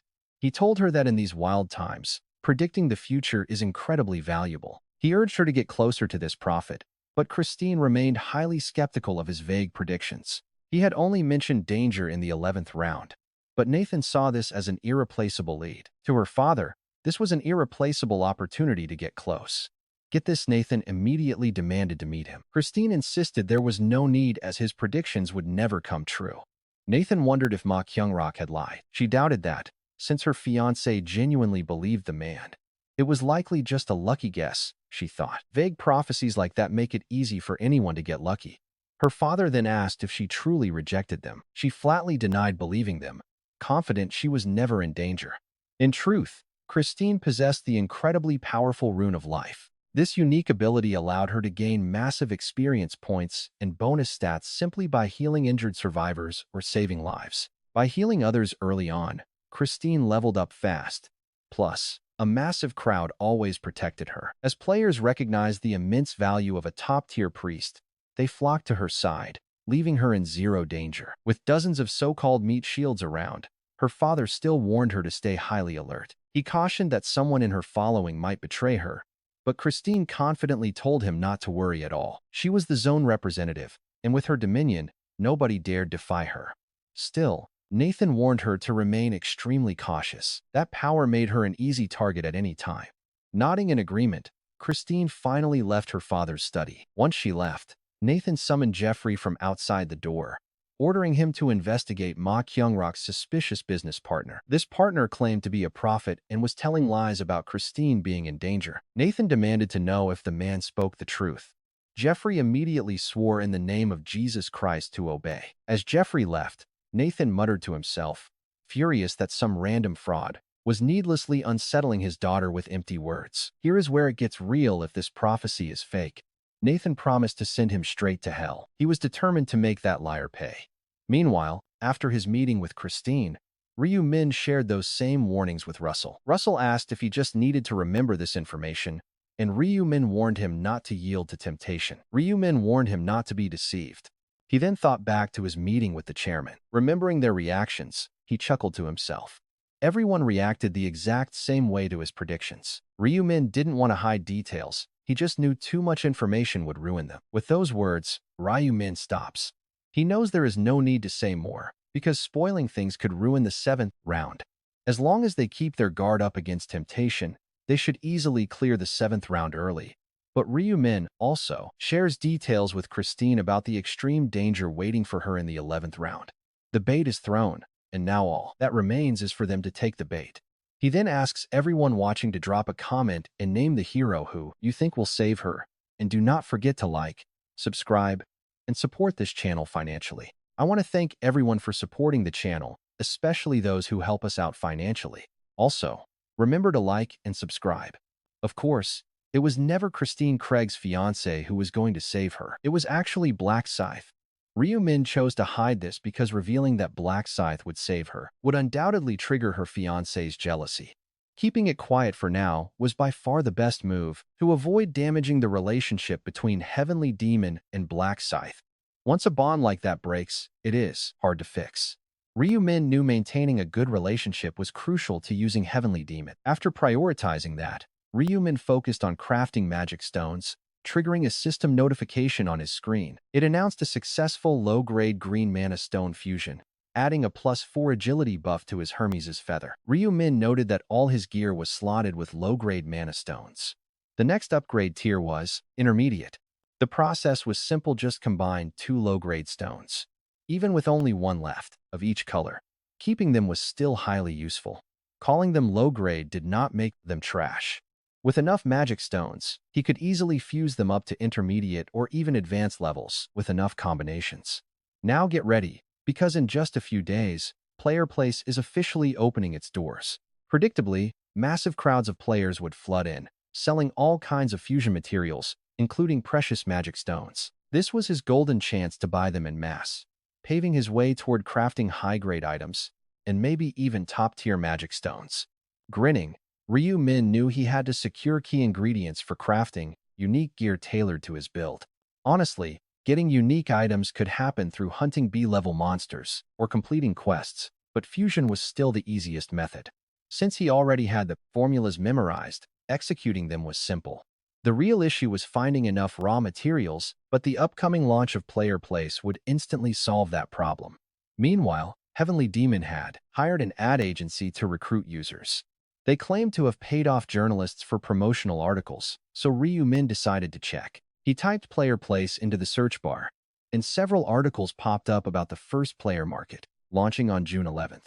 It described a social trading hub where players could easily buy and sell unwanted items. Seeing that the grand opening was finally close, Ryu Min smiled, realizing there was just one last spot left to promote the launch. He got dressed, headed out, and found an area completely hidden from surveillance cameras. There, he equipped his feather bristles and activated invisibility. In an instant, Ryu Min's body completely melted into his surroundings. Unseen and fully disguised, he made his way toward the studio apartment previously rented by Lost Yak. Inside, the place was already equipped with video chat gear, allowing him to operate freely. It had become his regular Sunday hangout spot. Look at this, he equips the assassin's mask, and his face instantly begins a mesmerizing shift. He transformed into a flawless copy of Lost Yak, down to the pale skin, erasing any trace of his original look. Next, he logged into the private chat room used for their meetings. It looked like he arrived a bit early, as the room was empty and the others were running late. During the boring wait, Yami finally logged in. Ryu Min greeted her warmly, which surprised Yami, who noted that Lost Yak was early. Ryu Min smoothly replied that he simply had nothing else to do. His voice and behavior perfectly cloned Lost Yak's speech patterns, while Ryu Min thought to himself that he had fully decoded the man's personality, so Yami would never suspect a thing. Just then, the chairman entered the channel. Yami welcomed him, and Ryu Min quickly followed suit with a polite greeting. The chairman responded, though he carried a rather bittersweet smile. Knowing they only had 2 active executives left in their entire group, he proposed starting the meeting immediately to discuss the selection of new executives they had planned during their last session. Ryu Min confirmed this, leading the chairman to ask if any promising talent had appeared among the recent applicants. Ryu Min explained that they had shortlisted 30 top prospects, sorted by level and their specific starting zones. The chairman expressed hope that no black Scythe members sneaked in. Ryu Min assured him that any threat would be reported. The chairman then asked about other high-profile players. Ryu Min confirmed his search found none of the applicants using famous aliases, including Heavenly Demon or Idiot Fools. The chairman noted they would have to choose from that pool of 30 candidates. He then assigned Yami to conduct the final interviews and select 5 new executives from them. With 30 candidates ready, he tells Yamti she will be running the interviews to select 5 new executives from those who passed an assassination test, she says, agreeing instantly with the chairman. The chairman then nods, moving right along to their next agenda item. He mentions a National Assembly member who keeps attacking players lately. Ryu Min speaks up, identifying the politician as Lee Song-han. The chairman nods. He says they will deal with him once the executive lineup is set.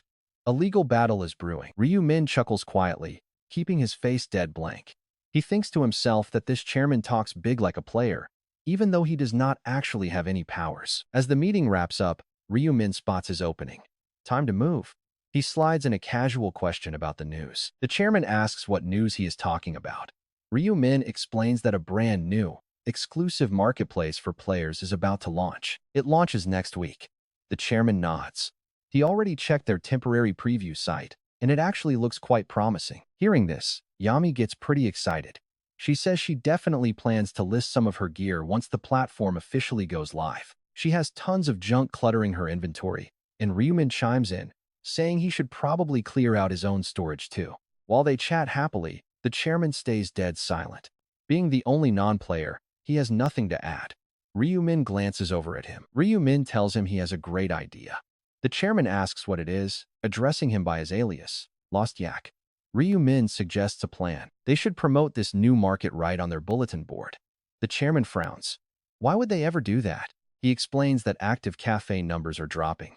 They might have over 10,000 members, but almost nobody is actually posting anymore. In times like these, if they introduce a massive open trading market where users can buy and sell rare gear, the community will explode. The chairman catches on, finishing his sentence. He realizes it could breathe fresh life right back into their dead online forum. Ryumin smiles. He flatters the chairman, calling his quick thinking top tier. The chairman pauses. He seriously weighs the proposal for a moment. The chairman admits it is actually a pretty solid plan, so they will go with Lost Yak's suggestion. Ryumin politely thanks him. Just look at that sly grin. Ryu Min is playing them like a fiddle. The Player Haven Cafe is officially taking the bait. They are going to promote his platform for free. The next day, inside the Heavenly Demon Company, Ryumin sits dressed in a sharp suit. He stares intently at the monitor as launch day arrives. Right beside him, the Heavenly Demon mutters under his breath. Nervous, the leader asks the prophet if people will actually flock to the site. Ryumin gives a pretty vague reply, saying they will just have to see. The Heavenly Demon's eyes go wide at his cautious answer. He panics a bit, saying they put together a massive feast for this launch. They went all out. So, why is he being so doubtful? Ryu Min calmly explains that minor details in the future can always shift, but the big picture? Their ultimate success is already set in stone. Hearing this, the Heavenly Demon lets out a massive sigh. He laughs it off, admitting he let his nerves get the best of him. Just then, other key shareholders start filing into the boardroom. These powerful investors take their seats, nodding politely to the Heavenly Demon. A wave of standard corporate greetings fills the room. Honestly, most of them are pretty nervous. They only approved this massive venture because they were backed into a corner during the last meeting. Ryu Min scans their anxious faces, easily reading their inner thoughts. One investor grumbles to himself about the sudden, unnecessary name change. Another decides to just wait and see if this thing actually pays off. That is when manager Kim steps up to the podium. Known for his incredible work back during the consulting days, he announces that the official grand opening of Player's Place is about to begin. He thanks everyone for coming, keeping things brief as he runs through a quick explanation of how the trading platform actually works. 5 minutes fly by in a flash. It is finally go time. Manager Kim raises his voice, declaring there are only 10 seconds left. 9, 8. Holding their breath, everyone in the room starts counting down together. Every face is tense, praying for a miracle. 0. The site is officially live. Manager Kim points to the main screen, instructing everyone to monitor the incoming user traffic. Here is where they will see the real-time trend. But suddenly, his voice cuts off. He just stares, completely frozen. The suspense is crazy. He stammers. Completely frozen. Nobody can even speak. They just watch the live traffic charts explode. Manager Kim finally breaks the silence, his voice shaking with pure joy. He screams. The traffic is going vertical. Visually, the proof is right there. The visitor counter is spinning like crazy, jumping by several thousands with every single blink. In under 5 minutes, unique visitors blow past 50,000. The Heavenly Demon cannot hide his wild grin as he turns to Ryu Min. He yells that this is a massive victory. Ryu Min just nods, keeping his voice cool. Still, he is secretly shocked. Even after seeing multiple regression timelines, he has never witnessed a traffic spike quite this explosive. It is entirely unprecedented. When the active user count surges past 200,000, those grumpy, anxious shareholders finally crack massive smiles. They cannot believe their luck. They flood the room with loud congratulations, laughing that this is already looking way bigger than their old consulting glory days. The Heavenly Demon beams with pride, thanking everyone warmly. Still, he cautions them that they need to keep monitoring the servers closely. This looked even better than during their Chiyama consulting days. The Heavenly Demon smiled, offering thanks, but warned they still had to keep an eye on it. As shareholders shower the Heavenly Demon with praise, they turn to Ryu Min. Congratulations. You have made a massive hit, exactly as you promised during the meeting. Now, the only thing left is for this company to keep thriving. Hearing the praise, Ryu Min smiles warmly. Thank you for your trust. But then, Kim's voice suddenly cuts in. Get this over 1,000 sellers registered in minutes. And as registration requests pour in, things get crazy. Sales listings flood the site alongside endless comments, ratings, and buy orders. And the money transfers? Nonstop. This quiet platform is suddenly buzzing like a packed marketplace. Then, a shareholder speaks up. Mr. Ryu Min, with this massive momentum, we can list on the Kospi within 6 months. Ryu Min asks, can you really predict that from day one? The man smiles. Any true expert can spot a winner immediately. It is like recognizing a great tree by its first leaf. Chairman, as you predicted, this is huge. As they praise him, Ryu Min smiles. But he notices a tiny twitch at the corner of the Heavenly Demon's mouth. Though the demon tries to stay calm, his face betrays the pure joy he simply cannot hide. Ryu Min thinks to himself, if they were completely alone, the man would probably burst out laughing. Turning back to his monitor, he reflects. He originally built this social market simply to make item trading more accessible. And as the platform grows, it will directly fuel his own strength. A surging stock price? That is just a nice little bonus, and as expected, the popularity is exploding. He feels incredibly satisfied seeing his own business idea perform this well. But suddenly, Ryumin drops a warning. Mr. Ma, something interesting is coming. Huge thanks for the 2,000 likes on our last video, and a big shout out to our generous financial supporter. Let's aim for another 2,000 likes this time. Meanwhile, Ryumin suddenly drops a pretty prophetic hint to Mr. Ma. He says something interesting is coming. A puzzled heavenly demon asks what Ryumin actually means by that out of nowhere. Ryumin explains he had the staff list a secret item for auction on opening day. Heavenly demon asks an auction. Exactly, Ryumin says. The player's place has an online auction system where anyone with funds in their account can easily participate. They run 24-hour auctions. Heavenly demon asks if he secretly listed something, and Ryumin confirms he did. Ryumin figured a mystery item would pique everyone's interest. He casually adds that he is definitely not donating it. All the profits belong to him. Heavenly demon completely agrees, but wonders what kind of rare item Ryumin actually listed. Ryumin just smiles, telling him he will see soon. Heavenly demon nods and tells manager Kim to bring up the screen. He asks him to show the auction progress on the monitor. Manager Kim pulls up the live page, displaying the info. On screen, the blueprint for the Minotaur armor shows an active auction with a starting bid of just 1 won. The current bid is already over 1.2 million won, with 23 hours left on the ticking clock. Whoever bids the most before time runs out wins. Ryumin points to the screen, showing off the current high status. It is already sitting at over 1.2 million won. Heavenly Demon is completely speechless, eyes wide in utter disbelief. The price skyrockets in under 10 minutes. After one single hour, the bids blow past 10 million won. Now watch this. After 3 hours, it crosses 50 million, and the next day, Ryumin gets a sudden alert. His mystery item officially sold to the highest bidder. Ryumin looks at the final price and is totally stunned. The final bid is a massive 1 billion won. Ryumin knows blueprints are incredibly valuable to serious players. It is way better to buy recipes with proven formulas than wasting tons of time testing random materials. This saves massive amounts of labor. But Ryumin still wonders, is it really worth 1 billion won? Actually, that's not even the main issue.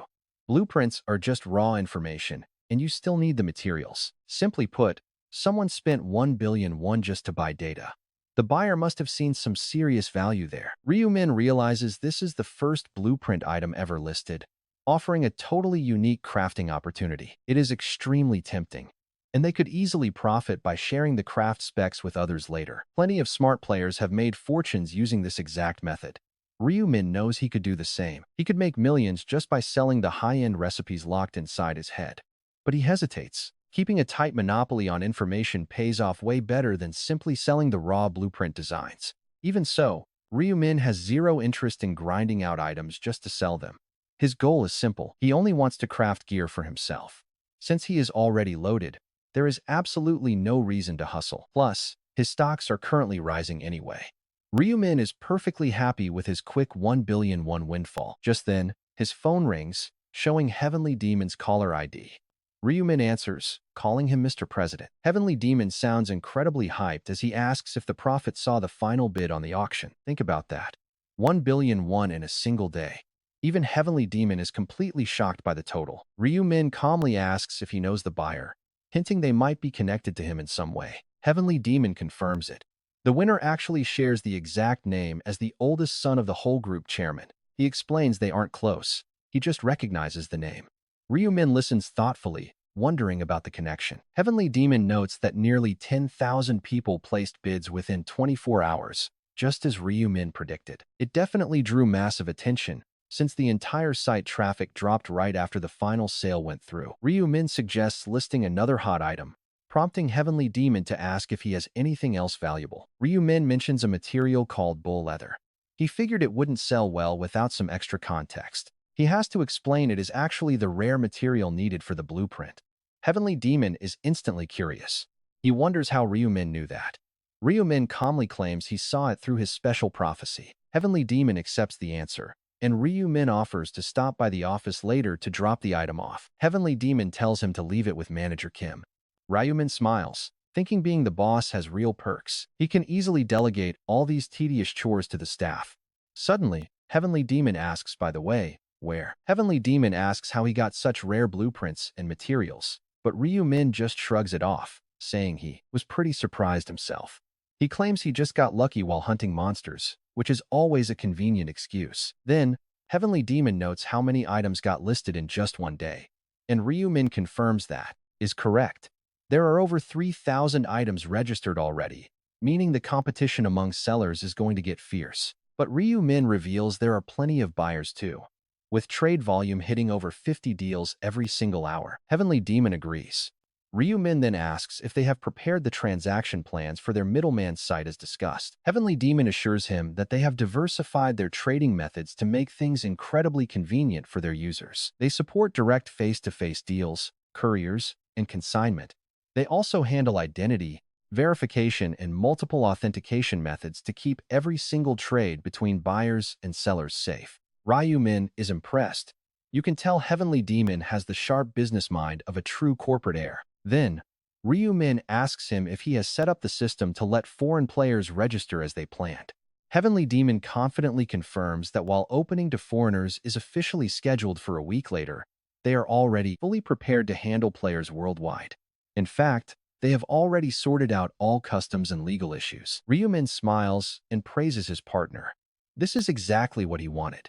Limiting their market to just 40,000 Korean players would never lead to massive success. They had to think bigger. Going global is the only way to hoard rare crafting materials from all over the world. Right after, Heavenly Demon says he will have all auction profits sent directly to Ryu Min's account. He also offers to help buy any other items Ryu Min might want. Ryu Min politely agrees, ending the call with a very satisfied, subtle grin on his face. That was his plan all along. Ryu Min immediately logs into the trading application, looking for high-value listings. Look at this. Ryu Min notices players listing tons of gear, likely because they desperately need some quick cash. There is outdated equipment from leveled-up players, mysterious magic stones, and rare materials whose values are still completely unknown. The marketplace is packed with a massive variety of goods. Ryu Min mutters to himself that he should start unique crafting materials. Thanks to his past regressions, Ryu Min has already memorized the perfect formulas for his Reaper class: deerwood roots, dark steel ore, orc canines, and troll vertebrae. He begins adding all these unique materials to his cart. With these rare items in his virtual cart, he calculates he can easily craft 3 highly powerful, unique weapons. Most of these listings are priced under 500,000 won. Adding them up, the total cost barely touches 5 million won. Ryu Min is amazed at how unbelievably cheap it is to craft 3 unique grade items. Next, he searches for magic stones. The lowest grade stones are listed for around 2 million won per piece. Ryu Min realizes that figuring out the magic stone socketing formula is pretty easy, which is why players are already overpricing them. But he just smiles. Price is not an issue when you have real-world wealth. Without hesitating, Ryu Min buys every single magic stone currently on the market, despite them all being lowest grade. That amounts to over 90 stones in total. Ryu Min grins with satisfaction as he confidently hits the buy button. It costs about 180 million won, which is pocket change to him. 2 days later, at the front door, Ryu Min hears his younger brother, Ryu Won, cry out in pure shock. "Whoa, brother, what is all this stuff?" Don't forget to like and subscribe, and we will see you in the next part in 2 days. True to my word, here's a new chapter after just 1 day. Let's crush 3,000 likes, and shout out to our channel supporters. 2 days later, Ryu Min hears a loud shout from his younger brother near the front entrance.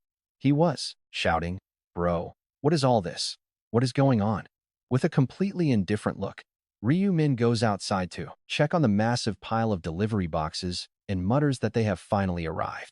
His brother asks if he ordered everything. Ryu Min confirms it. His brother is baffled. Ryu Min explains they are items used by players, and his brother goes, "Oh, I see." Then he starts opening them up. The contents are perfectly packed into the 105 parcels he ordered, and they match up exactly. Ryu Min mutters to himself that it is time to do some combining, starting with his surplus of magic stones. He begins fusing them, repeatedly, fusing magic stones of the same color, including the ones he already had. Ryu Min notes that with just 16 lowest grade magic stones, he can craft 1 top-tier gem. Right after, system alerts pop up. The system confirms the successful combination, forging a highest-grade red magic stone followed by a highest-grade orange one. He then produces a highest-grade yellow magic stone and shapes a highest-grade purple magic stone. He now has 7 top-tier magic stones, each a different color.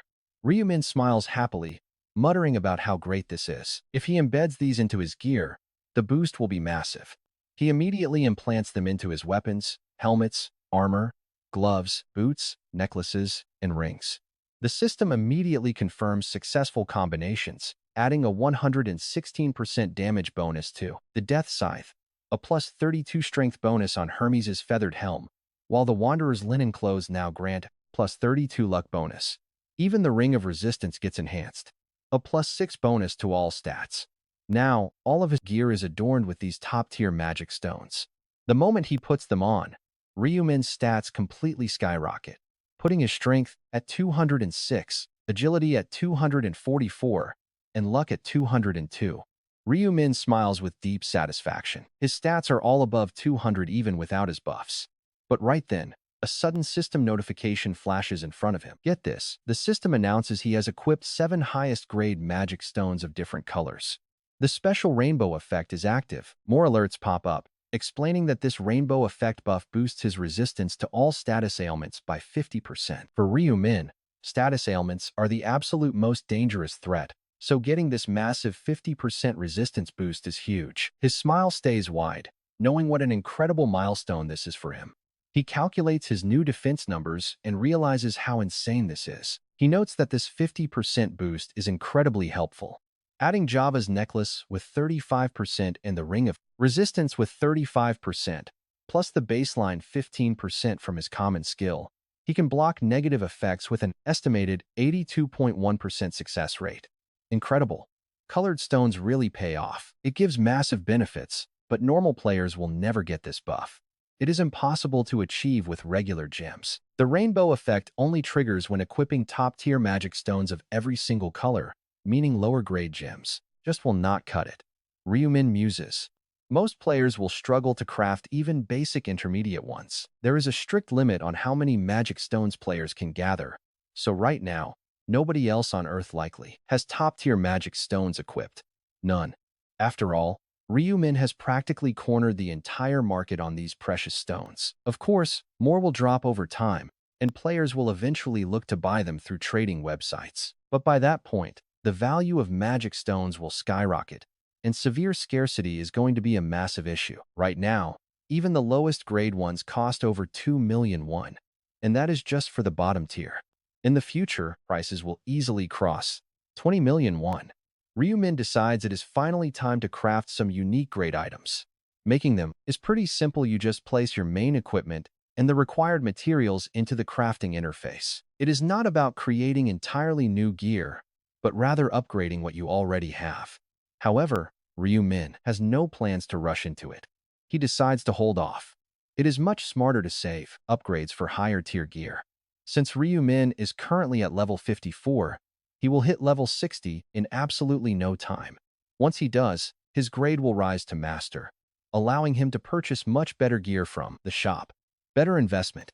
Crafting with master-grade equipment from the start is far smarter.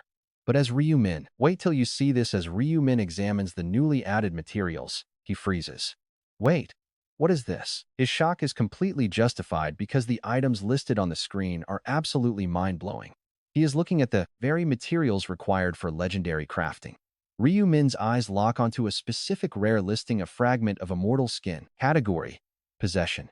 Description: a sliced piece of skin from the immortal. The seller is Don't Go 95, and the price is listed at 1 million gold.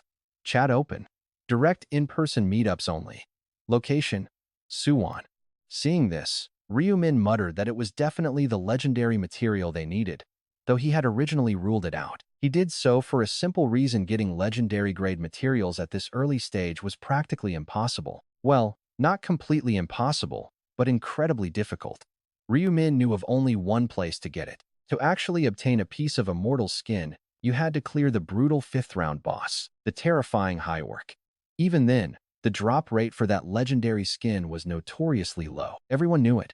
But the High Orc was a nightmare to fight, even eclipsing the 6th-round boss, the mighty Minotaur.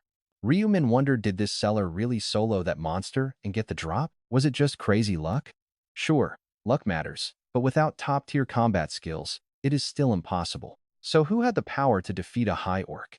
Let's see if you can guess before the names cross his mind. But one specific suspect stood out. Ryumin muttered to himself, could it really be him? A guy strong enough to beat the high orc, who also held the legendary rune of the drop. If his suspicion was right and this guy was the seller, then this entire listing was just bait. Since the deal has to be in person, Ryumin decided to send a message to test the waters. He opened up a chat. Hey there, Ryumin wrote. Are you the one selling the immortal skin? The seller said yes. Ryumin replied, you listed it for 1 million gold, open to inquiries. The seller agreed to make an exception. Ryumin offered 900,000. The seller hesitated, saying it was low. It is a bit of a stretch, but fine. Ryumin immediately cut in, actually. Can we do 800,000? The seller snapped. Are you joking? Ryumin coolly replied, the price isn't fixed, and I don't even know its use. Then, why buy it? The seller asked. Ryumin explained he just wanted to experiment with combinations. Everyone does that, right? Ryumin added, but I'm pretty broke right now. Can you do a discount? Hello? Is anyone there? Finally, the seller agreed to 800,000, but demanded cold, hard cash. Meat and suwon, he sent. Ryumin agreed instantly. The seller then sent over the meeting address. Reading the location, Ryumin grinned. He muttered that his guess about this guy was spot on. Even with a massive discount, the seller was eager. We both know a deal this good is definitely a trap, a classic bait setup. It was a bit early to face him, but Ryumin grabbed his coat anyway. If he did not step in, more innocent victims would die. Plus, he really needed that legendary skin. He decided to check it out. Luckily, he had the active rainbow buff, which gave him a huge edge. Even without it, he was no easy target. Grinning, Ryumin left his house. At that exact moment, Scythe stared at his screen, burst into laughter, and cursed under his breath. What the hell is wrong with this idiot? The audacity to ask for a 20% discount on a legendary item listed for 1 million gold. Incredible. This was a trophy from the 5th-round boss, the High Orc. A monster he barely survived fighting. He genuinely thought he was a goner. Who knew that boss would be such a terrifying beast? And now this random punk wants to steal his hard-earned loot for a measly 800,000? He was practically begging for death. Scythe smiled wickedly. This was never going to be a peaceful trade anyway. He planned to slaughter whoever showed up. But this guy? He was going to make him suffer. You're dead meat, you little brat. But suddenly, he paused, hearing a raspy gasp from the floor. A dying victim lay beneath him, begging for mercy. Scythe laughed, quite the actor. Huh? Still alive? The man whimpered for help. Scythe sneered, talk to me with some respect. Then, his blade plunged. He sliced the man's throat, muttering that the sudden begging had startled him. Regardless, the buyer was next. The moment that arrogant buyer showed up, he was as good as dead. It was never a real transaction. The listing was bait from the start. That was why he agreed to the 20% discount so easily. He never planned to part with it. Why would he sell something he bled for, especially for pocket change? Even though he had no clue what the skin actually did, it served as the perfect human lure. Why lure them? A sinister smile crept across his face. Because killing them was just too much fun. Life was getting pretty boring. He looked at the body and smirked. What if I hide this corpse I just killed? Shove it right in that clothing donation bin? When the buyer shows up, I can just detonate it with my corpse explosion skill. Walking away, he glanced down at his phone. Only 3 hours remained until the meeting time he had scheduled with Ryumin. He chuckled to himself. Hurry up, you bastard. I have got a very special present waiting for you. Then, slowly, someone entered the alley. Step by step, a figure walked straight into the trap. That person was none other than Ryumin. Don't forget to like and subscribe to support us. Huge thanks for hitting 3,000 likes on the last video. And to everyone supporting us financially, I truly appreciate your incredible support, which is why I am dropping more of this story. Hopefully, this one hits 3,000 likes too. And everyone watching, drop a comment because that really helps push our reach, everyone. Finally, step by step, one person walked right into the alley where the trap was set. Ryumin. In that instant, a wicked smile crept onto Scythe's face. His plan was simple. The second his target got within 10 steps, he would detonate the corpse hidden inside that clothing collection bin. And right when the guy stumbled in intense agony, He would cast a curse of terror to force him onto his knees. After that, sliding a dagger across his throat would be effortless. Ju Seong-tak muttered to himself, I don't want to end this quickly. I'm going to play with you for as long as possible. Crossing me has a heavy price, and I'll make completely sure you pay it in full. Feeding on those twisted thoughts, Ju Seong-tak waited in the dark alley, eagerly watching the buyer approach. He whispered to himself with excitement, yes, just a little closer, just 5 more steps. Unaware of the danger, Ryu-min kept walking forward, and the distance began shrinking rapidly. Ju Seong-tak kept counting down in his head, 4 steps, 3 steps, 2 steps. Now just 1 more step. But of course, Ryu-min stops right there. Talk about perfect timing. Naturally, Ju Seong-tak's face twisted in pure irritation. He muttered to himself, why on earth did he stop there? Right now, there is too much distance between them to talk easily. Yet, Ryu-min just stayed back, shouting, excuse me, are you the seller? Ju Seong-tak nodded, and Ryu-min yelled back, what are you doing over there? Aren't we trading? Seeing Ryu-min gesture for him to come over, Ju Seong-tak was completely baffled. Damn it, if he just takes 1 more step, he is in the blast zone. Despite Ryu-min waving, Ju Seong-tak couldn't budge. He thought, if I get any closer, I'll get caught in the blast too. The corpse explosion doesn't care who's friend or foe. Sure, I could ditch the corpse explosion plan entirely, walk over there, and just cast the curse of terror. It's a much simpler way to subdue the target, but that's just too boring. And besides, that's not the plan I envisioned. Ryu-min then called out, what is the holdup? Aren't you coming? Ju Seong-tak hesitated. Could you please walk over here instead? I've got a bad leg injury. He winced internally, so lame. But there was no other choice. He just needed him 1 step closer. But the buyer seemed completely glued to the spot, feet frozen to the ground. Instead of moving, Ryu-min crossed his arms, looked highly annoyed, and barked, hey, do you think you're the only one with sore legs? If yours hurts, mine hurts even more after walking all the way here. Ju Seong-tak said, I have a disability, making it really hard for me to walk. Ryu-min scoffed, a disability? Your legs look perfectly fine to me. Realizing the buyer wasn't moving an inch, Ju Seong-tak fumed. That piece of trash. Does he actually know what he's doing? No, impossible. Who on earth would suspect a bomb is hidden inside a clothing bin? But why won't he just take that final step instead of whining? Ryu-min, still standing there showing clear annoyance, suddenly yelled, you bastard. Do you even want to trade or what? Ju Seong-tak blinked in confusion. Wait, what? Ryu-min retorted, you're hesitating, which means I'm right. You're trying to lure me in and rob me, aren't you? That's why you keep pushing me to walk in. Am I right, you trash? It was a wild misunderstanding, but it was incredibly awkward and baffling for him to hear. Ju Seong-tak thought, when was the last time I got insulted like this? Damn it. Stay calm. Do not let him set the pace here. Ju Seong-tak had to clear up this mess fast. After all, just 1 more single step forward, and it would all be over, letting him force this brat to kneel. He spoke up, look, you've got this all wrong. It's nothing like that. Ryu-min snapped back, nothing like that? You damn con artist. Ju Seong-tak muttered, you're talking pretty damn rudely. Ryu-min shrugged, rude or not, you're still scum. Why should I be polite to a jerk trying to bait and rob me? Ju Seong-tak shot back, I haven't lied. Look. Feeling cornered, he reached into his inventory and pulled out the piece of immortal skin he'd put up for trade. Only then did the others' hostile attitude start to melt away. Ryu-min muttered, oh, you actually have it. Ju Seong-tak let out a sigh of immense relief, thinking, great. Now I can bait this bastard to come closer. But suddenly, he froze, utterly confused. Something was terribly wrong here. A second ago, this guy was hurling insults, and now, suddenly, he's smiling warmly. What's going on? Why is he laughing? Right then, a sudden breeze sweeps by, and, all feeling completely vanished from his right arm. Yes, the very arm holding that rare material was suddenly completely gone. Ju Seong-tak lay pinned under Ryu-min's foot, screaming in delayed agony as the sheer pain finally surged through his body. Clear your mind. Focus. He panicked, trying to understand. How did Ryu-min get this close? He was miles away just now. There was a massive gap between them. Turning around, he saw an armed figure. But when he looked back to the back, the smiling Ryu-min was still standing right there. He struggled to gasp out his words. Are there 2 of you? No, just 1. Ryumin chuckled. Hearing that, Ju Seong-tak looked back, his heart freezing instantly at what he saw. The other figure had vanished in a split second. Gone. Only the armed man remained standing.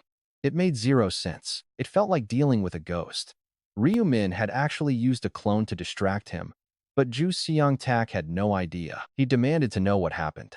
Ryumin just smirked, asking if he really needed to explain, totally dismissing his panic. Then, Ryumin casually picked up the rare item that fell from Ju Seong-tak's severed arm, throwing it into his inventory. Speechless and utterly broken, Ju Seong-tak glared up with sheer hatred.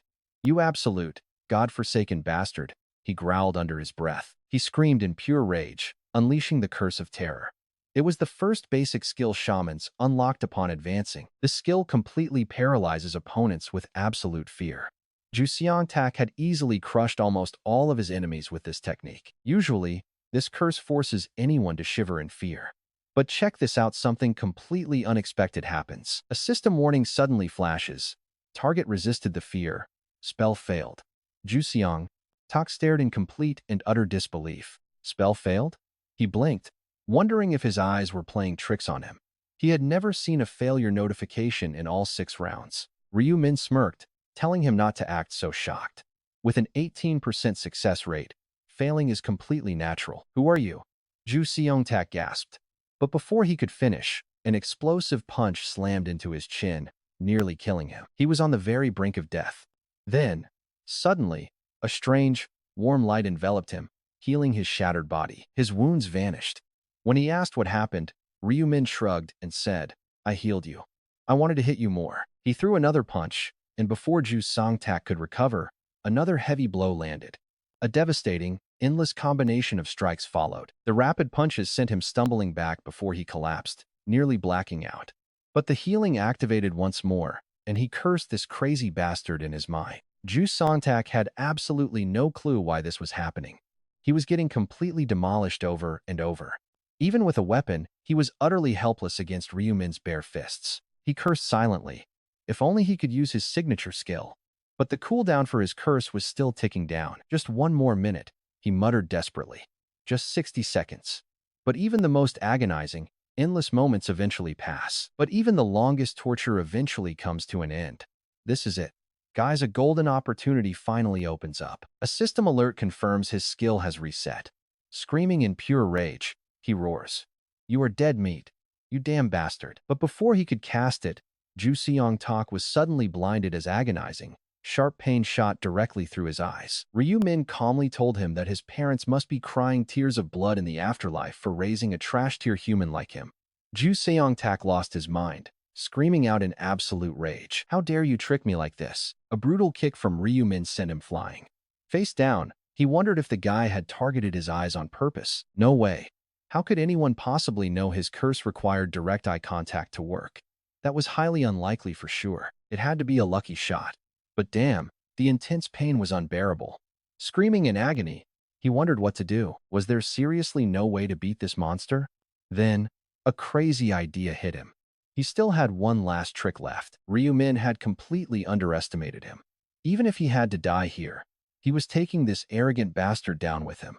Activating his ultimate skill, Corpse Explosion, he screamed out, "Go to hell." Right then, a massive blast rocked the alley. Luckily, Ryumin had quickly jumped into a nearby building, sighing in relief. He almost got caught in the blast.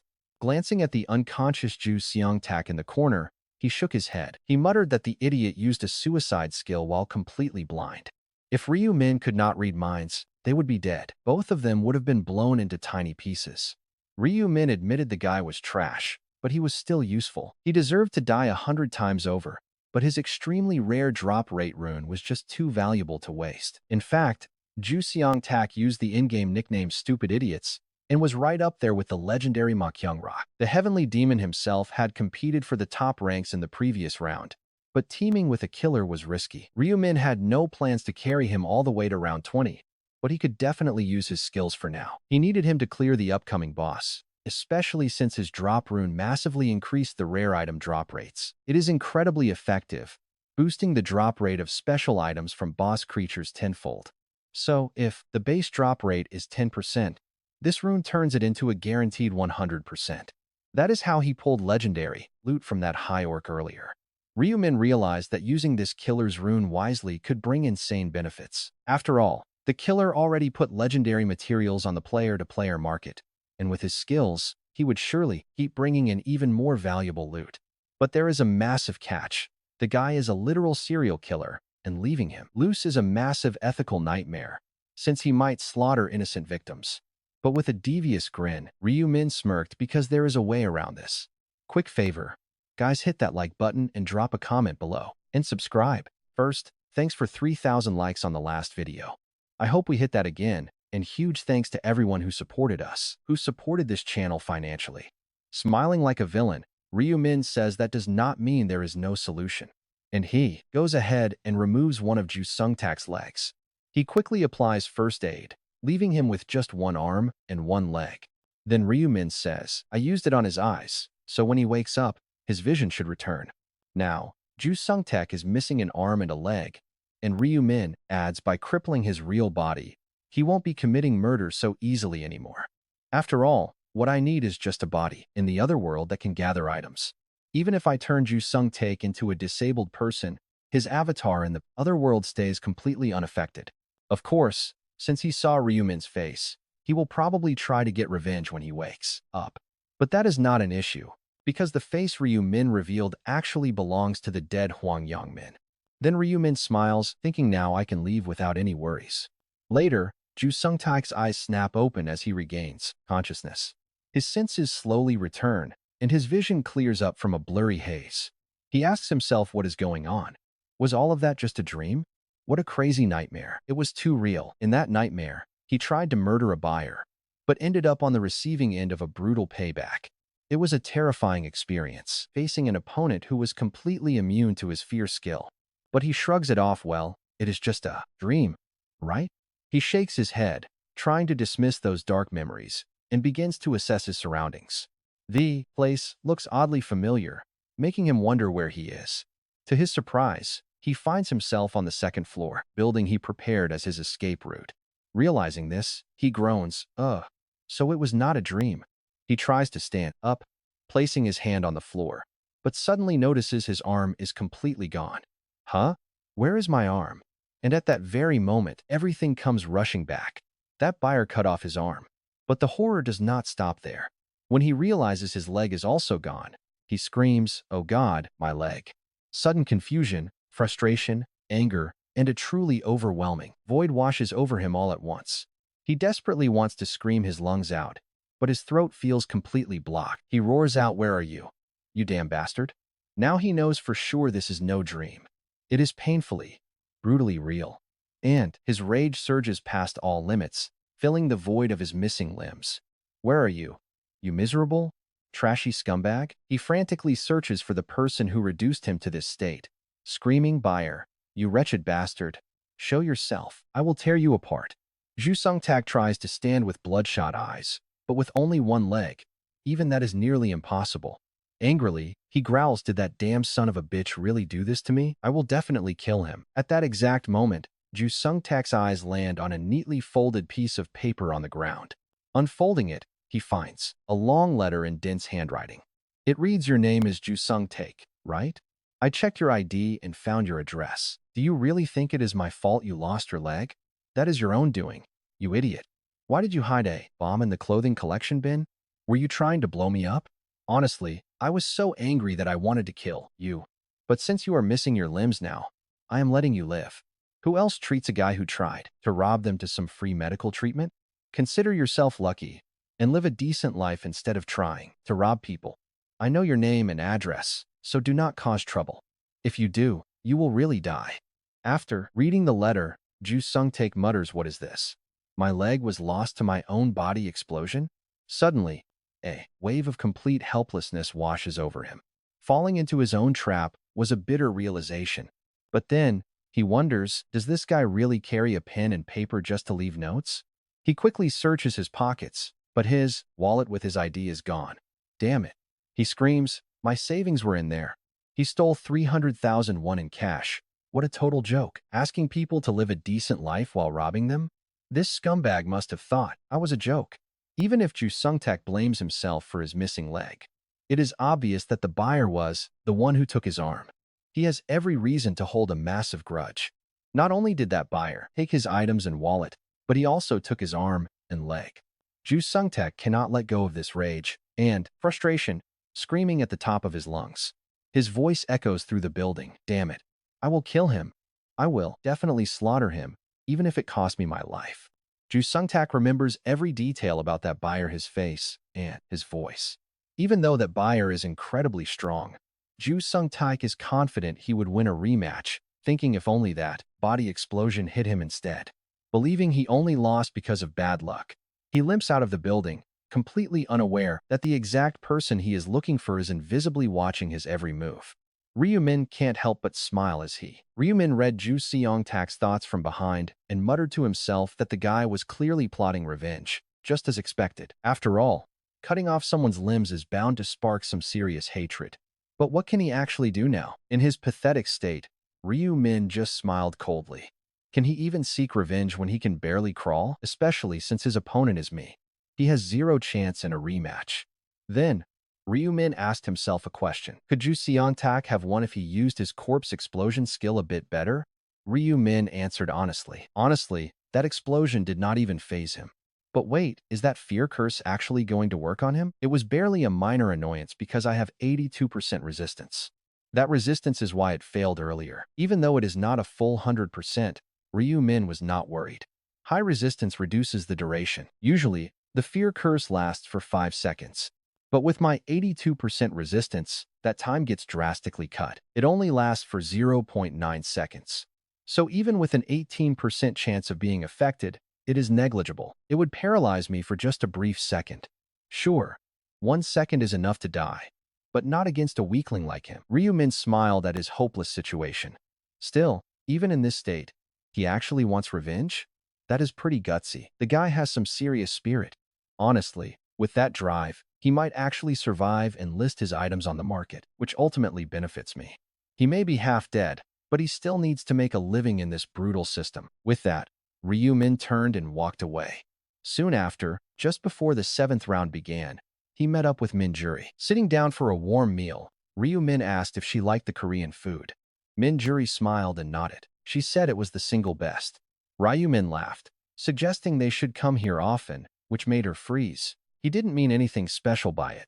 But Min-juri immediately started overthinking his casual invite. Realizing the tension, Ryu-min quickly corrected himself just occasionally. Min-juri looked a bit disappointed. She sighed and asked why he had been so busy lately, always brushing her off whenever she wanted to meet up. Ryu-min blamed it on random chores. He really had been swamped managing the Heaven Cafe and top-secret executive business. On top of those endless weekend meetings, he also had to stay extremely alert about being followed. Can you believe someone is actually following him right now? But Ryu-min already knows exactly who it is. It was Jeffrey Bishop, a level 28 assassin. And the real boss pulling his strings? Christine's father, Nathan Watson. Initially, Ryu-min didn't notice the tail since the stalker was using an advanced invisibility skill. But with his high perception skill, he quickly caught on that someone had been stalking him for days. They clearly don't have the perception skill. Otherwise, they would have realized that I was tracking them right back. If they knew perception counters and visibility, they would have kept a much safer distance from the start. By reading their minds, Ryu-min confirmed they weren't planning an assassination. It was just a reconnaissance mission. They were purely looking for info. Christine must have opened up to her wealthy father about me. Naturally, Nathan Watson is freaking out. Imagine someone predicting your own daughter will die in the 11th round. Anyone would desperately seek answers after hearing that. But Ryu-min had no plans of confronting them just yet. As long as they don't act, he will let them watch.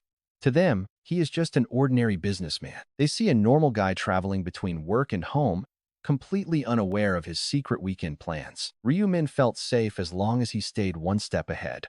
Suddenly, Min-juri broke his train of thought. She brought up the secret tips he shared about the 7th round. Ryu-min casually asked what was wrong. She wondered if that was truly everything she had to memorize. He confirmed that was the sole key. Sharing any more detail would be a huge risk. He had to keep the rest to himself. If he exposed the actual quest, they might get instantly disqualified. His goal was to keep allies alive. He needed 5 capable survivors for the endgame. Naturally, he would only rescue those who truly deserved it. Looking at her, Ryumin smiled and promised they would make it to the end together. She gasped in surprise. Blushing, Min Juri happily agreed. And just like that, as midnight struck in July 2022, the 7th round officially began. Make sure to drop a like, subscribe, and support the channel, guys. Before we start, do not forget to like and subscribe, and thanks for supporting us. Midnight on July 1st, 2022, the 7th round begins. Summoned players gather in a bustling meadow, though there are far fewer than expected. Then Priscilla appears. Smiling cheerfully, she asks if everyone has been doing well this past month, but the players stay completely silent. Feeling friendly toward an angel makes zero sense in a death game where players are constantly dropping like flies every single round. Priscilla points out there are only 434 survivors left, which is way too few humans for the game to function properly. So, she announces another round of area integration is starting immediately. The moment she finishes speaking, the ground begins to shake. Massive landmasses slide together like puzzle pieces fitting into place with perfect precision, and then the angel speaks once again. We integrated 10 zones, she says, making 4,022 survivors in the new area, C2 ES A03. Priscilla points out that since everyone here is Korean, there's no need to worry.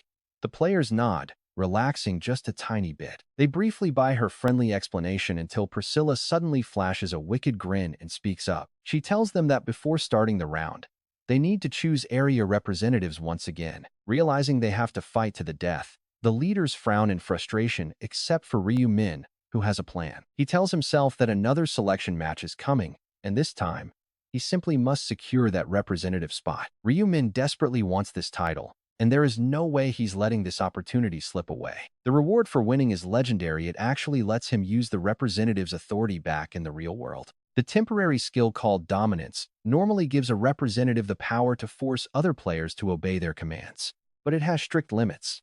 The skill can only be used 10 times, and it only works on other players. Worse, its biggest flaw is that it only functions in the game world, leaving it useless in reality. It doesn't even show up on your real-world status screen. It's only visible when you're in the game. Once you return to the real world, your dominance power completely vanishes. But this time is different. The winner of this selection tournament gets a legendary reward, the power to use dominance once in the real world. For Ryu Min, this is a golden opportunity he simply cannot miss. But he has another goal in mind too. He knows that during this round, they will also receive a rare rune as a subquest reward. Ryu Min's real target is to take over the Player Haven Cafe. Right now, Yamti is their only player executive. To completely counter Yamti's dangerous abilities, getting his hands on this particular rune is a total necessity. It is one of the 18 essential runes. For this round, Ryu Min has 2 non-negotiable targets. He must claim both the unified representative title and that subquest rune, no matter what it takes. Meanwhile, Priscilla floats over to the Gathering of Angels and announces it's time to choose their representative. The 10 angels of this newly merged zone trade formal greetings. It's time to pick their leader, but these angels would much rather dump the extra work on someone else than take responsibility themselves. One angel asks who wants to volunteer, but another scoffs and wonders who would actually want this hassle. Then, an angel brings up Priscilla's recent game with Oliver, asking if she had a fun time with it. They whisper about the King's game they played. Priscilla grins and confirms that's exactly how it went down. In that game, if a human wins the match, they get to declare themselves the ultimate king. Now pay attention, this is where the angels start cooking up another wild plan to pass the time. Another angel suggests doing it again, and Priscilla is thrilled since her area has the legendary Black Scythe. She thinks this is her perfect golden ticket to claim the throne and suggest a basic deathmatch. But suddenly, another angel calls her out. Wait a minute, that is completely unfair. They protest because her zone has the monster player Black Scythe, who is already beyond level 50. If they run a physical battle, Priscilla's champion will obviously crush everyone and make her the king. Her clever little plan is instantly ruined.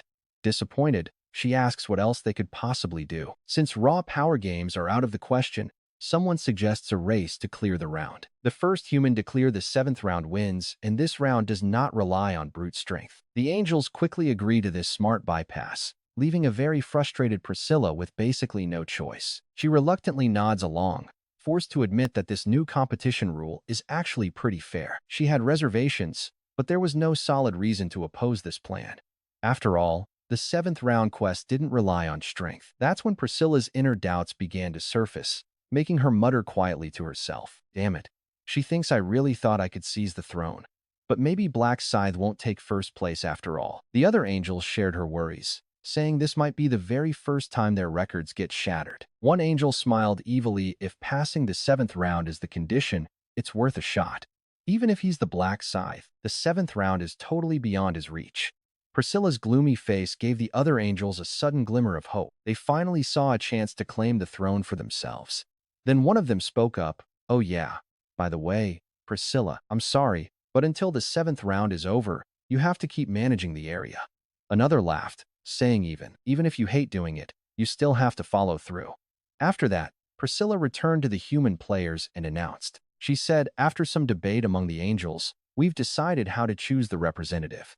It won't be a death match. This time, unlike the previous round, the area representative who is the first to clear the 7th round quest wins. They will become the unified representative." Hearing this, a collective sigh of relief escaped from all the area representatives. They cheered that it wasn't a death match. They knew facing the Black Scythe would leave them completely powerless. Then, one player said excitedly, "So the representative who finishes the quest first becomes the leader? Does that mean I actually have a real shot?"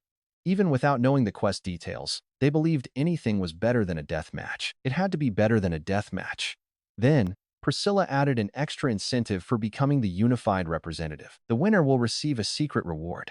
Of course, this secret is only revealed to the one who becomes the unified representative. She called it a secret, but Ryu Min already knew the reward.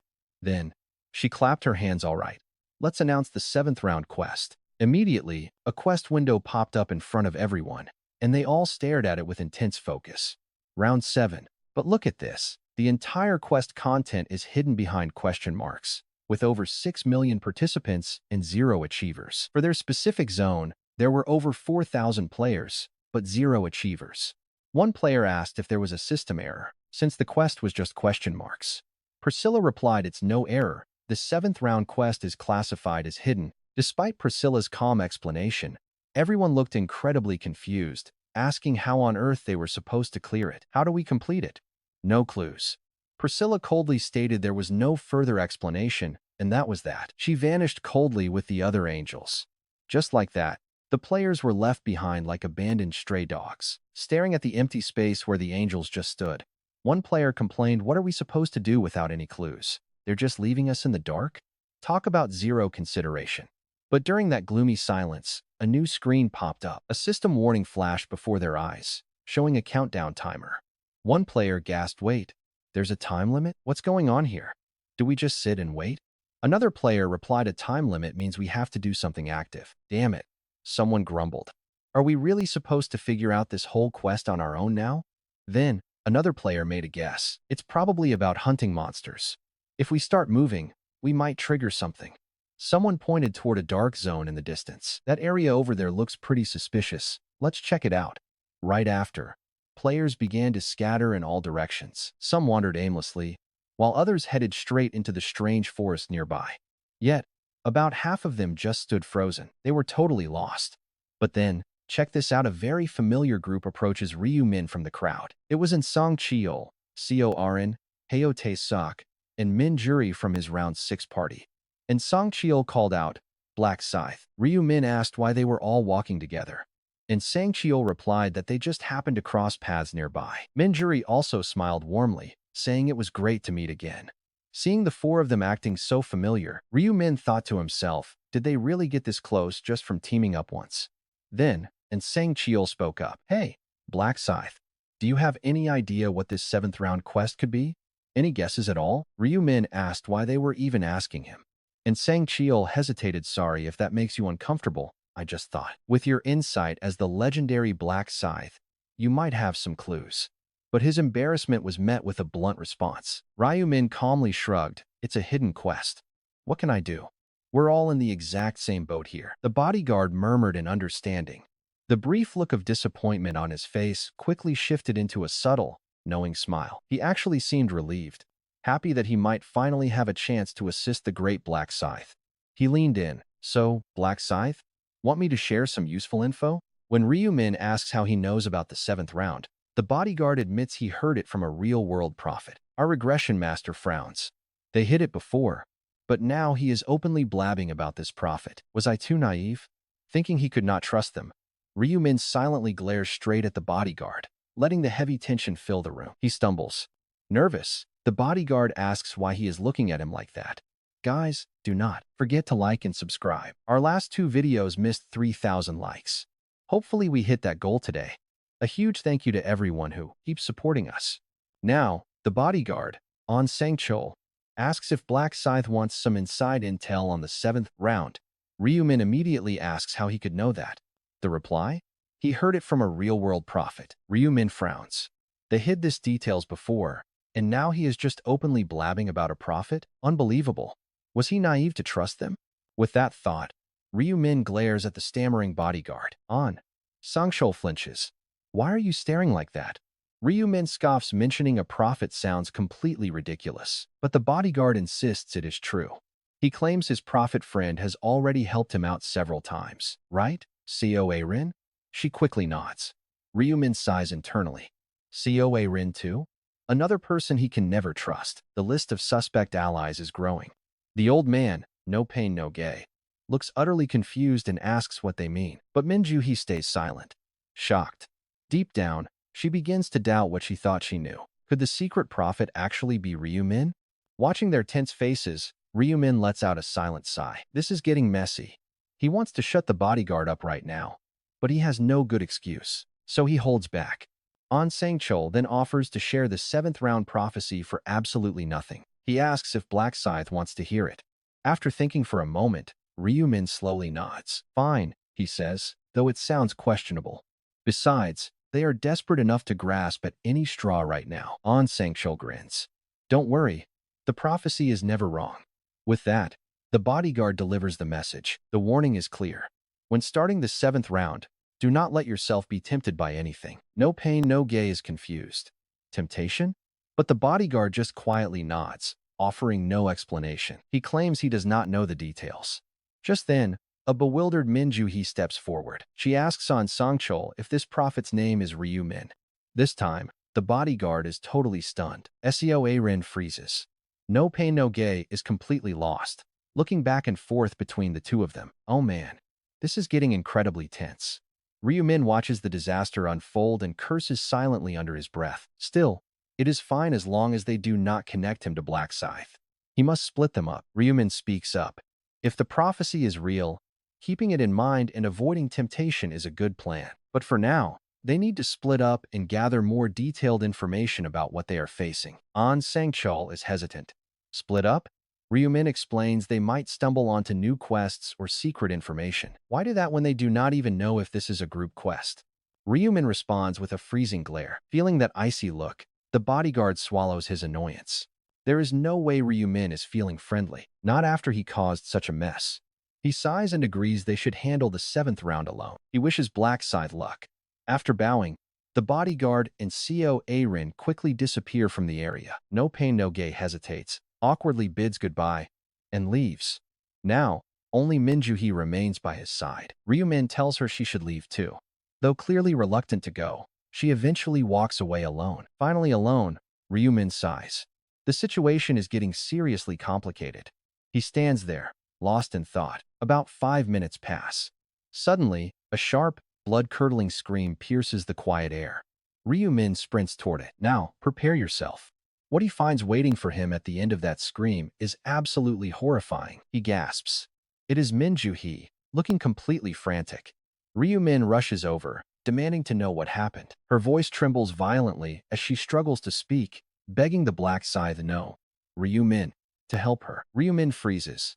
She knows his true identity? How on earth did she find out about that? He did not catch even a single hint when he peered into her mind earlier. Her eyes tremble wildly. She whispers his name, asking if he is indeed Ryu-min. Ryu-min panics internally. How did she know? She tells him there is no point in hiding it. No matter how hard he tried. It was painfully obvious. He asks if she knew his secret this whole time. Minju-hee nods, admitting the act was unbearable. Pushing that shocking news aside, he demands to know who did this. Her wounds look incredibly severe and life-threatening. She is on the verge of death. In his sudden panic, Ryu-min temporarily forgets to activate his healing. Snapping out of it, he takes a deep breath and channels his mana. Minju-hee's deep wounds slowly begin to Relief washes over Minjuri as she weakly whispers her thanks.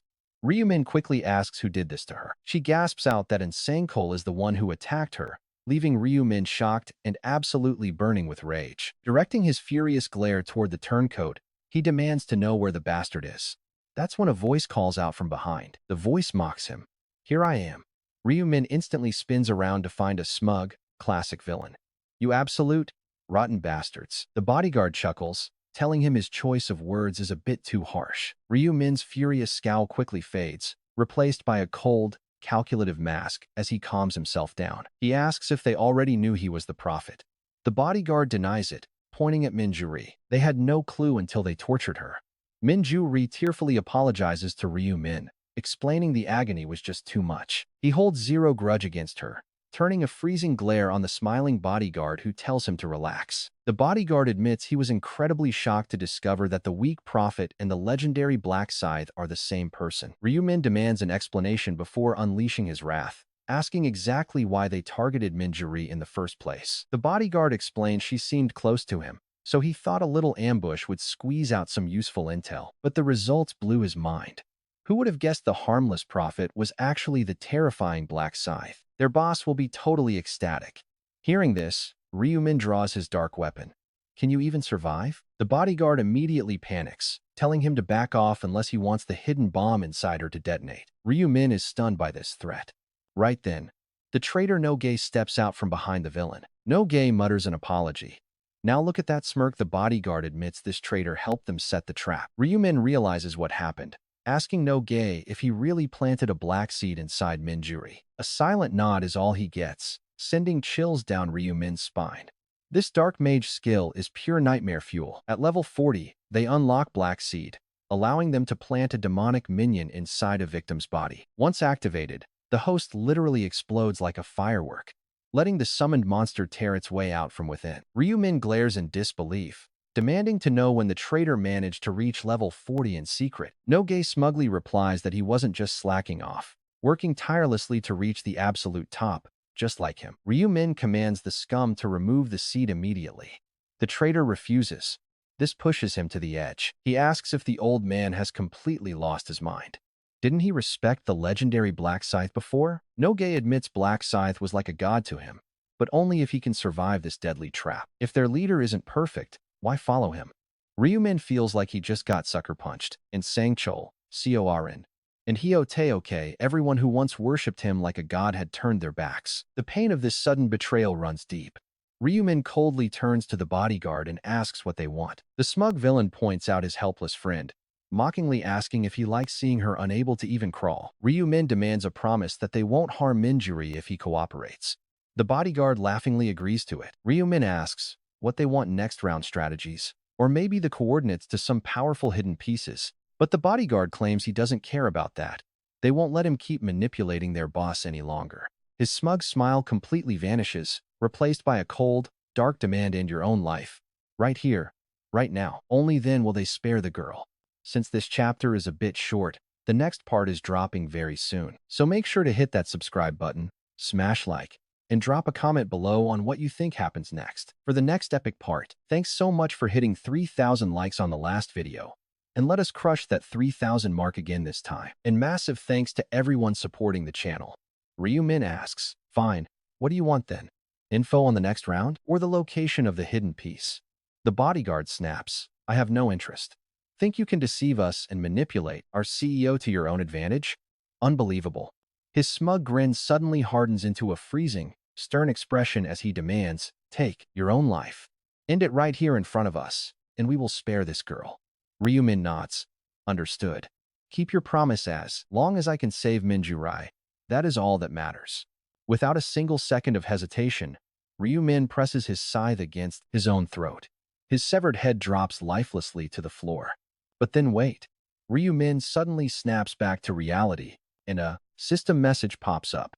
Commit suicide without hesitation. Success means quest cleared.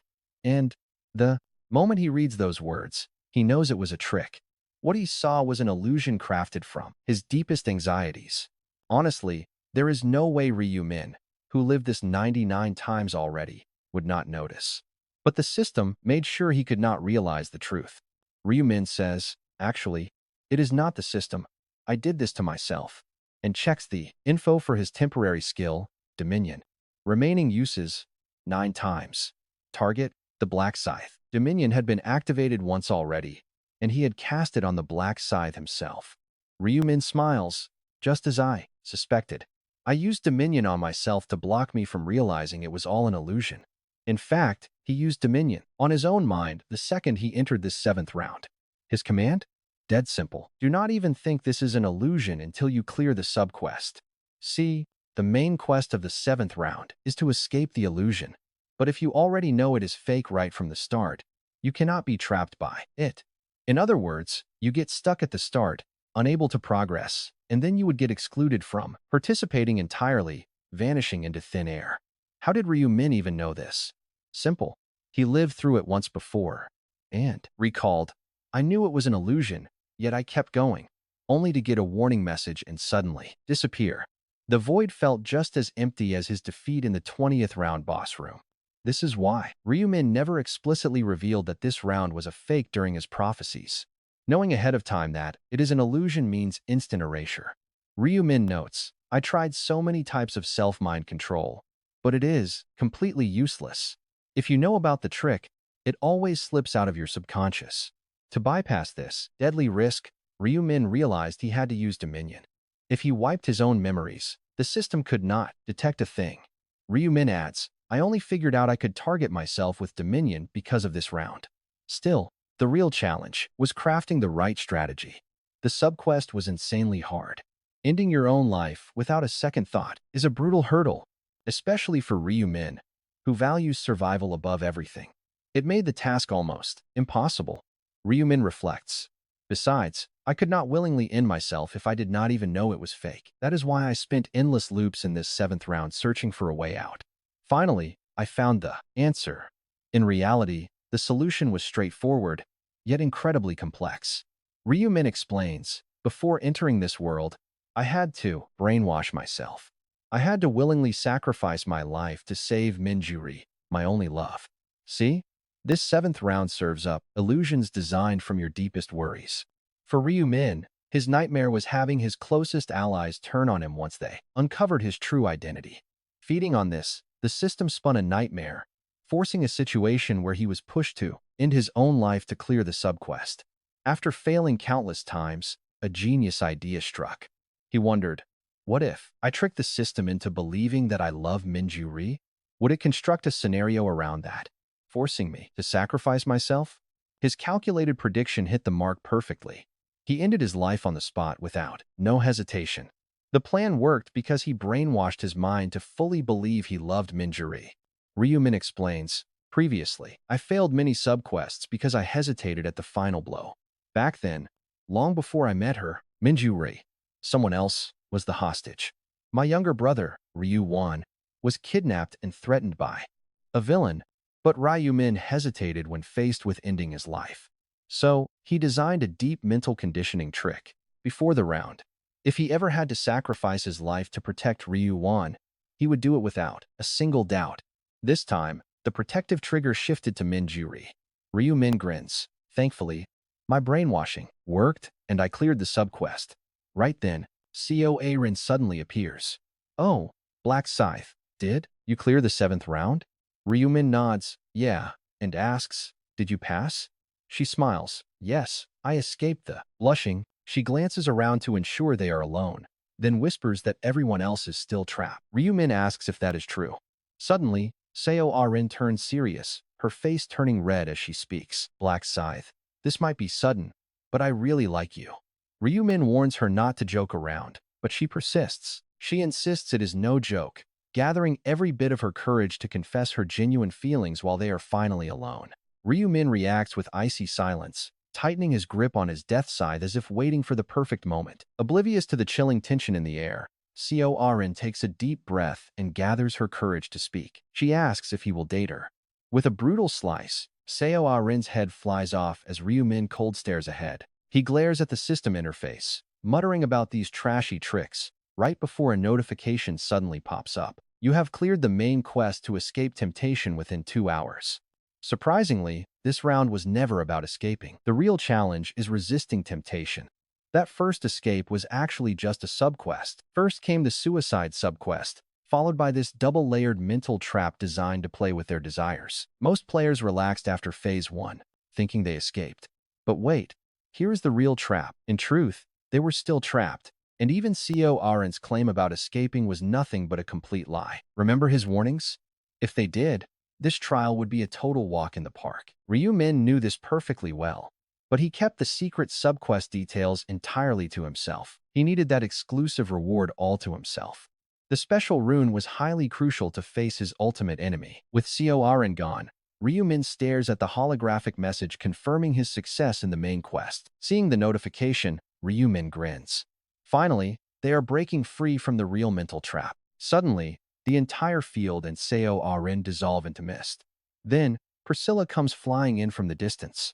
Noticing the movement, she wonders who could have possibly broken through the illusion of temptation this quickly. As she lands, her eyes widen in total shock at the sight of Black Scythe waiting there. Ryu Min asks why she is so shocked. Right after, a weird smile creeps onto her face. Priscilla bursts into sudden, hysterical laughter, leaving Ryu Min wondering what could possibly be so amusing. He asks the angel what is going on, and she quickly regains her composure to congratulate him. She praises him for being the very first to break free, completely unaware of his secret knowledge. To avoid suspicion, Ryu Min plays dumb, acting as if he had no idea it was an illusion. She tells him to wait for the timer to expire, and suddenly, a bright light envelops him. Sitting comfortably on the ground in a colorless void, Ryu Min begins to survey his strange new surroundings. Countless players stand frozen with their eyes shut. Can you imagine the nightmare they are seeing right now? Ryu Min notes that they were moved here, and most of these poor souls are currently fighting their desires. That suicide trap was just a subquest. Failing it did not mean immediate death for anyone. You would still survive, but you lost the reward. And the main quest is what truly matters. The real test is the main quest, which relies entirely on your ability to resist temptation. This second phase targets each player specifically, baiting them with whatever they desire most in life. It could be endless riches, romantic fantasies, or simply a desperate escape from their current suffering. In Ryu Min's case, the system used a clone of Seo Aren to confess her love to him. If he had fallen for the trap and let the timer run out, he would be disqualified immediately. But since he resisted, his ranking now depends entirely on how fast he cleared the trial. If he had killed the fake Seo Aren immediately, it would not have counted since the timer had not started. That is why he patiently waited for her to confess before brutally taking her head off to stop the timer. Bored out of his mind, Ryu Min sighs and checks the countdown for the round to end. With 1 hour and 30 minutes remaining, he realizes he has a long, boring wait ahead of him. He wishes he could watch the others struggle. But soon, a few players finally start waking up. They look around in total confusion, asking where they are and demanding to know what is going on. One player yells out in fear, warning others to stay back, still haunted by the illusions they just escaped. It is useless because I love someone else. The angel explained the truth, leaving those who just woke up scratching their heads in pure confusion. Then boom. The time ran out, and everyone snapped back to reality. Priscilla clapped her hands with a bright smile. Focus up, everyone. By now, you should all know by now that everything you saw was just a fantasy. Now for the real details. A screen popped up with the quest. Escape temptation within 2 hours. The catch? Commit suicide. No hesitation. Succeed and get your rewards. Priscilla explained further. As you can see, the main goal was resisting temptation, while the hidden subquest was actually to end your own life on the spot. Hey guys, I know you all want longer videos, but it is really hard. The hard limit I can manage is 18 minutes. If we go over that, the channel gets hit with a penalty. It might work for other mainstream series, but here, it is impossible.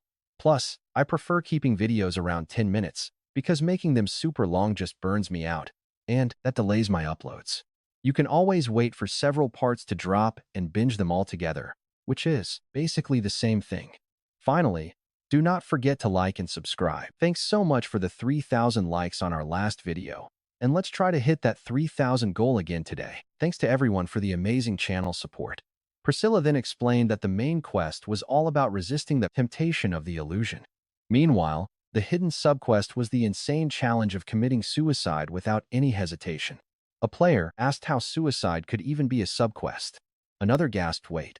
So that wasn't the main scenario? For heaven's sake. How can anyone commit suicide in a messed up situation like that? One cried out, this quest is insane. Who could commit suicide without a second thought? As they voiced their outrage, Priscilla snapped angrily, seems like some of you are ready to explode. The moment Priscilla turned dead serious, the entire crowd instantly fell silent, as if someone had poured a bucket of ice water right over them. With a mischievous grin, Priscilla added, but do not worry. I will not be taking anyone's life today, since I am in a pretty great mood. Just then, a results window popped up in front of everyone's eyes. Round 7 overall rankings. First place, Black Scythe, level 54 Reaper, 1 second. Second, Chrissy, level 27 Priest, 5 seconds. Third place, Heavenly Demon, level 29 Dark Knight, 6 seconds. Specific area rankings. First, Black Scythe, level 54 Reaper, 1 second. Second, and Sangxiol, level 34 Knight, 18 seconds. Third, Co Aaron, level 34 Summoner, 24 seconds. Seeing these results, the crowd exploded with anger, and one of them shouted out that Black Scythe was in first place again. Another wondered how he always won, even when strength was not the key. Was his willpower that insane? Someone screamed, look at that. He broke the illusion in just 1 second. He is not human. While players grumbled and shook their heads in utter disbelief, Priscilla stared at the results screen, looking absolutely thrilled. She muttered to herself, I cannot believe it. I actually won this round. And it is all thanks to Black Scythe. In her joy at winning, Priscilla completely forgot to distribute the rewards. Ryumin spoke up, hey, Angel, the first place reward has not arrived yet. Startled, she replied, oh, that is right. I apologize, Black Scythe. It was a very rare display of humility toward a mere mortal. Then, the system alerts flashed on screen. Congratulations. You cleared the quest in first place. Congratulations. You have claimed first place across the entire zone. Right now, Black Scythe holds the #1 spot both globally and locally. As the champion of this local area, you will receive a random selection voucher. And for ranking first in the overall global area ranking, you will get a special reward selection box. But as the alerts flooded in, the prizes did not stop there. As a subquest reward, you will receive the Rune of Mental Barrier. The item will automatically imprint onto your body.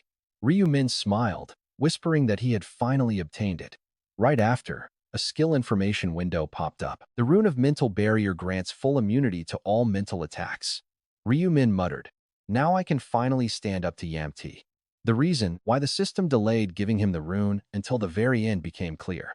If he had gotten it earlier, he might not have even triggered the temptation test mission. Ryumin then carefully went over the rewards he had just received. Up until now, local first-place rewards were always high-tier equipment. But this time, it was a special, random selection voucher. And get this, the moment Ryumin used it, a system alert popped up, offering him several choices. He had to choose his target prize. Option 1 was a random gold pouch, and Option 2 was an intermediate magic stone ticket. Option 3 was a surprise potion box. Ryumin muttered that the choices were pretty limited. He already had max-level magic stones and more gold than he could count. That left only one viable option. I will choose number 3, the surprise potion box. These items were actually scheduled to appear starting in round 8. These useful consumables could easily heal severe wounds or provide powerful temporary buffs when the player consumed them. Just like in a typical video game, they came in many varieties, with only 3 ways to actually obtain them. First, by becoming an alchemist. Second, by defeating elite bosses after round 8. Or finally, buying them from otherworldly entities. You can purchase these magical drinks from these strange merchants or acquire them as high-tier, clear rewards. The round where these strange beings finally start appearing is round 8, and Ryumin knew that players would be totally caught off guard. After fighting mindless, silent beasts, they would suddenly have to confront intelligent beings they could actually talk to. Ryumin still remembered how completely lost he felt when he first discovered them. It was extremely hard to tell if these creatures were real players or just basic system programs. Either way, starting from round 8, the arrival of these strange, talking entities meant Ryumin could finally put his unique titles to good use, while focusing on securing those 2 target runes. Starting with the Rune of Future, he got the Rune of Durability. Plus, round 8 is going to be the perfect chance for leveling up. Most players might hit level 40, but Ryu Min is aiming much higher, shooting straight for level 60. Then his eyes shift to the final special reward box. A notification pops up, asking him to select a single reward from 3 crazy options. Choice 1 is a triple experience buff for round 8. Choice 2 is 20,000 gold. And choice 3 is intel on round 8. With zero hesitation, Ryu Min locks in the first choice. That next round is practically built for farming massive amounts of experience. Flash of a wicked smile, and Priscilla asks if everyone has checked their rewards. Now, she says, time for our final parting. Every single human who failed to reach the top ranks, or simply gave in to temptation before the timer ran out, gets erased. No excuses, no goodbyes. Half of the active players literally crumble into dust. Gone. Then, Priscilla spins around to add that, as promised, the fastest speedrunner of this mission gets crowned as the ultimate zone representative. There is no surprise here. The brand new leader of the entire unified zone is exactly who you think it is. A blue screen flashes, declaring player Black Scythe as the new representative for Zone C2, KA003. Every player nods in agreement. It is an undeniably fair result. Nobody can object. Priscilla speaks up again, ready to hand over the exclusive winner rewards directly to Black Scythe. Get ready, because the one notification Ryu Min has been dying to see finally pops up in his vision. The authority of the temporary skill Dominion has changed. From this moment on, you can cast Dominion once in the real world. Lose your representative title, and this power is instantly gone. But it is done. Ryu Min finally has what he wanted. Having the physical ability to cast Dominion means he can now completely manipulate anyone he wants. A wicked grin creeps onto Ryu Min's face while the angels glare at him. He whispers to himself, I already know exactly who gets controlled first. Meanwhile, the 9 angels who lost their massive bet are looking utterly miserable. One of them complains, how did that Black Scythe secure first place again? Another wonders how a mere human keeps dominating like this. Could the mission details have been leaked?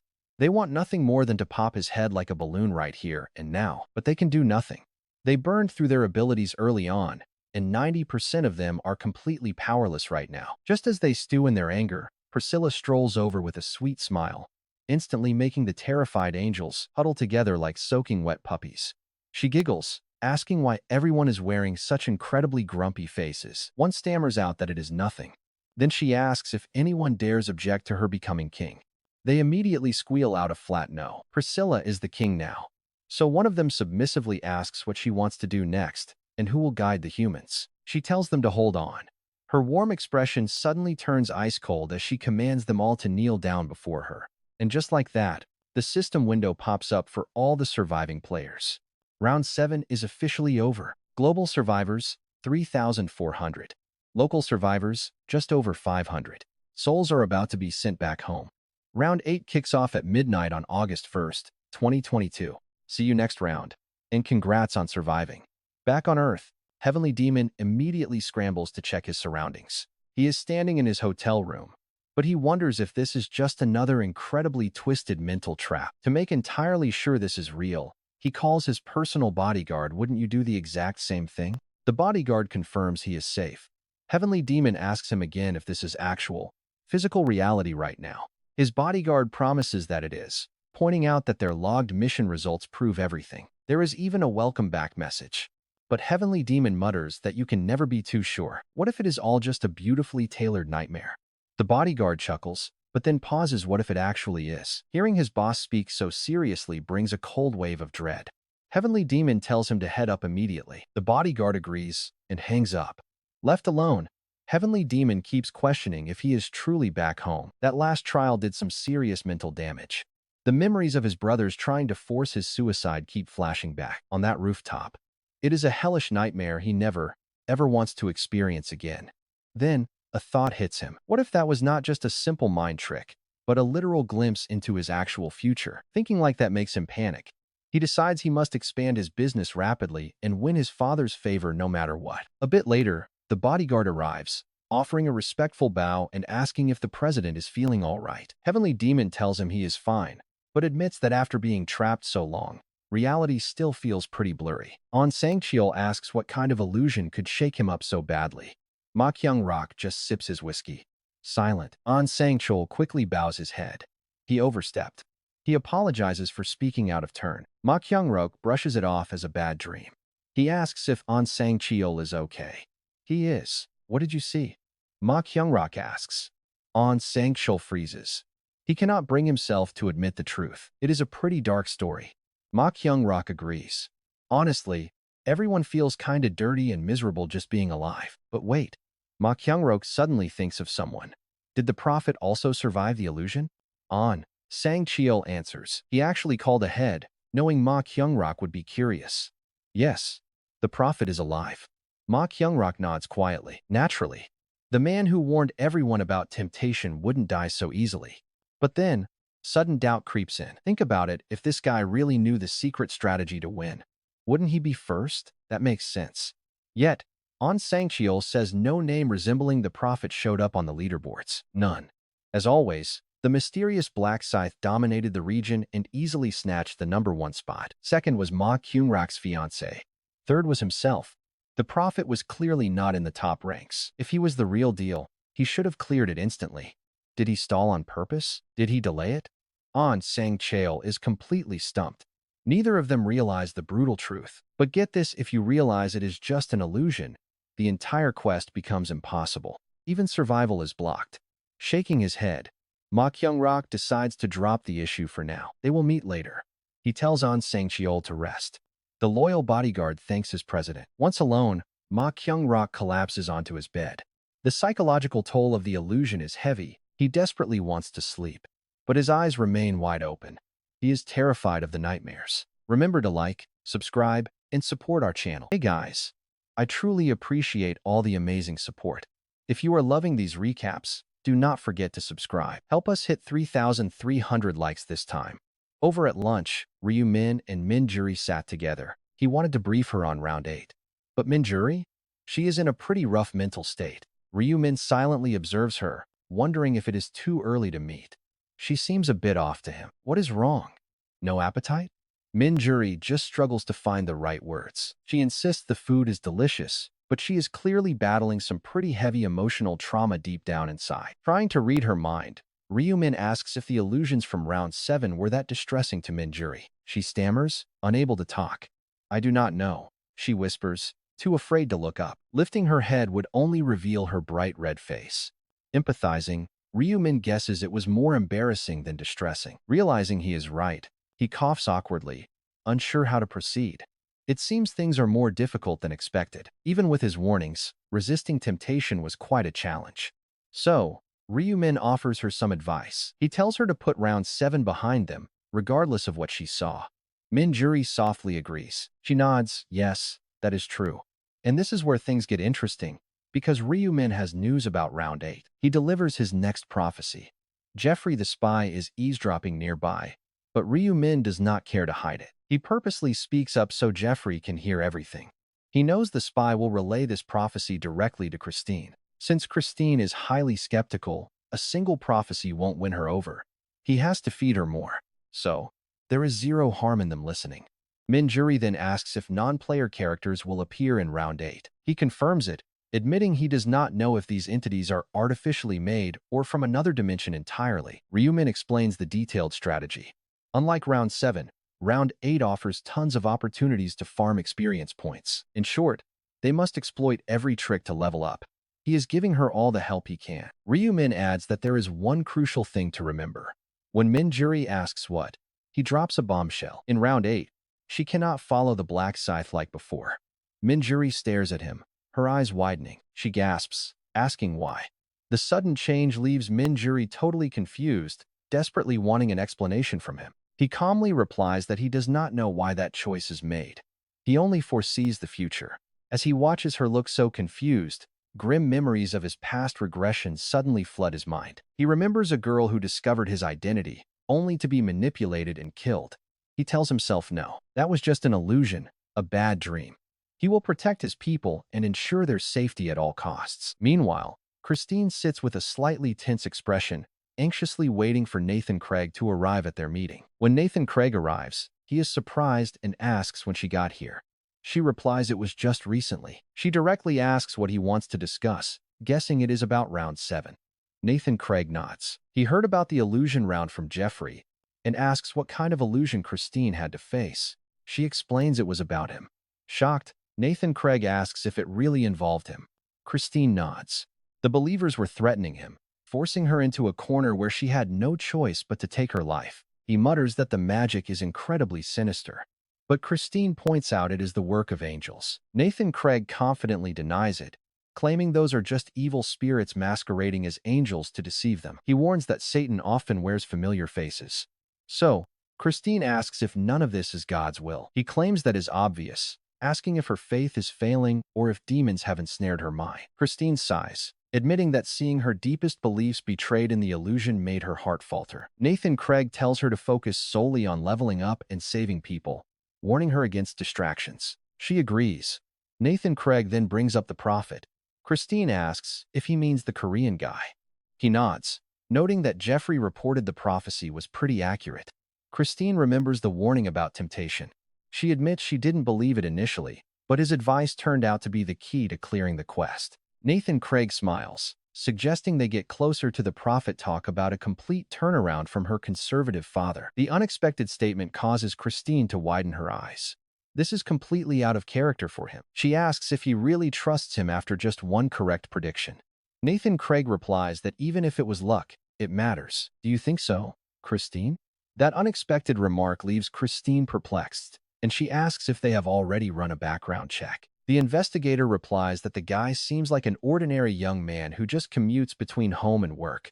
Christine does not blame her father. She understands exactly why he did it, especially with her natural tendency to doubt and stay skeptical of new people. Even before her engagement, her father had Jeffrey thoroughly investigate her fiancé. So she looks up and asks her father directly, is it really necessary to rely on him so much? Her father replies that her fiancé is doing the exact same thing. They are even doing business together. Despite her father trying to convince her, Christine is still highly hesitant. But what if he is a complete fraud?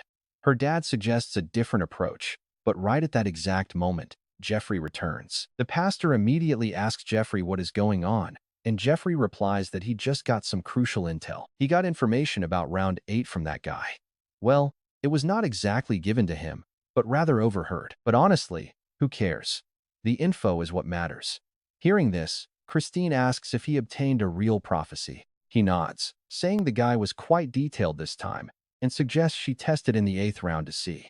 After a brief moment of thought, Christine agrees, admitting that testing it out is actually a pretty solid idea. However, a little later, the three of them realize eavesdropping is totally pointless since they get a direct call from Heavenly Demon. He feels bad for keeping his prophecy to himself. Meanwhile, after meeting up with Min Jae-hee, Ryu-min is back outside. His main goal right now is exterminating mealworms. Suddenly, a system notification pops up. Current kill count is 100. With the Rune of Slaughter active, his stats receive a 100% boost. Then, Ryu-min looks at another active buff. Under the Bless skill, his stats enjoy a 60% increase. Ryu-min mutters that the preparations are finally complete. He pulls a unique item from his inventory, the Surprise Potion Box. It grants 1 to 5 random potions. It is a time-limited item, restricted to Master Grade or above, allowing the user to roll for random potions. The box vanishes once the next round starts, and the results are heavily influenced by the user's luck stat. Ryu-min knows that boosting luck is key, as it yields more potions and a higher chance for rare drops. Either way, more potions are always better. Raising his luck is the only move. When Ryu-min opens the box, a message pops up. You used the box. Congratulations. You obtained a life potion and a healing potion. Congratulations. You also got a dark magic, lowest agility, and icy potion. Ryu-min smiles, pleased that they are all different types of potions, and he actually got 5 of them. First is the legendary grade life potion, a consumable that can resurrect a deceased player. It must be used within 10 minutes of death, and it will not work if the corpse is heavily damaged. Specifically, over 30% damage makes it useless, and it cannot be used on oneself. Next is a healing potion, a rare grade item that heals internal and external wounds, which is much more effective than standard emergency medical treatment. Then, there is the dark magic potion. It recovers dark magic power for specific professions. Normally, This recovers dark magic used by dark orcs and is only usable by restricted classes. Next is the lowest agility potion, a normal grade item that adds 2 agility for 24 hours. Multiple consumptions do not stack. Finally, we have the rare grade potion of Icy Chill. This grants a 50% boost to cold resistance for 24 hours to novice grades or above. It resists not only cold damage, but also shields the user from various status abnormalities. Hold on. Look at this. Ryumin's eyes widen as he stares at the top item, that life potion. To think a legendary resurrection potion actually dropped. The other potions are great, but they cannot compare to this. Ryumin notes that it can only be used by players of master grade or higher, and only on others. Still, just possessing a legendary grade potion is incredibly valuable, even if he does not have an immediate use for it. Holding on to this could bring massive benefits later, especially when it comes to persuading a certain alchemist. The alchemist is the only class capable of crafting potions. This specific guy is in Nigeria, and making him an ally is crucial. Although he is reluctant to step forward now, once his existence is known, it will cause a massive sensation. If Ryumin makes his move before anyone else, he can easily monopolize the alchemist's incredible abilities. But among all these rolled potions, one seems completely useless. It is none other than the dark magic potion. Is this potion strictly for the dark magic class? In fact, the only wielder of dark magic is a highly unique class. Simply put, this dark magic potion is strictly for the knight class. For normal players, it does nothing. Drinking it won't trigger any effect. Same goes for Ryu. Still, he grins, thinking about selling it to a dark knight for a massive price. But for now, he decides to keep it. Cash isn't his main priority. He has plenty of gold anyway. Since he's not broke, there's really no need to rush to the market. Back home, Ryu changes into casual clothes and flops onto his bed. Grabbing his phone, he thinks, let's see if any rare crafting materials popped up. While scrolling, he stops. Another unique item is actually listed. He instantly taps by. Setting the phone aside, he sighs with relief.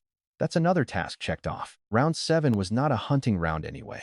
He's already getting excited for the wild challenges ahead. Exhausted, Ryu slowly closes his eyes.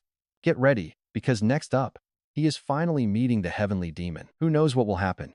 Don't forget to like, subscribe, and support the channel financially. Before we begin, let's hit 3,000 likes. Big thanks for supporting the channel every Tuesday. Now, Player Place holds regular meetings. Even Ryumin, the majority shareholder, makes sure to attend every single one, seeing it as an opportunity to impress Ma Gyeongrok. Ryumin closely observes him while he is presiding over the meeting. After a round of diverse opinions, the gathering draws to a close, and the executives rise from their seats and exit the room. Only Ryumin and Ma Gyeongrok stay behind. It is the perfect moment for a private chat. Then Ma Gyeongrok speaks up, major shareholder, or rather, prophet. Thanks to you, we safely survived the 7th round. I'm deeply grateful. Ryumin calmly replies, luckily. You remembered my warning and didn't surrender to temptation. Then, Ma Gyeongrok adds, yes, when it happened, your words flashed in my mind. Without you, I might have given in. It is a bit embarrassing to admit, but that illusion was quite vivid. Though Ma Gyeongrok hides figured out his secret. Then Ma Gyeongrok asks, by the way, prophet, I have a question. It's a mystery we've all been wondering about too. He asks, you knew the answer. So why couldn't you secure a higher rank? It wasn't a round that demanded excessive effort. If you possessed knowledge of the round, securing the top spot would have been a breeze, so why didn't you? It is a sharp question, but Ryumin calmly replies, I figured you, Ma Gyeongrok, also knew the answer. Why couldn't you secure the top spot? For a moment, Ma Gyeongrok looks completely blindsided. Then Ryumin adds, even if you're aware that resisting temptation is crucial, when the moment arrives, executing it is quite challenging. Having experienced it firsthand, you get it, right? Ma Gyeongrok swiftly dispels his suspicions and says, yes, indeed, I understand. Got it. Yet, instead of dwelling on his inquiry, he reproaches himself for his brief lapse in thinking and thinks to himself he is certainly not someone to underestimate just because he is young. There is a subtle blend of deep insight and seasoned experience, and he acknowledges that the prophet not only demonstrates incredible prowess in prophecy, but also seems quite insightful and wise. From Ryumin's standpoint, which aims to build openness and trust, this isn't an entirely pleasant situation. and he thinks it is not wise to make him overly cautious. Then Ma Gyeongrok asks Prophet, "You mentioned having something to tell me?" Ryumin replies, "Yes, I wanted to share information about round 8. He promptly provides the intel for the next round as planned. Ma Gyeongrok says with an expression full of pure happiness, "Wow. This time, there is a wealth of detailed information." Ryu Min nods. "That's right for round 8. He says gratefully, "Thank you, Prophet. You always provide such invaluable help. I'm not sure how I can repay you." Ryu Min replies, "Don't burden yourself too much. Isn't it wonderful to collaborate since we are in the same boat?" He smiles and says, "Thank you so much."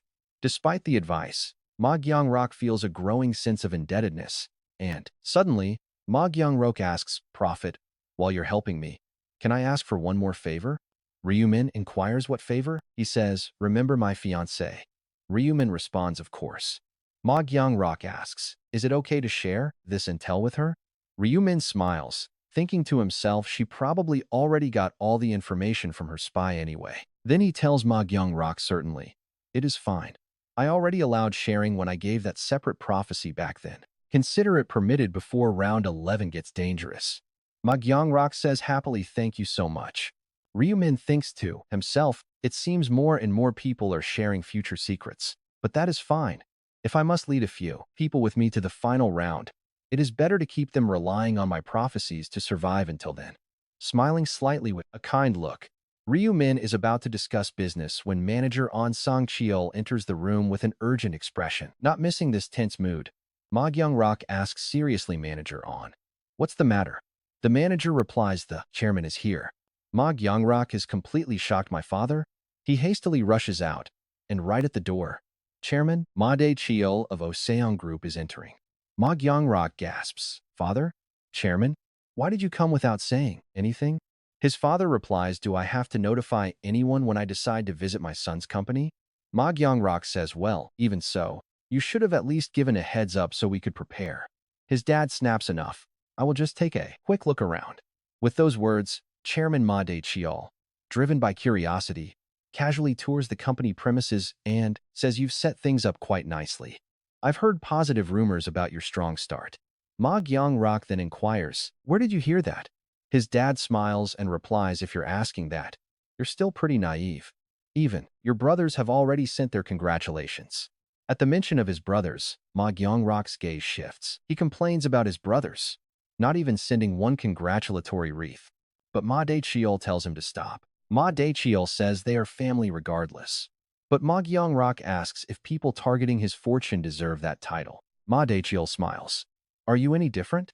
Still, Ma Gyeongrok claims he is only engaging in fair competition. He explains he simply hates sharing, reminding Ma Dae-cheol of their deal to prove his superior skills. If he wins, Ma Dae-cheol must name him successor to inherit everything, asking if that promise still stands. Ma Dae-cheol notes there is less than a year left. But Ma Gyeongrok begs for just a bit more time. He argues this new startup looks way more promising than their old consulting firm. They just need a few months. Curious, Ma Dae-cheol asks why he abandoned consulting. That business was actually doing pretty well. Ma Gyeongrok explains there was no room to grow there. Would his father have ever acknowledged him anyway? Smiling, Ma Dae-cheol scoffs. Unless he cracks the top 50 in Kosdaq market cap, ranking 150th is useless. Ma Gyeongrok admits that is why he quit. And Ma Dae-cheol respects the bold gamble. Jumping into an unpredictable market? Ma Gyeongrok goes quiet, knowing Ryu Min inspired this whole shift. Then, Ma Dae-cheol suddenly shifts focus. What about the idea of creating an open player market? He asks if being a player inspired it, causing Ma Gyeongrok to hesitate. How should he answer? He wonders if he should confess it was actually Ryu Min's concept, or just greedily claim all the credit. Ma Dae-cheol is too sharp to be fooled. Ma Gyeongrok knows this, making his decision with a quiet sigh. He confesses the genius concept was not his, leaving Ma Dae-cheol stunned and demanding to know the truth. The investor with a 51% stake created the concept. Now they work together as business partners. Surprised it wasn't his son, Ma Dae-cheol asks who this mysterious shareholder is. Ma Gyeongrok turns around. He calls over Ryu Min. "Major shareholder? Got a second?" Then he introduces him directly to Ma Dae-cheol. Ryu Min politely introduces himself. Ma Dae-cheol keeps a poker face, but internally he is completely caught off guard. Now think about that, a kid who barely looks 20 is actually the dominant power behind this entire company. Masking his shock is incredibly tough. The top executive of this massive company is remarkably young. He wonders how a mere kid owning 51% of a company could control such a massive fortune, with net worth likely exceeding 280 billion won. He asks Ryu Min if he truly owns 51%. Ryu Min calmly confirms it. Ma Dae-cheol then asks which major conglomerate or family he represents. Ryu Min explains he is just an ordinary orphan.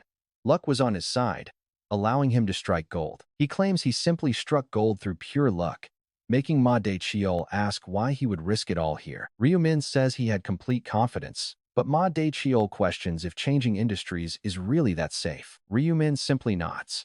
His stoic face remains completely unchanged, leaving Ma Dae-cheol thoroughly amazed. He realizes this kid is truly special, showing zero fear or hesitation while speaking directly to a powerful tycoon. He knows capturing luck is a skill in itself. Most people let opportunity slip right through their fingers. He asks Ryu Min his age. Hearing he is only 20 makes Ma Dae-cheol respect him even more. The kid acts incredibly mature, making the chairman wonder if his own son possessed such boldness at that age. Ma Dae-cheol shakes his head. His own sons are talented, but this young man completely eclipses them. He asks if Ryu Min formulated the core business concept himself. Ryu Min humbles himself right away. Ryu Min credits Ma Kyung-rok with building the entire complex system, leaving Ma Dae-cheol totally stunned. Having the spotlight suddenly thrust onto him catches Ma Kyung-rok completely off guard in the best way possible. Ryu Min plays down his role. Ma Kyung-rok did all the heavy lifting to design the business. He claims he only sketched the basic outline, while Ma Kyung-rok worked tirelessly to bring the dream to life. When asked if it is true, Ryu Min confirms it, deliberately lifting up his partner in front of the tycoon. A veteran businessman like Ma Dae-cheol easily sees right through the move and smiles at the brilliant tactic. He admires how the young man selflessly shares the credit, noting his lack of greed and impressive maturity. He recognizes Ryu Min as a rare prodigy, even wishing he could take him under his wing as an apprentice. Catching himself, the old chairman wonders if he is getting soft in his old age to have such thoughts. Shaking off those heavy thoughts, Ma Dae-cheol clears his head with a quick cough, turns around, and says, "Fine, with this level of passion, there is pretty much nothing to worry about in the future." With that, Ma Dae-cheol walks away without saying goodbye, and he never turns back once. The heavenly demon then praises him, "Major shareholder, you spoke so well." Ryu Min chuckles, admitting, "You have no idea how terrifyingly nervous I was in there." But the heavenly demon is not smiling. He has a serious question. Hey everyone, make sure to like, subscribe, and support the channel financially. Before we begin, do not forget to like and subscribe so we can reach 3,000 likes. And thanks for supporting the channel. But Ma Kyung-rok did not smile. He had a serious question for the major shareholder, Ryu Min. Ma Kyung-rok asked why Ryu Min gave him all the credit when Ryu Min had suggested so many ideas himself. Ryu Min simply replied that ideas are nothing without execution, so he was only telling the plain truth. Ma Kyung-rok silently watched Ryu Min. He had almost taken credit for someone else's hard work. Yet Ma Kyung-rok managed to save his pride, thanks to his father's praise. In his mind, it was all because of Ryu Min. Then, Ma Kyung-rok's guarded glare softened, and he looked at Ryu Min with a much kinder expression. His suspicious attitude completely faded away.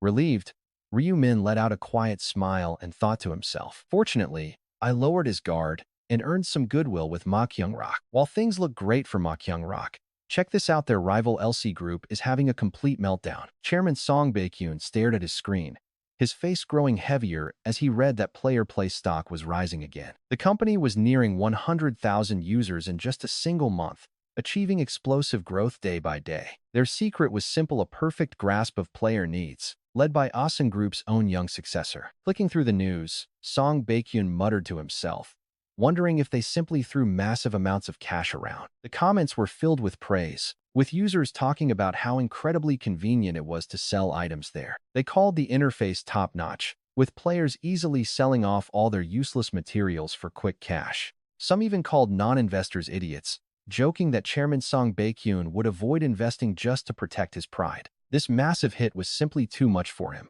and the chairman shut his monitor off in a total rage. A sudden knock at the door broke his anger.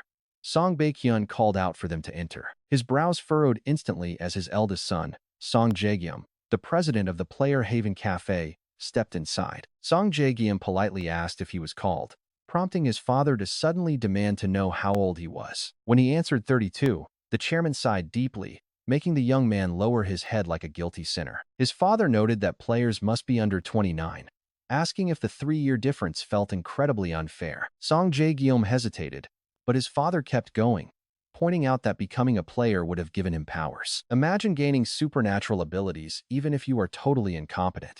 That would be pretty amazing, right? Yet Song Jae-gyum could not smile, knowing his father was openly mocking his lack of talent and ability. Pointing to their rival, Awesung Group, his father complained that despite global expansion, they always lagged behind in second. He argued that their technology was not even inferior, yet the world only ever remembers who comes in first. Second place does not matter, and that first place spot is honestly often determined by luck alone. The chairman insisted the gap between first and second is tiny, asking if his son truly understood what that meant. It meant that with enough effort, second place could become first. Yet, despite their hard work, they remained stuck. The gap had widened too much for normal efforts to close, meaning they now had to strike a heavy blow. By now, Song Jae-gyum was so used to these relentless lectures that it felt completely normal to hear them. His father then asked if he knew which article he had just read. Song Jae-gyum guessed it was about Osung. He noted his father had been reading about them all week. His dad confirmed Osung was making massive waves. "Have you heard of Player Place?" he asked. With slightly widened eyes, Song Jae-gyum nodded to show he had. Confirming this, his father explained that Osung created it and revealed who was behind the massive project. Their second son, Ma Kyung-rok, is the representative. Hearing this, Song Jae-gyum's face turned incredibly bitter. His father asked how many years apart he and Ma Kyung-rok were. Song Jae-gyum replied that it was 3 years. "He is younger than you, yet he has the vision to lead a company and make a brilliant concept explode." Meanwhile, some people grow up with every advantage in the world and still cannot achieve anything of their own. They cannot even get their name in a single headline. Despite the harsh comparison, Song Jae-gyum kept silent. He was not even bothered by the insults anymore. His father muttered that if he were at least a player, he would not pressure him like this, and demanded he expand his business like Ma Kyung-rok did. Even a small, moderate success would do. As the eldest son of LC Group, he needed to deliver results. Song Jae-gyum claims he will show results. His father asks if he has any projects going. Song Jae-gyum replies he is preparing one. He is working quietly. His father demands to know what it is. Song Jae-gyum begs for more time. His father scoffs. "Didn't you say the exact same thing last time? Stop making cheap excuses." Song Jae-gyum insists he is completely serious. He is dead serious. He asks his father to just watch and wait while he prepares something massive. His father simply sighs. "You should have something by now. Go on." Telling him this, the chairman dismisses him.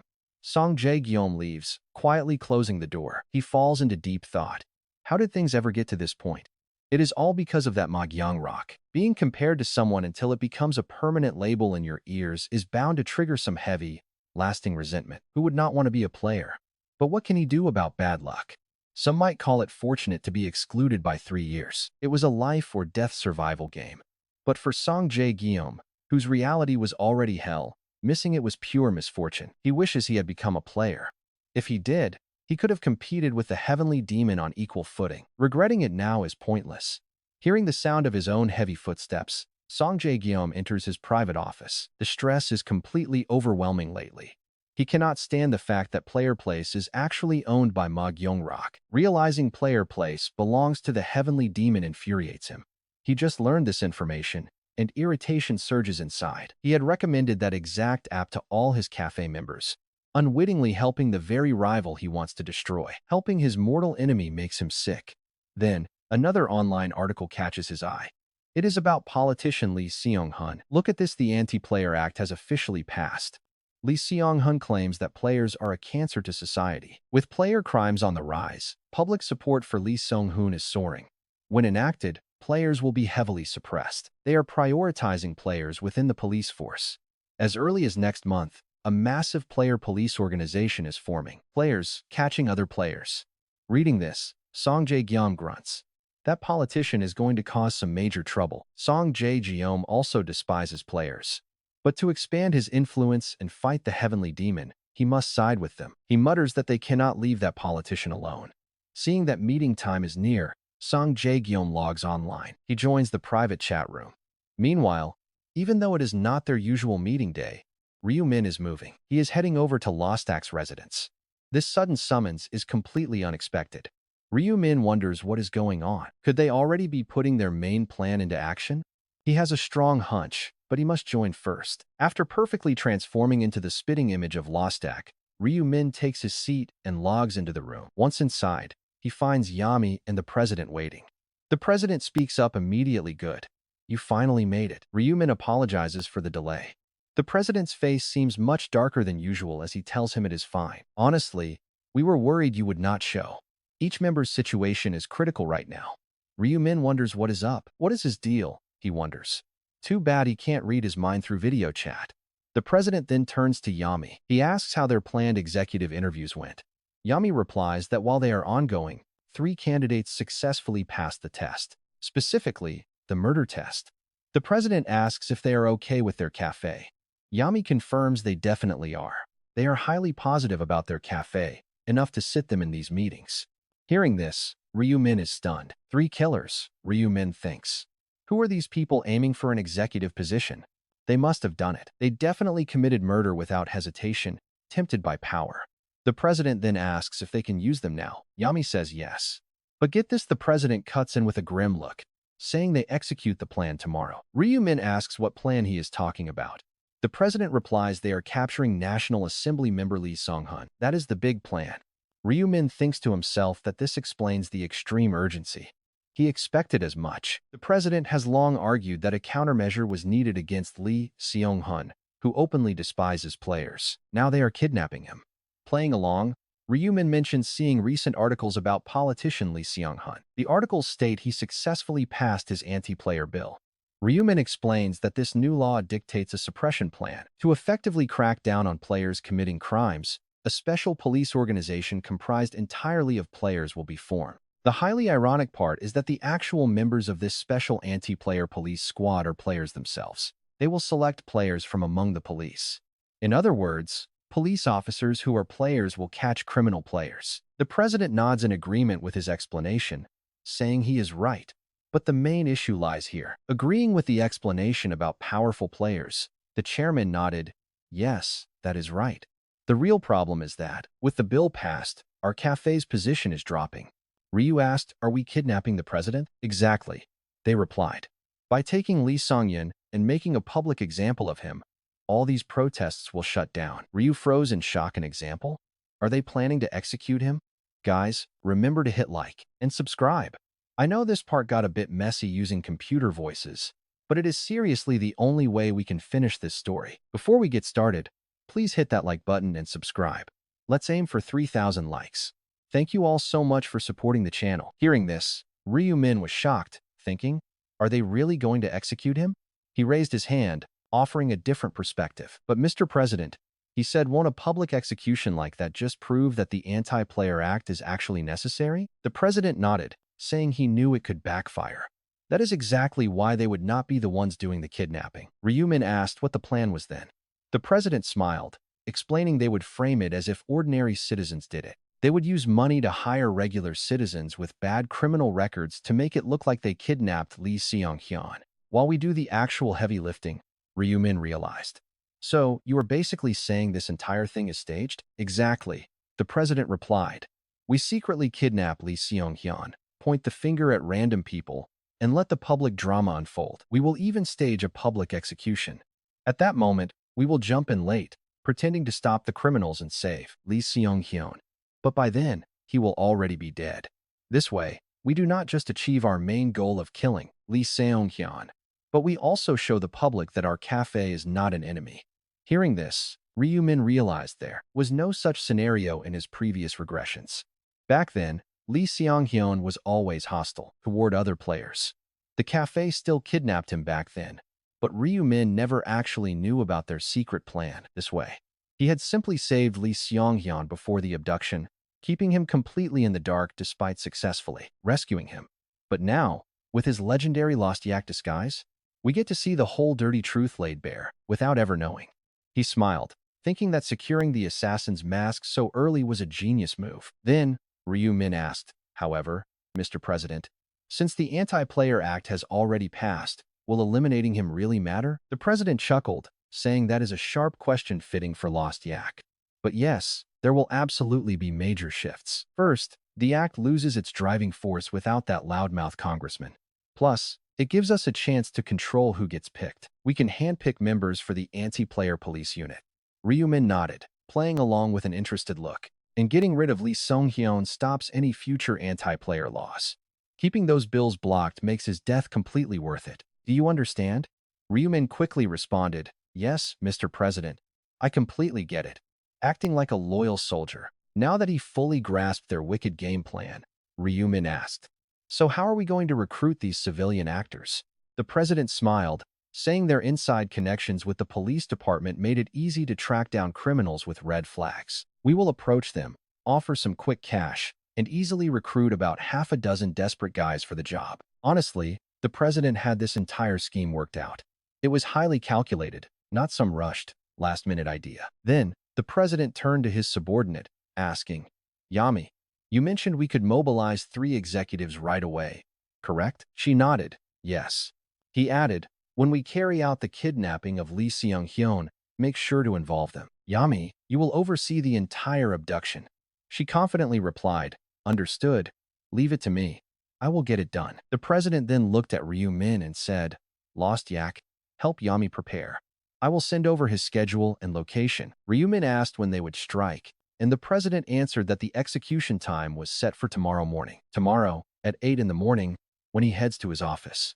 Fast forward to the next day, and things get real. At a press conference, Congressman Lee Seung-hyun completely trashed the players. Afterward, he walked out with his bodyguard. The guard was actually a player.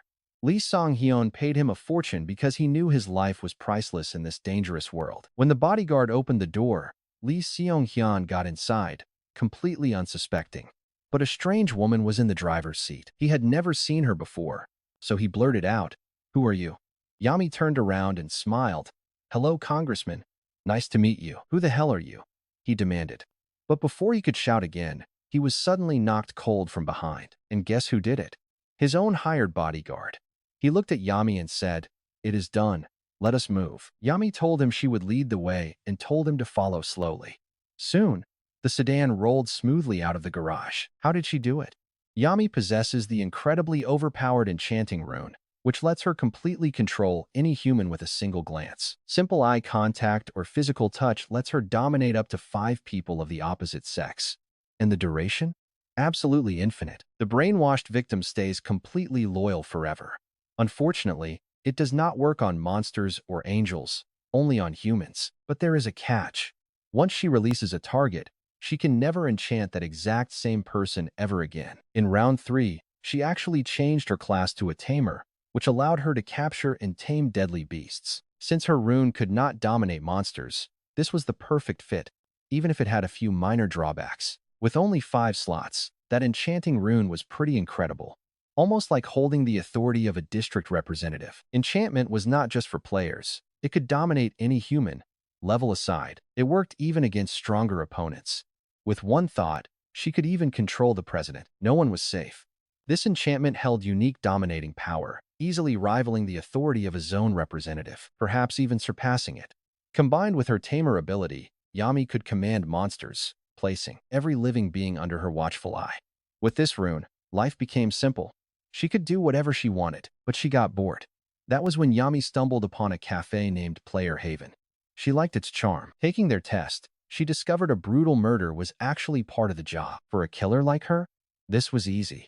She simply thought about what she could do next. Could she manipulate the cafe founder? By building trust, she quickly climbed right into a leadership position. Soon, she proposed moving their video chats into the real world, offline meetings. Ultimately, in the real world, Yami met the mysterious chairman. Sweet smile on her face, she greeted him. So, you are the chairman here. Hello. Song Jae-gyum smiled, welcoming Yami as they locked eyes. With a look, Yami dominated him. Instantly, a system notification flashed before her. Talk about a twist, she instantly realizes this massive chairman is actually just an ordinary human. Running things as a non-player was weird, But it did not matter to Yami. She smiled. Player or not, she could now control the chairman of Player Haven at her whim. Instantly, she ordered him, "Do not call me master in public. Just act like an early executive member." He quickly agreed. With a corporate heir as her slave, all financial issues completely vanished. Then, she asked him, "Why did you create this cafe?" He admitted he wanted to gather players. He could not awaken. Now, he wanted more influence to surprise his strict father, to earn his father's approval. He agreed, but added he had to kill the heavenly demon first. That was Ma Kyung-rak, the eldest son of UN Group. His father always compared them. He had to quickly eliminate him to stop the constant comparisons. Of course, under her enchantment, his feelings of inferiority did not vanish. The spell only maxed his affection from 0 to 100. His burning desires for revenge still remained. Yami smiled, realizing his hidden agenda all along. She understood his pain and promised to help him kill Ma Kyung-rak. He asked if she was serious. She was. But only when their power grew enough to force Ma Kyung-rak to submit. Grinning wildly, she promised that would be the moment. Now, in the present, Yami looks at the captured assemblyman. He really should have kept a closer eye on his subordinates. For Yami, taking control of his bodyguards was no challenge at all. Easily done. She notes that their enchantment has just been lifted. They are likely waking up to search for him. This was completely intentional. They needed to find out about the kidnapping to trigger the next phase. And check this out, this entire kidnapping stunt was actually not even Yami's own idea. It was a plan devised and executed by the chairman himself. This genuinely surprised her. He suddenly announced the kidnapping of the assemblyman. Truly, it was a very pleasant surprise. It has been a while since he came up with a good plan. Still, he should warn her. She will warn him not to do it again. Soon, they arrive in the valley. Yami steps out. Instantly, several eager eyes lock onto her. One of them quickly welcomes her. These are their 3 newly recruited high-ranking executives. They survived a brutal screening process. After tossing the assemblyman onto a chair, Yami smiles. She is glad they look so sharp today. One bows, thanking her. Another boldly flatters her, complimenting both her gorgeous eyes and her fit body. She smiles and thanks him. But then, without warning, she grabs his finger and snaps it. Looking down, she asks where he learned to speak so inappropriately to his superior. Time for a little punishment. The screaming man immediately apologizes. His strength was quite literally beyond belief. But that is not why he is bowing. He is currently under the control of the Rune of Enchantment. She then warns the other executives to stay alert, because if they look down on a woman, they will face consequences. They immediately nod. They will do anything she says. Yami tells the injured man to come over so she can treat his bleeding finger.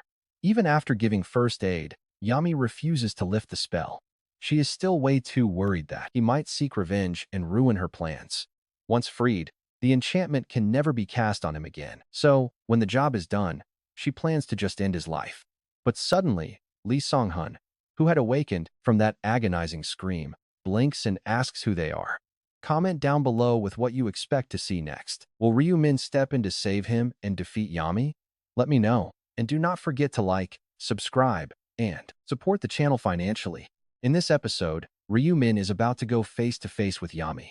But first, remember to like, subscribe, and support the channel. Let's hit 3,000 likes.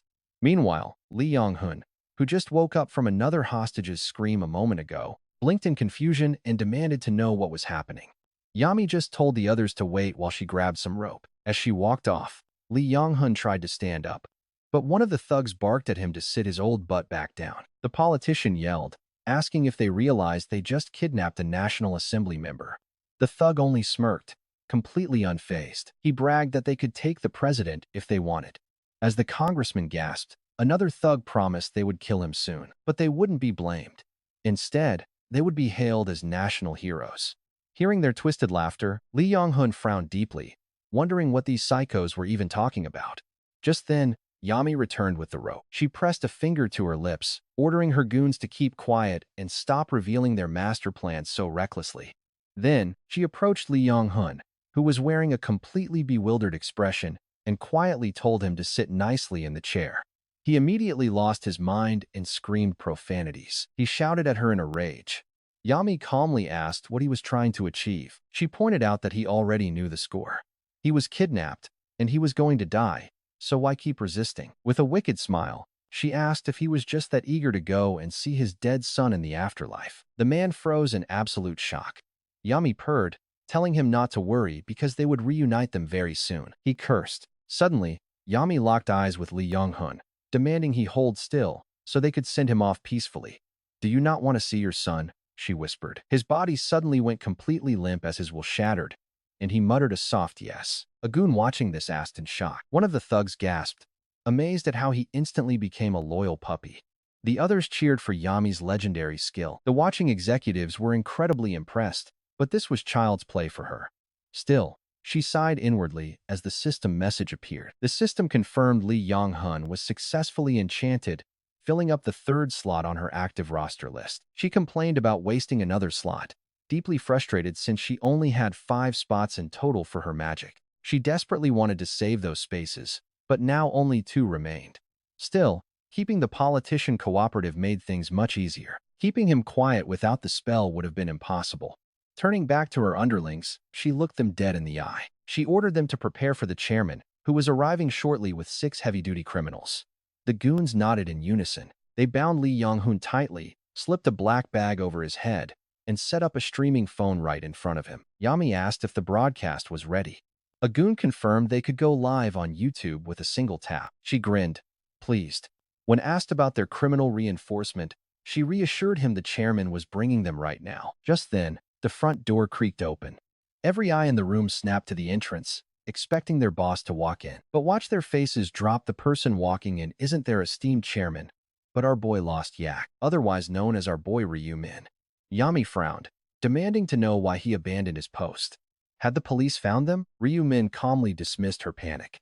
When she demanded to know why he came inside, he nonchalantly told her he got bored. He wanted to see how the main event unfolded. Yami sighed in utter disbelief, her eyes suddenly widening with rising anger. She barked, asking if he understood how critical this day was. Ryu Min just casually nodded, completely unfazed by her fury. She told him to stop playing dumb and get back outside to keep watch before the authorities raided their hideout. He asked if she meant before their new criminal recruits showed up. She nodded, noting the chairman still had not arrived. Ryu Min smirked, asking why the boss was so late. And get this, Lost Yak's entire aura felt subtly different. She narrowed her eyes, demanding to know if he was speaking informally to her. Ryu Min calmly said yes. Furious, she asked if he forgot she was his senior. Ryu Min shrugged, saying age and rank meant nothing anymore. Yami laughed dryly, thinking he had completely lost his mind. But with time running out, she chose not to argue. She decided to drop the disrespect for now, focusing instead on the massive crisis they were currently facing. She warned him they would settle this with the chairman later. But Ryu Min refused to let the topic drop. He pressed her again, questioning why their grand leader was missing during such a critical moment. Yami checked the clock, her brows furrowed as she stared at the wall. The chairman and the 6 criminals should have been here by now. It made no sense. He was fully under her spell, so disobeying her orders was literally impossible. He would have crawled here even with broken legs. Feeling a sudden wave of panic, Yami grabbed her phone. She dialed his number frantically, muttering curses under her breath as the line rang with no answer. Ryu Min raises an eyebrow at her slip-up, asking if she is actually cursing at the chairman right now. Embarrassed, Yami stammers that she was just talking to herself, but an unfazed Ryu Min remarks that she is quite completely clueless. Yami is taken aback, demanding to know what he means, as Ryu Min mockingly notes she still has not caught on. Yami lowers her phone in pure bewilderment and growing irritation, asking him what exactly he is trying to do. Ryu Min shrugs, asking what she means, so she demands to know if the chairman is missing because of him. His response is quite rude, mocking her for having no clue and only just now figuring it out. As Yami drops her formal language in pure exasperation, demanding to know what is wrong with him and where the chairman is. But Ryu Min just mockingly asks if she is seriously using informal talk with her chairman again, treating him like some subordinate, making her ask angrily, what kind of day is today? Wondering why everyone is acting up and if they are underestimating her just because she is a woman. She cannot hold back anymore, staring directly at the traitor who ruined all their plans, before making a sharp demand. Locking eyes with the fake Lost Yak, she tells him to look at her, saying a bastard like him should have been filtered out long ago. Sighing with an almost resigned regret, she admits it was truly her mistake, before quietly activating her powerful enchantment, demanding he speak properly and tell her where the chairman is. But Ryu Min's reply completely catches her off guard as he asks why he should. Stunned, Yami asks what he said, and Ryu Min repeats that he does not have to answer her. You crazy fool. Ryu Min's pure brazenness knows no bounds, leaving Yami absolutely speechless as her raw frustration grows. She simply cannot help but feel utterly stunned, like she was struck with a hammer. She has seduced dozens of powerful men, but this is the very first time anyone has ever reacted like this. Confused, she wonders if she somehow used it correctly. Could this fake lost yak actually not be a man? Or is her charm slot somehow fully filled? No, there are definitely 2 slots left. Ordering him again for confirmation, she demands the chairman's location. But Ryu Min mockingly asks why she keeps ordering him around. You crazy fool. Imagine her utter shock when a system alert she had previously overlooked suddenly flashes. It warns that a mighty mental barrier is blocking the enchantment, and she cannot seduce the legendary player, Black Scythe. She is immediately struck with a shock far greater than the spell failing, because her target is not actually Lost Yak, but the legendary Black Scythe instead. Normally, her rune of enchantment is a highly deceptive power. No matter a player's raw level or the insane heights of their hard-earned renown, this rune completely entraps them instantly. In Yami's presence, everyone is usually forced to bow their heads, but now it is not working at all. No matter how many desperate times she tries, no matter how hard she glares and attempts to cast her spell, she only gets repeated system alerts saying her rune was blocked by an unyielding mental barrier. Frustrated, she keeps asking herself why it is failing. But beyond this maddening puzzle, her mind completely races over the terrifying player nickname revealed on her screen, Black Scythe. She stares in shock, wondering if this man standing before her is truly Black Scythe instead of Lost Yak. Can you believe it? The guy she thought was a nobody turns out to be Black Scythe himself. And who could have? Their number one target was standing right beside her this whole time. Terrified, Yami stammers, trying to point at him. But Ryu Min cuts her off with a pretty dark smirk, asking if she finally noticed his nickname, calling her rune quite clever, since it actually forces a player's real name to light. Terrified, she asks how he knows about her rune, as his eyes turn ice cold. Ryu Min slowly repeats that he has no obligation to answer her, as a heavy gulp echoes in the tense room. Under this oppressive weight, Yami can only stare at Ryu Min in complete silence, her mind frantically racing as she realizes that a man immune to her charm is indeed the legendary Black Scythe. Since entering this game, he is the first opponent to make her feel this incredibly nervous. Panicking, she tries to plan her next move, knowing his intentions are far from good. But since the chairman's name is still active on her enchantment list, she realizes Ryu Min has not actually killed him yet. He clearly wants something from her, which is why she is still alive. But this conflict cannot be resolved with simple, brute force. After all, her opponent is the terrifying Black Scythe, so she must somehow negotiate her way out of this. If she plays her cards right, she might just survive. Stealing her nerves, Yami decides to make a cautious proposition, offering to give him whatever he desires if he just cooperates. She is suddenly interrupted when one of her executive guards asks if she is having any trouble. Sensing the incredibly tense atmosphere, the other high-ranking executives quickly draw much near, standing ready for any scenario to gain her favor. But as they surround them, Ryu Min just gives a mocking smile, calling them total idiots. But looking at that smirk, Yami senses a highly unsettling, dangerous aura radiating from him. Our last videos were a bit low on likes, so let's hit 3,000 on this one to keep us motivated to upload daily. Meanwhile, those executives had strategically positioned themselves, ready for any scenario, hoping to make a favorable impression on Yami. Ryu Min scoffed at these idiots, flashing a brief smile that sent a chill down her spine. Yami sensed a strange aura from that smile. One executive asked if she was troubled, but Yami quickly interrupted him, angrily telling them to shut up and stay out of the way. Ryu Min smiled, calling them rather sharp. They could sense the mood better than her. They might not understand the situation, but they certainly knew how to read the atmosphere. Then, in the blink of an eye, Ryu Min drew his scythe, followed by a quiet, clean slicing sound. The 3 executives who were standing just moments ago collapsed like dominoes. Seriously, he wiped them out in a flash. Blood stained the floor. Yami stood frozen in shock, whispering to herself that she didn't even see it happen. Realizing she couldn't possibly react at that insane speed, Yami abandoned all hope, telling herself she had no other choice. There was no way to plan against him. Staring at Ryu-min, she desperately asked him what he wanted from her. Ryu-min demanded she release Congressman Seong-hun Lee from the enchantment, knowing she would lose her grip on him forever. That reality made Yami hesitate.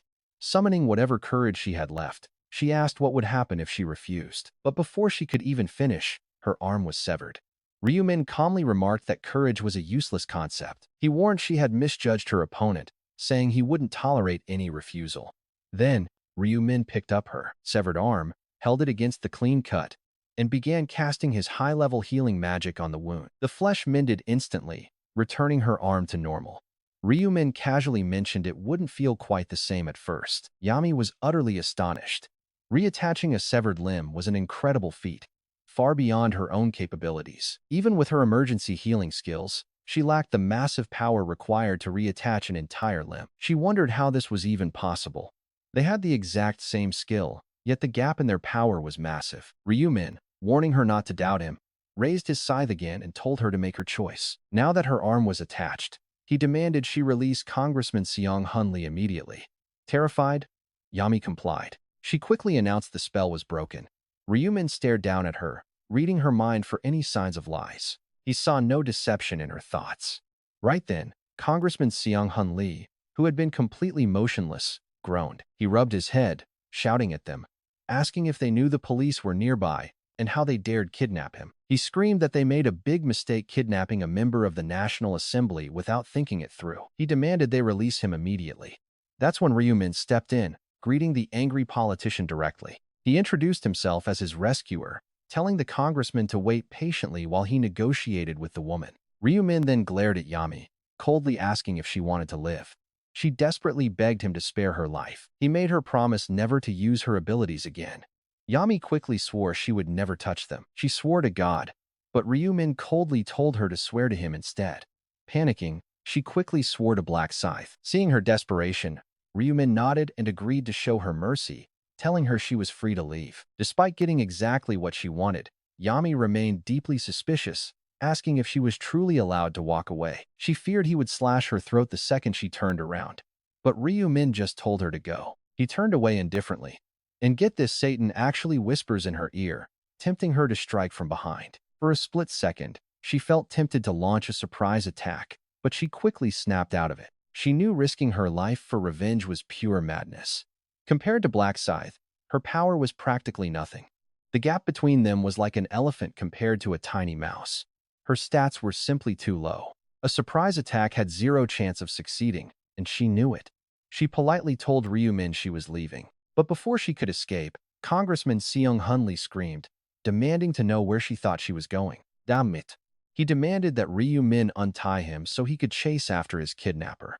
Despite the loud screaming, Ryu-min completely ignored him, telling Yami to get out of there. Yami cast one last suspicious look before running. She bolted from the cabin and raced down the mountain path, her breathing growing heavier with every step. After putting a massive distance between them, she finally stopped to look back. The cabin was completely out of sight. She wondered if he was actually letting her go. There was no sign of him following her anywhere. Yami uses her presence detection skill. Nobody is following. She grins, biting her lip to keep from laughing out loud. She cannot risk Black Scythe hearing her. But the bubbling laughter in her chest? It is almost impossible to hold back. What is going on? She giggles. Does he actually like me? Why on earth would he spare me back there? Was it my promise? Or did I just look weak and helpless?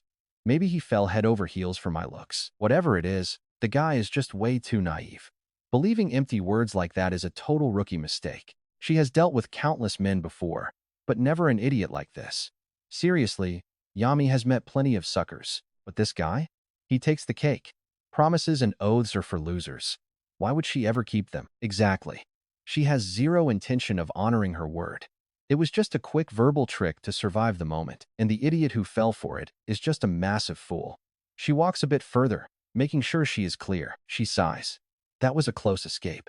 I barely survived, she whispers, looking around. She never expected anyone in this world to resist her charm. Especially not the infamous Black Scythe, of all people. If Lostak really is Black Scythe, it means he hid his identity, waiting patiently for the perfect moment to strike. He caught us completely off guard. The more she thinks about it, the more terrifying Ryumin actually seems. The kidnapping operation failed, but there is no point crying over it. She needs to move on and plan ahead. After all, if Ryumin was not so soft-hearted, she would probably be dead by now instead of walking free. Because of his naive mercy, she is now safely crossing the dangerous Sandone River. Is he secretly weak for women? If so, she really should have tried seducing him back when they were at the cafe. The enchantment on the chairman is still active anyway. She can easily use him to seize control of that place again. As long as she is alive, she can plan her next moves. Survival is everything in this brutal game. With that in mind, Yami prepares to head down the mountain, but suddenly, her detection skill pings. Talk about worst-case scenario. She whips her head around, only to see the Grim Reaper standing right there. In shock, she gasps out, "You? Black Scythe?" Ryumin smiles coldly. "Just as I thought," he says, "you are not a trustworthy woman." Terrified, she stammers, "What are you talking about?" "This is a misunderstanding." Ryumin counters, "I heard everything. You were muttering to yourself." Yami desperately hopes he is just bluffing, but he ruins that hope instantly. "I heard it all," he says, "even the part where you called me a sucker. Your laughing sounded creepier than an angel." Yami freezes, unable to squeeze out a single word of defense. Ryumin continues, "You still do not believe me? Or maybe you just refuse to? Well, it does not matter anymore. I have confirmed you cannot be trusted." As he steps closer, panic completely takes over her mind. She begs, "Wait. If you are going to kill me, please reconsider. I have so many uses. I promise." "You promise?" Ryumin asks. Before she can reply, he smiles wickedly. "Besides, promises are for losers, remember?" Yami gulps. Hearing those exact words, she knows there is no denying it. He heard every single thing. Then, Ryumin asks, "Who said anything about killing you?" Yami blinks in pure confusion. "Wait. What?" Ryumin grins. "Your rune of enchantment is too valuable. Killing you now would be a total waste." Before she can process this, he activates his domination skill, commanding her to become his loyal slave. But wait, here is a quick flashback.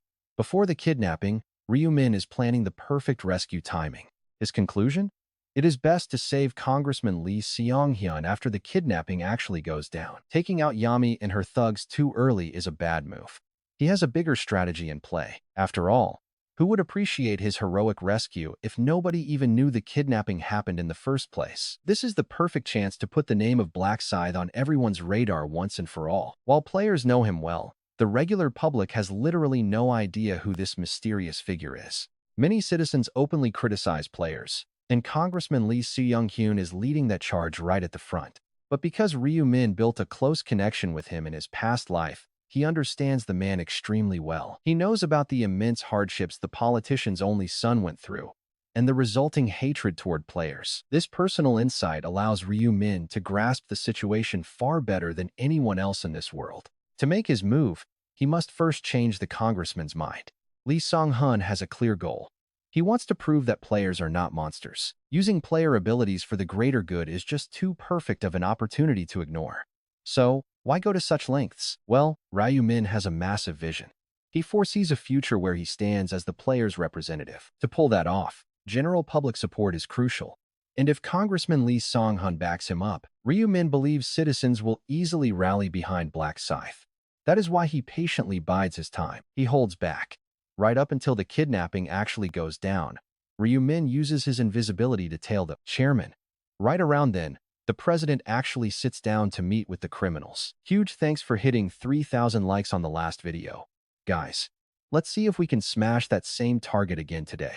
Shout out to our channel supporters. Now, Ryumin had a vision. He foresaw the day when he would stand tall as the ultimate representative of all players. To pull this off, getting the public's backing was quite vital. If Congressman Lee Song-hun backed him up, Ryumin was pretty sure the average citizen would easily fall in line behind Black Scythe. He lay low. No action until the kidnapping went down.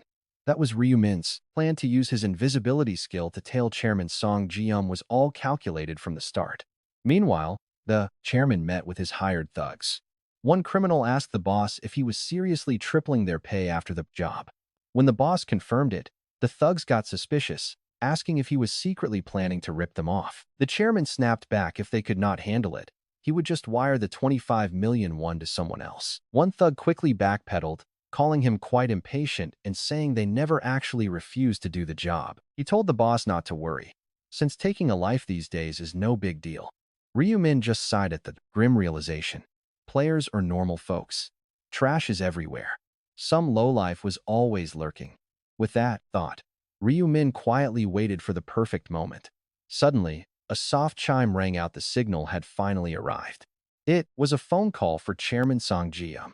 He quickly answered, promising to bring the target over immediately. Hanging up, the chairman ordered his guards to gather everyone and follow him. They nodded, but before they could even move, they stumbled and collapsed. Complete shock. One of them managed to let out a weak groan before passing out, wondering what was happening. Ryu Min had taken them down instantly, leaving the chairman and the thugs completely frozen. Song Ji-yum, recognizing Ryu Min's face, was particularly stunned. Grinning, the legendary player remarked that it was the chairman's turn to get knocked out. In a flash, Song Ji-yum collapsed to the floor, and now here's the fun part. Ryu Min slowly turned to the terrified thugs, asking what he should do with them. One of them stammered, realizing Ryu Min was no ordinary human, desperately warning the others that they could never beat a player. Literal murderers? Ryu Min could never let them just walk away. He unsheathed his massive scythe in a heartbeat. In a single flash, all 6 criminals were painted across the walls in blood. Ryu Min quickly cleaned the room, wiping away every trace. He drove off, tossing the unconscious chairman inside like a piece of trash. Ryu Min had a pretty solid plan, knowing that even if the chairman woke up later, the situation would be locked down, under his complete control. From there, Ryu Min drove straight to their secret meeting spot, an old, abandoned cabin. Inside, 3 low-ranking officers immediately recognized his face. They bowed respectfully, greeted the elite senior, and Ryu Min casually asked if Yami had arrived yet. They confirmed she was pulling up with the congressman very soon. Ryu Min nodded, telling them he would keep watch outside as planned. While waiting, he spotted Yami pulling up. The congressman was with her. Finally, they are here, Ryu Min thought. The plan was clear-cut. Infiltrate. Save the politician. Slaughter everyone except Yami. Why spare her?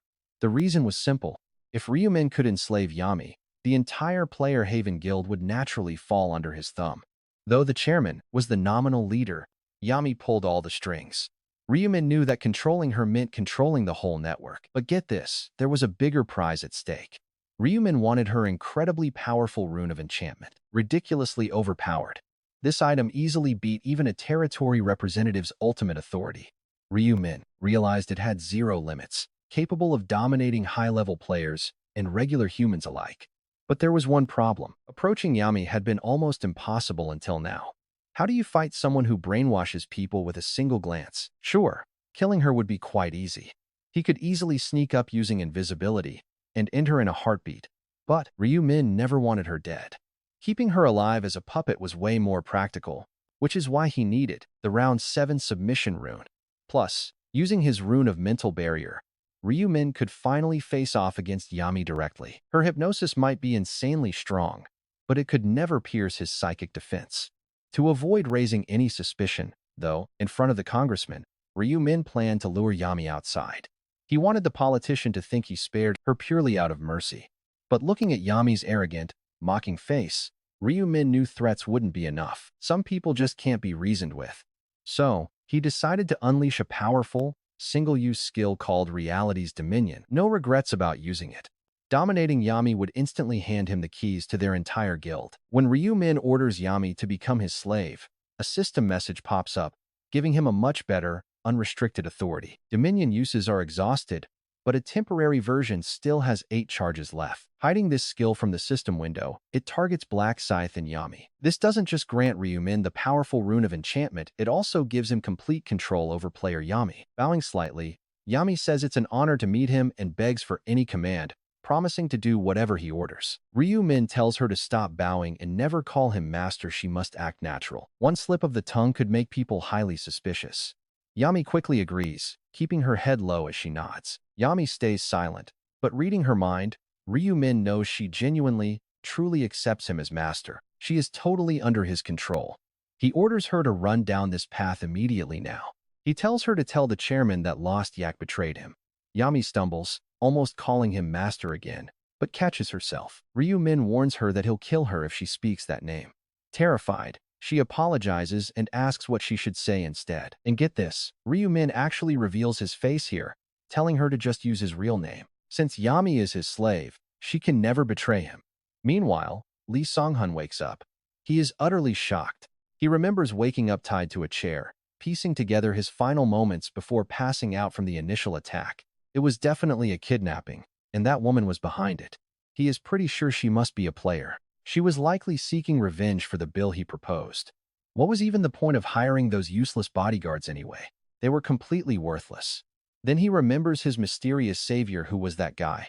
And how did he know her? The mood between them didn't seem friendly at all, especially since she was begging for her life. Still, that wasn't enough to prove this rescuer was on his side.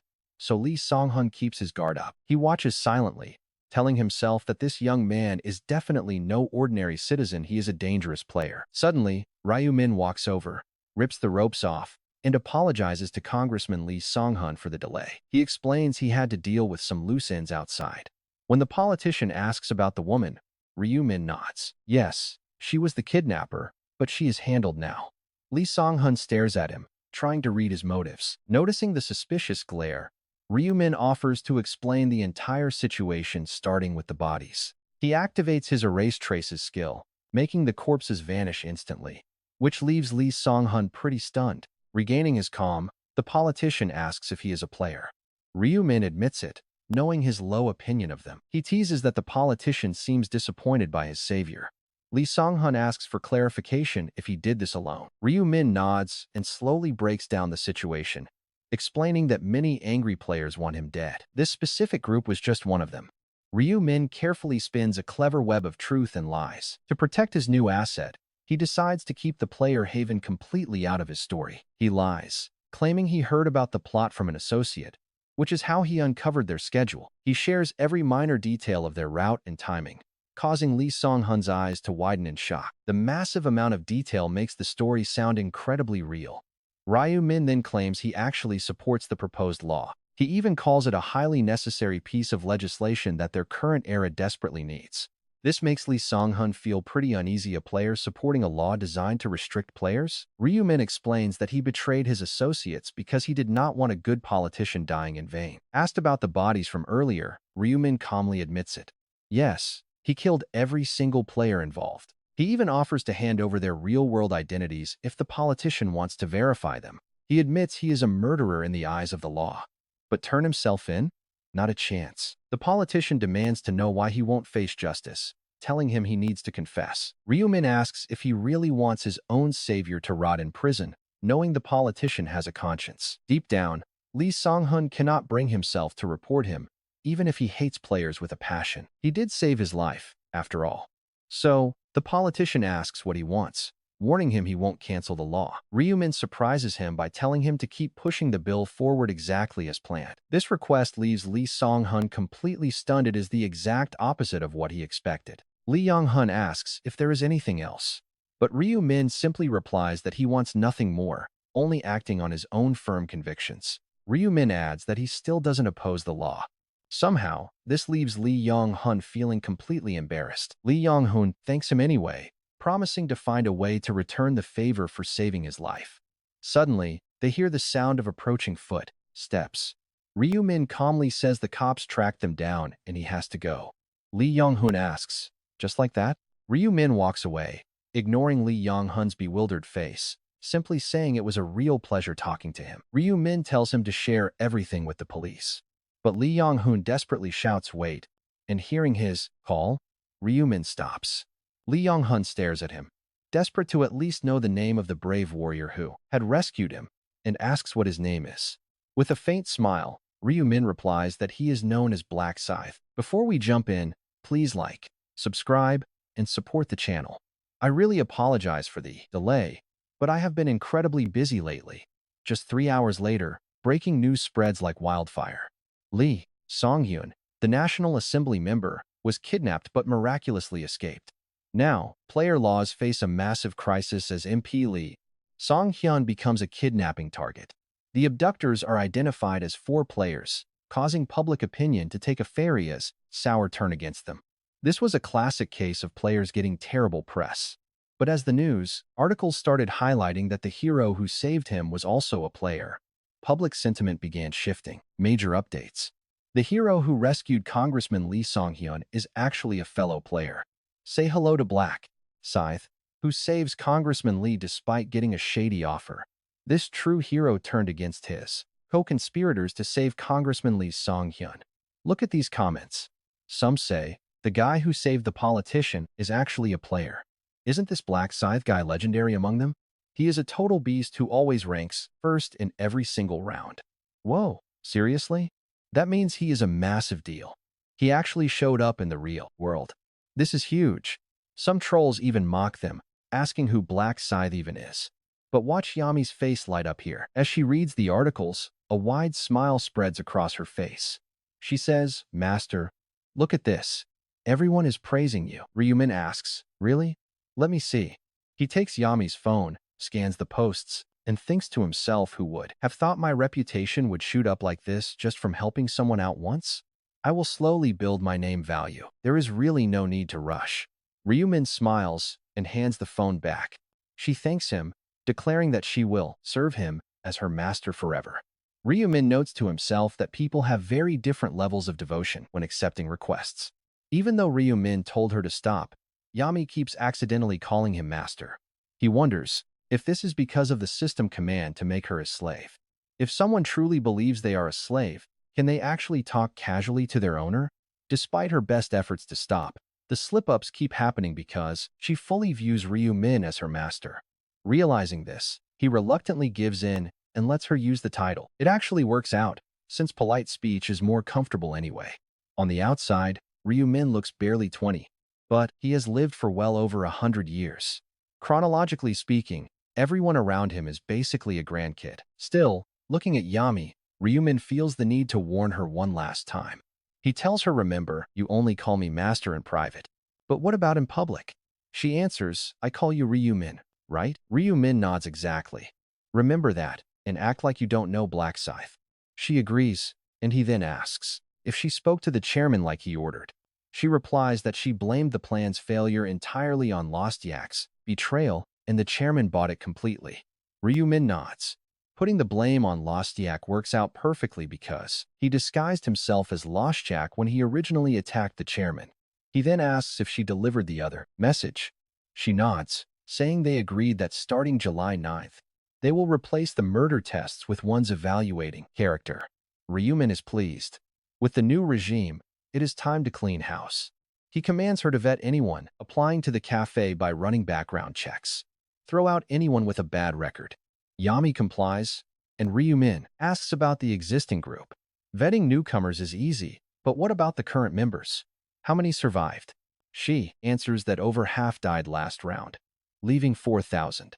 Ryumin asks if they all passed the murder tests. Yami confirms they either took part in or witnessed a murder.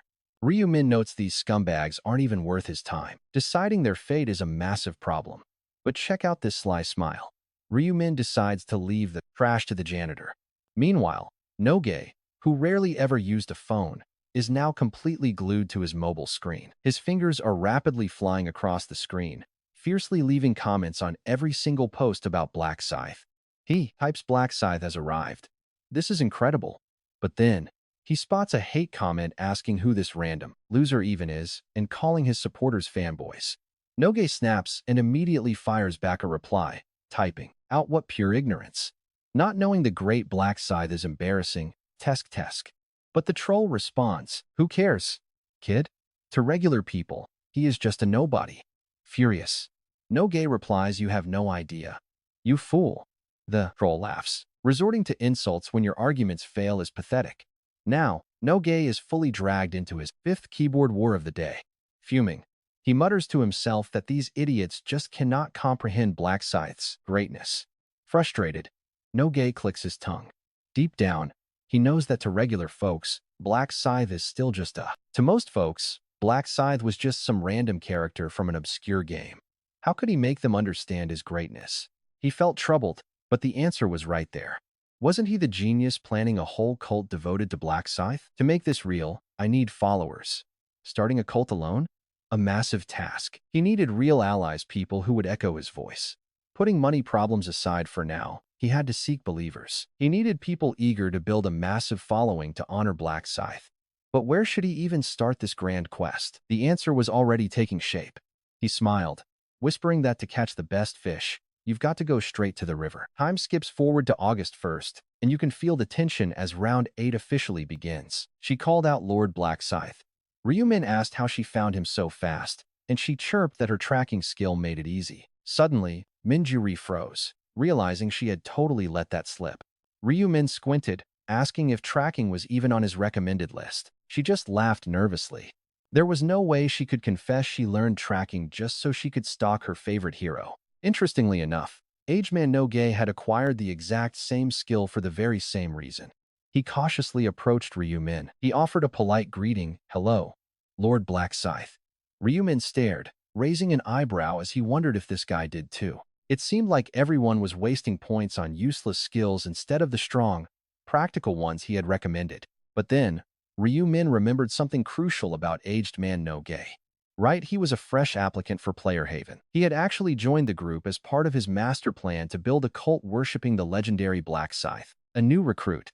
That set him apart from those veterans who had already passed the brutal murder trial. Ryumin even considered demoting some of the older members to give the fresh recruits preferential treatment instead. Sure, they might revolt, but who cares?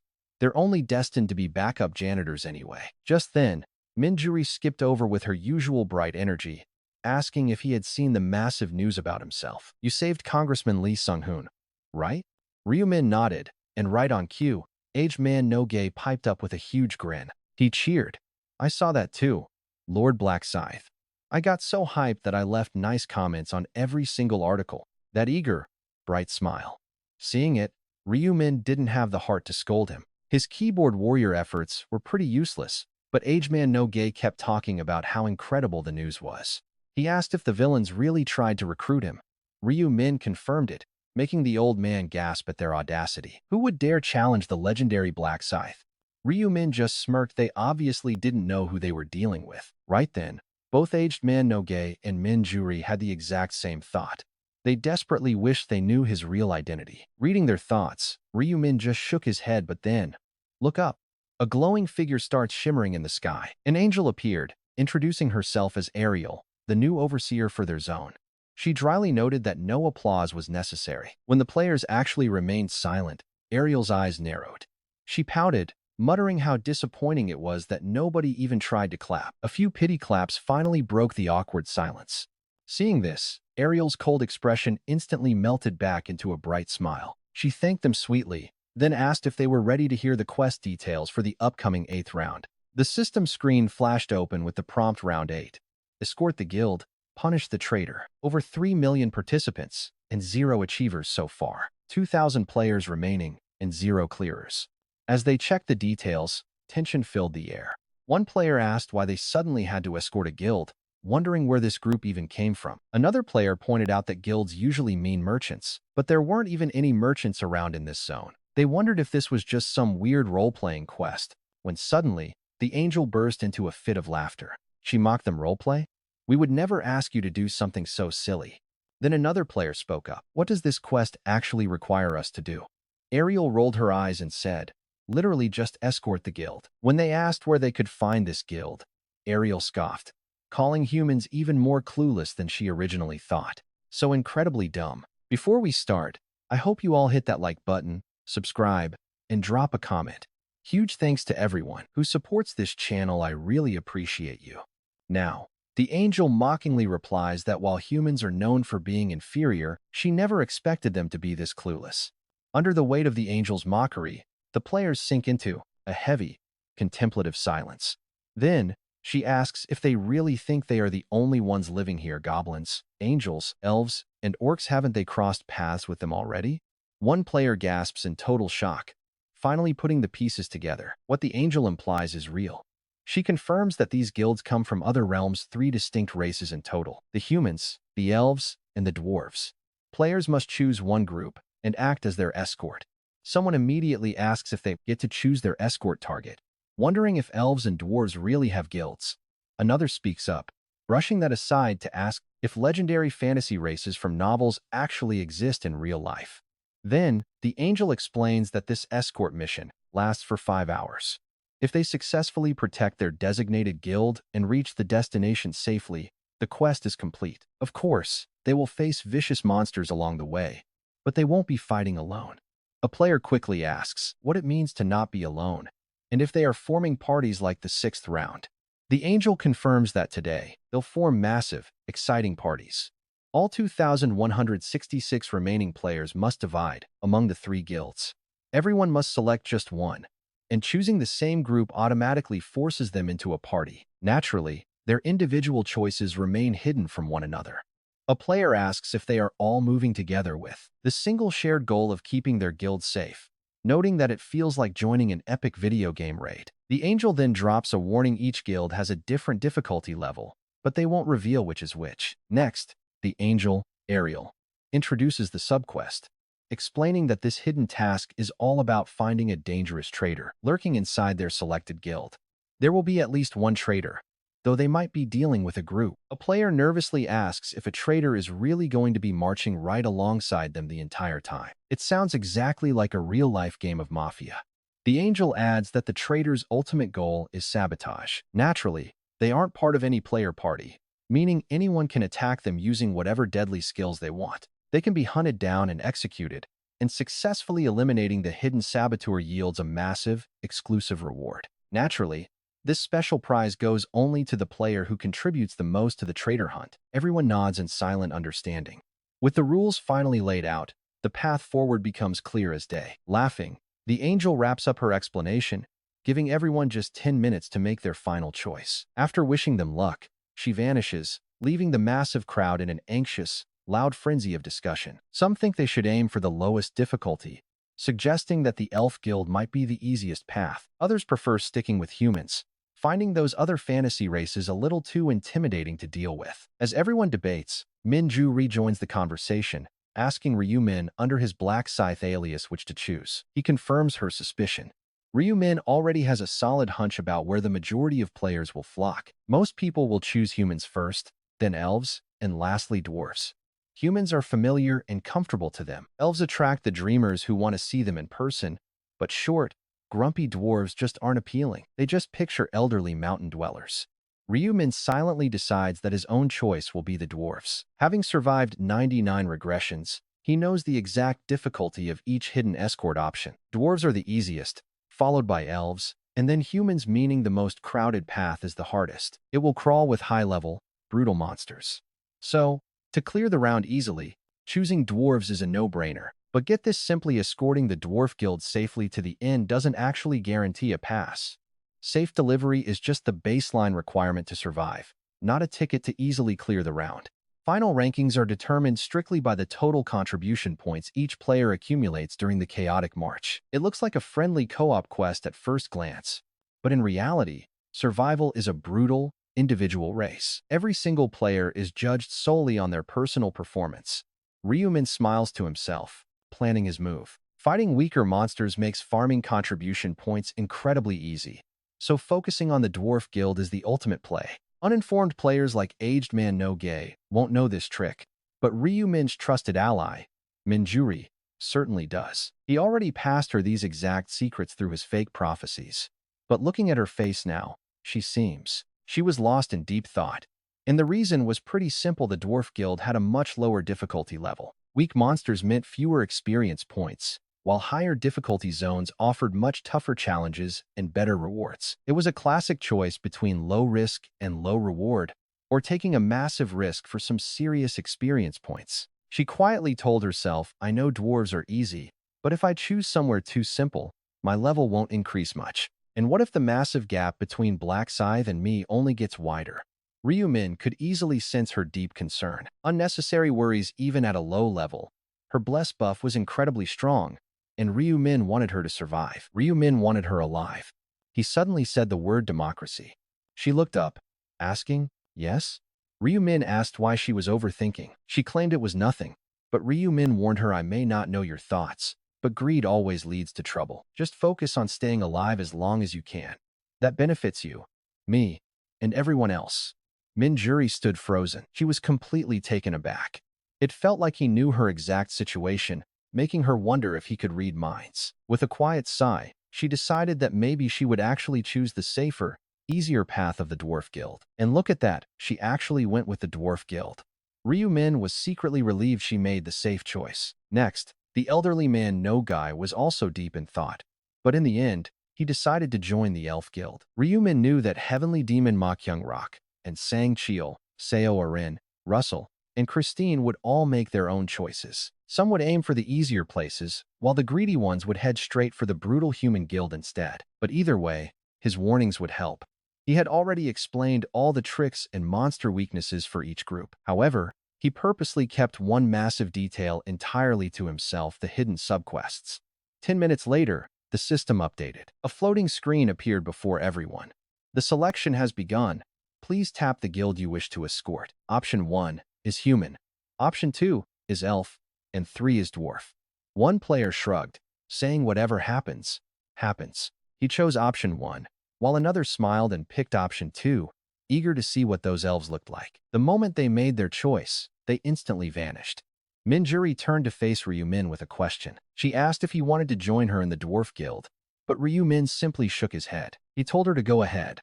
Even though she knew the dangers, she kept quiet, not wanting to risk his safety. She did not want to expose his identity, figuring a legendary player like him would make his own choice anyway. Before tapping her screen, she bid him a warm farewell, wishing him the absolute best wherever he decided to go. Since they might not meet again, she cast her best support buff on him before her body began to fade. Ryu Min grinned, quietly thanking her for the perfect timing. The moment she vanished, his smile grew even wider. Next, the old man No Guy waved goodbye, selected option 2 for the Elf Guild, and immediately dissolved into light. Almost everyone had gone, yet Ryu Min stood completely still. To others, he looked lost, but his mind was made up. He clenched his fist with cold determination. His ultimate decision was to choose absolutely nothing. This is where it gets crazy. On the surface, there were only 3 options.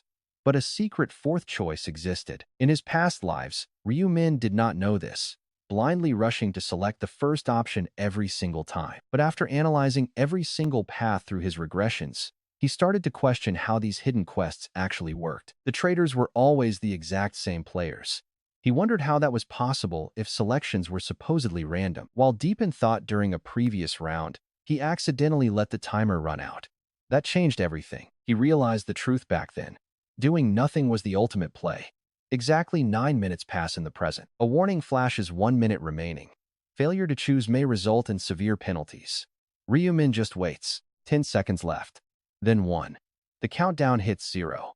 The system declares he has officially failed to make a choice. Finally, the system alert brings a cold smirk to his face. Player Black Scythe has joined the trader group. Drop a comment below, hit that like button, and subscribe to support our channel so we can keep this going. Your support keeps these epic manhwa recaps coming. Let us know if you want to see different character designs next. Tell us in the comments. Sorry for keeping you guys waiting, but I had some things to wrap up first. Before we jump in, make sure to hit that like button and drop a comment. Let's hit 3,000 likes and 500 comments. Finally, a game message popped up, bringing a satisfied smile to Ryu Min's face. Player Black Scythe has joined the trader group. See, in this 8th round, the mission splits players into 2 completely different groups. First, we have the regular group, whose job is to protect the merchant guild, but hidden right among them is a secret faction of traders.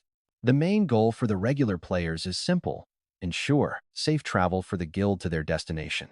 That's the standard main quest everyone knows in this 8th round. At the same time, their subquest is to root out the traders hiding in their ranks. Now imagine being in the trader group. The rules change completely.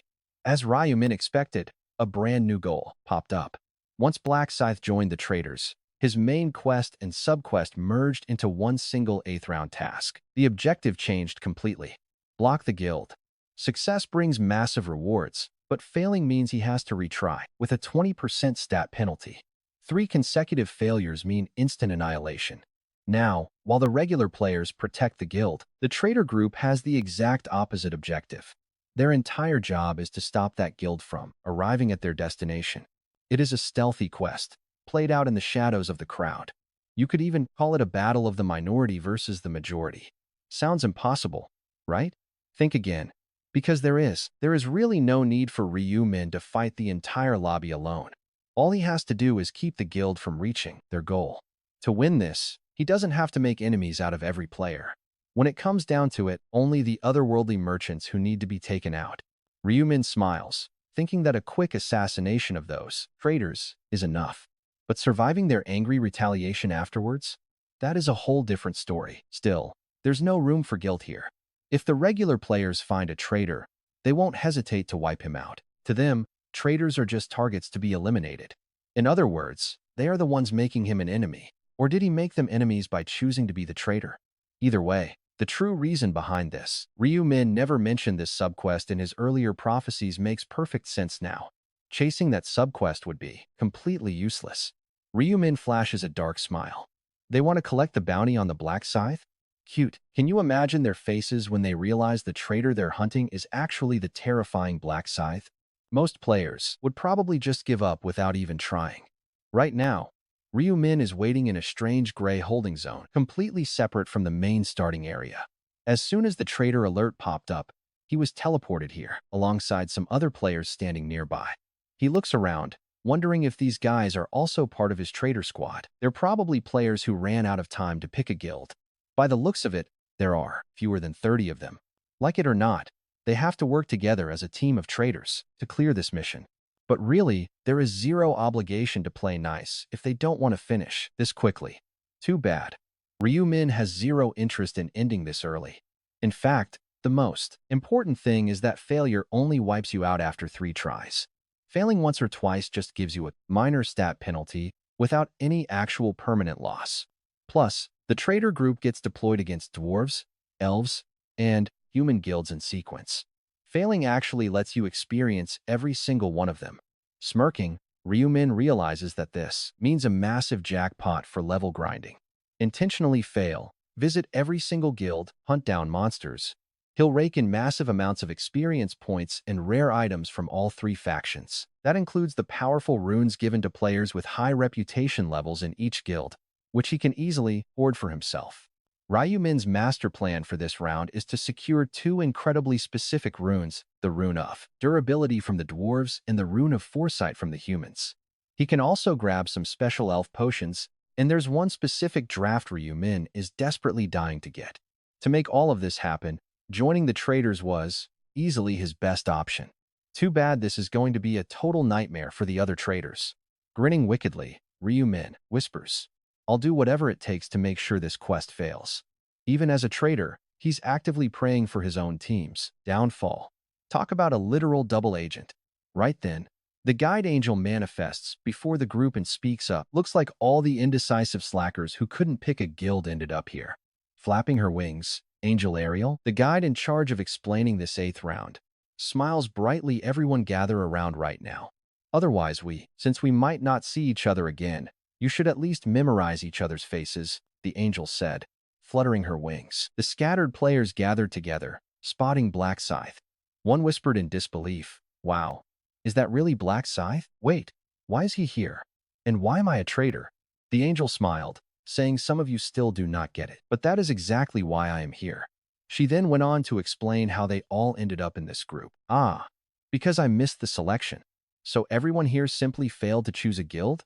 Meanwhile, as they gossiped, completely distracted by the angel, Ryu Min quietly counted every single player gathered in the area, including himself. There were exactly 29 players. He realized he needed to memorize their faces to make things easier later. He would easily handle them when he eventually turned on them. With that, Ryu Min began studying their features. But wait, why was Ryu Min memorizing faces instead of just tracking their names through the party system? Well, the angel was actually addressing that exact point right then, explaining that as members of this specific traitor faction, they had to block the other guilds from reaching their goals. You might think this is like a normal party setup, since you all share the same quest, but in reality, it is not. A player asked, "So we are playing solo?" The angel giggled and confirmed it. While regular groups formed parties, these traitors would never share experience points. The system is designed so you do not trust each other. A player complained, "Wait, then how do we hunt? We thought Black Scythe would carry us." Pure disappointment washed over the faces of everyone hoping for a free ride. The angel smiled and told them the trust issue was mostly a joke, but there were real reasons for this. If they were in a party, one bad apple could easily cause the entire group to suffer the consequences. Someone asked what she meant, and she gave an example of a traitor going rogue and exposing everyone. If a teammate leaked your identities to the enemy, what would you do? A player growled. You kill him. Exactly, the angel agreed. But as you know, active party members cannot attack or deal any damage to each other. This special setup ensures that if someone chooses to betray the group, the rest can easily eliminate them right away. So there is a logical reason, a player realized. Fortunately for Ryu Min, this setup was a massive advantage. He would not have to share any experience points. Having memorized all their faces, he was ready for action. He could easily spot every traitor in the field. He thought, knowing who they are makes this whole thing trivial. If anything goes sideways, he could just read their minds. Still, there was another reason to memorize their faces. This specific rule came directly from the angel. She casually announced that she would be hiding everyone's actual nicknames. Showing names would make it far too easy for traitors to coordinate and identify one another during the quest. It was a security measure to keep them isolated. But a player complained, "You are hiding our names? But our faces are still completely exposed right now." The angel laughed, saying names are much easier to remember. Who could possibly memorize nearly 30 faces in such a brief window? Ryumin just smirked at her naive assumption. That might be true for anyone else, but not him. The angel then added, "Just wear a helmet to cover your faces. That should be simple enough, right?" She glared at the group, silently demanding they agree with her logic. The intimidated players could only nod in agreement. Smiling, the angel asked if they were ready to start. She warned them to be careful, as a guild reaching its goal would weaken them and force a reset. They would have to try again with a different guild. A player asked which guild they were stopping first. "Oh, I forgot to mention," she chirped. "You will face the dwarves, then the elves, and finally the humans. The difficulty increases with each race." Another player nervously asked what happens if they fail against the dwarves. She giggled, replying that their stats would drop by 20%, forcing them into a much harder intermediate round. Basically, failing made the next step a total nightmare. As the traitors realized this, dread filled the room. They all shared one desperate thought.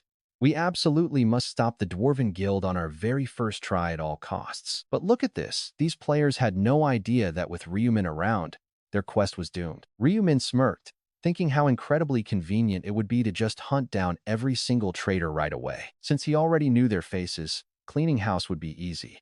Ariel then spread her wings and declared, "It is finally time to go, traitors. May your betrayal bring delight to the gods." With a sudden, blinding flash, Ryu Min and the 28 other traitors vanished, as their mission to protect the Dwarven Guild officially begins. Before we jump in, make sure to like and subscribe. Let's hit 3,000 likes, drop a comment, and a huge thank you to everyone who supported this channel. Now, the Dwarf Realm is actually way less challenging than the other two options, and the monsters you run into here are mostly orcs. If your current level is over 20, beating them should be a total breeze. But only Ryu Min, who was a regressor, knew this, while everyone else choosing this path was stepping completely into the unknown, and you could easily see the pure tension written all over their faces. Then, one guy asks where their nicknames went, while another agrees that they cannot see anyone else's names either. Normally, those names are always on display, but now they had completely vanished. Yet some people did not seem bothered, asking, "Aren't they acting a bit too calm? Doesn't that make them look like traitors?" Ryumin kept his cool, but fake gasping to fit in. Once someone flags you as a traitor, that doubt sticks forever. He warned himself to play it extremely safe. If the real traitors expose his identity as the legendary Ranker, it's game over. Regular players might not recognize him, but there was no doubt the traitors knew the Black Scythe's face. If they even think about selling him out, he'll silence them before they can whisper a single rumor about him. He would just eliminate anyone attempting to blow his cover. Scanning the crowd, Ryu Min did a quick head count of players choosing the dwarf faction. It looked like roughly 200 players had signed up for this guild, not counting the undercover traitors. In reality, the total number of assembled players sitting there was closer to 230. Suddenly, a glowing system prompt materialized in front of them. Escort the Dwarf Guild safely. Deliver them to their destination. A successful escort results in a massive wave of experience points for all participants, and players who take down the hidden traitors get special subquest rewards. If every traitor is wiped out, bonus loot is granted to all. Interestingly, this quest wasn't just for the normal player group even. The traitors could earn experience by completing the escort. But let's be real, it was highly unlikely that they would ever play nice. Failing here would absolutely tank their odds of surviving the upcoming trials, especially when they hit the human summit.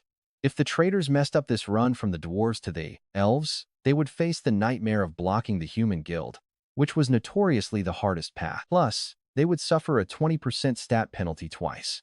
They probably think it is an impossible task, but Ryu Min was perfectly confident. He knew a double 20% stat debuff wouldn't slow down his grinding. Besides, the debuff disappears after this round.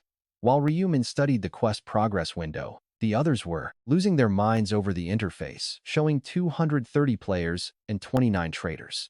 One player asks, what is going on and why they can see the exact traitor count. Everyone had this live data. Another mutters, are there really 29 traitors sitting among us? Suspicious side eyes started flying around. While they could not see names or recognize faces, one heavy truth remained: nearly 30 snakes were hiding in their midst. Of course, Ryu Min already memorized their faces and could easily spot them. Right then, a familiar voice chirped nearby, breaking his train of thought. It was none other than Minjuri. She gasps, "Oh, Black Scythe. Wow, I never expected to see you here. Did you pick the dwarf faction too? You didn't follow me, did you?" Seeing her sheer excitement, Ryu Min offered a rare compliment, saying her support buffs are actually pretty useful. But she clearly took those words to heart. Her face went bright red, instantly getting super flustered. Desperate to change the subject, Minjuri stammers, "Oh, right. But Black Scythe, why can't we see player names?" Playing dumb, Ryu Min replies that he isn't sure either. He looks away, only to make direct eye contact with one of the hidden traitors. The guy flashed a creepy, knowing grin before shifting his gaze away. He was clearly trying to act familiar, thinking they were in this traitor gig together. Ryu Min was completely flabbergasted. Are these idiots seriously trying to blow our cover right now? He couldn't scream at them, so all he let out was a frustrated, incredulous laugh. Then Minjuri says, there are only 230 players at the dwarf faction, which is way lower than expected. Ryu Min agrees, since only a tiny fraction out of over 2,000 players actually showed up. That meant 90% gathered in. The Black Scythe approached him cautiously and muttered his name. Ryu Min looked over. It was Go-Ian, greeting him with a warm, pleasantly surprised expression. With a smile, she said she never expected to meet Ryu Min here, but Seo Arin's gaze quickly shifted to Minjuri. Standing next to Ryu Min, her smile vanished instantly. She asked if Minjuri was here too. Minjuri smiled, greeting her warmly. But Seo Arin's brief reply was cold. It was extremely distant. Maybe it was because she noticed Minjuri always stuck close to the Black Scythe, which really bothered her. Sure, liking the Black Scythe after he saved her made sense, but this was going way too far. Strangely, she felt a sudden prick of jealousy toward Minjuri.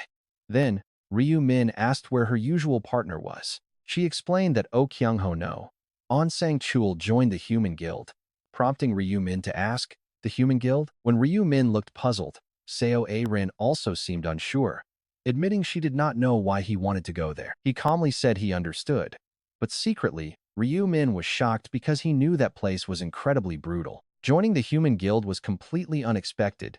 Did he really want to fight tougher monsters for extra experience? Ryu Min wondered if he had underestimated On Sang-chul. Just then, a heavy rumbling sound made them spin around. Look at that. A long line of wagons is rolling in. There are only 10 of them, enough for 230 players. Seeing fewer wagons made them realize protecting them would be much easier. They could easily guard the cargo. Eventually, the wagons halted, and a dwarf stepped down, just like they imagined. The dwarf chuckled heartily and introduced himself as Heimer, the skilled blacksmith of the Dwarf Guild. He asked if they were the warriors from other worlds hired to escort them through this dangerous area. As the players nodded, Heimer clapped his hands in excitement, boasting that his sharp intuition was never wrong. He laughed heartily, noting that their powerful auras were completely different from those of cheap, dirty thieves. Pointing at the wagons, he explained they were hauling precious ores and metals to the Albert Kingdom. Their route lay past the Cargo Mountains, a dangerous path crawling with monsters that forced them to seek help. Surprisingly, A system notification quickly explained that a special translation feature had been activated for Round 8. It allowed them to speak with otherworldly beings. Honestly, in a world already run by angels, this was nothing. Meeting fantasy creatures did not shock the players anymore. They only cared about completing quests and moving forward. But Ryumin knew this first meeting with otherworldly beings was far more complicated than they realized. He realized Round 8 was their shot to earn a high reputation, which would pay off later. Building up trust early on would unlock massive benefits when dealing with these fantasy races down the line. Most players would completely ignore this system, but Ryumin knew how crucial these relationships actually were. He knew these otherworldly races would keep showing up in future rounds, so a bad start would ruin everything. The reputation they established right now would carry over, which meant starting off on the wrong foot was dangerous. Reversing a terrible reputation later would be incredibly difficult. Because of this, the traitors were a massive headache. The traitor group was a major threat, as they planned to slaughter the dwarves to fail the quest. If they succeeded, everyone's reputation would tank, leading to constant, senseless battles with the dwarves later on. They would also lose out on massive perks. Honestly, no sane player would want to make enemies here. These dwarves were famous for giving out legendary weapons and rare crafting materials to players they trusted. No player would want to miss out on that, right? But the clueless traitors only care about killing. Everywhere Ryumin looked, those backstabbers were glaring at the peaceful dwarves, waiting for a chance to strike. Still, they knew that murdering the escort targets right in front of the others would expose them instantly. They had to lay low for now, biding their time and waiting for the perfect moment to strike. Ryumin figured the traitors would want to assassinate them quietly to avoid getting caught by the group. There were 20 dwarves in total, with 2 riding in each of the 10 wagons on this journey. If the traitors killed every single dwarf, they won. But if even one survived, they failed the round. If they failed, the traitors would have to hunt the next group, the powerful and magical elf guild. Ryumin knew it was way easier to target defenseless blacksmith dwarves than magic-wielding elves. While weighing his options, he kept a sharp eye out for any suspicious movements from the crowd. A dwarf bellows out, "Guys, remember to like and subscribe." Before we start, make sure to hit that like button and drop a comment so we can reach 3,000 likes. Thank you for your support. Ryumin thought to himself that targeting helpless dwarves would be much easier than going after magic-wielding elves. As he weighed his options, a dwarf screamed out, "Warriors from other worlds, we need your help. Worlds for urgent protection." Just then, a system notification flashed. Time remaining is 04:59:59. Now they had to defend the dwarf guild. 5 hours. That's how long they had to hold off the orcs. Ryumin figured that dealing with orcs would be a walk in the park, while other players were completely on edge, anxious about sudden monster attacks. Yet, Arin, Minjuri, and Ryumin remained remarkably composed. The continuous clattering of the carriages warned the players to prepare themselves, drawing their weapons to maintain a highly vigilant stance. Before long, they encountered a horde of orcs, and a player asked, "Are these guys the same ones we saw back in round 5? Instantly, everyone relaxed as they recognized the monsters. Although these beasts were tough opponents in round 5, they were barely a threat now. Most of the players they easily reached level 20. New skills unlocked. With that power, they easily wiped out the helpless orcs. It was effortless, but one player grumbled, "There are way too many orcs. Why do they keep spawning endlessly?" Everyone was getting tired of the constant waves of monsters rushing from every direction. But after 5 minutes, it was over. Done. A massive mountain of dead orc corpses lay before them. Ryumin calculated their exact number, probably around 4,600. Even though that was a huge number, the players looked disappointed, and one complained that the experience points were just a drop in the bucket. The reward was indeed unexpectedly tiny, because the gains were split among 230 players in one party. To be exact, 29 of them were excluded. The traitor group consisted of individual players, completely outside the main party. As a result, all the experience and loot they secured belonged strictly to them and were not shared. Just then, system notifications popped up before Ryumin. "You have defeated an orc, and your experience triple buff is active. Experience is boosted by 1.5 times due to your title effect. Experience plus 0.18%, gold plus 40. Kill count 463. All stats up by." Now check this out. That's a massive 100% boost from his Rune of Slaughter. Ryumin smirked and muttered, "I already killed 463 of them." Through a relentless solo massacre, He cleared 10% of Ryumin cleared them single-handedly. He leveled up instantly. And this was only after the very first wave had already reached level 55. While standard party members got barely any experience after dividing the massive pool, they would still get a massive payout of raw experience points once they finally reached their final destination. That was the real secret of this escort quest, the giant completion reward waiting at the end. Essentially, it doubled the experience. Several normal players would easily reach level 40 from this. Of course, they had to prove themselves to the human guild first. Ryumin smiled, remembering someone's ambition. An Sangcheol's goal was level 40. He was 34. With this quest, it was well within reach. You better believe it at this rate. Ryumin was completely confident he would easily blast past level 60. He possessed massive experience bonuses, a temporary triple experience buff active for the 8th round, and a 1.5 times title boost. Combined, it was a 4.5 multiplier, leaving everyone else in his dust. And besides, Ryumin realized he was not playing in any party. In this solo trader group, all the gold and experience points belonged to him. What he gained from slaying 463 orcs was completely his. No one else could keep up. A normal solo player would barely hit 50 kills.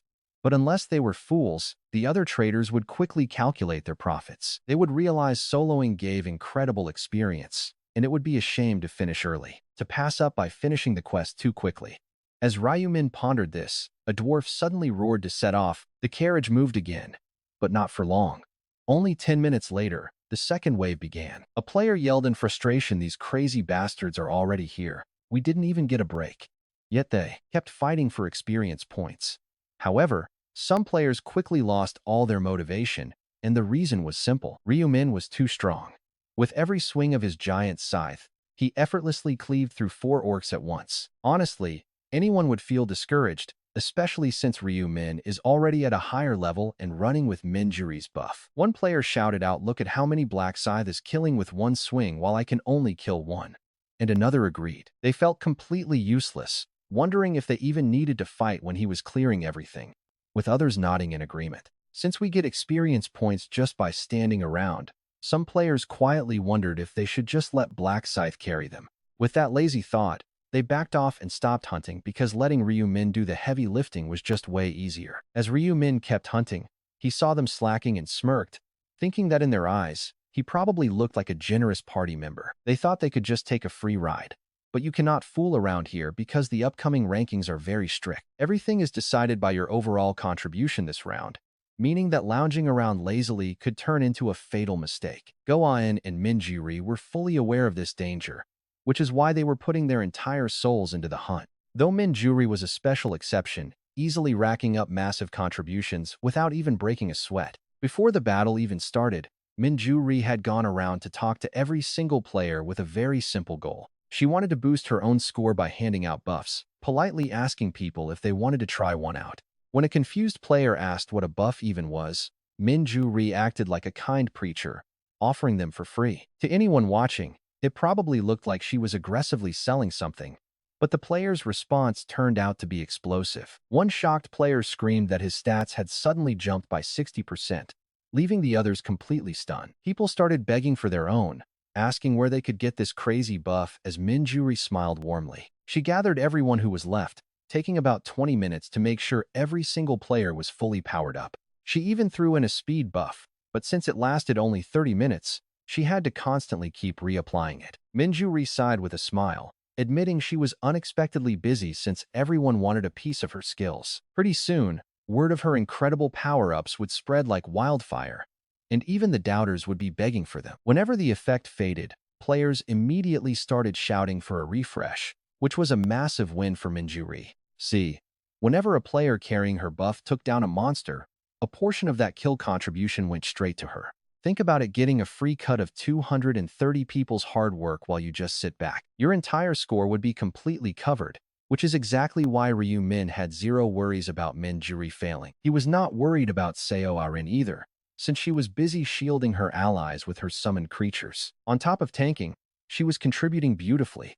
Then, the 7th wave of monsters fell. Seeing how exhausted everyone was, Dwarfheimer pounded his chest, yelling at the warriors of the other realm to move. When a tired player begged for a quick rest, the stubborn dwarf barked back, asking if they had time to waste. He warned them that monsters would strike if they stopped, telling them to rest while marching as the annoyed players stood up. Ryumin quietly observed the crowd, noting that the dwarf seemed completely blind to how badly some players wanted to kill him. Even for a guardian party, keeping up with this brutal, unrelenting pace was starting to push everyone to their breaking point. With everyone else this stressed, you have to wonder what the hidden traitors are planning next. But Ryumin was doing just fine, smiling as he reached level 59, only one more level until his master rank breakthrough. Once he hit that tier, master grade gear would unlock in the store, allowing him to upgrade all his rare crafting materials. He would also gain incredibly powerful new skills, making him eager to cross that final leveling threshold. But as he waited for his upgrade, Ryumin wondered when someone would finally make a move. He did not mean the traitors. Either a smart player from the regular group was bound to step up eventually.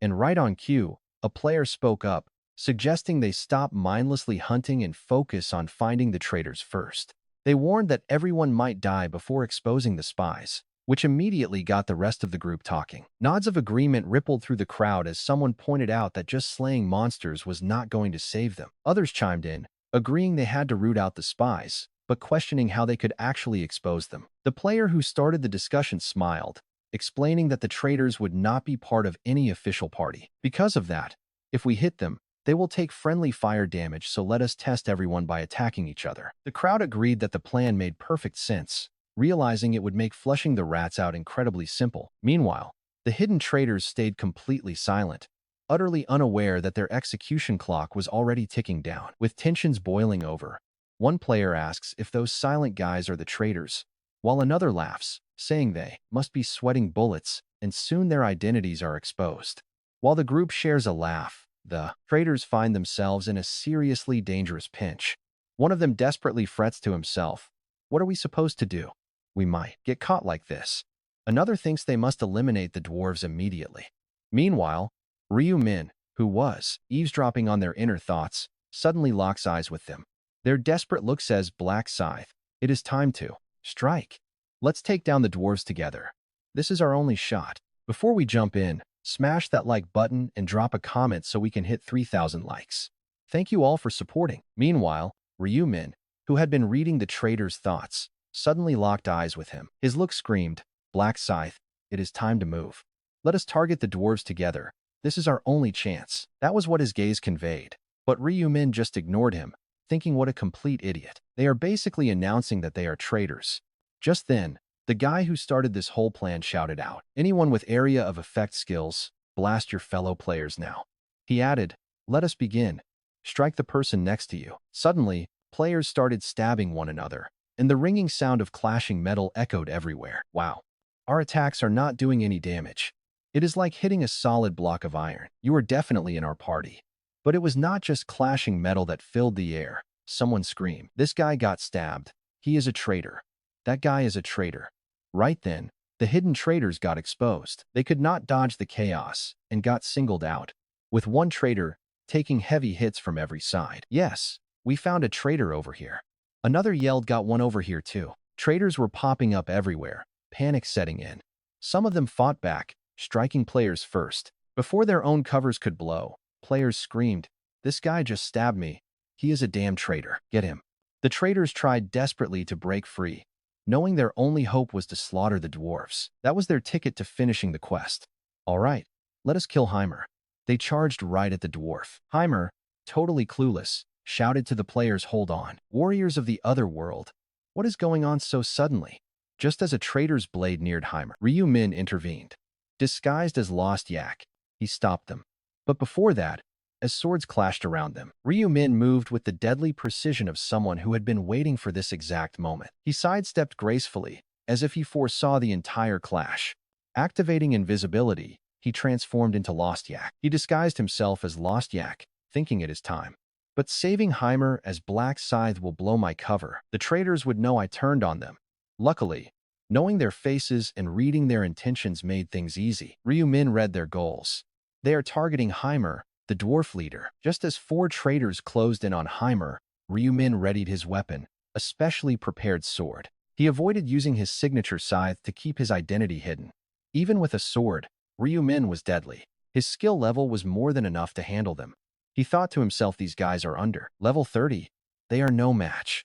Ryu-min stayed invisible by Heimer's side, waiting for the perfect moment. He wanted to maximize Heimer's gratitude.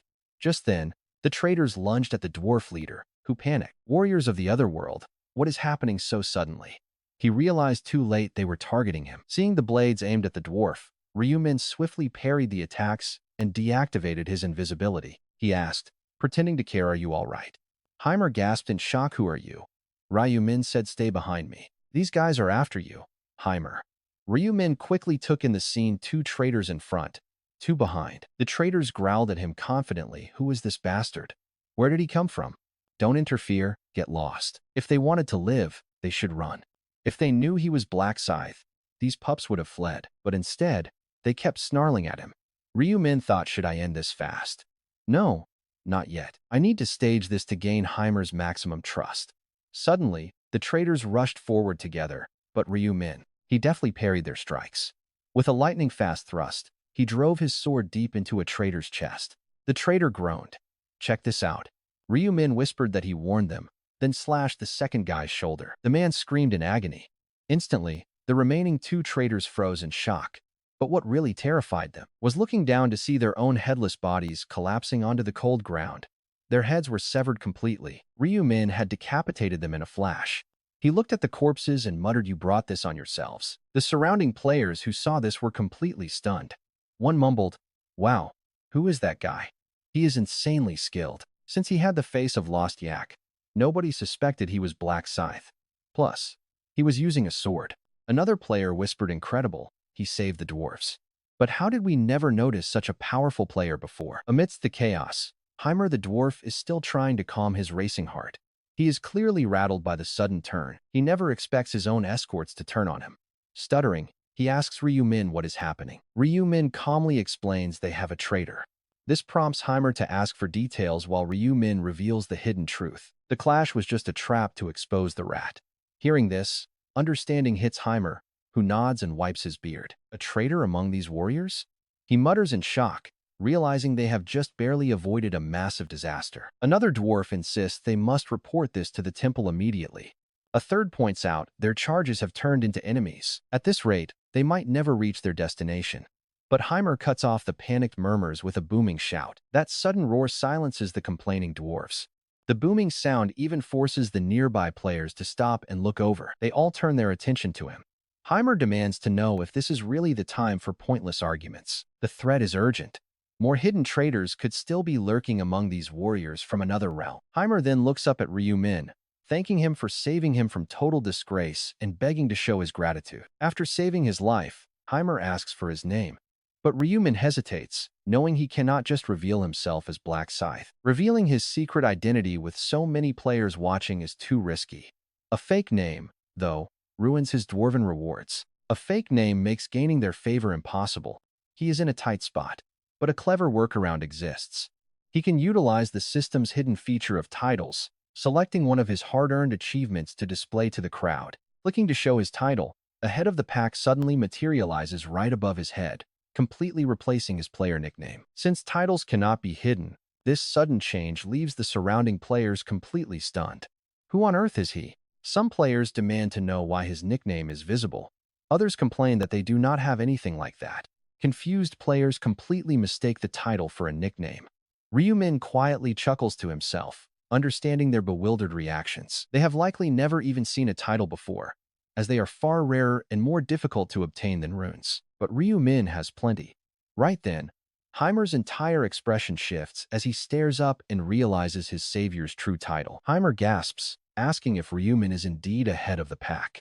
This reaction makes Ryu-min realize something interesting. Here is the crazy part: while players see titles as cosmetics, to these native beings, they hold massive legendary weight. Showing a title triggers a unique reaction based on the world's hidden lore, making Heimer nod with deep, unspoken respect. With a soft chuckle, Heimer claims that he is indeed ahead of the pack, adding that true modesty suits such heroes. After that, Heimer's laughter quickly turns serious as he bows, offering his sincerest thanks to Ryu-min for saving them. He confesses that without him, he would be nothing but a dead dwarf on the road.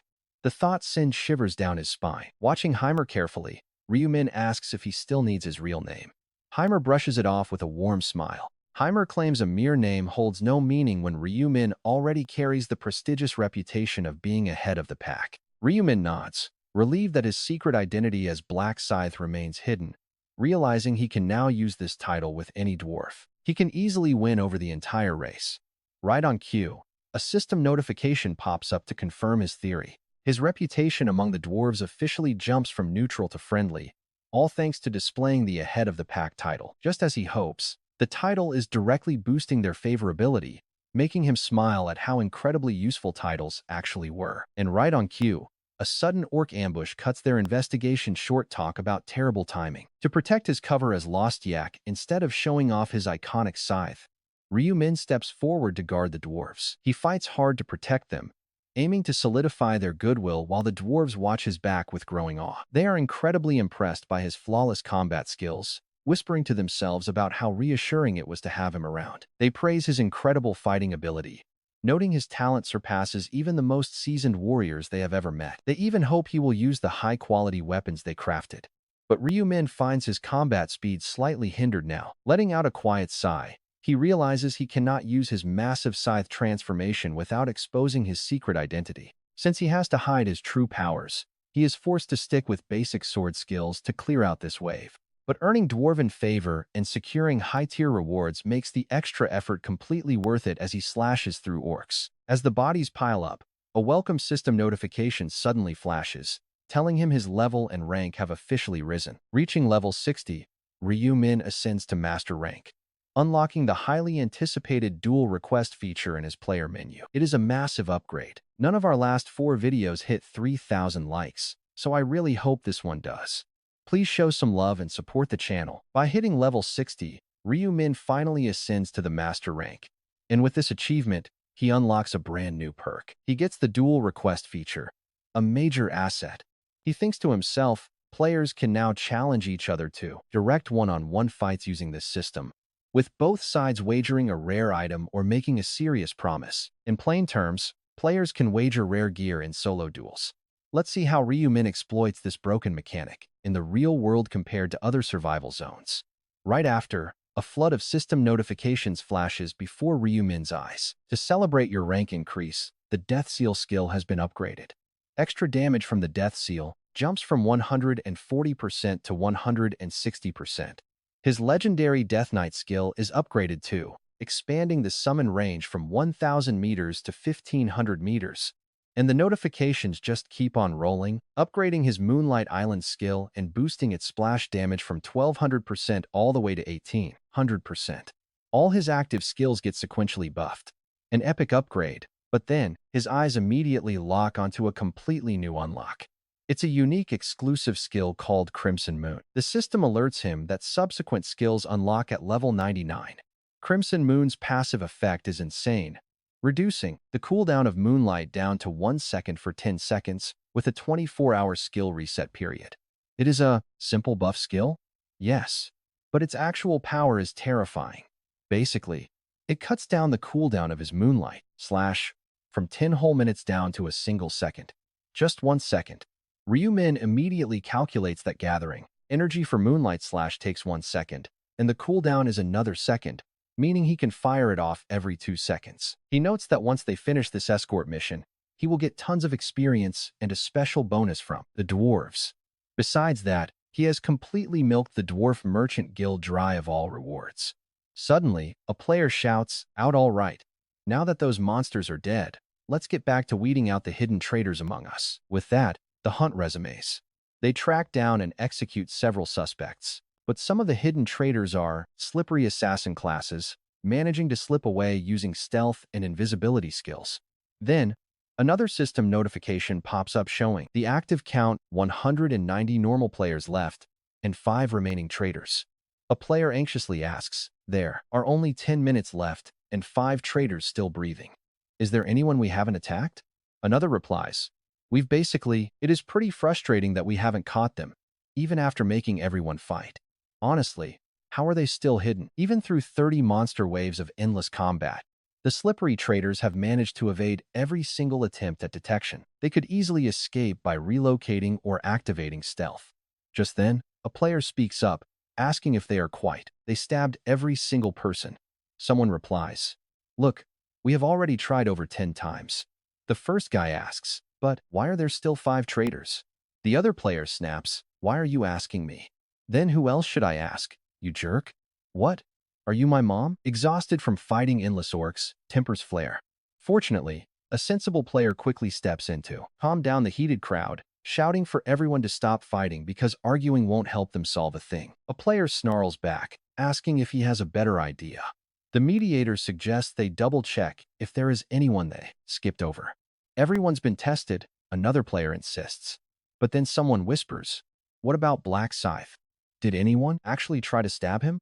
Another scoffed, "Stab Black Scythe? Who would be crazy enough to do that?"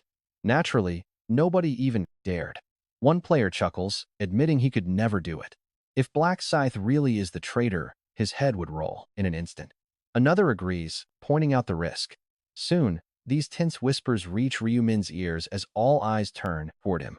He had already deactivated his disguised LC face, standing before the crowd in his true Black Scythe form.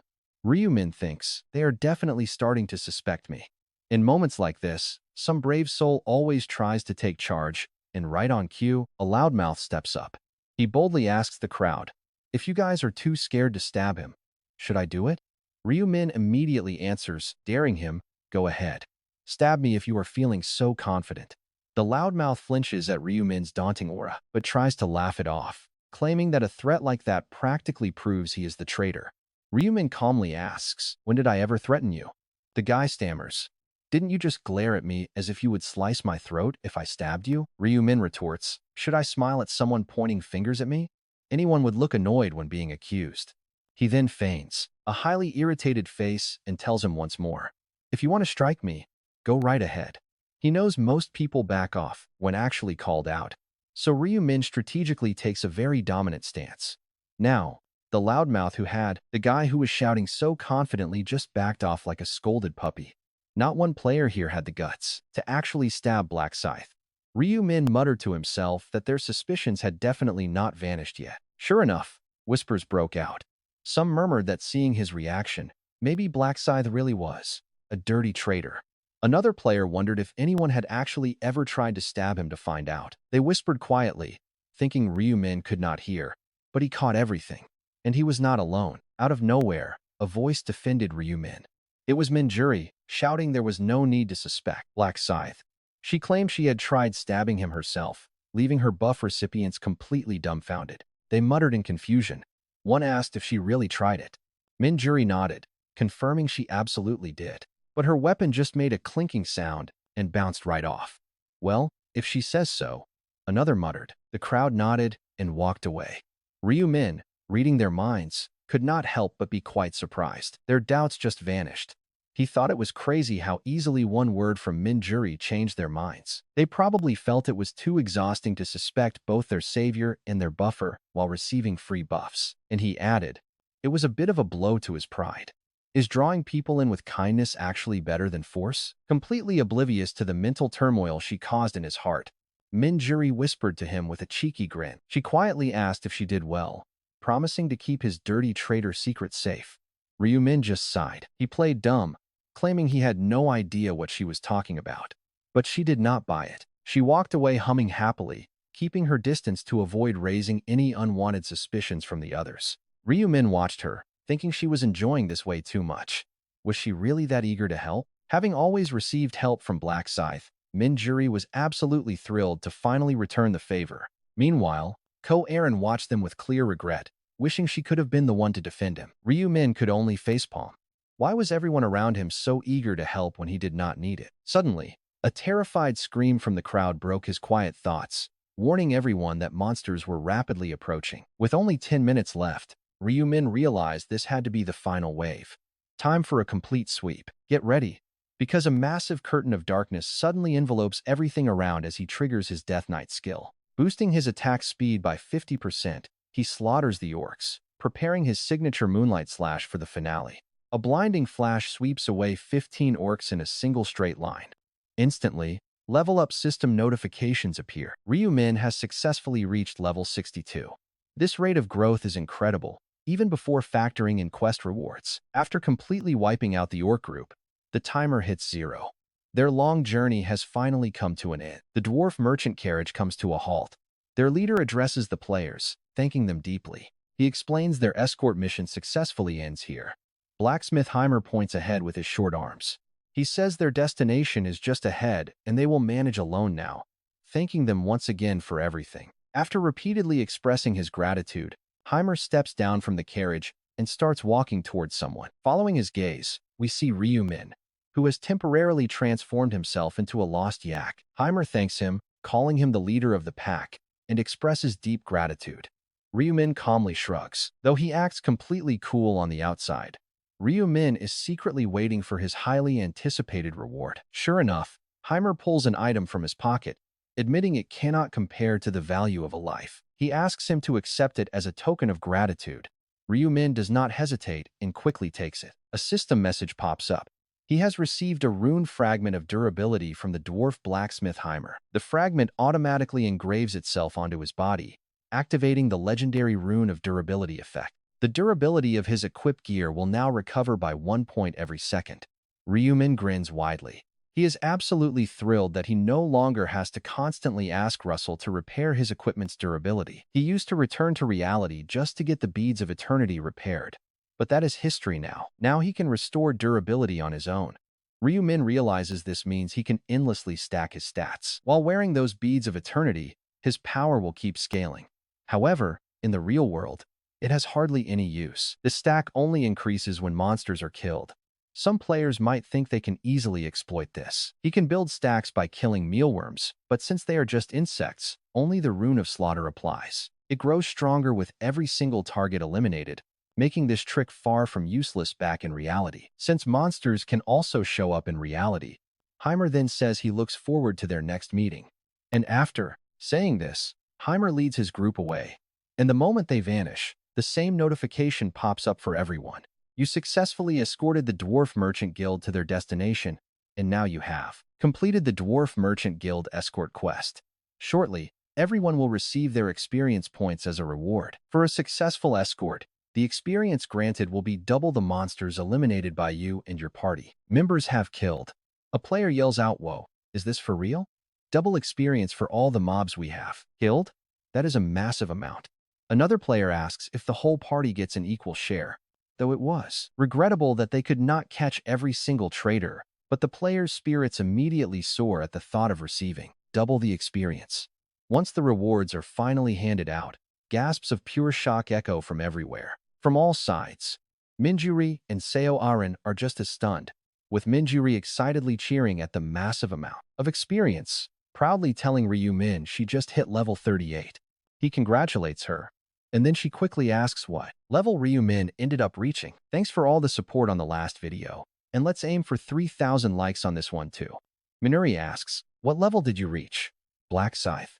When Ryu Min murmurs his response, Minuri asks again, thinking she misheard him. She blurts out, sorry, what did you say? Ryu Min repeats, level 70. A truly shocking level, but their chat gets cut short as a system message pops up for everyone. The mission to escort the Dwarf Guild is complete.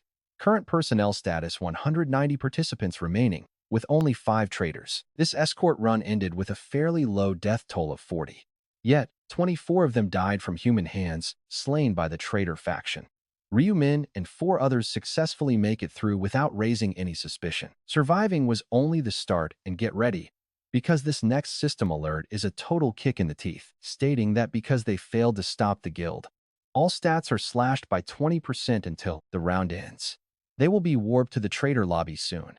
Slipping through the cracks was great, but failing the main objective leaves the other traitors completely depressed. Well, everyone except Ryu Min. He quietly notes to himself, hitting level 70 with the Dwarf Guild yielded some pretty incredible experience points. Minuri and Seo Arin walk up to bid farewell, thanking Black Scythe for all his hard work. They look visibly disappointed to say goodbye. Ryu Min tells them good job, see you next round. Right after he speaks, their surroundings warp, and the angel materializes, welcoming back the traitors. But she suddenly frowns with a slight sigh, muttering that only 5 survived, which is way below her expectations. A traitor asks, expectations? Did you actually want us to get wiped out? Ariel scoffs. Of course I expected you all to get rooted out instantly in a tight-knit guild like that. Did you honestly think this would be a breeze? The traitor instantly shuts up, stung by the cold, hard reality. The angel giggles, calling them incredibly naive, or maybe just flat-out stupid. It is obviously way harder to blend in when the crowd is tiny. Honestly, the Dwarf Guild was the hardest trial for the traitor faction. Believing it was easy was just a standard meant for the escort teams. When things are easy for them, they get brutal for the saboteurs. The angel then announces some good news: they still have a shot, with 2 more opportunities remaining. If they can disrupt the elf or human guilds from finishing their journey, the traitors will live. If they can pull it off, she adds with a grin to cheer up. The upcoming elf caravan mission is much easier, boasting a massive crowd of 700 participants. The other 4 players are stunned. That is over triple the previous group size. Obviously, gorgeous elves draw a much bigger crowd than ugly dwarves. The angel giggles, telling the remaining 5 to coordinate tightly this time, though they still have to carry that heavy stat debuff. The players glance at each other, muttering that since only 5 of them remain, they must cooperate perfectly if they want to survive this round. One of them suggests planning a strategy, calling out to Black Scythe as all eyes lock onto Ryu Min, expecting him to lead. Ryu Min coldly shrugs, telling them to do whatever they want. He has zero interest in teaming up with these guys. Even with a shared goal, a solo player works alone, and he never trusts strangers outside his own circle. A traitor asks if he really is skipping the strategy session, while another points out that he was completely missing during the dwarf raid. But check this out. He shuts up instantly under Ryu Min's death glare. Ryu Min demands to know why he should trust them when they are not in a party. The guy stammers. But we are in the same faction. Ryu Min fires back only on paper. We are solo players who earn our experience points individually. He turns his back, coldly telling them they should focus on hunting instead. His fierce refusal completely deflates the remaining traitors. They clearly have zero confidence in raiding the elf convoy without Black Scythe. Ariel giggles as she watches the drama unfold, teasing that they seem to have a major communication breakdown. She shrugs, saying it is not her problem, as she is only here to warp them. Another traitor asks if they go to the Elf Guild. Does that mean those players have been sitting around waiting for 5 hours? Ariel blinks and replies that while the traitors are in action, time completely freezes for the other guilds. That includes the survivors from the Dwarf Guild. Otherwise, the other groups would just sit in boring downtime while the traitors handle separate guild runs. No need to stress over the rest of humanity, though your own survival is what matters, right? Hearing her annoying, cheerful voice, the group waits for the teleportation. Ariel smiles, asking if they are ready to head out. One traitor muttered that they had better succeed this time after changing locations. Unlike the gloomy, rocky terrain of the Dwarf Guild, this forest was filled with lush green trees and sweet fragrances. The biggest difference was the massive crowd of players. Just like the angels said, 700 people packed the forest. One traitor thought, with this many people, it will not be easy to find us like last time. On one hand, they were relieved they would not be easily exposed, but suddenly, boom, a system notification flashed. Traitor penalty active. All stats were reduced by 20%. This message only served to deepen their growing despair. But Ryu Min paid no mind to such warnings, thinking to himself that things would start the same way. First, they will be shocked by the missing nicknames, then by the number of traitors. As Ryu Min predicted, players were first surprised by their hidden nicknames, then by the quest that appeared. Escort the Elf Guild safely. Just protect them to the end. If successful, all players will receive experience points. The player who contributes the most to defeating the traitors will get a special subquest reward. If all traitors are eliminated, extra rewards are given. Current status 740 participants and 5 traitors. Then, one player gasped, "Look at this. There are 5 traitors among us. How do we find them?" Another asked, "What if we start attacking each other?" Confused, players decided to probe each other with attacks, but they soon realized it was impossible to check over 700 people one by one. So they gave up. Someone groaned, "How do we find those 5 traitor bastards?" Another complained, "This feels as uncomfortable as having a bug in your mouth, honestly." While the players sighed in frustration, the actual traitor group breathed a massive sigh of relief. Then, the carriage procession appeared. And one player shouted out, "Oh, look, elves." Another gasped, "They look exactly like real elves from a game." With their pointed ears, fair skin, and stunning features, these elves were incredibly beautiful, no matter their gender, making a stark contrast to the dwarves, who all resembled old uncles or grandfathers. Then, a tall, handsome elf stepped forward, bowed gracefully, and welcomed them as warriors from another world. "As promised, you were waiting for us. My name is Hugo, and I run the magic caravan under Elsorium. It is reassuring to have the temple warriors guide us." His bright smile easily captured the hearts of the female players, but to the men, it was honestly nauseating. It was common for natives to address players this way, so for Ryu Min, this was nothing new. But for players meeting natives for the first time, even just understanding the spoken language was fascinating. One player whispered, "Wow, elves actually exist?" Another asked if they were seriously real, breathing elves. Yugo tilted his head, completely puzzled, and asked what they meant. Ryu Min thought it was a pretty foolish question to ask if elves actually existed. It was like asking a human if they were human. Ryu Min muttered to himself that the important thing is not whether they exist, but how much we can benefit from them. Just like how he gained the rune of durability by building his reputation with the dwarf race, there were massive rewards to reap here, too. Ryumin knew he needed the elixir that elves only offer to highly esteemed guests. "That is my main target for this mission. And if you are wondering how Ryumin could become such an esteemed guest, the answer is simple just like before. Saving their lives should do the trick. But for that to happen, the traders needed to make their move. Right now, they did not seem to have the guts. Even if they did attack, the elf knights disguised as merchants, plus the earth and wind spirits guarding the carriages, would protect them, rendering their efforts useless. So, Ryumin had to wait for a monster raid to save them. But simply saving the elf, merchants would only bring simple gratitude. Ryumin knew there was a reason knights disguised themselves as merchants. Even without reading minds, it was clear they had something incredibly precious to protect. If Ryumin could somehow save that precious asset, the elves would surely treat him as an honored guest, maybe even a lifelong benefactor. Ryumin scanned the long line of carriages. Out of 30 carriages, only the 15th one in the middle had a completely unique design. Ryumin smirked. There she is. The elf princess, Euphanelsia, is hiding inside. If he could successfully shield her from the incoming monster wave, Ryumin would secure the legendary elixir he wanted. But suddenly, someone recognized Ryumin. It was the elderly Hyo Tae-sok, gasping, "Oh, Black Scythe." Ryumin replied, "Hyo Tae-sok, you are here?" The old man eagerly asked, "How are you?" Ryumin answered, "Obviously, I chose the Elf Guild, so I am here." But after reading Hyo Tae-sok's thoughts, he realized there was a deeper meaning. The old man wondered how Ryumin chose the exact same guild. It was a laughable misunderstanding, but there was no real need to correct him. Then, Hyo Tae-sok shook his head, correcting his own wild thoughts, and muttered, "Hyo Tae-sok wonders if this is fate.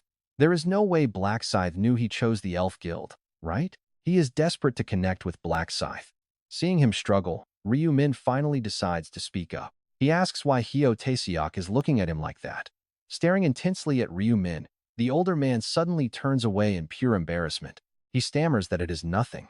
But knowing his weird intentions only makes his heavy gaze feel even more awkward. But get this, another player makes things even more uncomfortable, approaching Ryumin and calling out his legendary alias, Black Scythe. Ryumin asks, "Who are you?" Make sure to smash that like button before we begin.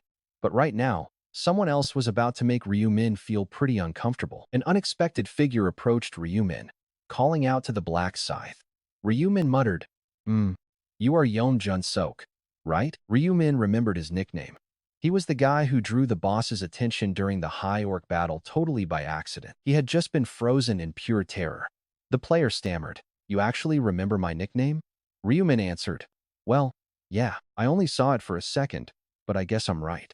After all, he helped set that insane 1-second time attack record. But Ryumin wondered to himself, why is this guy even approaching me? They had never spoken a single word before. Yet here he was, acting all nervous. The player silently celebrated, thinking, "Oh, Black Scythe remembered me. I did awesome by speaking up." Ryumin read his mind and saw no hidden motives at all. It was just a simple greeting. Even knowing that, though, Ryumin bluntly asked, "What do you want from me?" The guy stammered. Well, you saved my life back then, and I felt bad for never thanking you. Yom Jun-sek bowed low, stating seriously, thank you for saving my life. Ryu-min casually replied, wait, I should thank you for drawing the high orcs aggro. He just gave a nod and told him he could leave now. Even after being dismissed, Yom Jun-sok stood there, looking pretty disappointed.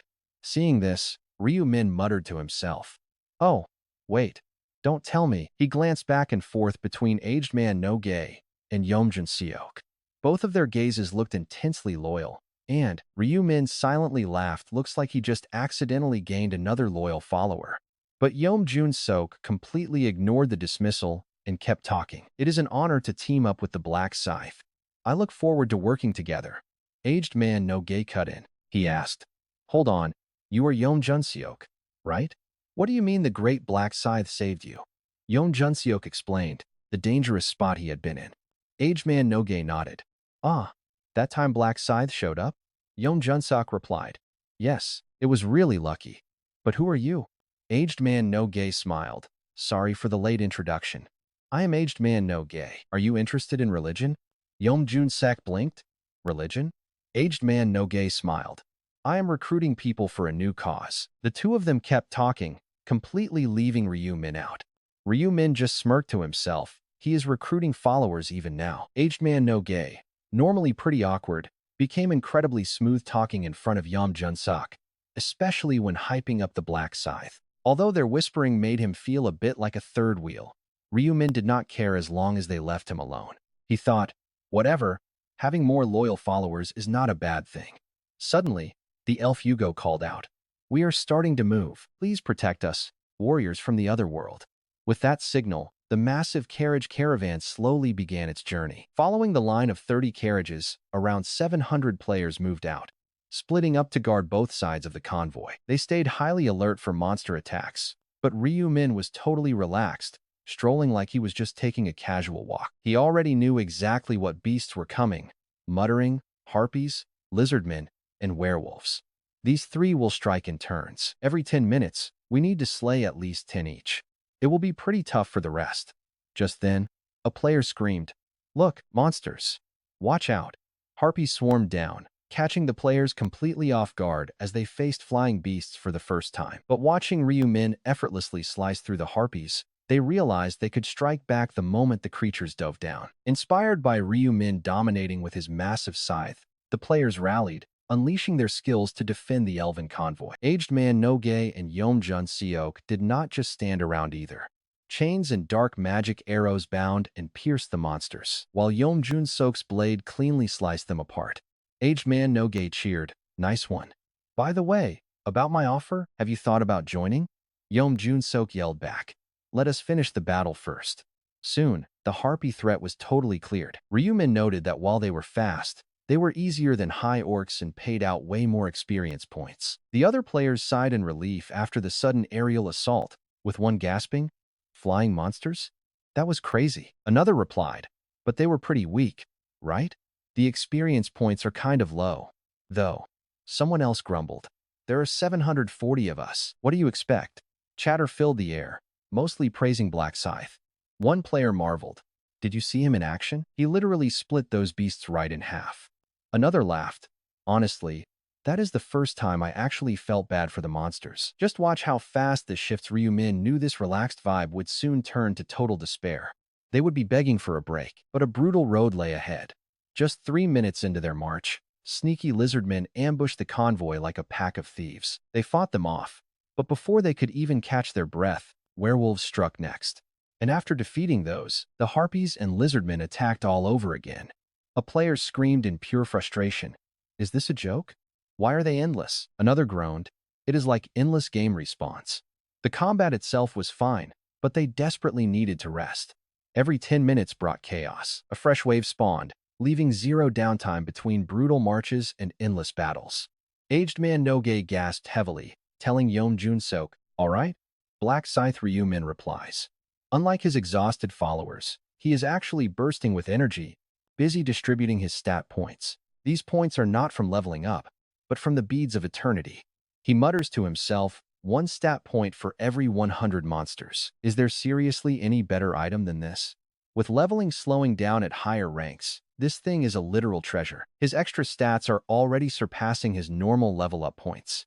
Ryu-min grins, feeling pretty pleased with himself. With endless monsters and his gear recovering durability, he knows he will be busy constantly allocating these new points. He distributes them evenly across 4 stats to trigger his rune of balance.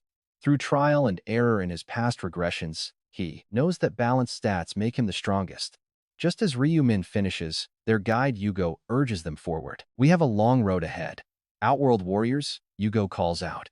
The monsters are cleared, so let's move. One player groans, damn, no rest. More beasts are probably going to spawn soon anyway.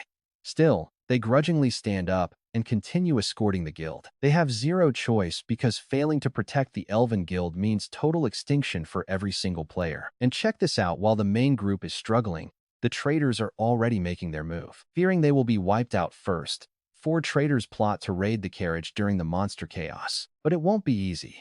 These drivers are not simple merchants, they are royal knights guarding their princess. Her royal carriage is heavily warded by 2 active spells. First, touching the handle triggers deadly, razor-sharp wind blades. The second ward launches intruders high into the air. Still, Ryu-min wonders what if they actually manage to kidnap her. Snatching the princess will easily secure victory for the traitors. They can just threaten her life to force the guild to surrender. The funny thing is, the traitors have no idea she is inside, only targeting the fancy carriage for suspected treasure. Ryu-min casually smirks. Well, she is certainly valuable, so they are on the right track. As long as they reach Seoul, anything goes. With their plan set, the traitors agree to strike. Meanwhile, Ryu-min remembers that werewolves are slated to attack next. Their little ambush might fail, but he has to be ready. Slipping away from the group, Ryu-min smoothly hides in the shadows. Suddenly, panicked screams echo through the forest werewolves. Instantly, Ryu-min activates his signature skill, Night of Death. A pitch-black darkness swallows the entire woodland. The players panic for a second, but quickly calm down, realizing what it is. They know Black Scythe has triggered his zone.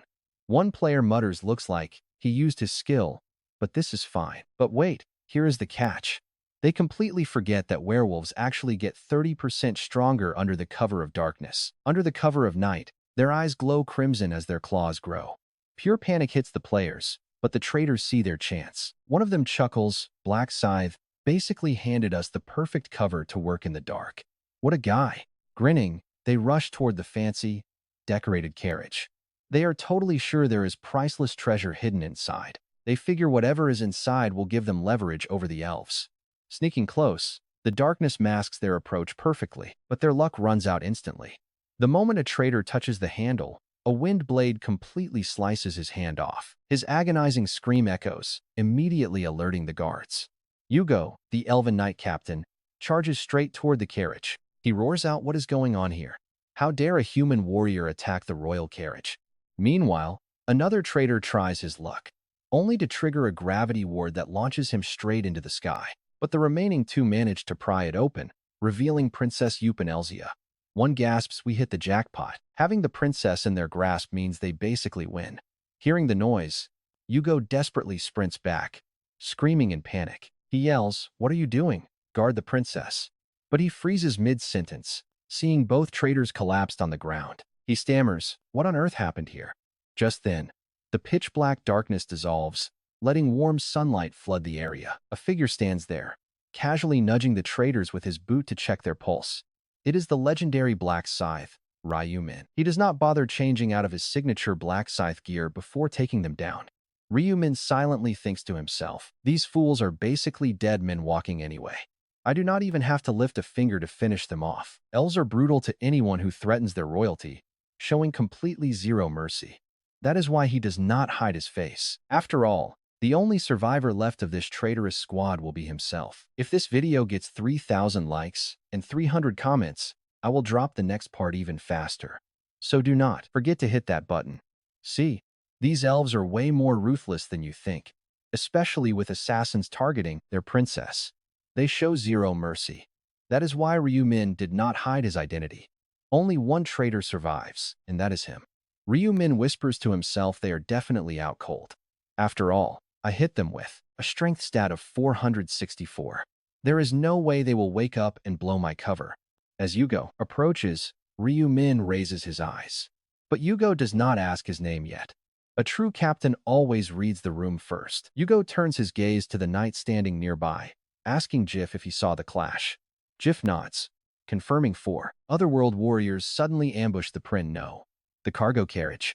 One was instantly torn apart by a wind spell, and these other 3 were knocked out by this warrior here. Yugo immediately asks if the princess is unharmed, and Jif stumbles, saying the Prin No, the cargo is secure. Yugo sighs, telling him there is no need to hide it anymore. Jif relaxes, confirming the princess is indeed safe but resting inside, deeply shaken by the attack. Hearing this, Yugo turns back to Jif, confirming if this strange warrior truly saved their royal princess. Jif nods. Yes, if this man had not intervened, she would have faced certain doom. Without a second thought, Yugo bows deeply to Ryu Min. A knight of El Sorum would never lie, proving this outsider is their true savior. Yugo speaks with deep gratitude, thanking him for keeping their princess safe, and politely asks for his name. Ryu Min briefly hesitates, considering a fake title, but decides against a fake title. There are no other traitors left alive to hear. Unlike his encounter with the dwarf merchants, he has no reason to hide. Ryu Min simply speaks his name. I am Black Scythe. Yugo does not mind the casual tone. He slowly repeats the name, memorizing it, before bowing once more to Black Scythe. Then, Yugo asks if he can explain why these foreign warriors were hunting the princess. Ryu Min nods, giving him a brief rundown of the situation. Listening closely, Yugo's eyes widen as he mutters in shock, traitors? Are there really traitors among the players? Ryu Min confirms it. Yugo asks if they allied with the Archduke of Demons, Fluos. Ryu Min laughs internally. Demons? They actually teamed up with an angel, but he keeps that quiet, simply saying the situation is far more complicated. Yugo nods, then asks if Ryu Min wants them to take custody of the unconscious assassins. Ryu Min tells him to do whatever, they have nothing to do with him. Yugo asks if they can deal with them under elven law. Ryu Min shrugs, suit yourself. Immediately, Yugo draws his blade, lopping off their heads in 3 brutal strokes. Even Ryu Min is slightly taken aback by the sudden execution. Without being asked, Yugo cold-bloodedly explains that any threat to the princess demands immediate death. No interrogation needed. Under elven law, an assassin's word is completely worthless, so keeping them alive to talk is a waste of time. Their laws really are terrifying. But Ryu Min already knew this. Yugo bows again, thanking him for the rescue. Ryu Min rolls his eyes internally, less thanking, more rewarding. Please. He starts worrying if he will even get paid, but that concern is pointless. For elves, saving their royalty is a lifelong debt they are bound to repay. Right as the last werewolf falls, the battlefield clears. Check this out. The surrounding players finally notice them. One sighs in relief that they are all dead, while another points out Black Scythe chatting with an elf knight. Then, they notice the headless corpses nearby. One player asks what happened, and another confirms the elf executed them. Watching the players whisper, Yugo sighs. He turns to Ryu Min, noting that staying quiet will only breed wild rumor. He asks for permission to explain the situation, and Ryu Min shrugs, telling him to go right ahead. Yugo steps forward, addressing the crowd. He calls out to the otherworld warriors, acknowledging their confusion about the sudden executions. He introduces himself formally as Yugo, captain of the El Sorum Knights, revealing they are not simple merchants at all. As the truth comes out, the crowd begins to murmur in shock. But Yugo is not done explaining yet. The cargo was a complete lie, a mere cover story to safely escort the princess. He apologizes for misleading them, asking for their understanding even if he cannot share every detail of their classified mission right now. In truth, the elves want to avoid any bad blood with the players, which is why Yugo steps up. He continues his speech, explaining that a hostile faction targeted their princess, using the beast attack to strike. These dead players were actually assassins. And according to Black Scythe, they were nothing but vile traitors. The players gasp, checking their system menus. They quickly realize the total number of alive traitors has just dropped. The traitor count was down to 1. Just 1. And they'd never suspect who it actually was. Then, Yugo spoke up. He said he wouldn't ask why they had traitors, since they looked just as confused as anyone else. But if it weren't for Black Scythe, their princess wouldn't be safe. So he wanted to thank him yet again. Ryu Min refused the thanks. Stop it. Right then, Yugo finally said the exact words Ryu Min wanted to hear. A gift. Yugo pulled a legendary item from his pocket, which Ryu Min eagerly grabbed, a wide smile spreading. A grin spread across his face as the system announced he received the elixir of ultra regeneration as a reward from Yugo, the Illyrium Knight's captain. It was a consumable item. Its effect granted physical regeneration for 10 seconds, with a usage restriction of master level and above. The description noted that even if his body was torn apart, it would rapidly heal, though the mental pain remained. Just think about that, a cheat code that basically makes him completely immortal for 10 whole seconds. Ryumin smirked, thinking that he had finally obtained the elixir of ultra regeneration.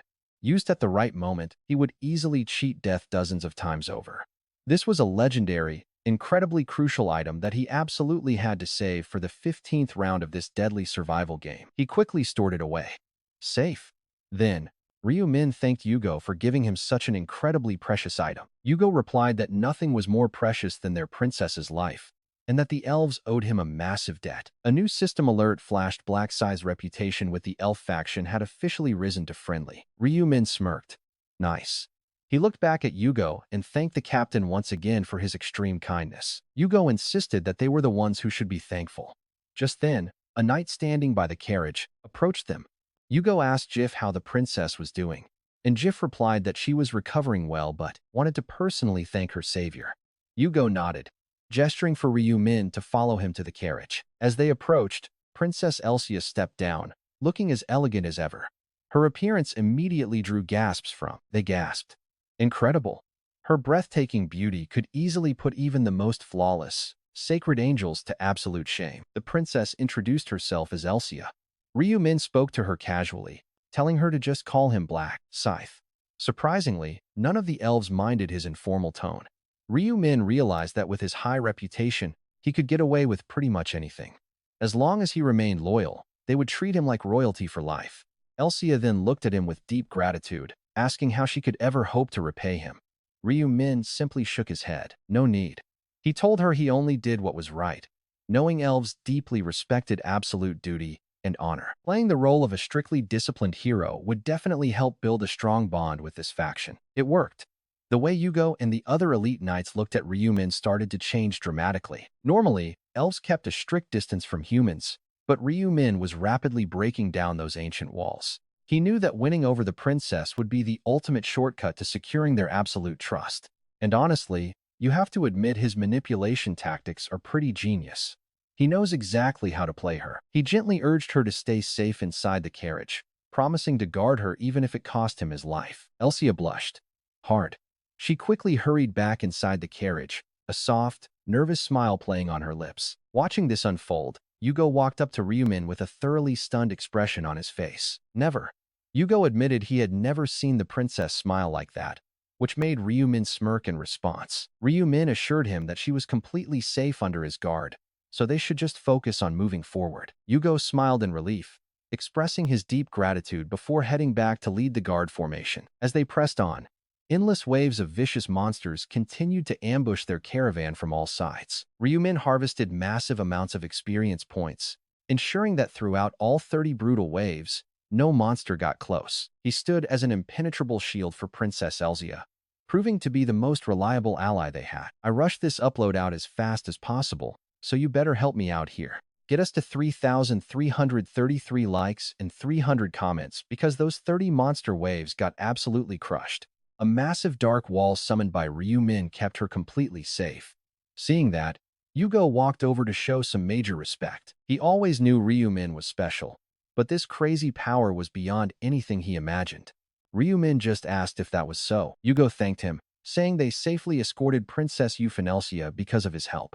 Yet, his face showed some real regret. It was time to say goodbye to their savior. Elsia seemed to realize this too. Peeking her head out of the carriage, she called out to Ryumin. He asked if she had something to say, but she got shy and pulled back inside. After a second of hesitation, she peeked out one more time, asking if they would ever meet again. Ryumin answered. He casually said yes, telling her not to forget him. Elsia was left totally dazed, silently retreating back inside. Ryumin quietly shrugged, thinking she was quite shy. But then, a sudden system notification flashed on his screen. The countdown hit all zeros.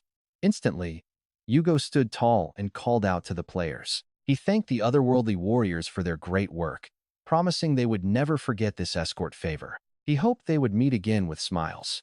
As the caravan started rolling, Yugo gave Ryu Min one last nod. Looking through the carriage window, Euphanasia watched Ryu Min walk away, her face turning a pretty bright red. A system alert popped up: escort quest completed. The Elf Guild had officially reached its final destination safely. Now it was time for the sweet rewards. The system prepared to hand out a massive chunk of experience points. The payout was double the number of monsters hunted by him and his party. Ryu Min smiled, realizing he leveled up. He successfully hit level 78. Not bad at all. Plus, his reputation with the elves was now through the roof. He even grabbed the rare elixir he wanted. But as they prepared to split up, No Guy looked deeply saddened. He lamented that their journey together had to end. Ryumin casually replied that they would definitely meet again. Those simple words deeply moved No Guy, who stared blankly like a totally devoted follower. Right next to him, An Junsok asked. He timidly asked if he could also meet Ryumin again. Ryumin gave a small nod, making him grin like crazy. That nod made him feel like a true, loyal disciple. Ryumin then muttered to himself, wondering about his next move. Ryumin vanished, heading to the Human Guild. But get this, he is not there to protect, he is there to destroy. Back at the waiting area, the angel Ariel was absolutely stunned to see Ryumin return completely by himself. She never expected the entire traitor group to get wiped out so early, failing to even reach the Human Guild. She called them utterly useless, secretly wishing they had survived a bit longer just to entertain the higher-ups. Hiding her real disappointment, Ariel shook her head, telling Ryumin he would have to handle the rest alone. She reminded him that this was his very last shot. Ryumin calmly nodded, fully aware of the stakes. Fail the traitor quest in the Human Guild, and it is instant death. No mercy is shown here, rancor or not. Ryumin coolly replied that he understood. He knew the entire system was rigged and strictly controlled anyway. Ariel smiled, mentioning there were exactly 1,201 players currently in the Human Guild. Essentially, it was his life versus 1,201 players. Talk about a brutal choice to make. Since this was a conflict quest, one side had to be totally wiped out. If he won, over 1,000 people would die. She mocked him, asking if he was ready to sacrifice the entire crowd just so he could stay alive. Giggling, she admitted seeing the #1 rancor die would be fun. But watching a massive slaughter was even better. Witnessing that many people get completely obliterated sounded way more entertaining. With that, his entire world warped. Distant mountains appeared in view, but Ryumin's eyes immediately locked onto the massive crowd of players gathered there. Over 1,000 active players were buzzing around. The Human Guild was easily the most popular destination in the game. People naturally flocked here because working with fellow humans felt way safer and more comfortable than dealing with strange races. Familiar faces made the trial feel easier. But soon, these players would face absolute hell from spawning monsters. Terrifying beasts like trolls, gargoyles, and minotaurs were about to drop. Ryumin knew the ratio was brutal. Even at 1 monster per person, it was going to be a bloodbath. None of these players were high enough level to fight alone. If they were over level 50, sure. But for average players in their early 30s, these beasts were deadly. Still, with their massive numbers and the Archbishop leading them, they might survive. Just like the Elf Guild had their princess, the Human Guild had an Archbishop. Sure, he couldn't fight, but he would protect both merchants and players. His massive stat buffs would boost everyone's survival rates. A relief. Unlike other guilds, having a non-player character around was a relief. A massive one. But Ryumin knew what it actually meant. This was the hardest guild. Still, that help was comforting. Though for Ryumin, it was irrelevant. Slashing his stats twice by 20%, leaving him at 64% power, he was still totally confident. Even weakened, these monsters are still incredibly easy pickings for me, Ryumin thought. Just a total joke. Before, they were barely a post-meal stretch. Now? They wouldn't even make him sweat at 64% strength. It would be a total walk in the park. Just then, footsteps echoed behind him, breaking his thoughts. A voice called out, "Excuse me, are you Black Scythe?" Ryumin turned around. The player gasped in shock. "Oh my god, it's really you." The murmuring grew louder. Instantly, a huge crowd started to gather. Ryumin grimaced, clearly annoyed. Then, a fan rushed up and begged, "Can I get your autograph?" "Me too. Please. I'm a real fan." Another player desperately begged to shake his hand. Just once. Finally, Ryumin had enough. Drawing his massive weapon, he warned them coldly, "Don't come closer, or you die." They froze. Under his threatening glare, They began to scatter. Nobody wanted to mess with him. There was absolutely nothing to gain. But suddenly, a lone voice called out Black Scythe. Wait, who dares to ignore his warning? Ryumin turned around, irritated, but recognized a very familiar face. In Sang Chul, the bodyguard smiled warmly. Ah, so it is you. I didn't expect us to choose the same guild. The bodyguard was grinning, but Ryumin kept his distance. He didn't offer a warm welcome. How could he? The man had stabbed him in the back during that brutal seventh round illusion. Ryumin knowingly asked why he was alone. The bodyguard explained that Corin chose the dwarfs. She thought it was easier. He knew it was too, but kept quiet about the prophecy. He blurted that out so easily.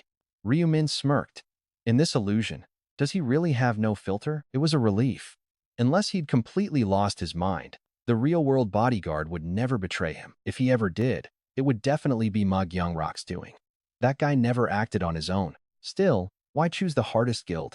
Ryumin decided to read his mind and find out why. A smirk crossed Ryumin's face. Ah, so that's the plan. He wanted to get much stronger, but not for himself.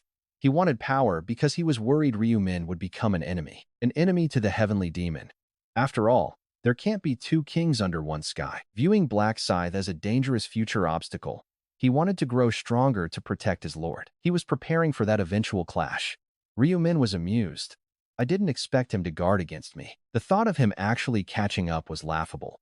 Still, Ryumin decided to watch his growth. Just then, another acquaintance approached. It was the mercenary king, Jo Young-ho, greeting him warmly. Black Scythe, you're here too? Ryumin nodded calmly. Yeah. It seemed like a lot of people would gather. Jo Young-ho was surrounded by over 20 players. His group had grown massively since last time. Back then, he had only 5. Now, his numbers skyrocketed.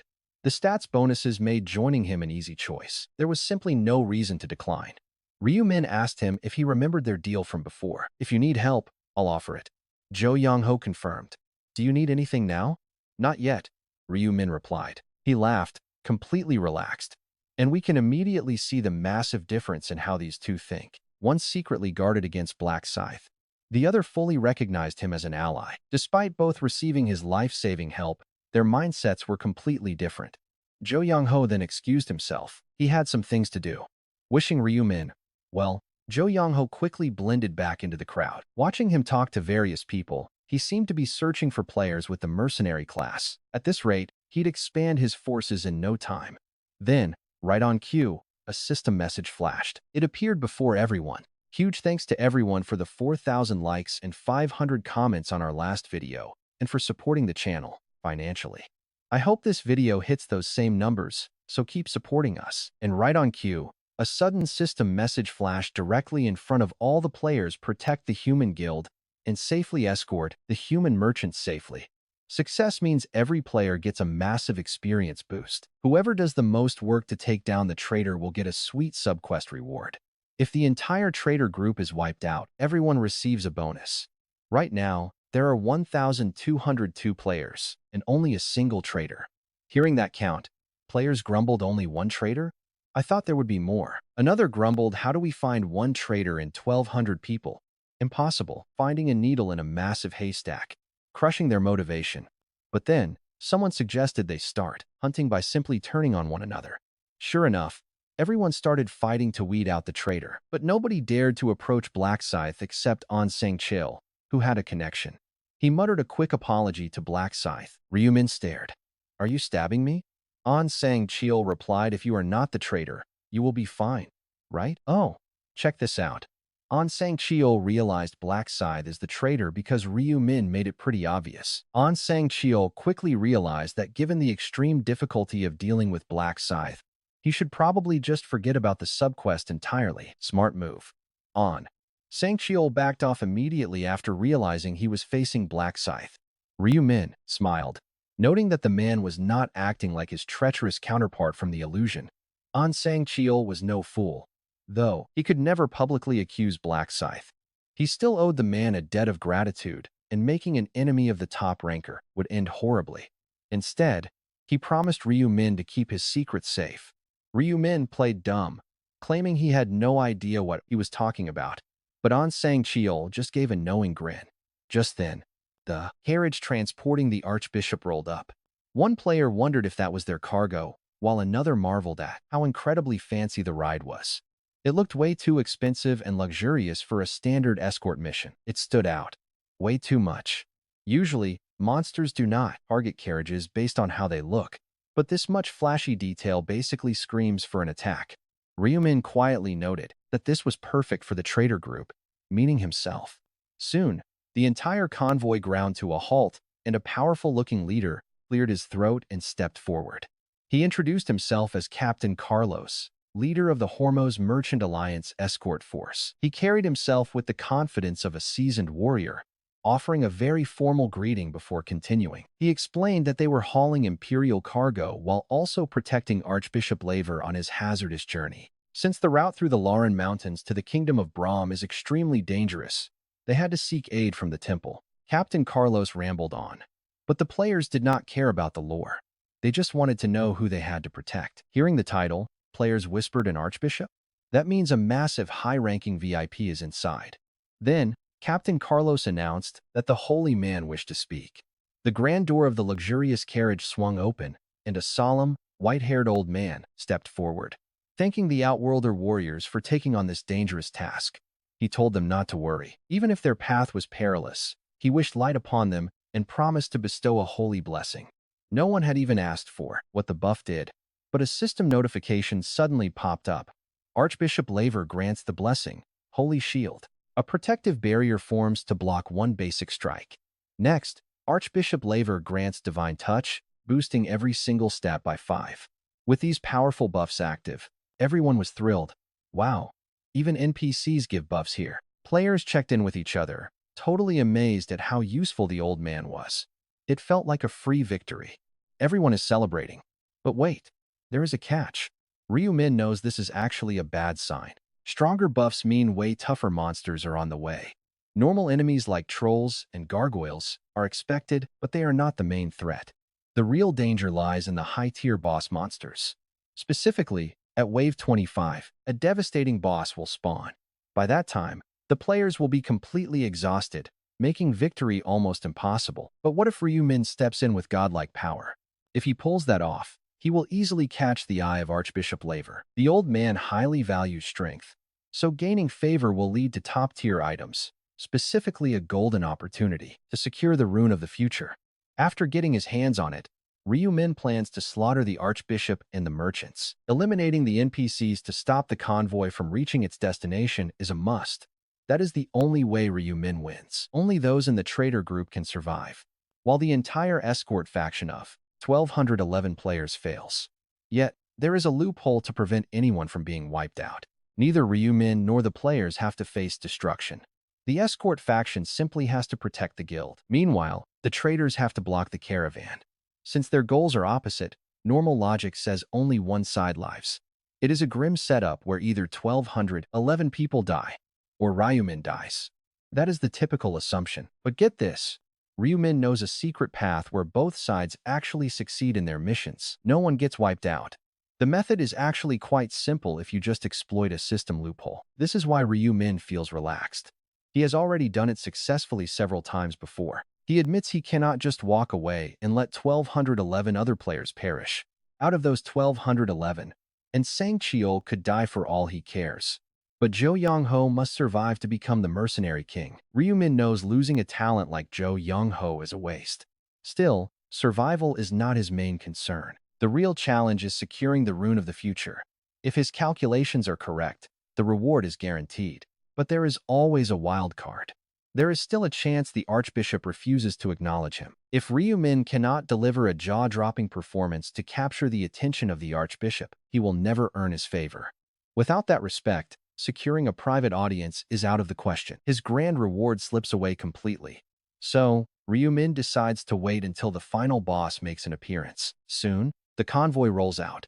1,222 players march, closely guarding the carriage of the Archbishop. Ryumin keeps pace right beside him, thinking it is smart to make an impression early in the battle. Fighting near the carriage guarantees eyes on him. Right on cue, a swarm of monsters blots out the sky. Flying gargoyles descend, and players panic screaming about how they are supposed to hit targets high in the air. Others yell to strike them when they dive. The demon-like creatures completely shatter the vanguard's focus. Violent hit-and-run tactics leave the team dizzy. Soldiers complain that these beasts are way tougher than expected. They cannot land a single hit kill, and chasing flying targets is driving the players completely mad. The desperate skirmish drags on. Suddenly, pitch-black darkness falls. It completely swallows the battlefield. This is Ryu Min's skill, Death Knight. Inside the shadows, he moves like a ghost, severing heads. He drops gargoyles left and right. If any attempt to flee, he instantly unleashes Moonlight Slash. A flash of light, and 3 monsters shatter. Seriously, this guy operates on a different level. No debuff can slow him down. It is a stunning solo performance by Black Scythe, leaving everyone speechless. Teammates stare in awe, marveling at how he scores a one-hit kill every single time his scythe swings. While others lose their minds, the Archbishop is also quietly observing Ryu Min's godlike performance. Peering through the carriage window, the holy leader keeps his eyes locked. Ryu Min cannot read his mind, but that intense stare proves he has hooked his target. He tells himself the first impression is a success. After cleaning up the sky, the players get a brief breather before the second wave starts. New monsters emerge. Players shout that these giant beasts look exactly like fantasy trolls. Readying his weapon, Ryu Min confirms their identity. Standing at 2.5 meters tall, they are average-sized beasts, but possess terrifying rapid regeneration. However, that rapid healing only works on minor scratches. Normal players find their thick hide nearly impossible to pierce. For Ryu Min, they are basically soft tofu. He effortlessly dices the trolls, leaving the crowd completely dumbfounded by his insane damage output. They mutter that his power makes no sense. He is undeniably the rank 1 player for a reason. After taking just a few steps, massive minotaurs block the path. Panicked players cry out in disbelief. They scream about having zero time to rest, especially after experiencing these beasts in round 6. The memory of that slaughter leaves them trembling. Shaking his head at their cowardice, Ryu Min speaks up. He tells them there is no reason to fear.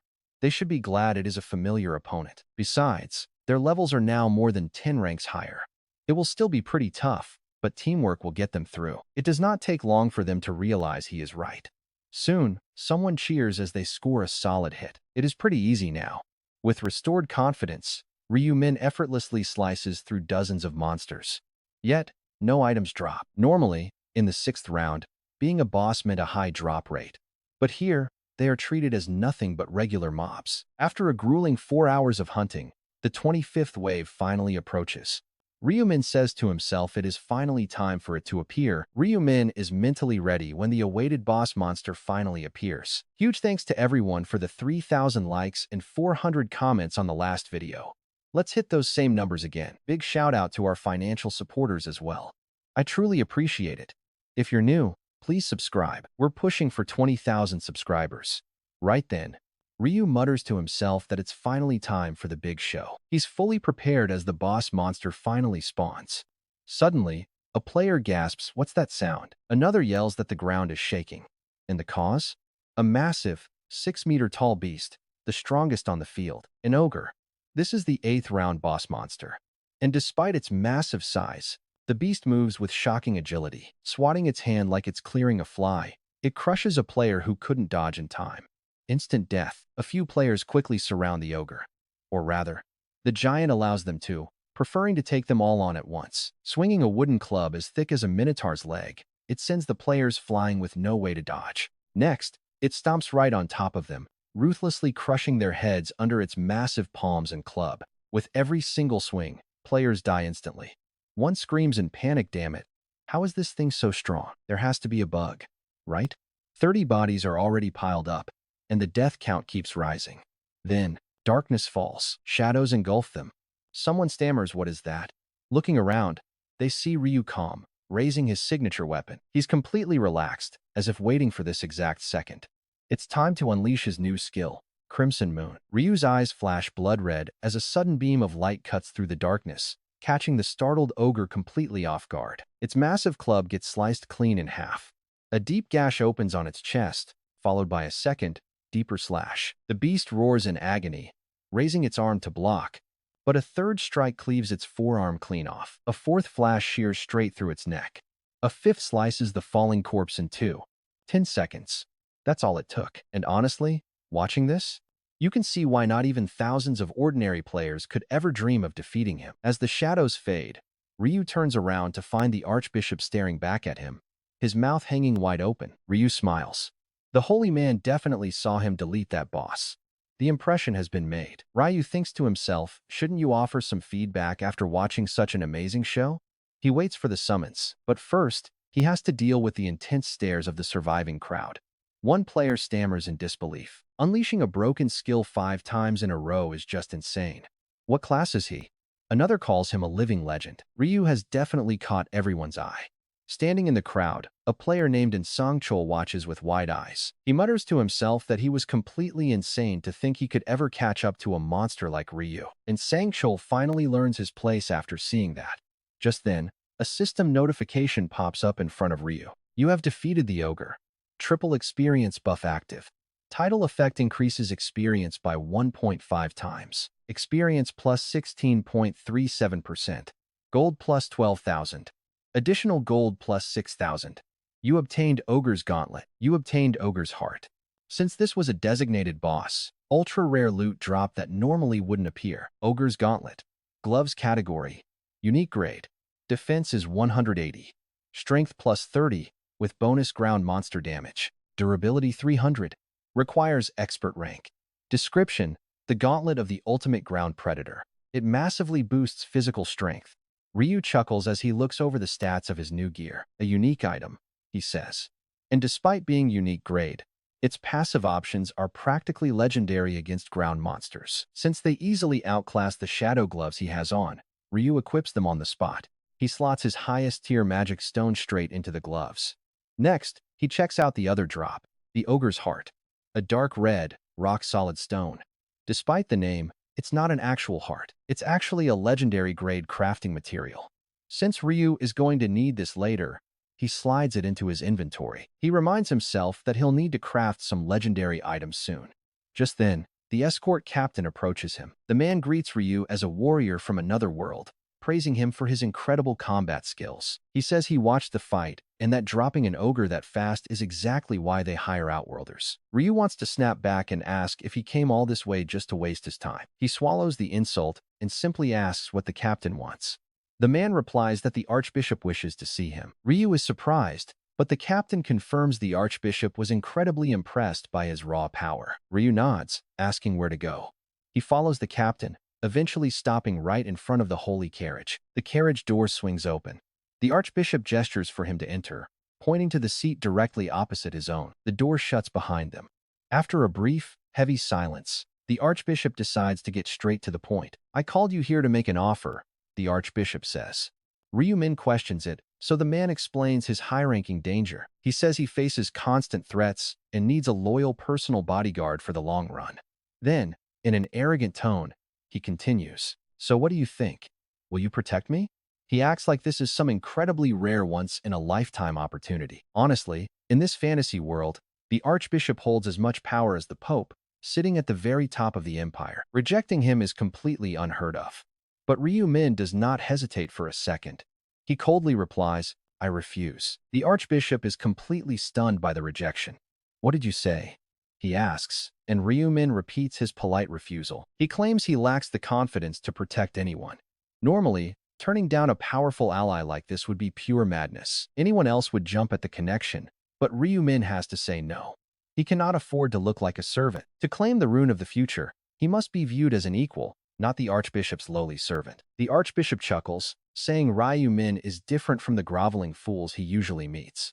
Then, he asks for his name. Instead of a name, Ryu Min displays his hidden title the last time regressor, revealing it for the very first time. He plays his trump card only to secure the rune of the future, thinking quietly to himself, look at this. The Archbishop is already dead in his eyes, just as that legendary title appears above his head. The Archbishop's entire demeanor shifts.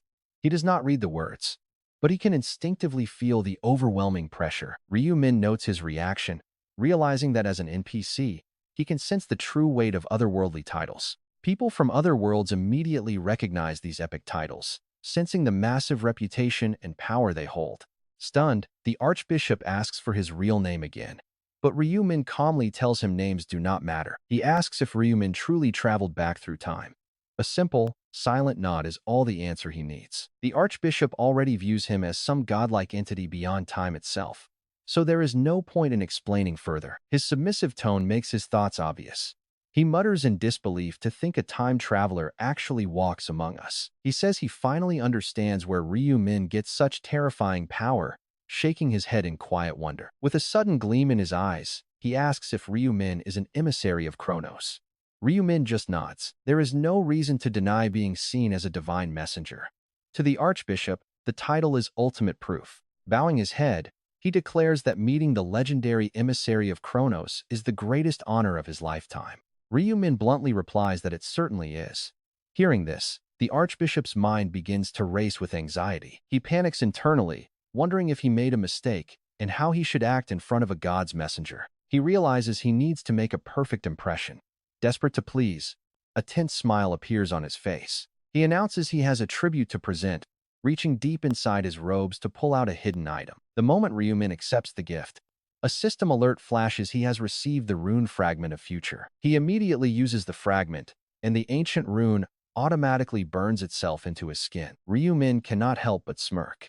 Seeing his reaction, the Archbishop asks if the tribute is to his liking. Ryu Min smiles, confirming his satisfaction, just as a new information window pops up right in front of him. And look at this. The system window pops up, revealing a truly broken cheat skill that lets him see 7 seconds ahead. He instantly activates it on the Archbishop, and what he sees is while the man is already a cold corpse. Ending him right here is the only way for Ryu Min to survive.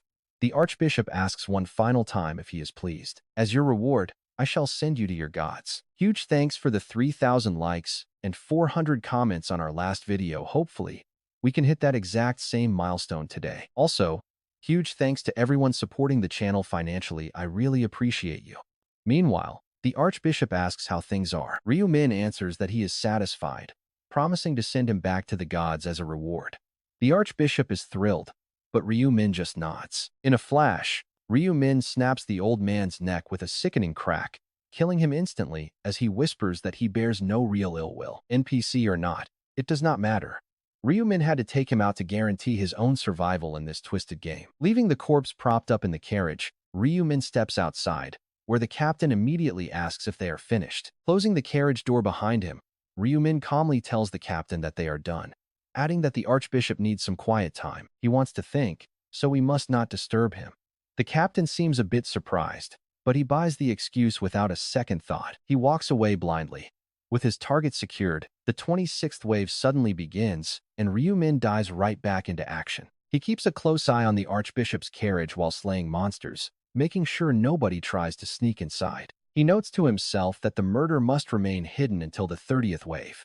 Ryu Min has got a very specific plan to execute. His mission is to quietly eliminate every single otherworlder in those carriages. Since there is one NPC per vehicle, that means a massive body count. He has to wipe out 50 targets in total. Add the captain and the Archbishop, and we are looking at 52 victims. With the Archbishop already down, he needs to take out the rest as swiftly as possible. He decides to strike during the chaos. He tells himself he will strike how less.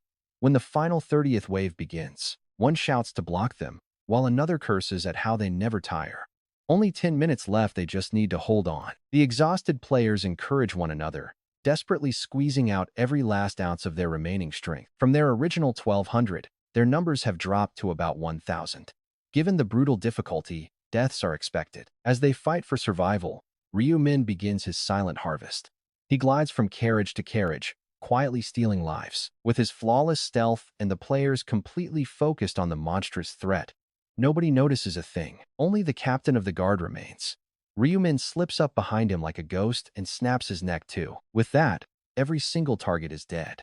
Right on cue, system notifications begin flashing before his eyes. The Holy Empire and temple reputations towards the last-time regressor have plunged from neutral straight to hostile. Fortunately, there is also some highly positive news. He successfully wiped out the targets, completing his sabotage mission. Having stopped the caravan from arriving, his rewards are being calculated, and all debuffs will be cleared. With his stats fully restored, Ryu Min is scheduled to return to the waiting room, his traitor quest fully cleared. But check this out. What about all the regular players? Turning his head, they are still locked in combat. They are desperately fighting the Minotaurs. Ryu Min smiles, knowing their quest was to escort the caravan safely. If those carriages are still moving when the timer runs out, it counts as a success for them. On the flip side, the traders had to block them, making sure no carriage reached the goal. If time runs out and the wagons are not there, they win. But Ryu Min knows there is another way. The trader group automatically succeeds if all the otherworldly NPCs are slaughtered, which is exactly what he just did. Once the drivers are dead, the system decides the caravan is completely stuck, handing the victory to the traders. That notification from earlier was proof of his success. But what about the regular group? Now, you might ask if they failed. Not quite yet, since they still have over 5 minutes left. As long as the timer is running, they still have a shot to salvage this entire route. If they can somehow get those wagons to the destination, the regular players can still clear their quest. Ryu Min smiles. To pull that off, there is actually a dead simple exploit he can use. He summons a clone, places him right in the lead carriage, and commands the vehicle to roll forward. If the first wagon moves, the rest will follow automatically, even if they are completely empty. Since he tested this trick in his past regressions, there is zero doubt. It is a brilliant system exploit. This clever bypass allows both Ryu Min and the regular players to survive. Then, the transfer screen flashes. Ryu Min vanishes instantly.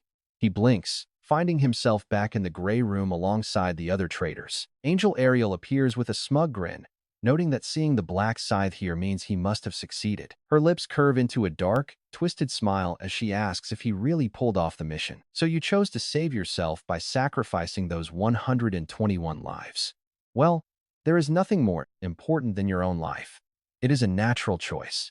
But the angel seemed completely clueless about the situation in the dead otherworld. She added, "Do not feel guilty. It was a quest where one side had to die anyway. And it is more fun when the underdog wins. You have provided great entertainment." But wait, look at her face. Her expression completely twists as she froze mid-sentence. "What is this?" She mumbled an error. Ryu Min asked what was wrong, and the angel replied, "I have just been informed that the regular human group succeeded in the quest. Something must have gone wrong. We need to check what actually happened." After saying this, Ariel stared blankly into space, reviewing a system message in dead silence for a long moment. Finally, the angel broke her silence. "This is unbelievable. Black Scythe, what on earth have you done?" Ryu Min calmly inquired what she meant. She replied, "The recorded footage shows your clone moving the carriage, even though all the otherworlders were already dead. Because of that, the guild safely reached their destination and the regular group succeeded in the quest."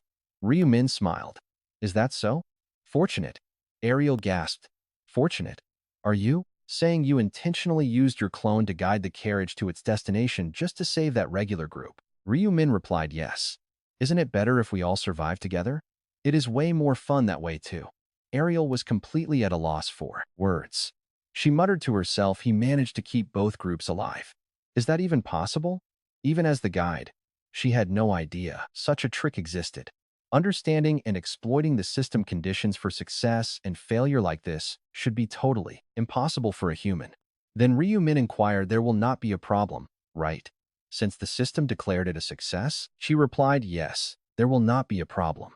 Although Ariel was utterly dumbfounded, she had no choice but to acknowledge it. And, somehow, Black Scythe had made both groups succeed. She added, "The quest is successful. I will send you back to your original place." No sooner had she finished speaking than Ryu Min was returned to that colorless starting room. Looking around, many players were blinking in confusion, waiting for the results. Among them were Jo Young-ho's party and in Sangcheol, Minjuri, Seo Aaron, Heo Taesok, and Aom Junsok were also visible. Ryu Min smiled, whispering to himself, everyone survived. In fact, only a tiny handful had actually died. Thousands of players who stood here at the start were still gathered in one place. If Ryu Min hadn't exploited the system's loopholes, half of them would have turned to ash. Then Ryu Min muttered, "But the disappearance of low contributors is something I cannot stop." Soon, Angel Ariel appeared before the massive crowd and announced, "The escort quest has ended." Surprisingly, not many humans died, all thanks to a certain someone. Ariel's gaze briefly but pointedly turned toward Ryu Min. She said, "For your information, since there are still traders left, nobody completed the subquest. Shall we see the results now?" Right on cue, the system window popped up with the round 8 area rankings. First, Black Scythe, level 80 Reaper, with 281,000 points. Second place, Chrissy, level 40. Priest, 86,000 points. Third place, Democracy, level 38 Buffer. First place in Zone C2 is Black Scythe, level 80 Reaper, with 281,283 points. Second, Democracy, with 82,000. Third, Jo Young-ho, level 39 Mercenary, King, with 7,000 points. Once again, Black Scythe took an absolutely massive lead in overall contribution. Unlike everyone else, he wiped out mobs across 3 whole zones. No wonder his score is completely off the charts. Players are clicking their tongues in utter disbelief. First place again. But guys, look at his level 80. It stunned the entire room into silence. One player muttered insane. How is he level 80 already? I am not even level 40 yet. Another grumbled, wow. I grinded like a dog for 5 hours and still cannot catch up to Black Scythe. What is his leveling secret? Envy and awe filled their eyes. But ignoring them all, Ryu Min focused solely on the reward floating right in front of him. It was his prize for completing the trader quest, currently hidden by a question mark. A massive shout out to our channel supporters, and a big thank you to everyone liking and subscribing. This episode is 15 minutes long due to all the system messages, so make sure to drop a comment and hit like. Another player commented that they slaved away like a dog for 5 hours, but still could not catch up to Black Scythe. Everyone wanted his leveling secret, and honestly, can you blame them? But Ryu Min only cared about his rewards. Right in front of Ryu Min floated the prize for completing the trader quest, previously hidden behind a question mark. The trader group mission was to stop the guild, and success promised a rare Mandragora magic stem. The system officially confirmed his trader quest was complete, awarding him the legendary magic stem. This item contained the magic of a man-eating Mandragora. Interestingly, this trader reward was identical to the subquest prizes, meaning normal players would get it too. But if an ordinary player completed their quest and received this, they would ask what they were supposed to do with it. A completely natural reaction to a mystery item. Even Ryumin felt that way at first. He never expected a raw material reward. Usually, you get gear you can use immediately. But thinking it through, a rare material reward pointed to incredible importance, and Ryumin finally realized its true power. This Mandragora magic stem was actually a god-tier material. Ryumin already had plans to forge a god-level item. He wanted to craft it before round 11, and now he had everything. A cold smile spread across Ryumin's face. Meanwhile, the angel only cared about her duties. She announced that rankings were confirmed. Everyone from first down to 1,183rd survives, but the rest get completely wiped out. Fallen players begged, but half of them turned to ash. Ryumin didn't care. No time to pity them. Massive reward notifications suddenly flooded his screen. The system congratulated Ryumin for securing first place in his area and taking the top spot overall. With his rank locked at number 1 in both the local zone and the entire world, the grand rewards rolled in. For dominating his local zone ranking, the system awarded him a rare and highly valuable reputation increase ticket. And for taking the global first place title, Ryumin received an incredible special reward selection box. Usually, first place grants gear, but this ticket? Total game changer. Check out why this matters so much. But this ticket was a gold mine, offering an effortless shortcut to raise his standing with other powerful races. Ryumin knew this was his cue to start building his fame.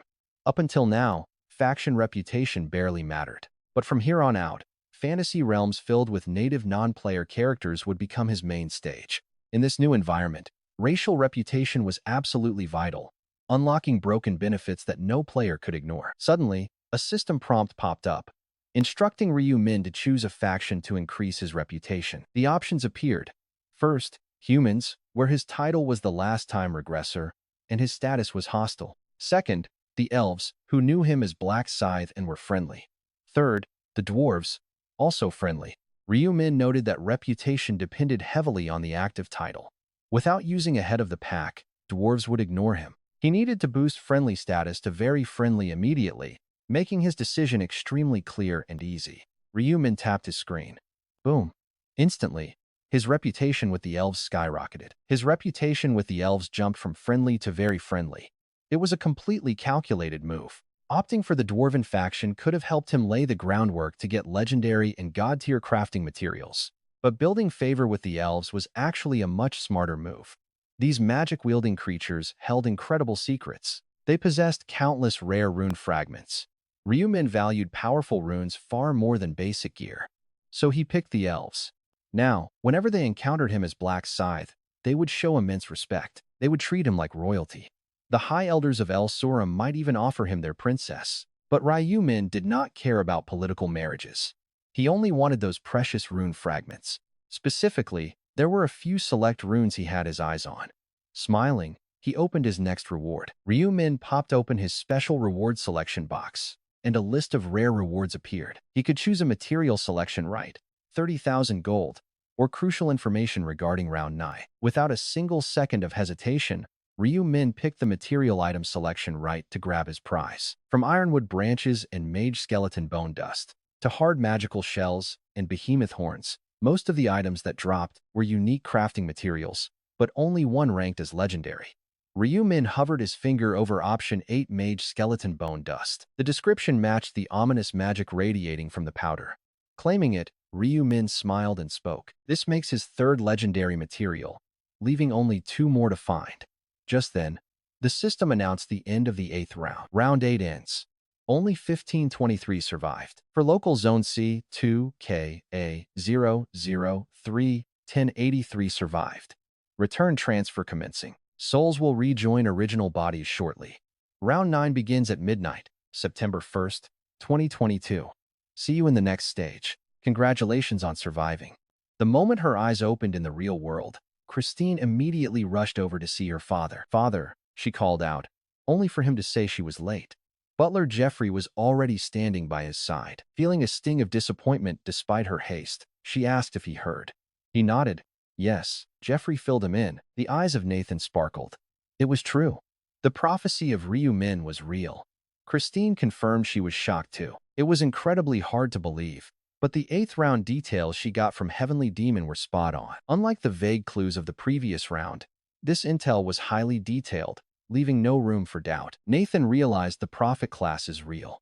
Her fiancé had been hoarding future intel using this power. Christine felt slighted. She grimaced slightly, realizing her fiancé, Ma, had kept this entire thing a secret. She quietly agreed that it seemed to be the case. Her father looked up, asking what she planned to do next. Taken aback, she asked him to repeat. He explained that since a prophet is backing her fiancé, they could also benefit from the future. Wait, sees a literal prophet? Even Christine is shocked by her dad's wild plan, but he is dead serious. In these dangerous times, a prophet is basically a goose laying golden eggs.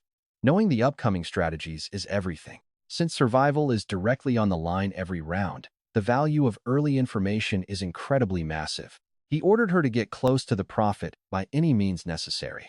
She tried to protest, but he cut her off. He demanded to know if something was bothering her, or if she still doubted the prophecies. She quickly shook her head. She felt uneasy using someone for an ulterior motive. But her father was having absolutely none of it. He snapped, asking if now was really the time for morals, when that man literally holds her life in his hands. That warning about a deadly crisis in round 11 flashed in Christine's mind. Her father then commanded her to go to Korea. She must find survival strategies, ensuring the 11th round did not become the end of her life. Christine quietly submitted. In this brutal new reality, looking out for oneself was the only way to survive. Knowing she desperately needed that information, she excused herself, claiming she was exhausted and needed some rest. Once Christine left, Butler Jeffrey immediately asked if he should continue secretly monitoring the prophet over in Korea. Nathan shook his head. With the prophet's existence confirmed, there was no longer any need for secret spying operations. Getting caught could offend the man and ruin everything.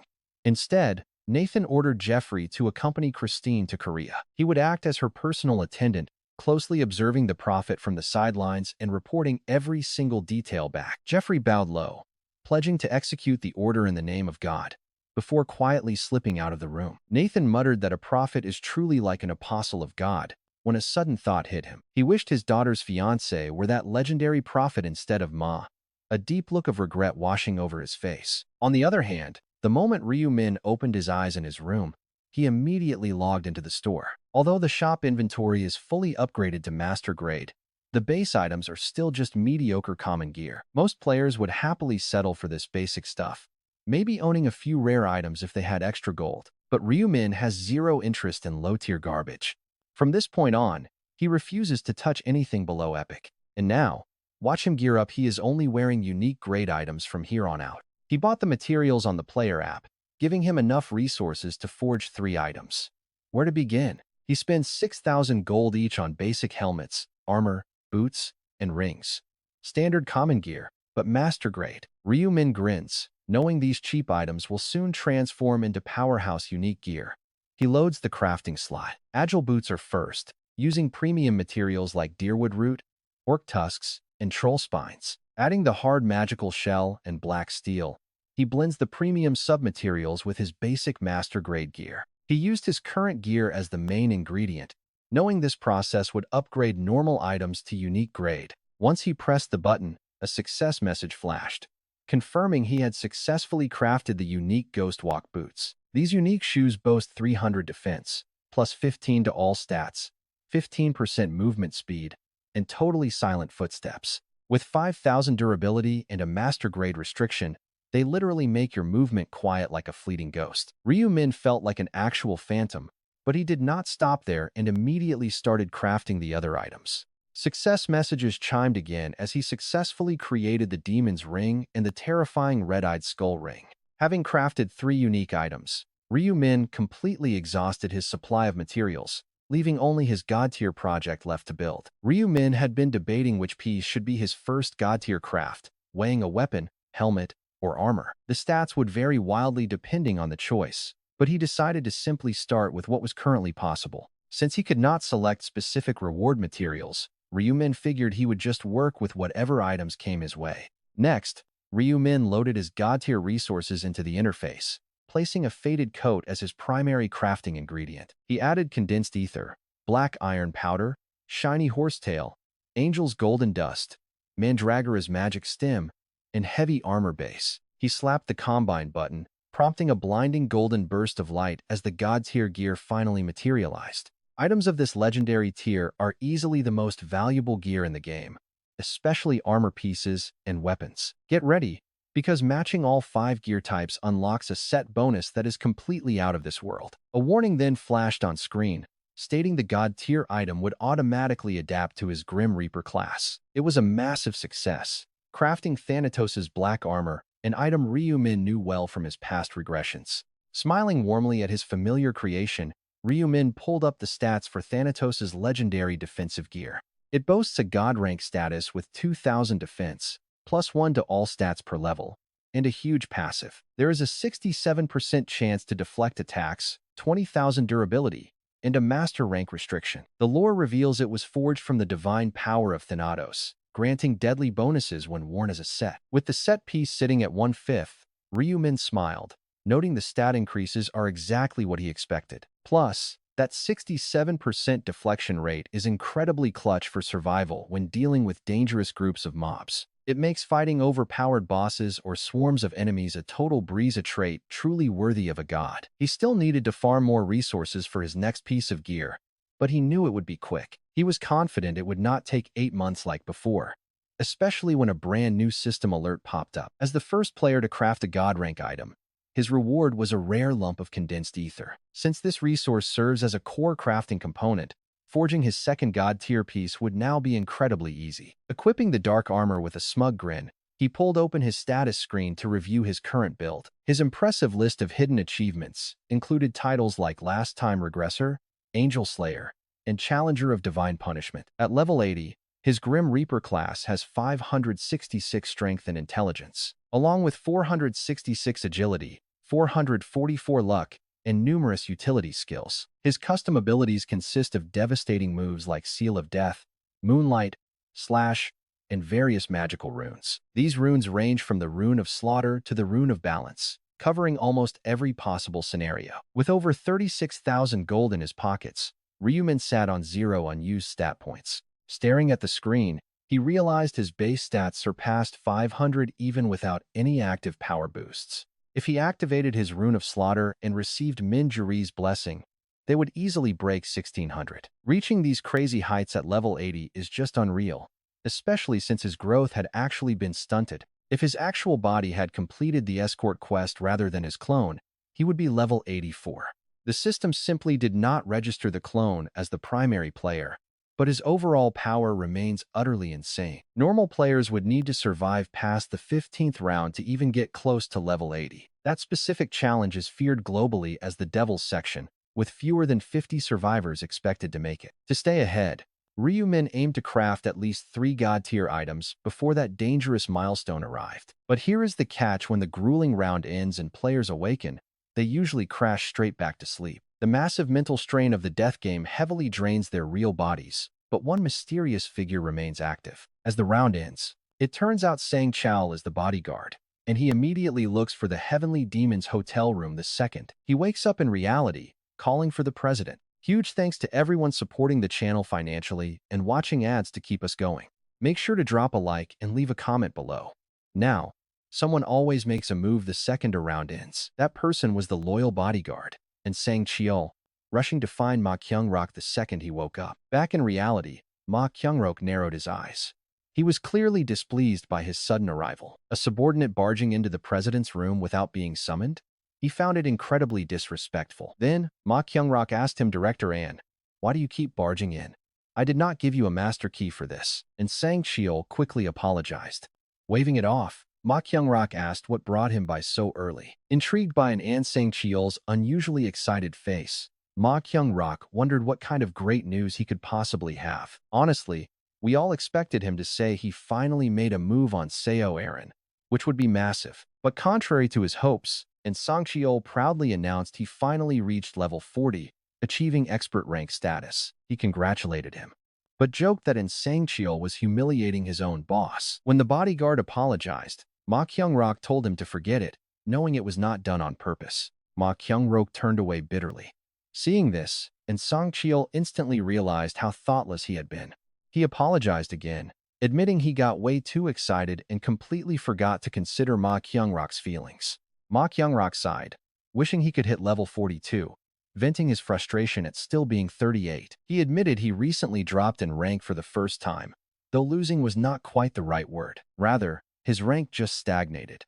He expected to at least hold second or third place behind that level 80 monster, but instead, he got pushed down by a priest and a buffer, and one of them was his own fiancée. Ma Kyung-rok let out a bitter chuckle, noting how bizarre it felt to miss out on those high-rank rewards. He honestly believed he was leading, only to suddenly fall behind his own employees in levels. And Sang Chao quickly chimed in, "Do not worry, President. It is only a tiny 2-level gap. Plus, your special class is incredibly strong." Ma Kyung-rok asked if joining Black Scythe's zone would give him a real chance. Could he take the top spot? And Sang Chao kept quiet. Speaking up would only make things worse. Realizing nothing would comfort his boss, Ma Kyung-rok broke the silence by asking about Seo Aaron's current level. He was at 37. At least Ma Kyung-rok was higher than Seo Aaron, though not by much. Sighing, he asked if the prophet was still alive, and Sang Chao confirmed he checked on him on the way. Ma Kyung-rok wanted the 9th round details early to plan out the fastest way to level up his character. Summon the prophet? Ma Kyung-rok snapped. He called it complete blasphemy to treat him so lightly. He ordered him to treat the prophet like a god, or at least a divine messenger bearing sacred prophecies. The kid is highly cunning and sharp, so we must never offend him. We need a perfect win-win relationship. After all, we need the prophet, not the other way around. And Sang Chao nodded, promising to be extremely careful. Left alone, Ma Kyung-rok recalled how Ryu Min praised him in front of his father, wondering about his true nature. Is he humble, or just not greedy? Suddenly, Ma Kyung-rok's phone buzzed, cutting off his thoughts. Wondering who was calling so late, he looked at the screen in surprise and quickly answered the call in English. He asked Christine Craig what was up. She bluntly replied she just boarded a plane to Incheon. She confirmed that almost all his intel about the 8th round was true. Of course, Ryu Min was never wrong. Thanks to those predictions, Ma Kyung-rok had racked up a massive amount of experience points during the 8th round. This let him guess her situation. Suddenly, Christine Craig demanded to meet his business partner. And honestly, wouldn't you do the same? Anyone hearing a divine prophecy immediately seeks out the prophet. There are people who have never heard a prophecy, but definitely no one who hears it only once. Ma Kyung-rok agreed to arrange it. Hearing Christine Craig thank him felt incredibly strange to him, a first from his fiancée. The next day, Ryu Min and Ma Kyung-rok met at Player Place. The growth of that trading market was insane, with almost every player worldwide actively using the platform. Yet, Ma Kyung-rok pointed out a major anomaly: the actual number of players is dropping by half every month. Despite this massive drop, the market is somehow expanding rapidly. How is that possible? Ryu-min calmly explained the reason. PP runs this special consignment system, which basically means the company sells high-value items directly on behalf of the players. If a seller sends their item over through a courier, PP handles the sale and hands over the profit minus a small commission. Whenever something happens to that seller, the profits are guaranteed to reach their family. This means even if a player dies, their items are still sold for real profit. It gives sellers peace of mind. They know their loved ones are safe financially if they don't make it. Ryu-min points out this is a massive win-win. Overall, this system keeps things profitable, and even if the player base starts shrinking, the company's revenue won't drop. Intrigued, Heavenly Demon asks why. Ryu-min explains that as the rounds progress, the level and value of items naturally shoot up. Eventually, PP becomes an exclusive hub for very important users, so there is really no reason to worry about bankruptcy. Heavenly Demon laughs, worry over nothing. He actually feels relieved after hearing the explanation. He had initially invited Ryu-min over to share his deep anxiety about the company going under. The dropping user count seemed like a fatal threat, but those fears turned out to be completely groundless. Ultimately, the Prophet understands this business better than he does. But get this, Ryu-min secretly knows it will all crash. After the 15th round, player numbers won't just slide down, they will fall straight off a cliff. Once the active users drop to double digits, bankruptcy is unavoidable.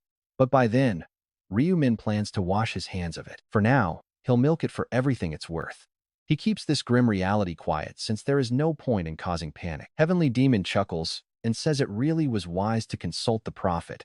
Otherwise, he would have been stressing alone. Watching him closely, Ryu-min notices a subtle shift in the man's laughter, sensing a change in his attitude. The pretense is fading. Normally, Heavenly Demon wears a strict, professional mask, but right now, he is actually lowering his guard. Ryu-min wonders if this sudden openness is because of how he praised him in front of the chairman earlier. Reading those inner thoughts, that praise was indeed the exact moment Heavenly Demon decided to relax around him. Still, Ryu-min knows the company's future wasn't the real reason he was called here today. There is definitely something else. He keeps a close eye on Heavenly Demon, activating the Rune of Future to peer exactly 7 seconds ahead. In the vision, Heavenly Demon starts to say he invited him for another reason, but Ryu-min cuts in, saying he already knows. Heavenly Demon is shocked, but wait for it. Ryu-min calmly tells him guests are arriving right now. Right on cue, the office door swings open, and 2 American guests step inside. It is Christine and Jeffrey. Looking between them in utter shock, Heavenly Demon is speechless. Christine greets him, asking whether she should call him Ryu-min or the Prophet. Ryu-min just shrugs his shoulders, telling her to go with whichever title she is comfortable with. She asks if he has time to talk, not just for a second, but a real conversation. Ryu-min warmly welcomes her to sit. Christine takes a seat opposite him, while Jeffrey stands guard right beside her, keeping a sharp, watchful eye on the room. Ryu-min glances over at him and asks if he's going to sit too, but Jeffrey responds rather coldly, saying he's fine standing. Christine raises an eyebrow, giving him a look and reminding him they agreed not to make the Prophet uncomfortable. Catching her warning gaze, Jeffrey clears his throat and quickly corrects his tone, asking if it is all right for him to sit. Ryu-min smiles warmly, telling him to make himself comfortable since there is no need to be on guard. Jeffrey's expression remains incredibly stiff. He is simply not the type of guy who smiles much in front of others. Sensing the sudden awkwardness in the room, Christine quickly steps in to introduce Jeffrey to everyone. She explains that Jeffrey is their deacon, practically family, and has been by her father's side since childhood. Ryu-min acts surprised, but he already knows exactly who this is: the assassin who previously tailed him under Nathan's orders. Extending his hand, he introduces himself as Ryu-min, pretending this is their very first meeting even though it clearly isn't. He says it purely to gauge the man's reaction, and Jeffrey unexpectedly takes his hand, looking visibly uncomfortable, mutters his own name in response.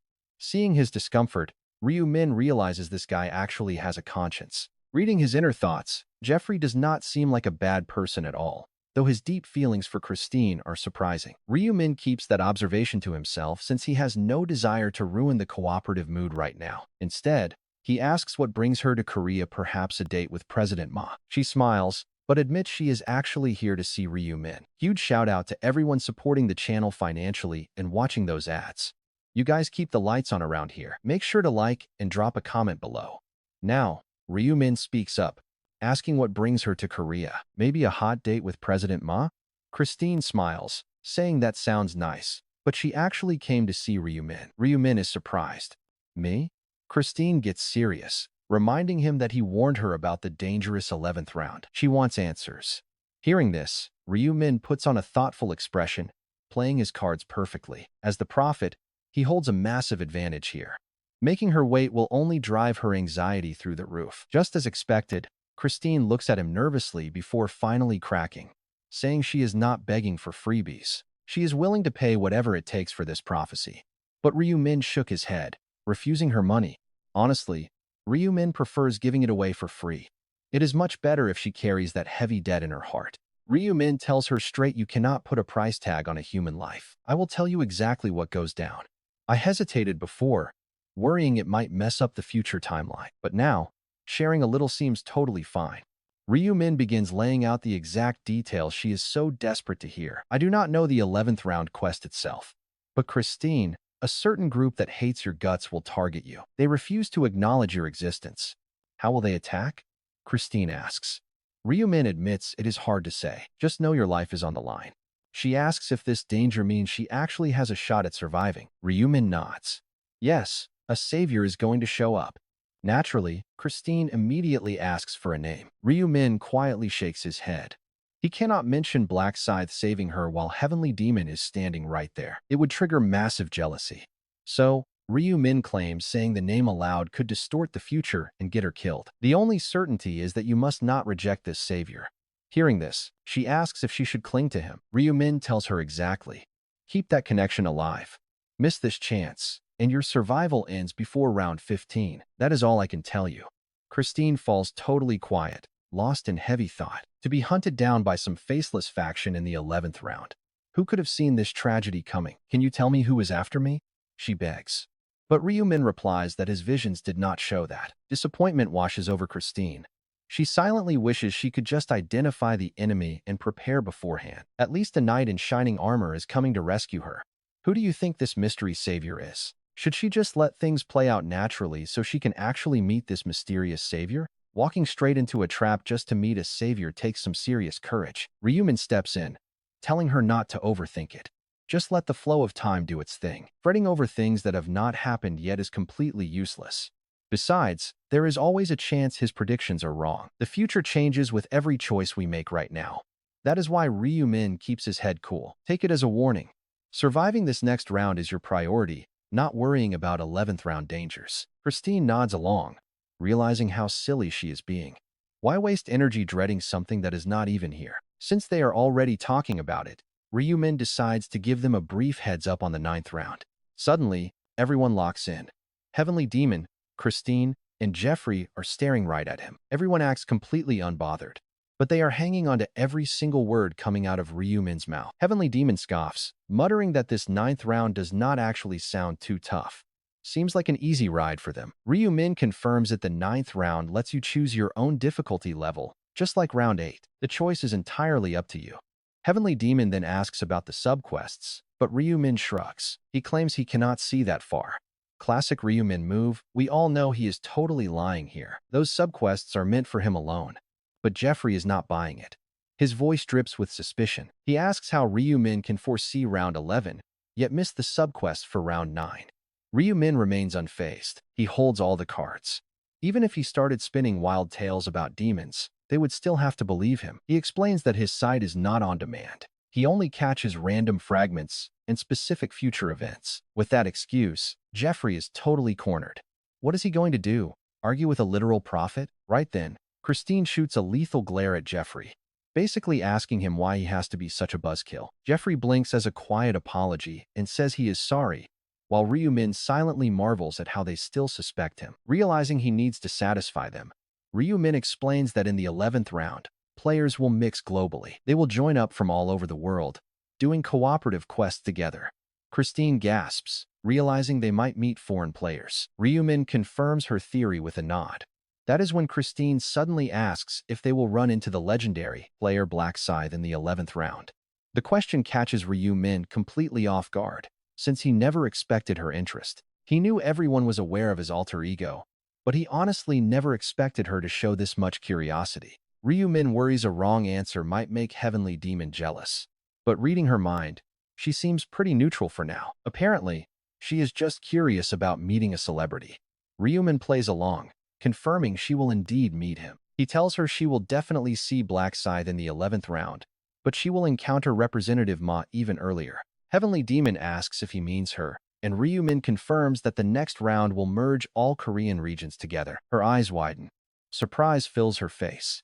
Really? She asks, and Ryu-min simply nods in confirmation. He explains that the dwindling player count forces the merge, bringing superstars like Black Scythe and actress Koo A-ren together. Jeffrey chimes in, asking if they will also get to lay eyes on the famous prophet Ryu-min during the round. Ryu-min almost lets it slip that he is Black Scythe, but he catches himself just in time to stay quiet. Keeping his secret locked down, he tells her he might be around, but warns that meeting up would be a bad idea. She asks why, and Ryu-min shakes his head, explaining that gathering everyone who received prophecies could easily disrupt the future. It is a pretty brilliant cover story, and because his previous predictions were completely flawless, they have zero reason to doubt him. Honestly, you cannot even blame them. With a 100% success rate, they have no choice but to believe his every word. They are convinced the next prophecy will come true too, leaving absolutely no room for hesitation or second-guessing. Anyone who has survived off his tips would feel the exact same way. Ryu-min smiles, quite pleased with his trick. He congratulates himself on using such a solid excuse, knowing it will keep them from trying to track him down. With the regions merging in the 9th round, avoiding any unwanted visitors is crucial for his long-term plans. As long as he keeps his mouth shut, nobody can track him down since his real-world face looks totally different anyway. Besides, his username remains a secret. Who would even believe he is the real Black Scythe? Ryu-min decides to keep this secret forever. Even if they did believe him, keeping the illusion of a prophet class is far more useful. Since absolutely nobody is questioning his excuse, it is clear he has trained his little group pretty well. His plans are moving ahead smoothly. After all, there is really no one easier to deceive than a highly trusting ally. However, once the total survivor count drops significantly, keeping his secret identity under wraps might get a lot tougher. But Ryu-min already has a backup plan to mask his username, so there is really nothing to sweat about. He just needs to execute it when the moment strikes. Right then, his phone buzzes with a notification from the trading app. A seller he follows on Player Place just listed a new item, making Ryu-min grin instantly as he opens it. It seems Scythe is selling something. Curious to see what it is, Ryu-min quickly opens up his followed sellers list. He taps on Scythe's profile and immediately spots the item, a piece of top-grade tough leather. The item description lists it as high-quality hide from a top-grade boss monster, perfect for crafting solid armor. The seller's handle is Dontgo95, asking for 2 million won, with no discounts, no chat, and direct delivery. This legendary crafting material is incredibly rare, and honestly, you have no idea how massive this find is for him. Scythe must have looted it after slaying the 8th round ogre, likely utilizing the abundant corpses to spam corpse explosion. He would have failed otherwise, but taking down that boss was actually a massive stroke of good luck for Ryu-min. Smiling to himself, Ryu-min muses that even a literal psychopathic killer can be pretty useful under the right circumstances. With a chuckle, he hits the buy button, using the account ID of Lost Yak since this isn't his phone. Naturally, the delivery address is set straight to Lost Yak's studio apartment, making Ryu-min grin as he relaxes. Lying back, he mutters that he will put this legendary hide to great use. No hard feelings since he paid well. Consider it a nice payout for your troubles. Now, he only needs one final piece of legendary material to proceed. While debating whether to craft a weapon or an overpowered necklace, his actual phone rings his personal line, not the burner. While holding the material and debating whether to craft a weapon or a necklace, a call suddenly rings not on Lost Yak's phone, but Ryu-min's personal one. Huge thanks to the friends who support this channel financially and watch the ads without skipping since it really helps us. Drop a comment and hit that like button to help us. Hit 3,000 likes and 300 comments. While Ryu-min was pondering whether to craft a weapon or a necklace when a call came in. It was his personal line. The caller introduced herself as Kim Ye-dam, but Ryu-min cut her off. He warned her to use Yami instead. She quickly apologized and said she had already compiled the list of Players Haven Cafe members as ordered. She had sent it over by email. Ryu Min told her to stay low for now, warning her that Assemblyman Lee Song-hun was close. Yami agreed, and Ryu Min added a warning to keep the chairman in check. She giggled and told her master not to worry. Ryu Min coldly shut her down, warning her not to flirt with her master. Yami apologized immediately, promising to correct herself. After hanging up, Ryu Min checked his inbox. There was an email from Yami titled, Players Haven Cafe Death List, XLS. Ryu Min wondered why. Would she name the file something so obvious? If they got caught, it would be over, and he resolved to lecture her later. He opened the document, revealing a complete list of the players who joined the cafe, showing nicknames, real names, ages, and join dates. It also listed crimes, status. Nickname Mint Chaco Love, real name Park Si-ram, age 20, joined April 11th, college student, accomplice to murder, status. Alive. Another was Kwon. Kwon, 29, joined April 5th, actor, convicted of murder, alive. Ryumin sighed at all this trash. The exact count was 1,310. Ryumin sighed deeply, realizing the massive scale of the task ahead. He could not run a proper association with these kinds of people. Fortunately, Players Haven was already moving in a completely different direction. New interviews focused purely on character, and anyone with a dark past was immediately rejected, a major change from before. Back then, criminals were actually welcomed. Ryu Min knew that while they were cleaning up the new batch, the old members remained a threat. It was impossible to just kick them out, because forcing desperate criminals out of the group could trigger highly unpredictable backlash. It would be no different from releasing dangerous convicts straight back into society. Ryu Min knew he had to play this smart. The only way was to slowly filter the existing crowd. To put it nicely, it was a cleanup. To put it harshly, it was a total purge. Ryu Min knew he had to erase this trash, but for such a massive job, he needed an expert. Fortunately, Ryu Min had the ultimate cleanup guy in mind. A cold smile spread across his face as he decided to ask for a favor. Now check this out. In a dusty warehouse, 5 wanted players gathered, smoking cigarettes and swearing under their breath. They wondered how their lives had gone so terribly wrong. Heavy sighs and curses drifted with the smoke as they stared at a wanted poster. One complained about the terrible photo, claiming he was not that ugly, but his buddy laughed and told him it was actually pretty accurate. He told them to shut up. They chuckled, but soon sighed again. Though they tried to joke, it was only to ease the crushing tension. They knew exactly how bad their situation was. One asked what they should do now that they were wanted and trapped, and another suggested they might need plastic surgery. The first scoffed at the idea of surgery, pointing out that with tracking skills out there, they were bound to get caught soon. Another player realized he was right, and a collective wave of heavy sighs drifted out along with their cigarette smoke. One of them cursed Assemblyman Lee Song-hun for proposing the anti-player law, noting that the politician was still actively employing players himself. Another agreed, pointing out that those tracking skills made finding them too easy. They cursed, realizing they were indeed forced into a miserable, endless life on the run. It was pure hell. One suggested changing their names. They wondered if that would stop the tracking, looking back on how they ended up as wanted criminals. One blamed the cafe. It was all because they joined that cursed cafe, where the first murder took place. Another yelled that they had been set up. If they hadn't been forced into killing, they wouldn't be in this mess. Yet, one of them quietly admitted it was pretty fun back then. Another asked if they were the only ones wanted, and his friend laughed, reminding him that everyone who joined the cafe was in deep. Every single member had committed or assisted in a murder. Hearing this, they found a strange sense of comfort. Sharing their doomed fate with thousands of others made them feel safe. But you and I know that won't last. They would drag the whole organization down with them. One mentioned that was why the cafe president had contacted them about escaping. He offered to smuggle them abroad. In fact, every single one of them had received the exact same message from the president. He introduced himself as the president, writing that due to the murder committed during their interview on April 8th, the police were investigating. Since they were compromised, they had to flee the country immediately, promising that the cafe would cover every single expense. They were told to head to a specific location marked on the map by 11 p.m. for more details. It was way too serious to ignore. Meet at the location marked on the map by 11 p.m. for more details. This is way too serious to just dismiss as a... They thought it was a simple prank since the message included a wanted poster. But when they arrived at the meeting spot, the posters were littered all over the ground to mock them. Honestly, the only reason these 5 guys kept chain smoking was due to pure anxiety. One muttered, I get it now.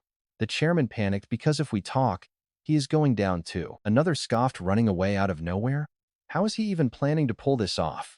Did he buy a smuggler boat or what? None of them brought bags since they were told it was useless anyway, and they had been too panicked to even pack. One guy muttered, "It is my first time moving abroad, but I always wanted to leave anyway, so this is fine. But damn it, still, they had always hated this country, but leaving for good felt surprisingly bittersweet. Another sighed, there was never a better place for scum like us to hide. But those days are over now. Thanks to Liang Yan, we are all screwed." With that, they lit another cigarette. Sighing, one of them asked, "When is the boss showing up?" Another grunted seriously, "It is past the meeting time already. Maybe we should just call the cops."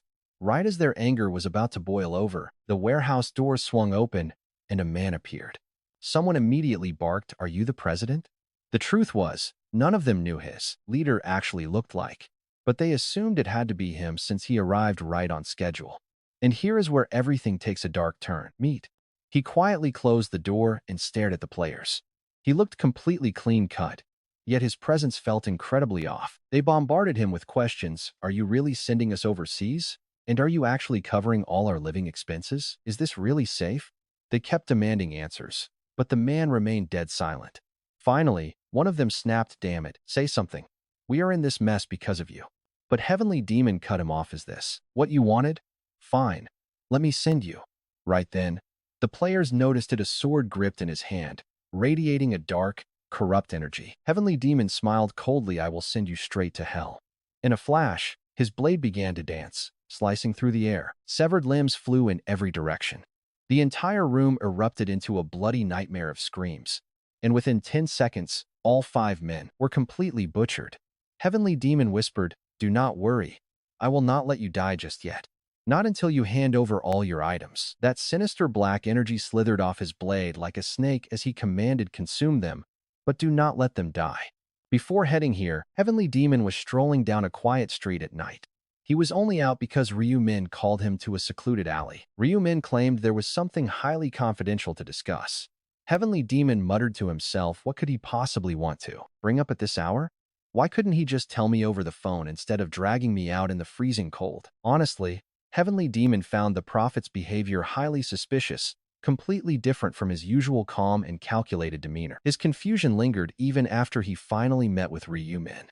He called out, "Ah, prophet, you made it. So what is this urgent matter you mentioned?" Ryu Min did not respond. Heavenly Demon wondered what is so important that he is setting such a mood. Ryu Min looked incredibly grim, as if he was carrying the heavy burden of the entire world on his shoulders. Finally, he spoke, "Chairman, this might feel a bit sudden, but I have a confession to make." Heavenly Demon blinked. "A confession?" Hearing that word, all sorts of wild ideas and worst-case scenarios popped into his head, though he quickly brushed them aside. He thought to himself, "Come on, that kind of drama only happens in cheesy romance movies." Then Ryu Min confessed, "I know, your big secret." Suspicion immediately flared in Heavenly Demon's eyes as he questioned, "My secret?" Ryu Min answered, "As a prophet, and I accidentally caught a glimpse of your future. That is when I uncovered your secret." A heavy sigh escaped Ryu Min's mouth as he continued, "You have been hunting people, haven't you?" Heavenly Demon stayed silent. Ryu Min added, "I know that you only target actual criminals. That is why I do not look down on you. And I certainly do not consider you an enemy. Otherwise, we would not have partnered up in this business, right? However, I never fully considered you a trusted ally either. It would be a complete lie to say I was not on guard, knowing you kill people for fun at night." Ryu Min continued, saying, "I never fully saw you as an ally, and it would be a total lie to say I was not on guard, knowing you kill at night." Heavenly Demon understood exactly what Ryu Min meant. No matter who the victim is, a killer is still a killer. To any normal outsider, it would only look repulsive. That is just the standard, expected reaction. Actually, Heavenly Demon had prepared for this conversation eventually, but he never expected such a blunt confrontation. So he quietly asked the prophet, "Shout out to our amazing financial supporters. And thanks for watching those unskippable ads. It keeps us alive. Remember to like and comment. Help us hit 3,000 likes and 300 comments on this one." Actually, Ma Gyeongrok had anticipated this moment, but he never expected such a direct confession from Ryu Min. Ever killed a bug? Of course you have. Maybe not recently, but as a curious kid, You tore off their limbs. A child does not understand pain. They commit terrible, cruel acts, never realizing the harm they cause. Ma Gyong-rak admitted it.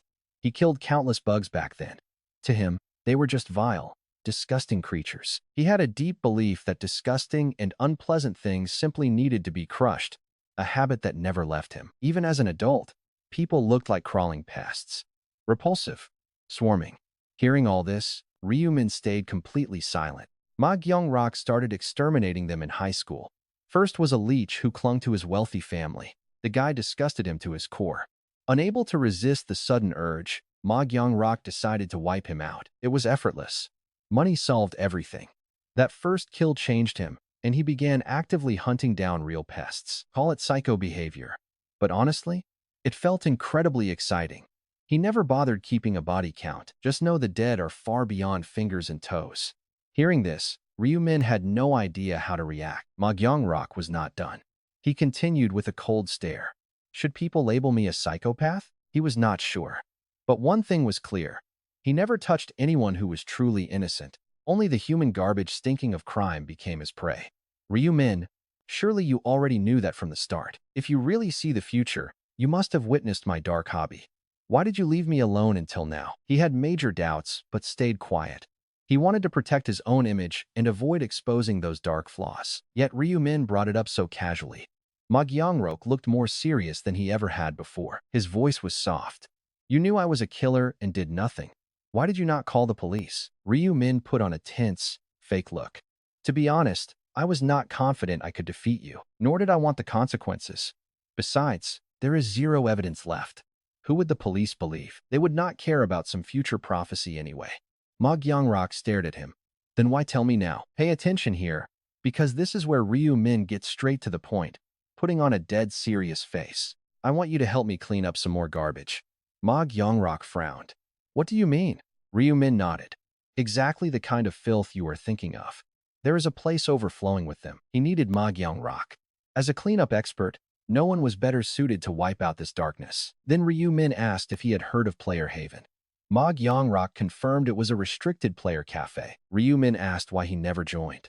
Ma Gyong-rak admitted he had zero interest in online clubs. Even if he did, offline meetups were a waste of time.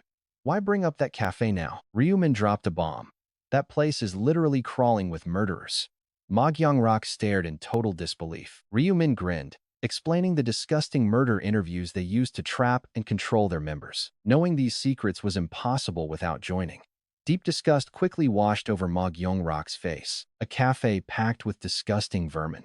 He looked ready to rip those filthy bastards apart on the spot. But how do you know all this? Ryu-min, you never joined, did you? Sharp suspicion flared up again. This was highly classified information. Usually, only top-tier members were allowed to know it. Ryu-min smiled. Relax. I never joined. I just saw the future of a high-ranking player. The tension slowly faded from Ma Gyong-rak's eyes. He calmly summarized what he was hearing. So every member of Player Haven passed a murder interview. They are all trash needing disposal, and you are asking me to take them out? Ryu-min gave a firm nod. That is exactly it. The murder interviews are gone now under new management, but all the old members are still guilty. They either murdered or helped hide the crimes. We cannot ignore this group in the future. Ma Gyong-rak wondered. Why not report them to authorities? Why are you trusting this job to me? Even if we did, prosecuting them is impossible. Most of the evidence is already gone. Since they are players, the police cannot easily lock them up. That is why I need you. Slaying people is easily the best way to harvest dark magic for the Dark Knight class. And having Ma Gyong-rak's help? Perfect. Right at that moment, Ma Gyong-rak's eyes widened in complete surprise. He asked how Ryu-min knew his class.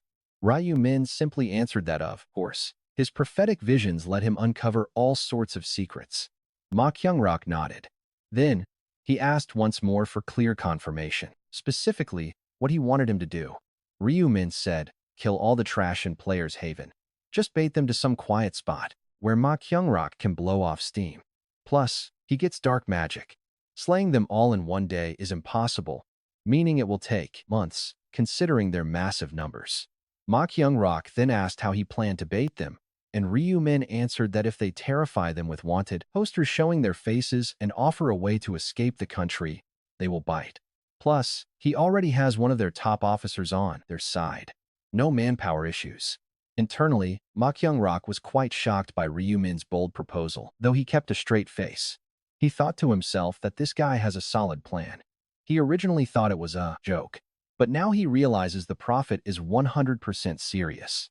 If that is true, everything changes, presenting a massive opportunity to easily harvest dark magic.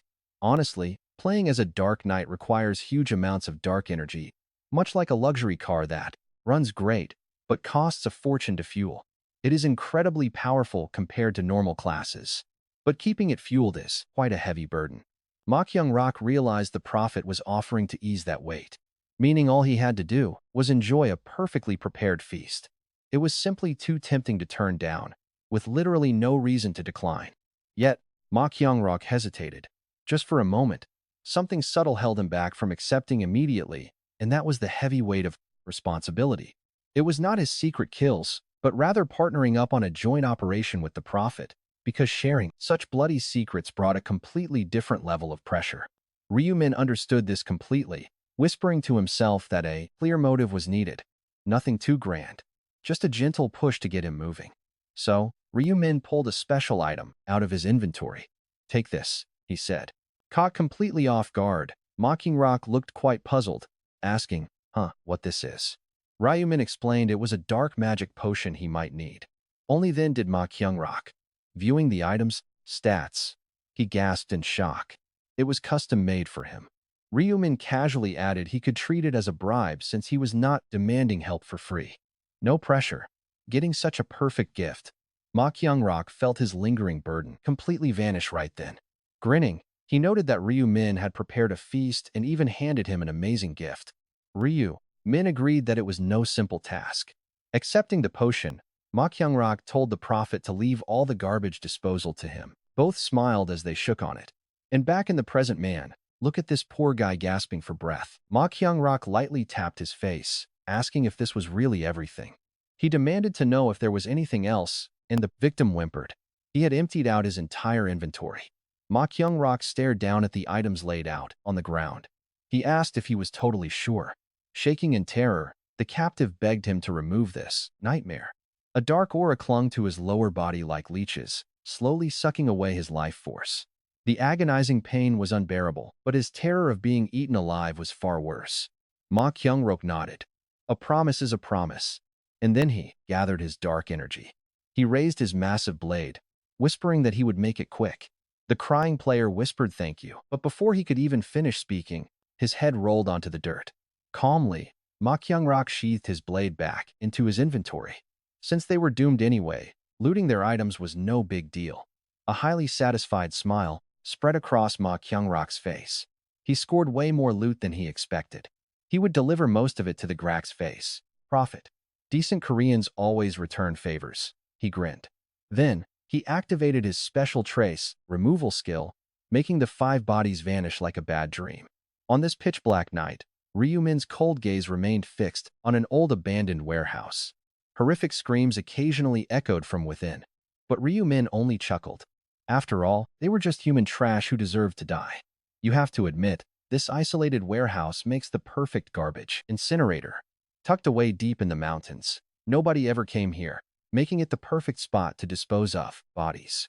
Plus, he just hired the ultimate cleanup guy.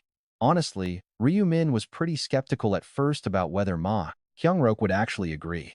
But now, the man was playing right into his hands. Ryu Min specifically asked him to take care of all the trash. He risked everything by revealing his deep secret. Ryu Min admitted it was a kind of gamble. Since his dirty secret was exposed, it would make total sense for him to lash out. Ryu Min even braced himself to fight Ma Kyung-rok if things went south. Truly, nobody wants anyone discovering their deepest, lifelong disgrace uncovered, even if clearing out human garbage was the only way to charge up their dark magic. That is why Ryu decides on a blunt, direct approach instead. Most people play nice and fake around the heavenly demon. But not Ryu. Doing the opposite might work. Smiling, he thinks who knew blunt honesty would actually do the trick. A stroke of pure genius. Sure, he is just pretending to open up, but it works. What a relief it works out. Besides, This is actually a pretty sweet deal for the heavenly demon anyway. And get this, even if Ryu cannot win his heart, he is not sweating it at all. He can see 7 seconds into the future. That means he can always steer things to safety. Ryu immediately turns away. He grins. Anyway, the trash is finally taken care of. He stays outside the warehouse. The screams inside are getting louder. He has no desire to disturb the meal. Just hearing those agonized cries is more than enough. Huge thanks to everyone who doesn't skip the ads since it really supports the channel. Remember to like, comment, and help us out. Morning, afternoon, evening, and night 5 targets each session. He promised 20 people a day. The heavenly demon should be able to collect enough dark energy. But with only 28 days left until round 9, even if he hunted for all 28 days, he would only clear 560 people. Still, Ryu-min knew it couldn't be helped. Pushing any further would be far too risky, and overfeeding would only burden the heavenly demon. So they agreed to keep it at that level. But then Ryu-min wondered what to do with the remaining 471 people. They were going to disappear in the next stage anyway, but taking their items before they died made way more sense. So Ryu-min decided to handle the players the heavenly demon couldn't manage himself. Holding that thought, Ryu-min picked up his phone on his way home. He scrolled through the target list sent by Yami, deciding his next mark, when a familiar name jumped out his eye. Ryu-min's gaze turned ice cold as he recognized them. Now, wait until you see who this actually is. Meanwhile, 8 months had passed since the world started to fall apart. A lot had changed in such a short, brutal time, and tragically, most of the young people in their 20s who kept the economy running had already died. It was a dark, unavoidable reality. Naturally, unmanned convenience stores and automated cafes were popping up everywhere. Seo Arin and Hong Seona decided to visit one, empty shops. Hong Seona handed over a drink, a caramel macchiato with 2 extra shots. Seo Arin smiled, thanking her, and remarked how the world had actually gotten pretty convenient with these places. Seo Arin grinned, teasing that she sounded like an 80-year-old grandma. Lately, they had barely any reasons to smile. So, just grabbing coffee with a close friend and chatting felt like pure bliss. Pointing out the post-apocalyptic shifts, Hong Seona added that their main fanbase had actually shifted to people in their 30s since most of the 20s were gone. Seo Arin sighed at the depressing topic. Deep down, Seo Arin desperately wished this whole nightmare was just a massive lie. She wished the death game, with all its constant killing, was nothing but a bad dream.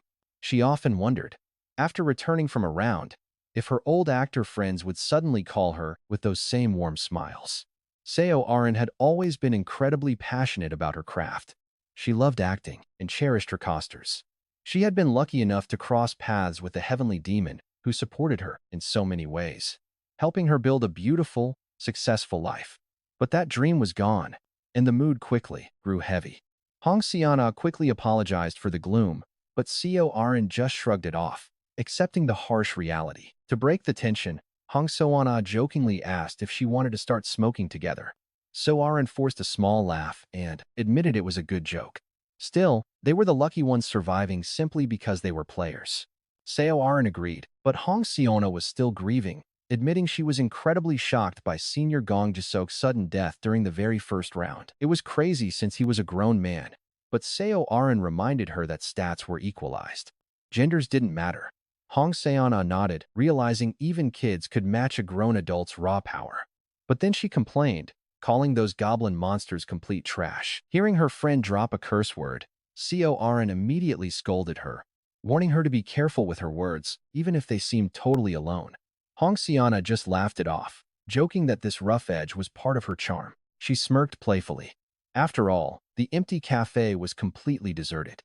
She pointed out that this quiet atmosphere had some perks, letting them walk around freely without hiding their faces. Still, Seo Arin pointed out their massive loss of income. Hong Seona agreed, but asked if money even mattered when survival was the only thing that kept them breathing. She definitely had a point.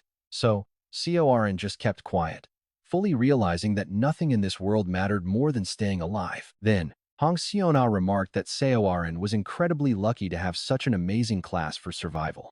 Seo Arin asked if she meant her summoner abilities. Hong Seona nodded. It was basically a total cheat code with giant golems and protective fairy shields. And once she hits level 20, those fairies apparently join the fight.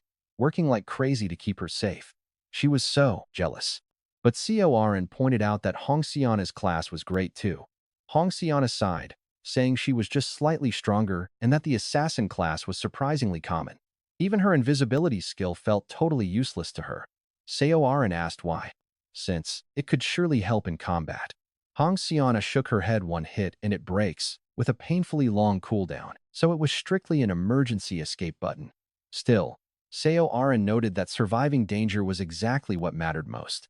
Hong Xiana agreed, but complained that normal life rarely got that dangerous anyway. Plus, she wasn't some stalker, and using it felt super awkward. Even trying to rob a bank was pointless now with all the lockouts, and this cafe only accepted card payments anyway. Maybe they were terrified of players stealing cash? Seoarin stared, asking if Hong Sona was actually seriously considering a heist. Are you? Suna replied, do you think I'm an idiot? Why would I think something so ridiculous? Besides, you can't even tell a joke from a serious comment. Despite the scolding, Seoarin just smiled warmly. After all, considering their friendship from working on multiple projects together, even this casual banter was highly enjoyable. She was the only actor friend who had survived the round. Dragged along by her fellow actress, Seoarin ended up inside a club that was dark and gloomy, completely unlike the bright daylight outside. Loud, thumping beats vibrated through the building, but not a single dancer was in sight. Seoarin asked her what they were even doing here at a club, and Suna replied, stop whining and just follow me. I will introduce you to someone nice. Despite her growing unease, Seoarin had to follow Suna, telling herself it was just a gut feeling. If worst came to worst, she could always walk away. She felt safe because she was a level 37 summoner. Honestly, wouldn't you feel confident too? Suna sure did, led her straight to a VVIP private room. Opening the door, a massive cloud of smoke made them squint their eyes. Suna yelled that she brought her. One guy smirked, asking who it was, before recognizing the famous Seoarin and going wild, saying she is way prettier in person than on screen. Scattered liquor bottles covered the messy table, with people lying around smoking or sprawled on the floor like drunkards.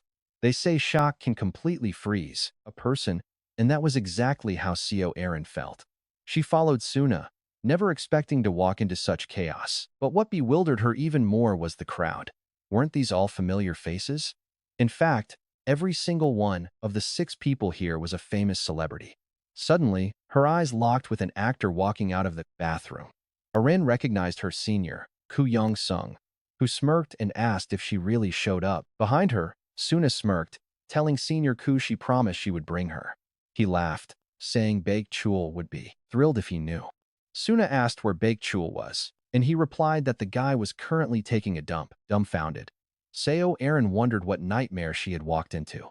Then, Koo Young-sung told her to sit down and have a drink now that she was here. Arin quickly declined, saying she was good. It was dark inside, but clearly broad daylight outside. Drinking with them felt wrong, and her gut warned her that something was off. So, Aaron drew the line, telling Suna to have fun, but she was leaving. Suna snapped, asking where she thought she was going. Koo Young-sung chimed in, urging Aaron to stay for a drink, or maybe even share a joint. Seoarin was startled but quickly kept her composure, saying she didn't smoke. He laughed, saying it wasn't tobacco. When she rejected the wine too, Suna lost her mind, screaming that she was completely crazy. Senior Koo is offering this to you, so you should at least pretend to drink. Erin doubted her own ears and asked herself what Suna just called her. Suna was always blunt, but Seoarin had never been directly insulted before. But now Suna was different, finally showing her true colors. She sneered at her a cold, ugly look. Then, Suna screamed at her face once again, calling her a bitch. She sneered, asking if Aaron was looking down on her. Instead of replying, Seoarin looked back. The drugged-out actors on the floor were already blocking the exit. Having come to their senses, she asked what they were doing, and Suna laughed, mocking her that they were blocking her from leaving. Arin demanded why they were doing this, and Suna laughed, mocking her that everyone asked the exact same thing, before realizing they fell into a trap. Suna boasted about being a killer actress, making it obvious that Aaron had been tricked. Aaron glanced at the other actors. Pure malice dripped from their eyes, leaving no room for any doubt, and she realized they were all in on it. Her gaze naturally shifted to Koo Young-sung, the veteran actor among them. He was the eldest senior here. If this was a trap, he was definitely the mastermind behind the whole thing. He laughed, telling her that looking at him like that wouldn't help. She had to know they were all in this, together. Trapped, CO Aaron frantically searched for a way out of this crisis. Make sure to like, subscribe, and support the channel. We are aiming for 3,000 likes and 300 comments on this one. Right then, CO Aaron quickly cooks up a plan to escape, instantly changing her expression to look like a terrified little puppy as she whimpers. Why are you doing this to me? Koo Young-sung chuckles, clearly getting off on her helpless face. He tells her it is nothing personal, just a basic survival strategy they had to pick up to get by. Seo Aaron asks what he means. Koo Young-sung smirks, pointing out that the number of players cuts in half every single round, maybe even more. He asks her if she ever realized that letting the gear of dead players go to waste is just plain foolish. It is just too much of a waste for all their hard-earned gold and gear to vanish into thin air, especially when even trash is recycled. But the items these dead players leave behind are totally useless if they just vanish into nothingness. Wouldn't it be better to put them to good use? Seo Aaron finally starts putting the pieces together. She realizes their sick plan and asks, so you're saying since they're doomed anyway, you might as well rob them? Koo Young-sung praises her, saying she is pretty sharp since the other actors did not get it so easily, even after he explained it to them. Then, Seo Aaron realizes something terrifying and asks if he has done this to others. Koo Young-sung admits it casually. Sadly, Seo Aaron is just his 33rd victim, following 32 of their industry peers, who handed over their gear before dying. Seo Aaron collapses onto the sofa, horrified that they actually murdered their own colleagues. Koo Young-sung nods coldly, telling her they killed them all, and promises that she will be joining them very soon. Seo Aaron looks utterly devastated, covering her face as she cowers, but secretly summons 2 fairies under the table. Little do they know, she is cooking up a trap while they keep laughing maliciously like complete fools. One tells her to just hand over her gear peacefully, or else they will have to get violent with her. She desperately cries out, asking why they would murder their own kind. He laughs and says there are plenty of reasons. First, betraying colleagues is easy. Second, stealing top-tier gear is the best way to survive the brutal rounds ahead. Third, letting those items disappear is a crime. Fourth, when it comes to survival, you cannot afford to be picky. And fifth, it is actually pretty fun. He asks if she has ever felt the thrill of holding someone's life in her hands. Since they always had to act perfect for the fans, they never got to experience such a crazy rush before. She reminds him they are colleagues who work together, but Koo Young-sung just calls Seo Aaron incredibly naive for not knowing the struggle of starting from the absolute dirt. Then his grin fades as he looks at her coldly. He asks if she knows the pain of crawling from the gutter, constantly dreaming of success while stuck in a miserable reality. He survived that hell and finally achieved his dream through sheer sweat. But what happens when that dream suddenly gets shattered? When the world ends, you can no longer film dramas or movies. Everything you built is completely gone. Instead, you are reduced to playing a clown on variety shows or scraping by on quick commercials just to eat, just counting down the days until the next survival round begins. It is an empty, absolutely hopeless existence. He says everyone in this room shares that exact same pain: actors who lost the careers they bled to build, passionate artists who were betrayed by their own hard work. In a desperate situation like this, what else can they do? You either step on others or get crushed yourself. It is the only real strategy left to survive this game. And now, the perfect stage is set for a bloodbath. They even got a broken skill to erase all their tracks. Honestly, this guy's twisted logic is pretty wild. But look at how he actually justifies this madness. Fewer actors mean higher demand for the survivors, raising their value in reality while they hoard gear for the next world. It is the perfect plan. Seo Aaron wants to scream at his face, but she focuses on her performance instead. Trembling and crying, she pours all her professional talent into this single moment, acting like a defenseless victim. She asks if they are really going to rob and murder her. Koo Young-sung smiles, saying of course they are. Seo Aaron. She lets out a weak, desperate laugh and asks if this is some sick hidden camera show or a prank. But Hong Sana sneers, telling this idiot to wake up. She still hasn't snapped out of it. Has she? Unbelievable. They ask if she thinks they are playing games, suggesting they chop off a few fingers to help her understand. Another thug smirks, hinting at a much dirtier way. Hong Sana grimaces in disgust. She mutters that men are always the same. As long as a girl has a pretty face, they cannot think straight. She claims it is all just plastic surgery anyway. But one of the guys laughs, saying you still need a good base. Another sneers, who cares about plastic surgery? As long as she tastes good, that is all that matters. Under their mocking laughter, Corin curls up.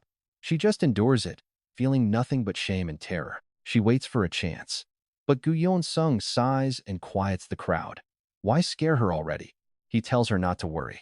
Just hand over the items and they will let her die in peace. Look at her face. Wouldn't it be better to just give them up and go quietly? Otherwise, they will treat her like garbage before she dies. Corin asks if he really promises peace. He promises he will. But then, he grins, saying he forgot to mention one little detail. She demands to know. He asks if she knows Jang Bokshul. The guy is obsessed with her and even called her his dream girl. When he heard she was coming, he was thrilled. So she should just do what he wants, just once. Surely she can do that much before dying. Horror filling her eyes, she asks what he actually means. He laughs. It is pitiful. A nobody who survived only as a player, yet he chose her as his ideal, and she cannot even grant him this one wish? Making someone happy before death would feel good, right? If she stays silent, he will take it as a yes. No choice anyway. He warns her not to resist. They have a massive crowd here. 9 high-level players, and all of them are over level 35. According to Hong Suna, Corin is only level 37. She has no chance. She starts crying, begging for mercy. She pleads that she was wrong, but they only laugh bitterly. Guyon Sung sneers. Everyone begs in the end. She keeps begging, but he tells her that if she wants to live, she needs to surrender her gear. She promises to give them everything. But as she reaches for her inventory, she secretly plots her move. Suddenly, she screams the command word, equip. In a flash, her battle gear covers her body. Before they can even react to her sudden armor, her hidden fairies burst out from under the table. The cute little creatures fire searing beams of light straight at Guyon Seong, burning his flesh instantly. Guyon Sung screams in agony, barely raising his arm in defense. A split second later, and his eyes would have been burned out. Furious, he howls at his men to grab her. Corin instantly summons a 1.5-meter golem. The massive beast charges with its entire body, smashing the man blocking the doorway hard against the wall. Corin grabs the handle and flings the door open. She never planned to fight. She just wanted to run. She thinks she has actually made it, but before she can even cross the threshold, thick black chains bind her tight. They belong to Guyon Sung, who roars out in pure rage. He screams, asking where she thinks she is running now. He curses his own stupidity, furious that he actually let a woman's tears fool him for a second. Corin desperately tries to order her fairies, but Guyon Seong's black arrows have already destroyed them. Even her golem has been completely shattered by the other players. Nothing but a pile of useless rubble remains. She panics. All her summons are dead, and she is stuck with a brutal 10-minute cooldown. Guyon Sung smirks. He asks why she is not summoning them again, laughing because he knows she is completely helpless now. One lackey reminds him they promised her to Jang Bokshul, but Guyon Sung snaps that he changed his mind. They cannot wait around forever. With a murderous gaze, Guyon Sung orders his men to prepare to humiliate her. One of the men grins, saying he has been waiting for this, but suddenly, the door swings open. Everyone turns as a familiar face enters the room. Talk about perfect timing. Jang Bokshul has finally arrived. Guyon Sung smiles, welcoming him, but their expressions instantly freeze as they spot the masked strangers standing behind him. Before they can speak, Jang Bokshul's head flops down, completely lifeless. The masked killer steps into the room. The masked man asks if this bastard was their friend. Guyon Sung panics, screaming to know who the hell he is. With a casual wave of Ryu Min's hand, the body completely vanishes.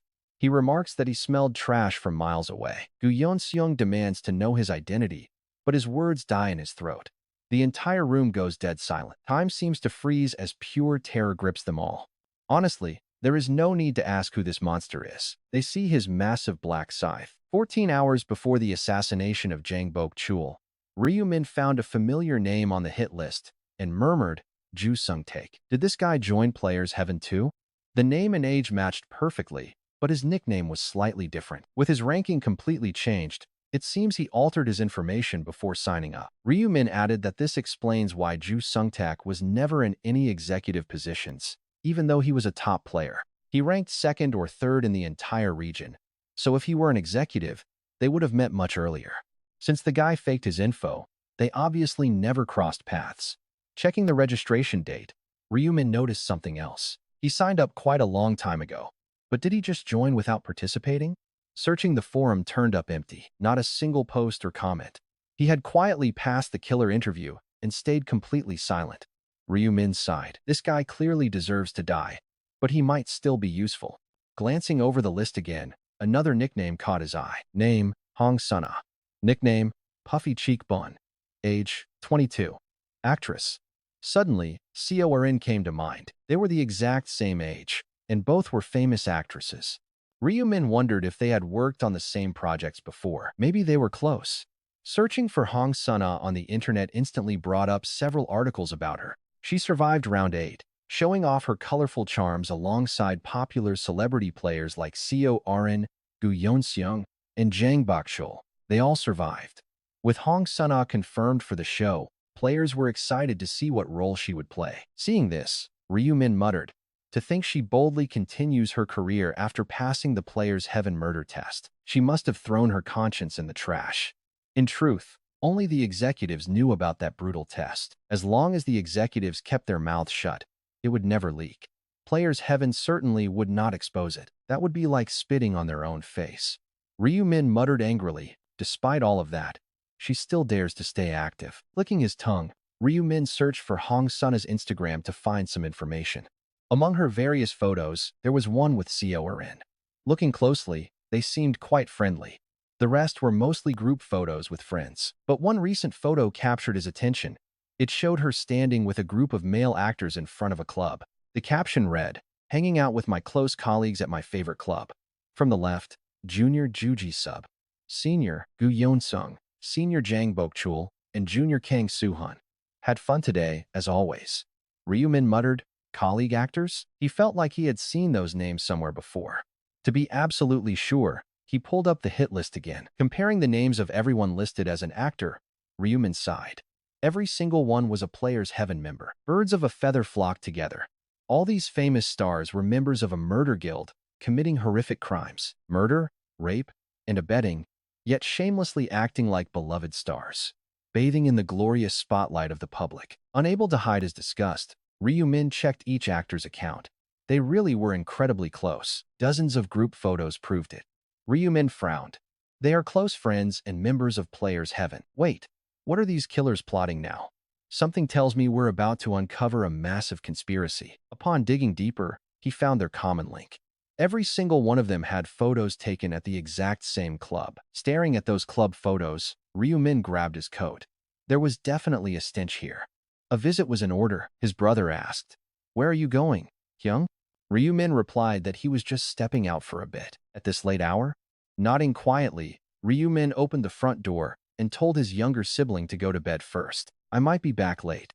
The club was not far, and after driving his Lamborghini for 20 minutes, he arrived. Locating the club from Instagram, Ryumin felt immediately disappointed. He had expected bouncers checking dress codes, like in movies, but there was absolutely nobody. Not even a single guard. The front door was tightly locked. Closed at peak hours? This was highly suspicious. Scouting around the building, he located a back entrance, but that door was also locked, and yet, he could hear muffled voices inside. Locked front and back, but full of people. This was incredibly suspicious. If there was a window, he would have smashed it, but the club was underground. How was he supposed to get in? Why overthink it? He simply forced the door open.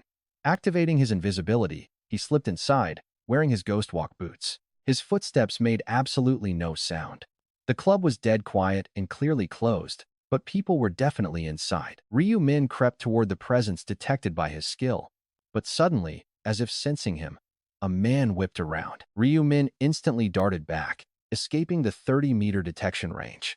The man muttered, "Strange. Is it just my imagination?" Finding nobody there, the man shook his head and kept walking. Ryumin narrowed his eyes. That must be Juji-sub. Recognizing the face, Ryumin frowned. This is frustrating. Everyone has detection skills now, making it hard to sneak in. Approaching them properly is tough. He realized all over again that basic invisibility is a pretty weak skill. Until he gets the rune of stealth, his hands are tied. Fortunately, he will obtain that rune in round 9. Keeping this in mind, He carefully followed Ju Ji-seung, maintaining a 31-meter distance to stay completely hidden. Soon, 3 people stepped out of a nearby room. Ryu-min instantly recognized the faces he had thoroughly memorized. Ryu-min verified their names: Gu Yeon-seung, Jang Bok-chul, and Kang Soo-hyun. Reading their minds, he grabbed the most crucial information. These guys are planning to murder Seo Ah-rin. Ryu-min had not expected her to be dragged into this mess. His simple investigation led to this. Seo Ah-rin is surrounded by total trash, completely clueless about the looming betrayal. Her close friend, the actress Hong Suna, is about to stab her in the back. Tomorrow, she will learn a brutal lesson about trust. In this hellish world, even your closest allies will betray you to survive. Having gone through 99 rounds, Ryu-min knew this all too well. Ryu-min had seen this play out 1,000 times.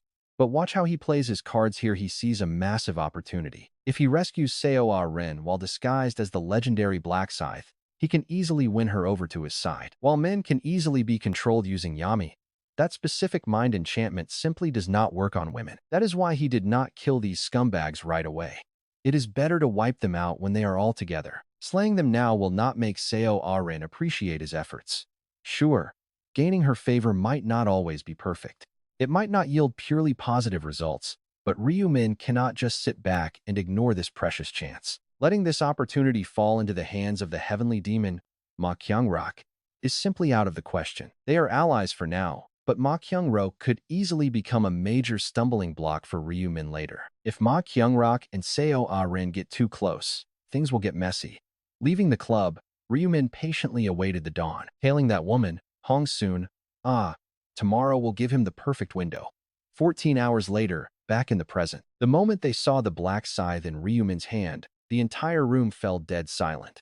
One of them gasped, "Is that a scythe?" Some of the actors shook their heads, refusing to believe their eyes. No way. Why on earth would the black scythe be here? Just because he is holding a scythe does not make him that monster. The two holding Seo Ah-rin quickly let her go. Stepping forward like Gu Yeon-sung's loyal dogs, one thug barked, "Hey, how did you get in here?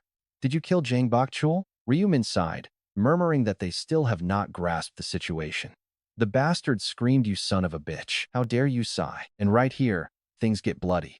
With a single movement in the pitch black, Ryu-min's scythe flowed, slicing their heads clean off. They slid off like butter.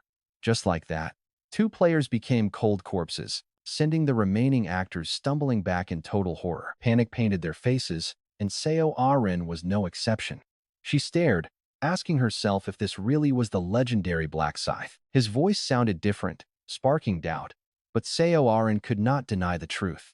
This savior appearing before her was him. Her white knight was indeed the Black Scythe. Pointing his blade at the survivors, Ryu-min sighed.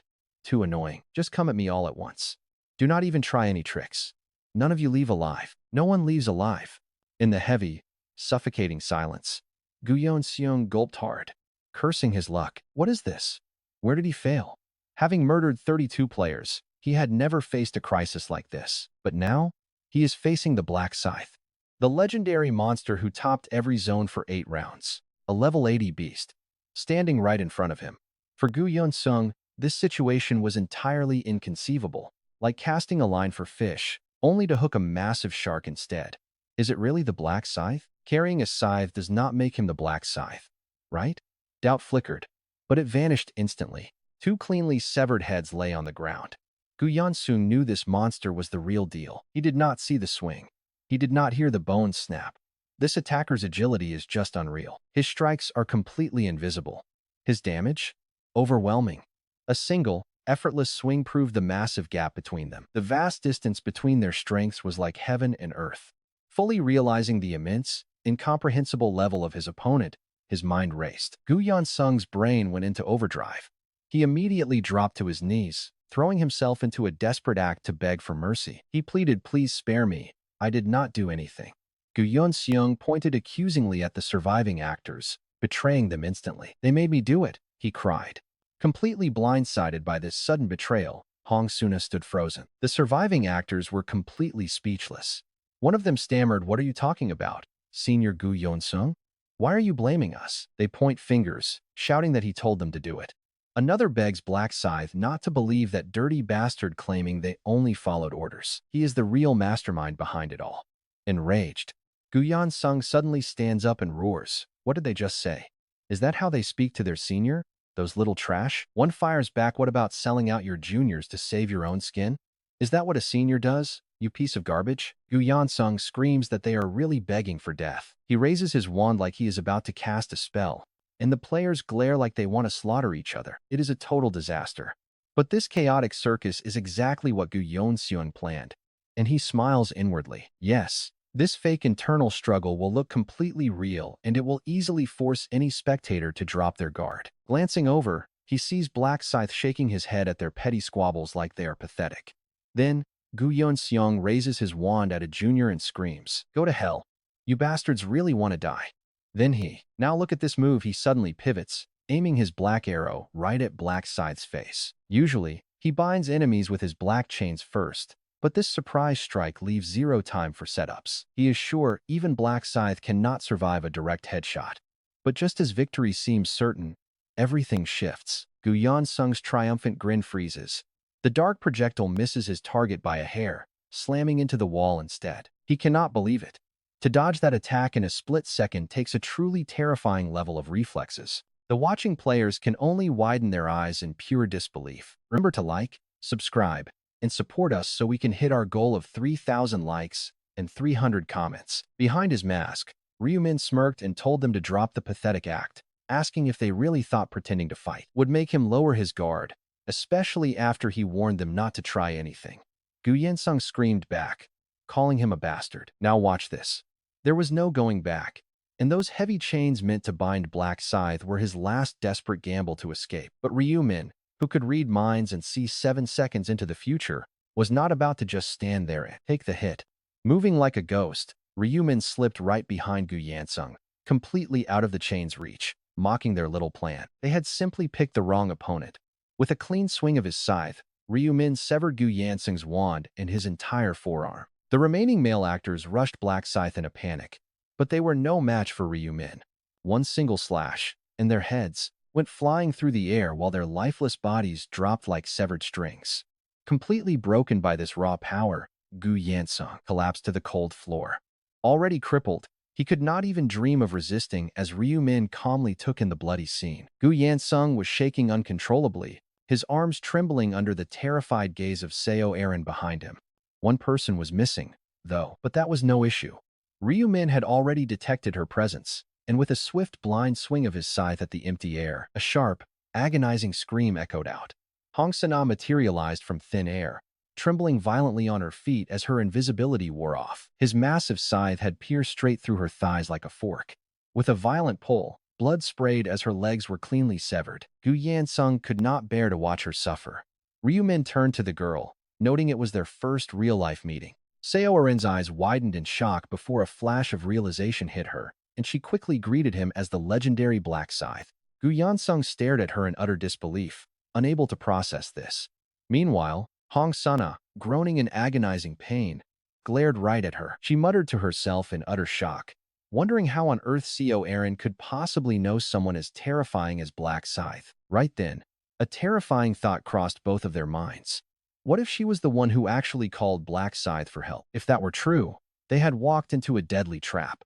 Ryu-min could tell they were completely misunderstanding the situation, but he did not care. They were going to die anyway.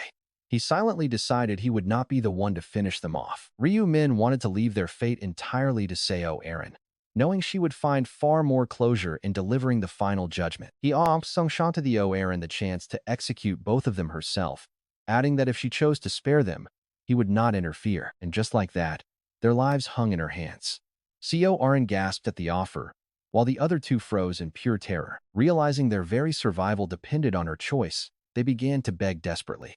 Gu Yan-sung cried out, pleading with her to spare him. He brought up the projects they worked on together, begging her to remember their past connection and spare his life just this once. Hong Sana screamed at him to shut up, telling Senior Gu that she had worked on far more projects with her dear friend Seo Aaron. She begged her to think of their lifelong friendship and all their memories together, weeping that she simply was not ready to die yet. Gu Yan-sung called her a delusional liar, warning Seo Aaron not to believe a word since she was nothing but complete backstabbing trash. He exposed how she constantly talked trash behind her back. Hong Sana denied it, shouting that Senior Gu was spinning nothing but desperate lies. Gu Yansung mocked her shameless attitude, calling it crazy for a snake like her to act like a friend. Hong Sana just scoffed in disbelief. She shot back, asking who was the creep planning to do awful things once Seo Aaron arrived, calling him a total animal. He screamed in denial, telling her to stop making things up. As they bickered, Seo Aaron stood there holding the power of life and death. She did not need much time to think.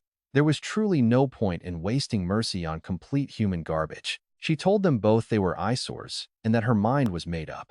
Gu Yansun desperately asked if that meant they were saved. Hong Sana kept pleading, trying to bring up their friendship. But despite their pathetic begging, Seo Aaron's cold eyes remained entirely unmoved. With her cooldown finished, she summoned her fairies and gave the order to execute them. Bright beams shot out, vaporizing their faces instantly. Watching this, Ryu Min felt a wave of pride. At first, he had been pretty concerned that her gentle nature would make her spare those scumbags. But she had grown remarkably. This was actually his second time saving her life, ever since that first incident with Han Jungmin's group. Seo Aaron seemed very aware of this, bowing her head in gratitude toward Ryu Min. She thanked him, calling him Black Scythe, and admitted she could not find the right words to express how truly grateful she was. Ryu Min casually asked if she was certain he was the real Black Scythe. She instantly replied, saying she would recognize his weapon anywhere. Though his outfit and voice seemed a bit different, his overwhelming presence and dark aura were completely identical. That was exactly why Seo Aaron was convinced. Hearing this, Ryu Min felt a massive wave of relief wash over him. He thought to himself that disguise transformation was the right call. His original physique would have definitely raised too many awkward questions. Ryu Min is currently in his masked Lost Yak form, making him look much taller and more muscular. Sensing this heavy presence, Seo Aaron speaks up. She admits she wants to repay him, but even after racking her brain, she realizes she really doesn't have much of anything to offer. Ryu Min tells her he didn't do it for some reward. She nods, but then tentatively asks a question she's been dying to get out. She asks how he even got there, begging him not to take it the wrong way. Of course, her curiosity is completely justified. Let's face it, anybody would be curious when the legendary Black Scythe suddenly spawns right at the peak of a deadly crisis. But Ryu Min already has his cover story ready. He smoothly claims it was just a coincidence, leaving her blinking in total disbelief. He explains that he saw her head inside, followed her to say hello, and that's how he stumbled upon the whole mess. With a shrug, he says those thugs were just trash preying on players. Seo Rin stares down at the bodies. She quietly admits she was totally oblivious. To snap her out of her dark thoughts, Ryu Min instantly vaporizes the corpses with a skill. He uses his trace eraser and tells her to forget this happened. He warns her to look forward and only protect herself, offering some parting advice. He tells her to always watch her back, because enemies are usually closer than she thinks. Stay vigilant. Doubt everyone. Never slack off. It's definitely not a line meant to build trust. Yet Ryu Min is fully confident. He knows this brutal honesty will make her suspicious of everyone except for him. Sure enough, Seo Aaron instantly thinks of two specific people in her life, and Sang Cheol and the CEO Ma Gyung-rak. She thanks him for the incredibly blunt but valuable advice, noting how she's only ever received help from the Black Scythe. Repaying him is out of the question, though, as Ryu Min immediately insists, there's truly no need for that. He points out that if he wanted something, he would have demanded it back when he first saved her. Her brow furrows slightly. Hearing that he wants nothing from her kind of stings her pride. Ryu Min notices, quietly celebrating his psychological victory. Sensing the perfect moment, he turns to leave, warning her that walking out together will only raise too many suspicions. He tells her to wait 5 minutes since there is no evidence left anyway, then disappears.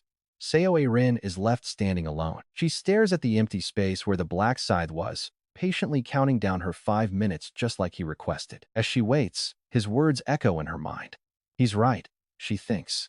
She's been trusting her bodyguard and the CEO way too much. She already had a bad taste in her mouth after Myung-rok tried to use her as a hostess before. If the CEO is that ruthless, then his loyal bodyguard, and Sang Cheol, would easily carry out any dirty work without a second thought. A sudden betrayal could happen anytime, especially with Sang Cheol spying on her from day one. Her thoughts turn inward, wondering if she's been way too naive. Trusting the people around her was a massive mistake. Was this deep paranoia sparked by that fellow actor who nearly betrayed her? Or did the Black Scythe's warning just hit home? Honestly, We don't even need to analyze it. All that matters is the seeds of paranoia have officially been planted in her mind. As suspicion slowly takes root in Coa Rin's heart, she also becomes incredibly certain of one other very important thing. Her heart only beats for the Black Scythe. Meanwhile, mid-August rolls around, and Ma Gyeongrok continues hunting down the toxic players. He's already eliminated nearly 300 of them, but he's not alone. Ryumin is also busy running his own cleanup operation. Inside a dusty warehouse far from Ma Gyeongrok's territory, Ryumin activates his Trace Eraser skill after taking out 5 targets. The bodies vanish instantly. While he can't harvest dark magic, he can still loot valuable magic stones, gear, and rare crafting materials. He decides it's time to combine these hoarded materials and craft some unique tier equipment for his upcoming plans. Right now, rare materials are circulating, but actual unique gear is nowhere to be found because nobody knows how to craft it. Design blueprints are incredibly rare right now. Besides, Ryumin knows that anyone lucky enough to find unique gear would never sell it. Why would any sane player trade a legendary piece of gear just to make a quick buck? It makes zero sense. Ryumin has zero interest in selling gear anyway. Thanks to the exploding stock market, he's already set for 3 generations. He's actually crafting this high-level gear for a completely different purpose to distribute to his potential future allies. If they stay alive, it helps him survive. He decides to focus on crafting gear for Minjuhi and Christine first. He will craft agility-boosting gear for Minjuhi and prepare intelligence-focused unique items for Christine. Making something for Ma Gyeongrok is also on his mind, so the CEO doesn't feel left out of the loop. Between Russell, Seo Arin, and Sang Cheol, Heo Tae-sok, Cho Young-ho, and Yamti, Ryumin quickly realizes it's an impossible task. He simply doesn't have enough rare materials to gear up everyone. So, he decides to prioritize those he'll bring to the 20th round. For now, the focus is strictly on gearing up Minjuhi and Christine, while the rest will just have to wait. He decides to think about it later, but then the Heavenly Demon calls. Do not forget to like, subscribe, and support us financially. Help us hit 3,000 likes and 300 comments. Then, a call comes from Ma Gyeongrok. Ryumin answers the president, who asks the prophet if he is free right now. Ryumin asks if he means now. Ma Gyeongrok says yes. He has been collecting special items just for him. Ryumin is curious. He jokingly asks if Ma Gyeongrok extorted these items from criminals before executing them. Ma Gyeongrok casually admits it. It is a waste to end them without looting them first.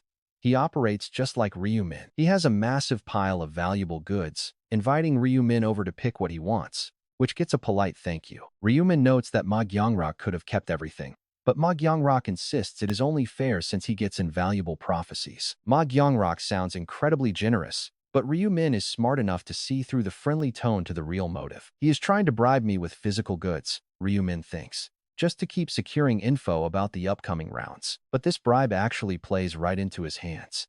Ryumin desperately needs rare materials to craft some truly unique equipment anyway. Given how many criminals Ma Gyeongrok has already slaughtered, his stash should easily have everything Ryumin needs to get to work. Ryumin asks for the location to head over immediately. Meanwhile, Ma Gyeongrok waits in a luxury hotel room, sipping whiskey alone. He looks down at a massive pile of extorted loot covering the floor, wondering if the prophet will actually be surprised by this, or maybe Ryumin already foresaw this meeting. He did seem pretty calm on the phone, so he probably knew this would happen. Even so, does he know that I plan to hand over the entire pile? Ma Gyeongrok only told him to choose a few, but giving away everything is a small price to keep the prophet sharing crucial details for the future. Ma Gyeongrok smirks. Honestly, it is hilarious how clueless he is about being played by Ryumin. A sudden knock on the door interrupts him. Ma Gyeongrok recognizes the voice outside and quickly runs to open it. He warmly welcomes the prophet inside. But Ryumin jokes that meeting in a hotel room late at night might look suspicious. Ma Gyeongrok laughs it off and invites him inside, but his lips twitch slightly as he maintains his polite facade. The kid has gotten pretty confident, Ma Gyeongrok thinks. Without those visions, he would be a total nobody in this world. His combat skills seem pretty weak, and he even admitted he could never win a straight fight. So, how does he survive? Does he just scrape by using cheat codes from the future? Ma Gyeongrok had never really thought about this until now. He casually asks how the prophet fights. Ryumin, who has been reading his mind this whole time, answers without sweating. With a smirk, Ryumin says it is a secret. If he reveals everything, how else is he supposed to survive? Ma Gyeongrok smiles and concedes the point. though he secretly did not expect Ryu-min to shut down his questions so easily. He warns himself not to let his guard down. Even if Ryu-min is weak in battle, he is incredibly cunning. Directing him to the items, Ma Gyeongrok proudly confirms they are indeed the loot he squeezed out of those doomed criminals. He boasts about the impressive pile, completely unaware that Ryu-min has amassed an even larger stash of his own. He tells Ryu-min to take whatever he needs. Without hesitation, Ryu-min locks his eyes on the rare crafting materials. Ma Gyeongrok watches him pick only materials and asks what he plans to do with them. Ryu-min just smiles, addressing him. He reminds him that the prophecies reveal all kinds of hidden secrets. Ma Gyeongrok nods, still confused about the connection. Instead of explaining, Ryu-min decides to show him. He opens his crafting window and loads the rare materials inside. Using his expert-level armor as the base, he hits the combine button. A blinding flash of light consumes the materials. Wait, look at this. A gorgeous new piece of gear appears, leaving Ma Gyeongrok completely stunned and speechless. Ryu-min casually hands it over as a gift. As Ma Gyeongrok inspects the stats, his jaw literally hits the floor. The armor upgraded from expert to unique grade. Even Ma Gyeongrok's best personal gear is only a standard epic piece. That standard gear was bought from the store, but this custom masterpiece is on a whole different level of power. His eyes dart around in shock as he demands to know how this is possible. Ryu-min simply repeats his explanation. He asks if Ryu-min saw a unique crafting recipe in the future. Ryu-min nods, making Ma Gyeongrok sigh in awe. He never expected the prophet to have blueprints for crafting. This elevates Ryu-min's value to an entirely new height. It is now crystal clear that he must keep Ryu-min close by any means necessary. He cannot afford to lose him. He hesitantly asks if this gear is actually for him. Ryu-min nods, saying he wanted to return Ma Gyeongrok's kindness. He wants Ma Gyeongrok to reach level 40 quickly so he can equip it, showing his support for their continued partnership. Plus, he crafted a second piece for his fiancée. Ma Gyeongrok is stunned, asking if he made one for Christine Craig too. Please deliver it to her yourself, he says. Heavenly Demon is totally mesmerized, unable to pull his eyes away from the unique armor. He absolutely loves it. Then, Ryu-min asks if he can take the leftover materials, explaining that he's got a real use for them. Heavenly Demon agrees, of course. Take it all. If there is anything you do not need, just leave it behind so I can sell it. I will send you the money. Ryu-min smiles, saying there is no need to go that far, but appreciates the kind offer anyway. Heavenly Demon offers him a glass of whiskey, but Ryu-min politely declines since he does not drink. He is heading straight home. Looking disappointed, Heavenly Demon asks if he should have manager on drive him home since Ryu-min did not bring a car. Ryu-min replies that is very kind, but he actually drove his own car. They say their goodbyes as Ryu-min heads out. Left alone, Heavenly Demon smacks his lips in disappointment. He really thought he had finally found a reliable new drinking buddy. Having crafted unique items with the materials from Heavenly Demon, Ryu-min goes to find Minjuri and hands one over. Confused, Minjuri asks what it is. Ryu-min explains that he specifically made this gorgeous defensive gear for her to wear. Just look at her face when she checks the item info. Her eyes go wide as she gasps that it is unique grade. Ryu-min plays it off with the usual prophecy excuse. Minjuri is deeply touched, but then she suddenly shakes her head. She says she cannot accept it and insists Ryu-min should use it himself. He reassures her that he already made his own. Even then, she refuses, saying she owes him way too much and cannot take such an expensive gift without feeling incredibly ashamed. Ryu-min points out that she has helped him immensely too. Her high-level buffs were essential in helping him break records. She has already done more than enough. But he cannot reveal the truth. He can hardly tell her he is the legendary Black Scythe. Offering it again, Ryu-min tells her to take it anyway, but she stubbornly refuses. Seeing her firm stance, he has to try another tactic. He suggests treating the gear as a debt she can repay once she grows much stronger. That should work, right? Hearing this, Minjuri starts to waver. Ryu-min adds that he has absolutely no immediate use for the item anyway. With a soft sigh, she finally gives in. She agrees to gratefully borrow it, promising she will pay him back tenfold. Ryu-min smiles and tells her to definitely repay him big time in the future. It is a win-win deal. After distributing the gear to his closest companions, Ryu-min returns home, where his brother asks if he wants some dinner. Instead, he tells him to eat first. His younger brother, Ryu-won, tilts his head in confusion as Ryu-min skips dinner. Ryu-won wonders what is going on as Ryu-min heads straight to his room and collapses face first onto his bed. There's no time to relax or eat. Ryumin needs to plan his next moves as the overhaul of Player Haven wraps up. This month, they will complete the transformation from a notorious criminal syndicate into a normal, law-abiding player organization. But the real issue is public perception. The general populace views active players as a ticking time bomb waiting to explode. If he cannot change this hostile public mindset, it will completely ruin his plans for fixing their decaying society. That simply cannot happen. His ultimate goal is to elevate Black Scythe to a powerful, world-class entity on par with world leaders. Right now, the name value of Black Scythe in the real world is nothing compared to his absolute dominance in the game. While top players know him as the undisputed rank 1, the ordinary public has virtually no idea who he even is. Wait for it, this is where his master plan really starts coming together as he plots to gain real-world influence. He must control all players with a single command.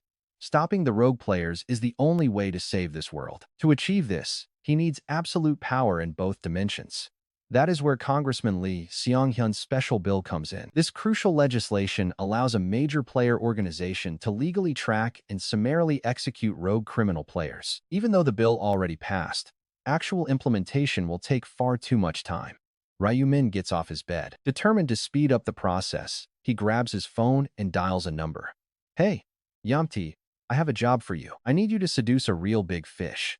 If we can control someone with immense political power, our plans are set." The police chief is the perfect target.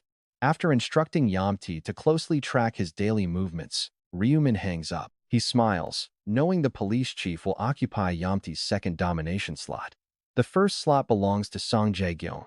Since Song Jae-gyeom is the eldest son of the LC Group and chairman of Player Haven, keeping him alive is crucial. With the police chief taking the second spot, only 3 slots remain.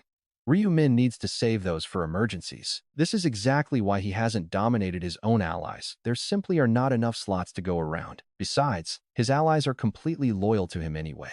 Ryumin smiles, remembering he has another favor to ask. He needs Congressman Lee Song-yoon's help, but there is zero need to mind control him when they already share a mutual trust. To make a killer first impression, what could possibly top saving someone's life? After sorting out his thoughts, Ryumin grabs his coat. Since the idea popped up, he decides to pay a visit to Congressman Lee Sun-han. His help is crucial for the establishment of this special unit. We really appreciate you supporting the channel financially. Remember to like and subscribe as we aim for 3,000 likes and 300 comments. Meanwhile, Congressman Lee Si-hun finally finished working late at the National Assembly and got into his sedan. His bodyguard asked where he should drive him, and Congressman Lee Se-hun requested to go home. The bodyguard nodded, starting the engine. Normally, experiencing something as terrifying as a kidnapping leaves a person pretty traumatized.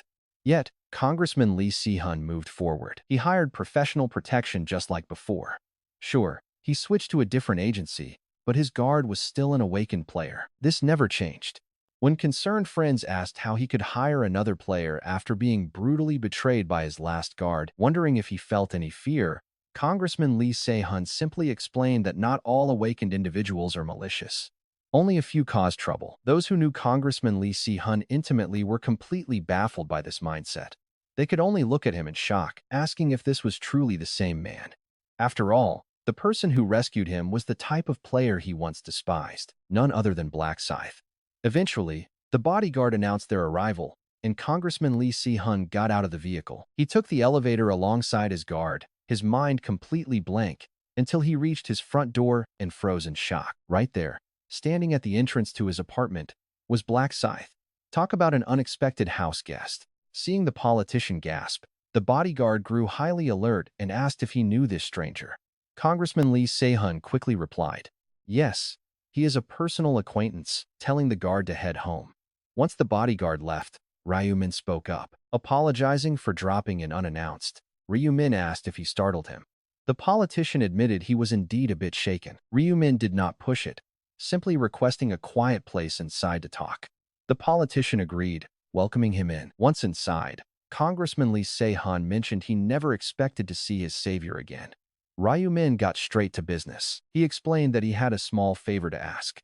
Pleasantly surprised, Congressman Lee Si-hun smiled, seeing this as a chance to repay him. Ryumin did not beat around the bush. asking directly about the upcoming counterplayer task force the police planned to build. Confirming its existence, the politician gasped when Ryu-min demanded to be recommended as the commander of that specific squad. The congressman had expected a simple request like cash or personal favors, making this political play completely shocking. Intrigued by this move, he directly asked why Ryu-min wanted the position. Was it a pure grab for raw power? It was a direct test of character. Congressman Lee Si-hun watched closely, knowing that any hidden greed would instantly trigger nervous tells. However, the mysterious hunter known as Black Scythe did not even blink, maintaining an incredibly solid composure. Impressive. Congressman Lee Si-hun realized this man was driven by conviction, not greed. Suddenly, Ryu-min spoke up about power. He calmly admitted that power did not sound so bad, leaving the politician quite startled before Ryu-min continued. He explained that it was a deeply personal desire driving him to claim the role, raising his curiosity. Pausing for dramatic effect, Ryu-min revealed it was the same exact reason the congressman proposed the new bill. He also thoroughly detested criminal players, though he chose not to elaborate further to avoid dampening the mood. Looking down with a hint of sorrow, he convinced Congressman Lee Se-hun that they shared the exact same hatred. This explained why he never accepted rewards. He simply wanted justice, and now everything started making sense. When Ryu-min asked for his final decision, the congressman agreed to write a recommendation but warned him not to celebrate yet. The power to choose members belonged to the police chief. Hearing this, Ryu-min asked if rejection was a real possibility. The congressman confirmed it but promised to advocate strongly for him. After all, a famous savior is highly qualified, but there were simply no guarantees, especially if the police chief wanted only licensed officers running the entire operation. If player skills were completely ignored, his hands would be tied. Ryu-min simply replied that the recommendation was enough. Having an official endorsement from a top official would give him the foot in the door he needed. Congressman Lee Si-hun asked what he would do if rejected. Ryu-min coolly said he would cross that bridge then. He urged the politician not to forget his promise. The congressman agreed, and with that, Ryu-min got up to leave. Congressman Lee Si-hun offered some warm tea, but Ryu-min politely declined, stating he should not overstay his welcome. But wait, he is not done. Turning back, Ryu-min asked one last thing that will change everything. He wanted to know if the current police chief was a man or a woman. A seemingly random detail, but crucial. In South Korea, only two people hold that massive rank: the national police chief and the head of the Coast Guard. Police Chief Lee Chang-ryong slammed the legal documents onto his wooden desk, cursing the annoying laws the politicians were drafting. What he threw was the exact bill proposed by Congressman Lee Se-hun to create the new player countermeasure squad. This new law drafting any player under 29 directly into the police force already had the president's full approval. He was the police chief himself who approved it. But inside, Liang Rong was completely against the ridiculous law. To push this through immediately in 21st century South Korea makes zero sense. And who actually proposed this garbage? Bypassing legal court trials to execute people is just straight-up murder. But that is not even the craziest part. Gathering young players under 29 into a special counter unit. How can these greenhorns catch high-level player criminals when even our most experienced veteran detectives are completely failing? This unit will be a complete laughingstock to senior officers. A total disaster and a waste of time. He wonders who they could possibly appoint to lead them, since every single candidate is an inexperienced rookie. None of them have caught a single criminal. Suddenly, look at this, a voice out of thin air startles Liang Rong. He shouts in shock, what the? Turning his head, a player suddenly materializes out of the blank wall. Liang Rong scrambles to grab his service pistol, but the intruder moves like lightning, instantly disarming him as Ryu-min speaks. Relax. Don't overreact. Breaking into the chief's office isn't exactly a capital offense, is it? Liang Rong stammers in sheer terror. What kind of monster are you? And how dare you sneak in here? Ryu-min just smiles, calling that a bit harsh. The chief demands to know what he wants, but Ryu-min warns him that screaming for backup is completely useless now. He's cleared out everything outside. Right then, the door opens, a woman enters, and Ryu-min asks if Yami finished up. Yami nods. Yes, everything is dealt with. Wiped entirely clean, as if nothing ever happened here. Liang Rong trembles, asking what they want, while Ryu-min chuckles and tells him not to worry about being tortured. He mocks the chief for thinking they would do something so barbaric, explaining he only has some simple directives. As Yami steps forward, her eyes glow a swirling pink. One look into her gaze, and the chief's mind is completely gone. Ryu-min tells Yami to convey his orders to the chief, and she complies as Ryu-min grins with his next command. Make sure the counterplayer unit is up and running immediately, and appoint the legendary Black Scythe as its commander. With that, time flies by until midnight on September 1st, when the players are no longer panicking at the sky. Even when a crazy, shining angel flashes in the heavens, those who survived 8 brutal months just stare up calmly. Looking up at the descending figure, they hear the smiling angel welcome them, claiming she is starting to get quite attached. But when the crowd stays dead silent, the gorgeous face of Angel Ariel quickly twists into a look of irritation. She snaps at them for the cold shoulder, demanding if they think they can disrespect her just by leveling up. Terrified of her wrath, the players quickly force awkward, fake smiles, and claim they are genuinely thrilled to see her. They lie through their teeth, nodding, but secretly cursing her out inside as a complete, abusive monster. Any idiot could tell it was just empty lip service, but Angel Ariel seems totally pleased and grins widely. She cheerfully announces she is glad to see them too, but drops a bomb. This is their final round together.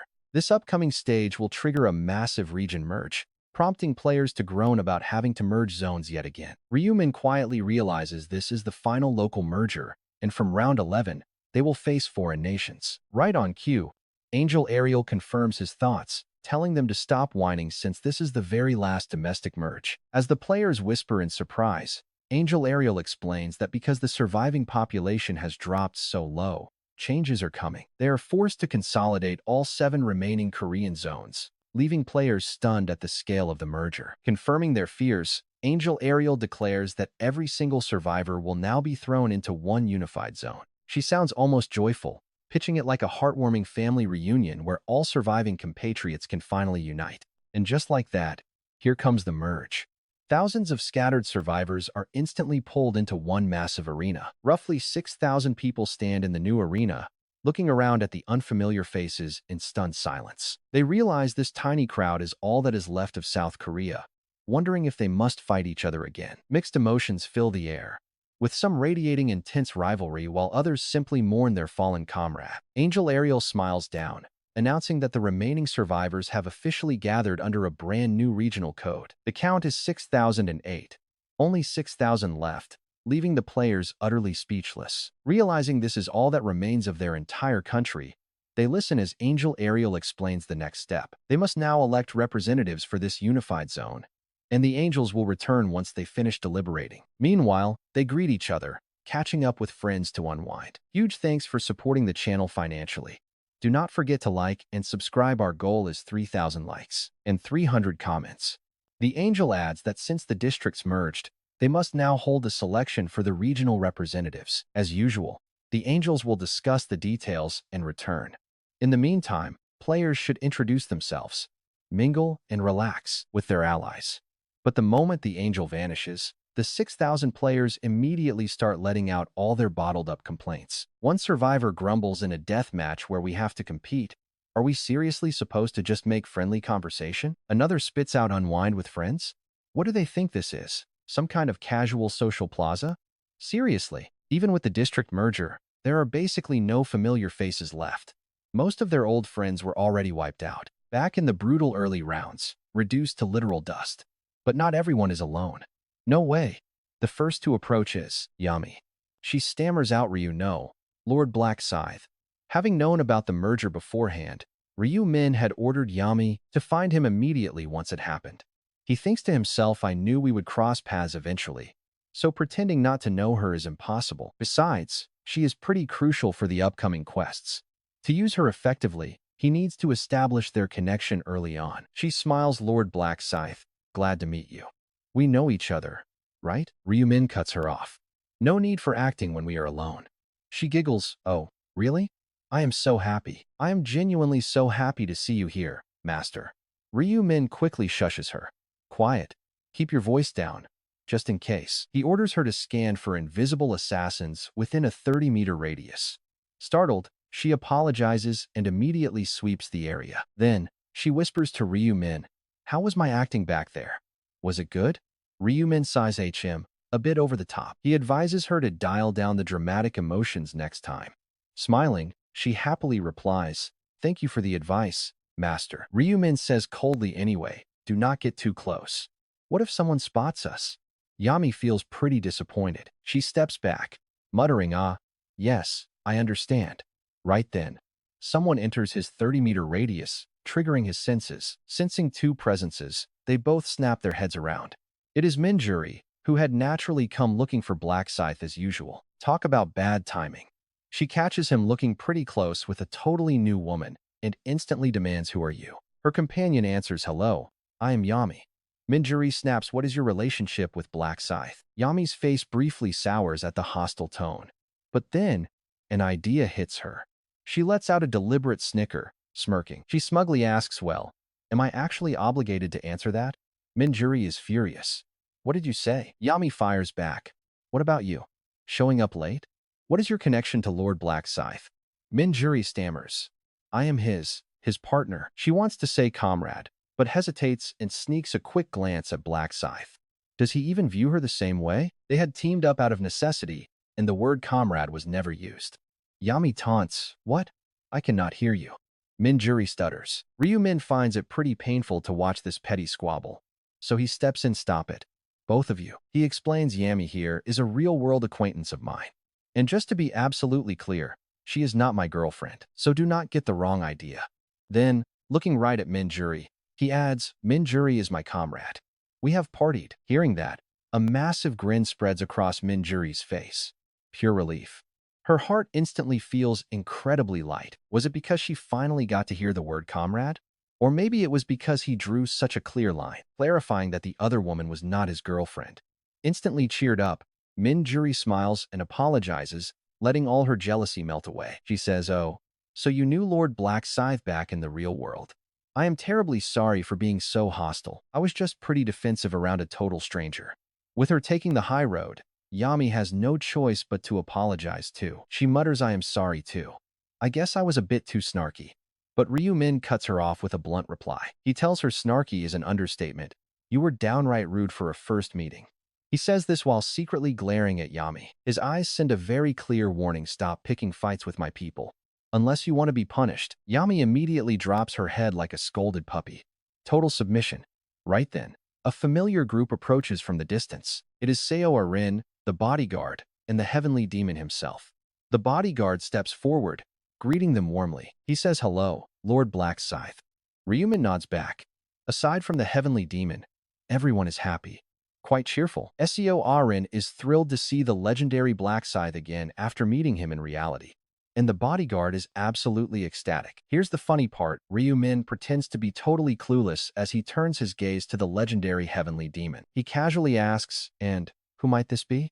The bodyguard quickly jumps in, proud to introduce his legendary leader. "This is our company representative, Ma Gyungrock," the bodyguard proudly explains. Ryumin just stares. "Demon? No, scratch that, it's heavenly demon." The legendary figure then stepped forward, extending his hand in greeting. He said it was a real pleasure meeting Black Scythe. Ryumin shook his hand, acting clueless, and addressed him as heavenly demon. Ryumin said he never expected to meet such a famous top-ranked player. Heavenly demon laughed, saying he wasn't even top 3 anymore. Ma Gyungrock acted incredibly friendly despite this being their very first meeting, mostly because he owed Black Scythe some major past debts. He added that manager An Sang-cheol told him everything, how Black Scythe saved them from thugs in round 2 and helped them level up. They even partied together in round 6. When Ryumin calmly confirmed this, Heavenly Demon expressed his gratitude as their representative. He thanked Ryumin for helping his staff, but Ryumin casually dismissed it, saying no thanks were needed. Luckily, Heavenly Demon didn't take offense. After all, what could a level 38 do when a level 80 player spoke informally? Just then, Seo Arin cautiously joined the conversation, pointing directly at Yami and asking who this mysterious girl was. When pointed out, Yami looked up with a sly smirk, asking Seo Arin if she was also one of Ryumin's comrades. She introduced herself as Yami, a real-life friend of Black Scythe. Hearing this, Seo Arin froze, her eyes widening in pure shock. She thought she was the only one who knew him offline. But then again, an elite like Black Scythe would definitely attract people. Even now, a massive crowd was gathering around him. And honestly, who wouldn't want to get closer to a legend? Did this Yami girl actually know his real face? Seo had only ever seen him wearing his signature white mask. She stared at Yami with burning jealousy, desperately wishing she could also be considered a real-life friend of the legendary player. Right then, the angel Ariel returned from her meeting, cheerfully asking the group if they had a nice time chatting. She announced that with 7 regions now merged, there were 7 distinct regional representatives standing before them. They had to choose a single leader, someone who would command every single player in the newly unified territory. Heavenly Demon listened intently to Ariel. Unsurprisingly, he was indeed one of the candidates representing their area. This meant he was directly competing with Black Scythe. He wondered how exactly they would choose the final leader. Ariel mentioned they originally considered a classic death match. Hearing that, Heavenly Demon flinched and glanced nervously over at Ryu Min. He knew he stood zero chance in a death match against a level 80 monster. The outcome would be painfully obvious, but Ariel quickly cut through his dark thoughts, announcing they had actually decided to resolve this differently. The selection would happen fairly through a popular vote. Players gasped in surprise, prompting the angel to explain the simple rules. Everyone could nominate their chosen representative from the 7 candidates. Hearing this, a sudden spark of hope filled Heavenly Demon. Now this is where things get really interesting. For a guy terrified of a direct fight, this vote was his ultimate lifeline. The democratic process gave him a real fighting chance. Ariel then smiled, asking if they were ready to begin the vote. She warned that anyone refusing to choose would be immediately vaporized. And just like that, she waved her wings. As her feathers fluttered, a blue system window popped up, prompting everyone to select the ultimate leader of their merged region. The options displayed were clear. Candidate 1 was Black Scythe, the level 80 Reaper.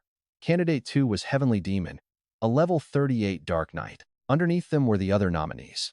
With a 99-second timer ticking down, players began nervously tapping their screens. Because the holographic screen was private, no one could see who voted for whom. Ariel then chimed in with one last rule. Candidates themselves were strictly barred from casting a vote, leaving their final fates entirely in the hands of the public. Heavenly Demon swallowed hard, desperately praying for a miracle. Maybe he could actually pull off an upset and surpass Black Scythe. He glanced over at the top-ranked player, convinced that behind that calm mask, Black Scythe had to be sweating bullets. He was about to lose his crown. 60 seconds later, Ariel projected the results. First place went to Black Scythe with 4,088 votes, while Heavenly Demon trailed with 1,057 votes. Third was Dumb. Fools had 529, and Bird Chest got 65. Thanks for supporting the channel financially, and remember to like and subscribe. Our goal is 3,000 likes. After a minute, the angel announced the results, and the Heavenly Demon was deeply disappointed. He muttered to himself, I was a fool to hope. In terms of popularity, I can never match Black Scythe. Contrary to his expectations, Black Scythe came in first place with an overwhelming landslide of votes. He had hoped there might be a chance for himself, but it turned out to be a vain dream, despite ranking second and third in previous zones. He considered himself one of the elite, yet the gap to first place was far larger than he had anticipated, and these voting results were clear proof. Indeed, the recognition and popularity of Black Scythe among the players was almost quantifiable. He looked enviously at Black Scythe, but despite becoming the sole representative of South Korea, Black Scythe showed no change in expression, as if he had known this would happen. Seeing this, the Heavenly Demon thought, wait, could it be? No, he is no prophet. Why is he so calm? Was he just faking indifference to hide his anxiety? Or did he actually predict it? But Ryu Min wasn't guessing. He truly knew the future, explaining his calm. From the 21st to 99th rounds, he won 79 times. Ryu Min thought to himself as expected, I am first. The actual count is a bit different, but the votes had increased from before. Perhaps this was because he had formed connections with comrades like Ju Young-ho, Min Juri, and Seo Arin. Without even reading minds, he knew they had voted for him. Then, the angel announced that player Black Scythe was the new representative of C3, SKA 001. The angel Ariel shouted according to the results, Black Scythe is Korea's representative. Congratulations, Black Scythe. By the way, the former representative's special authority skills have been revoked. Now, Black Scythe is the sole ruling player of Korea. The angel continued, now that our leader is decided, shall we check the 9th round quest? Instantly, a system window appeared before everyone's eyes. Round 9. Become mercenaries and hunt monsters. Global players, 1.3 million. 0 out of 600,000 cleared. C3K. Participants, 6,800. Achievers, 0 out of 34. Seeing this quest, they whispered hunt monsters? What's a mercenary group? But the players near Black, Scythe were calm. They already knew because of Ryu Min's prophecy. The angel declared soon, you will be transported to a fantasy world for an extermination mission as mercenaries. Don't panic. As you can see, it is simple. You just have to hunt monsters, and you can choose your targets, so don't worry. Remarkably, no player was panicked about entering a fantasy world. They had already dealt with actual non-player characters while escorting guilds in the 8th round. The angel then asked any questions? Someone spoke up, is it true that completing just one hunt means passing? The angel replied, of course, it is a very simple quest. But the more she praised its simplicity, the more anxious players became. These quests were never actually easy. Then, someone asked, is this a party quest? The angel smiled, you will act together, but it is not a party. Every single person must hunt and kill monsters alone to claim their share, so work hard for the experience points. Another asked, this is the main quest, so are there subquests? The angel smiled, that is a secret. Of course there are. Everyone thought, silently scolding the idiot who asked such an obvious question. If there is a main quest, there are always subquests. That was a basic rule of gaming. Then someone asked Angel, how are rankings determined? Before she could speak, a few players shook their heads. They knew that damned Angel would never tell. And watch how quickly their suspicions are proven right here. The angel claimed, I am not quite sure myself. Details will be revealed later. Unsurprisingly, almost nobody believed her. That was how deeply players distrusted these guides. But Ryu Min knew that this time, she was actually telling the truth. He quietly thought those angels do not know everything about these quests. They only get limited details for each round. Whether it's to prevent leaking info to humans or not, their knowledge is heavily restricted. Ryu Min had confirmed this by torturing angels during his previous regression runs. Moreover, Ryu Min had a completely different reason to be sure. The final reward, hidden in this subquest, made it obvious. The system kept them in the dark. Ryu Min knew the final reward was incredibly dangerous for the angels. If they ever found out, they would never allow it. Sharing this would cause an uproar. So Ryu Min kept the subquest and its exclusive reward a total secret. Since that reward had to be his alone, the angel stepped in and said, let's stop the questions and begin the trial. The second Ariel finished speaking, a prompt popped up, asking everyone to pick the monster they wanted to target. The options were 1 lizardman, 2 werewolf, 3 skeleton, 4 troll, or 5 minotaur, with random choices for anyone stalling. With only 99 seconds left, one nervous player asked which choice was best since option 1 looked easiest. While the difficulty tier was dead obvious just by reading the names, Ryu Min already knew the best option to pick. But everyone else was completely stuck, and with only a single minute left, there was no time for actual debates. While the majority locked in and vanished, roughly a quarter of the group just stood there frozen, wasting precious seconds. Thankfully, Ryu Min had already warned his allies through his predictions, meaning the Heavenly Demon and his crew were ready. Ryu Min's close allies had no doubts, having already planned their moves back in reality.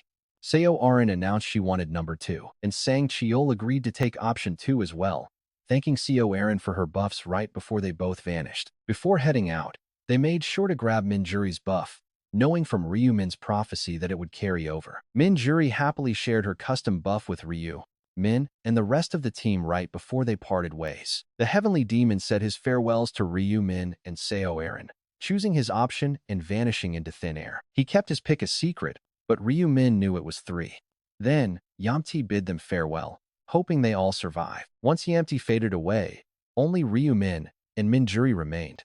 She asked if he was going for the giant level 5 boss. She told Ryu Min she was picking number 1 instead, saying her goodbyes before teleporting out, leaving him entirely alone. But check this out, Ryu Min delayed for a different reason, immediately casting invisibility to hide himself. Disguising himself as the masked assassin Lost Ayak, he slipped under the radar with only 5 seconds left on the timer. He tapped his screen and vanished instantly. See, the trial world actually has one massive, critical rule everyone should know. Player names are completely hidden from view, meaning people can only recognize you by your face or your gear. That's exactly why Ryu Min took on Loshjak's form, planning to complete his secret subquest without Minjuri catching on. Just like her, Ryu Min actually selected option 1, and his reason for picking the weakest lizard man was dead simple. The exclusive subquest was only available in that zone, with completely zero side missions hidden in any of the other options. Having tested every single option across his 99 past regressions, Ryu-min verified the lobby status. Only 62 players were registered for option 1, which was way lower than he initially expected. Most players assumed the easiest difficulty was an obvious trap, but Ryu-min knew this was the ultimate place to rank. While the angel never explained the ranking system, it was purely determined by how many total monsters a player could slay. Since rank scales with raw kill counts, sweeping through weaker monsters gives you a massive advantage. However, hunting targets that are too weak yields diminished experience, so players usually try to fight matching tiers. Balancing your level with the monster's tier ensures solid experience gains while still securing a top spot on the boards. Sharing this hidden tip beforehand allowed his allies to select options 2 and 3 based on their specific levels. Minjuri chose option 1 because of her lower combat stats, but Ryu-min had a completely different plan in mind. Normally, his high level demanded a level 5 Minotaur, but this subquest was critical for his plans against the angels. Suddenly, a voice called out, asking if anyone spoke Korean since the hidden names made it impossible to identify players. Another confirmed their identity, complaining about the hidden names and wondering if the trial world blocked them on purpose. Someone else muttered that the lobby felt pretty empty, especially since they expected the Lizard Man map to be packed. While the players grew increasingly anxious, talking among themselves, a foreign-looking NPC suddenly made an appearance right ahead. Thanks so much for supporting the channel. Remember to like and subscribe. Our goal today is 3,000 likes and 300 comments. While the players chatted, a foreign-looking NPC appeared. "Have you rested enough?" he asked. "I am Cals Garcia, leader of the Golden Eagle Mercenaries. You are renowned warriors, but here you are just apprentices, so I will speak informally. Understand?" With that, the commander barked out a command to follow him and turned around. As they followed Cals, the players harbored dark, curious thoughts. What if they actually killed this guy? Would the mission fail, causing everyone to perish? Some were actually tempted to try it, but not a single person dared. Nobody was crazy enough to risk their own life and the survival of the entire player base. Otherwise, they would not have fought so hard to survive this long. After 10 minutes of walking, Cal stopped at a gloomy forest entrance. "Here we are," he announced. "This is the magical swamp where lizardmen lurk. You will all join me in exterminating the lizardmen remnants here. Let us move." Since they were not grouped up, Minjuri cast a personal buff and gripped her sword tightly. She had never fought lizardmen before, but she felt a bit safer wearing the special armor Ryu-min had given her. Still, neither she nor Captain Cals realized that one crucial person was missing, none other than Ryu-min. Right then, a system notification popped up for him. He had completed the subquest. Before the group even arrived at the Lizardman swamp, Ryu-min had already split from the massive crowd. With so many people around, slipping away unnoticed was incredibly easy. He whispered to himself that nobody would notice a single missing player. He even paused for a brief moment to check if someone was tailing him, but thankfully, he was in the clear. Relieved, Ryu-min deactivated his disguise, shedding Lochai's appearance since he did not need it anymore. Passing the giant twin saplings, he squeezed between the towering rocks until a dark, hidden cave came into view. Ryu-min stepped inside without hesitation. Suddenly, a glowing system prompt illuminated the pitch-black cavern. A hidden subquest appeared. Find the hidden portal. The reward was an unyielding resistance potion. You have completed the subquest. As the completion message flashed, a flickering portal slowly materialized right in front of him. Ryu-min smirked with deep satisfaction. Found it. He muttered the hidden portal. In fact, this 9th round subquest was exactly that. And get this, it was only available on the lowest difficulty level, the Lizardman Extermination Team. Initially, Ryu-min had no idea about this quest until an angel spilled the details after the 9th round's results were tallied. Once he knew about the portal, Ryu-min searched everywhere, saying to himself, "I scoured every single area in past regressions, testing all paths." He finally unlocked it by selecting options in reverse order, from 5 to 1. That was how he uncovered this cave near the demon swamp where the lizardmen were. The reward, an unyielding resistance potion, was honestly pretty great. It is a consumable of the legendary tier. Its effect locks fire, ice, and wind resistance at 95% for 4 hours. Usage limit, regular rank, or above. It heavily boosts resistance against the 3 primary elements once you consume it.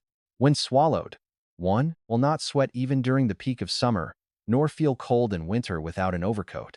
It was indeed legendary, but why give such a powerful item as a low difficulty reward? There was a massive reason. Ryumin knew it was specifically designed for the Tower of Trials. Staring at the flickering portal in front of him, he knew exactly what was waiting inside. Take a breath, he stepped forward, and his body was instantly sucked into another dimension. Then, system messages flashed. Welcome to the Tower of Trials. The tower is a mysterious structure designed to test the limits of players from the 1st to the 99th floor. This zone does not share time or dimensions with the outside world. So forget your earthly worries and enjoy conquering this massive spire. Anyone can challenge the trials, but only one player gets the reward. If someone already claimed it, the reward, you will receive nothing at all even if you clear it. Dying here ejects you right back to your original dimension, completely blocking you from returning. Now, please challenge your limits. As the system explanation indicated, this place is designed to test player limits. Every single floor is packed with traps, challenges, and rewards, which only the very first conqueror can claim. This was why Ryumin kept this subquest a secret. Smiling, he whispered to himself that every single reward here would be his alone. To get everything up to the 99th floor, Ryumin had scaled this place before failing 58 times on the final peak. Failure meant death. But here, dying simply ejected him back to the cave portal. Still, it was highly regrettable that only one. You do not get to retry. Still, Ryumin explains he had plenty of chances and finally conquered it on his 59th attempt. Ever since that run, he has reached the 99th floor every single time, easily taking home all the best rewards. The prize this time was not the rune of stealth he wanted from round 9, that was just a nice side benefit. That was only found in the upper levels. But the final prize on the 99th floor is absolutely essential. It is a power needed to oppose the angels, and only one person can ever claim it. Naturally, Ryumin wants it. He has no idea why a weapon against angels even exists here, but a free power-up is a free power-up. He is going to grab that prize again, just like always, right as the heavy doors of the tower creak open.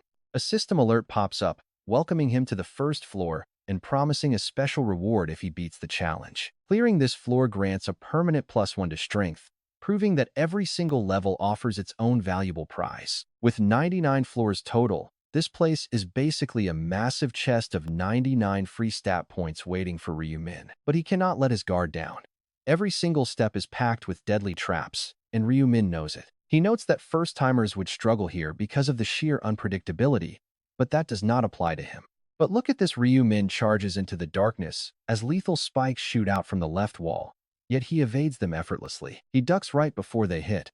A split second later, spikes shoot out from the right, but he slips past them. Next up are the floor spikes, and he effortlessly leaps over them like he already knew they were coming. All of these near-death moments happen in a flash, making it look like an impossible, lethal gauntlet. But it is actually quite simple.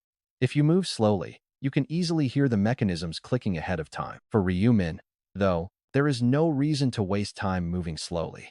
He knows exactly where every trigger is. He just sprints straight through, immediately prompting a notification that he has successfully cleared the very first floor. With a permanent +1 to his strength, he gets 10 seconds before teleporting. Ryumin smiles at the screen. To someone who has conquered the 99th floor, this is child's play. He already knows the second floor has arrows. He vanishes in a blur as a volley of sharp arrows and heavy chains fly right at him. Ryumin spins through the air, but the floor suddenly gives way, revealing a bottomless pit right beneath his feet. Grabbing a swinging chain, he swings across to safety and lands perfectly, immediately sprinting forward without losing a single beat. Because he has beaten these exact trials dozens of times, the layout of every trap is burned into his memory. Soon, the system notifies him that he has conquered the 19th floor, granting him a permanent boost to agility. His agility goes up by 2, with 10 seconds until the next floor. During this lightning-fast climb, Ryumin has already permanently stacked 7 strength, 7 intelligence, 7 agility, and 5 luck. Honestly, just reaching this point is a massive achievement. Ryumin points out that any first-time climber would likely hit their absolute limit by the 9th floor. The difficulty spikes massively every 10 floors, making it almost impossible for normal players to get past level 10. You would need at least 150 agility and be over level 50 to even stand a chance on the 20th floor. So for a normal person, surviving this far is legendary. But Ryu Min is a completely different beast altogether. He explains that monsters start spawning from floors 20 to 39, and you must be over level 50 to keep climbing. These beasts are no joke. Minotaurs are just the basic enemies, but to Ryu Min, they are nothing more than a fantastic source of experience points. Plus, it is a perfect chance to stack his Rune of Slaughter. Since he has not slain any monsters yet, his stack is at 0, and he wants that double stat buff fast. Once he hits 100, his stats double. Right on cue, a dark growl echoes ahead, but Ryu Min just grins. He charges forward, giant scythe in hand. A second later, the headless body of a massive ogre crashes to the floor. Alerts flood his vision. He has slain the ogre, boosting his experience gain by 1.5 times over. He gains 5.7% experience, 12,000 gold, and with his kill count maxed, his stats increase by 100%. With the demon ring boosting damage by 15%, his level has shot up to 85 as he stacks the buffs. Along with the Rune of Slaughter, he gains 2 permanent stats from the Beads of Eternity, plus every floor's unique reward. These prizes range from rare expert gear to incredibly powerful unique items. Then, another system notification flashes before him. He has cleared the 39th floor of the Tower of Trials and receives the unique Necklace of Ordeal as his reward. He has 10 seconds before he is teleported, so Ryu Min quickly inspects the details of his new item. A unique grade necklace giving plus 39 to strength and intelligence, with 5,000 durability, restricted to master, rank, or above. This rare necklace can only be earned by conquering the challenging Tower of Trials somewhere in the world. Owning this means clearing the 39th floor. Ryu Min grins. This item is just perfect when he cannot use the Beads of Eternity. Now comes the 40th floor and Ryu Min's eyes instantly fill with tension. If everything before this was just a warm-up, the real challenge begins right now. Thanks to everyone supporting the channel. Please drop a like and subscribe. Our goal is 3,000 likes and 300 comments. Ryu Min's eyes narrowed. If the early floors were just a warm-up, the real trial starts now. Reaching the 40th floor, Ryu Min pulled out the Unyielding Resistance Potion. It was a crucial subquest reward. This potion was completely vital from here on. Suddenly, a system message flashed on his screen. Fire, ice, and wind resistance are now fixed at 95%. Ryu Min looked over the alert. He noted that ahead lay brutal trials. Impossible traps would cook players alive like an oven. Violent gales would stop you in your tracks, while freezing floors tested psychological limits with extreme frost. Stat points alone cannot save you from elemental damage this extreme. The normal rules just do not apply. Ryu Min stepped forward with grit. He had to reach at least the 80th floor, where things got crazy. Every floor features unique traps and offers distinct permanent rewards, like a 5% boost to fire resistance. You also get ice and wind resistance raised permanently by 5%. From the 40th to the 59th floor, elemental hazards ruled. This meant players could harvest massive permanent resistance buffs. Once Ryu Min cleared the 59th floor, he decided to check his newly stacked defensive attributes. His fire and ice resistances rose by 35% and wind by 30%.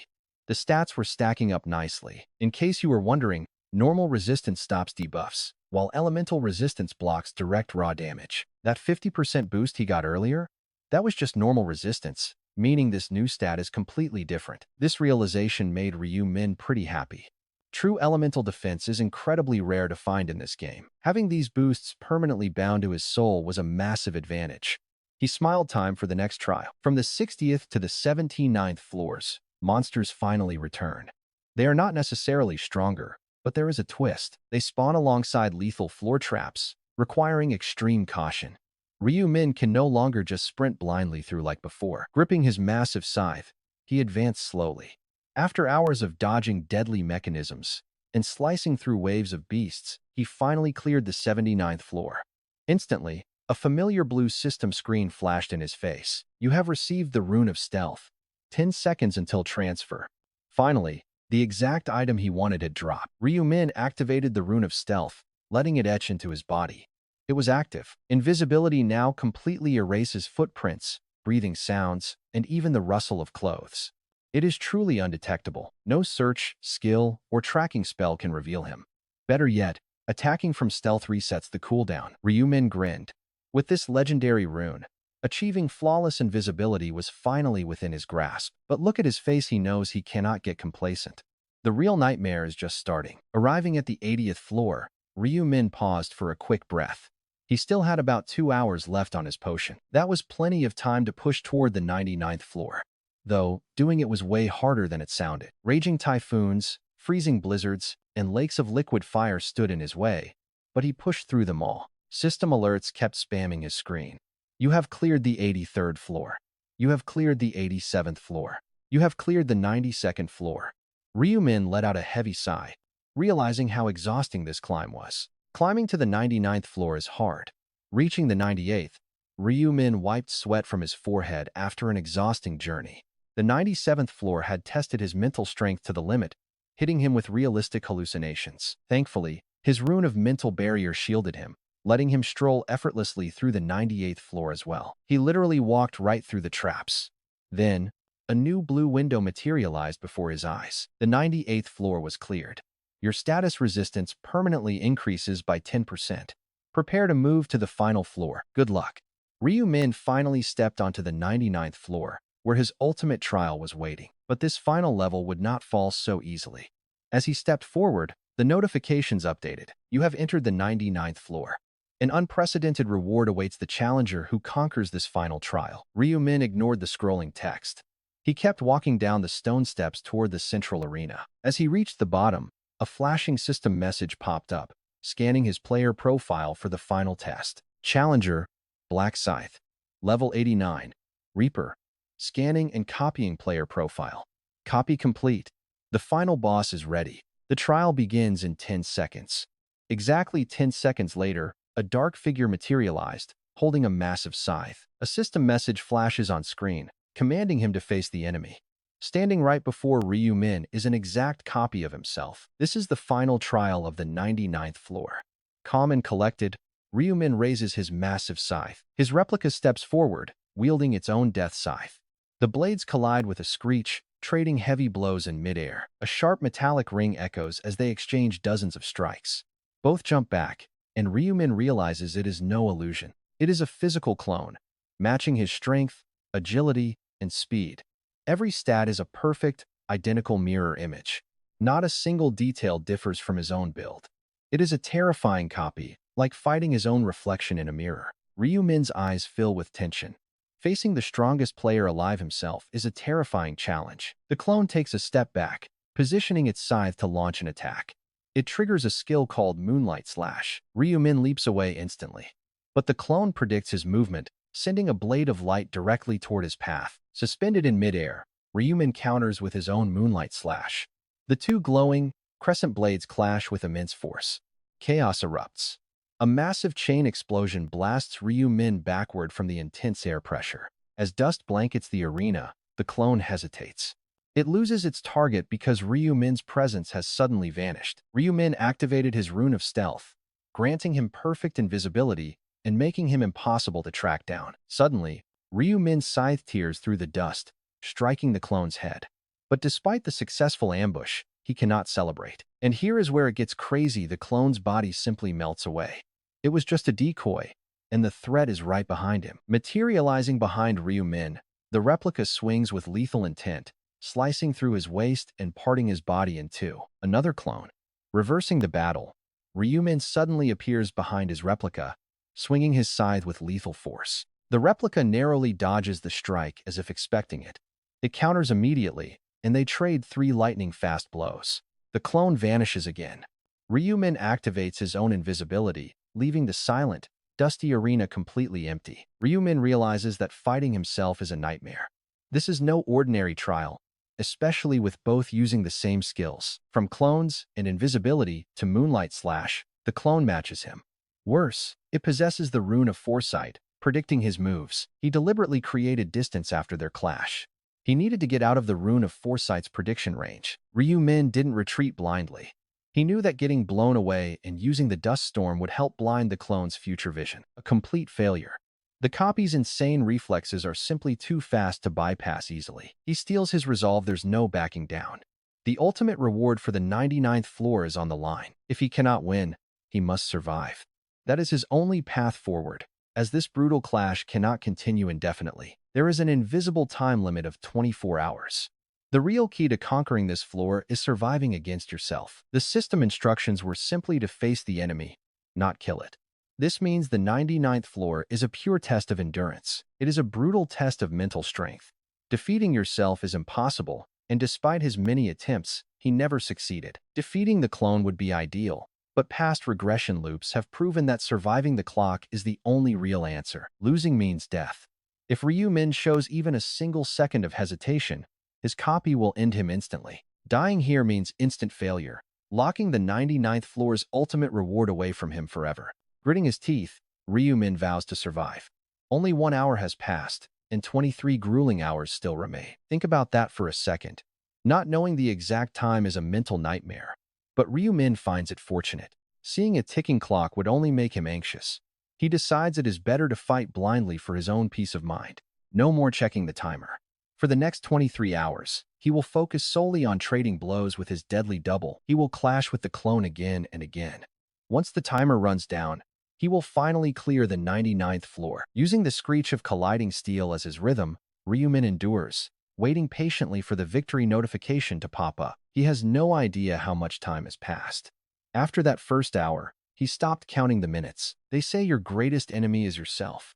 In this tower, that is not some metaphorical lesson, it is a literal threat. His opponent is a complete lunatic wielding a scythe, looking exactly like his own reflection in the mirror. Cursing this clone feels like spitting in his own face. But he doesn't care. The copy is a total madman. This copy has only one thought running through its mind: to slaughter Ryu Min. It swings its scythe with relentless fury, unpredictable, ruthless. As heavy exhaustion sets in, Ryu Min wonders if there is even a point to this fight. He is completely exhausted. Tempted to just let everything go, all he has to do is drop his guard. One hit and it is over. But wait, can his black armor block it? Should he just take the hit? He might survive. But what if he dies? Ryu remembers his past, the hell he had to survive, all the people he failed to protect, and his only sibling still waiting back in reality. Right then, the enemy's moonlight slash rushes him. Ryu counters instantly with the same skill. The massive explosion snaps him back to reality. He must protect them. He cannot let the world fall apart again. He has to endure. They lock blades in a brutal power struggle, but then the clone suddenly vanishes. And then, look at this, it vanishes like a mirage. Suddenly, system messages start flooding in. You have survived the limit and cleared the 99th floor. You are the first player to ever clear it. You have set an unprecedented record in the tower. Your achievements are now recorded in the Akashic records. Ryu finally conquers his dream floor. But as he gasps for air, a new system alert pops up. The tower praises his incredible mental strength. His health and mind are suddenly fully restored. You have obtained the title Supreme Being. Hearing this, Ryu smiles. He has finally got it. The ultimate power to finally oppose the angels.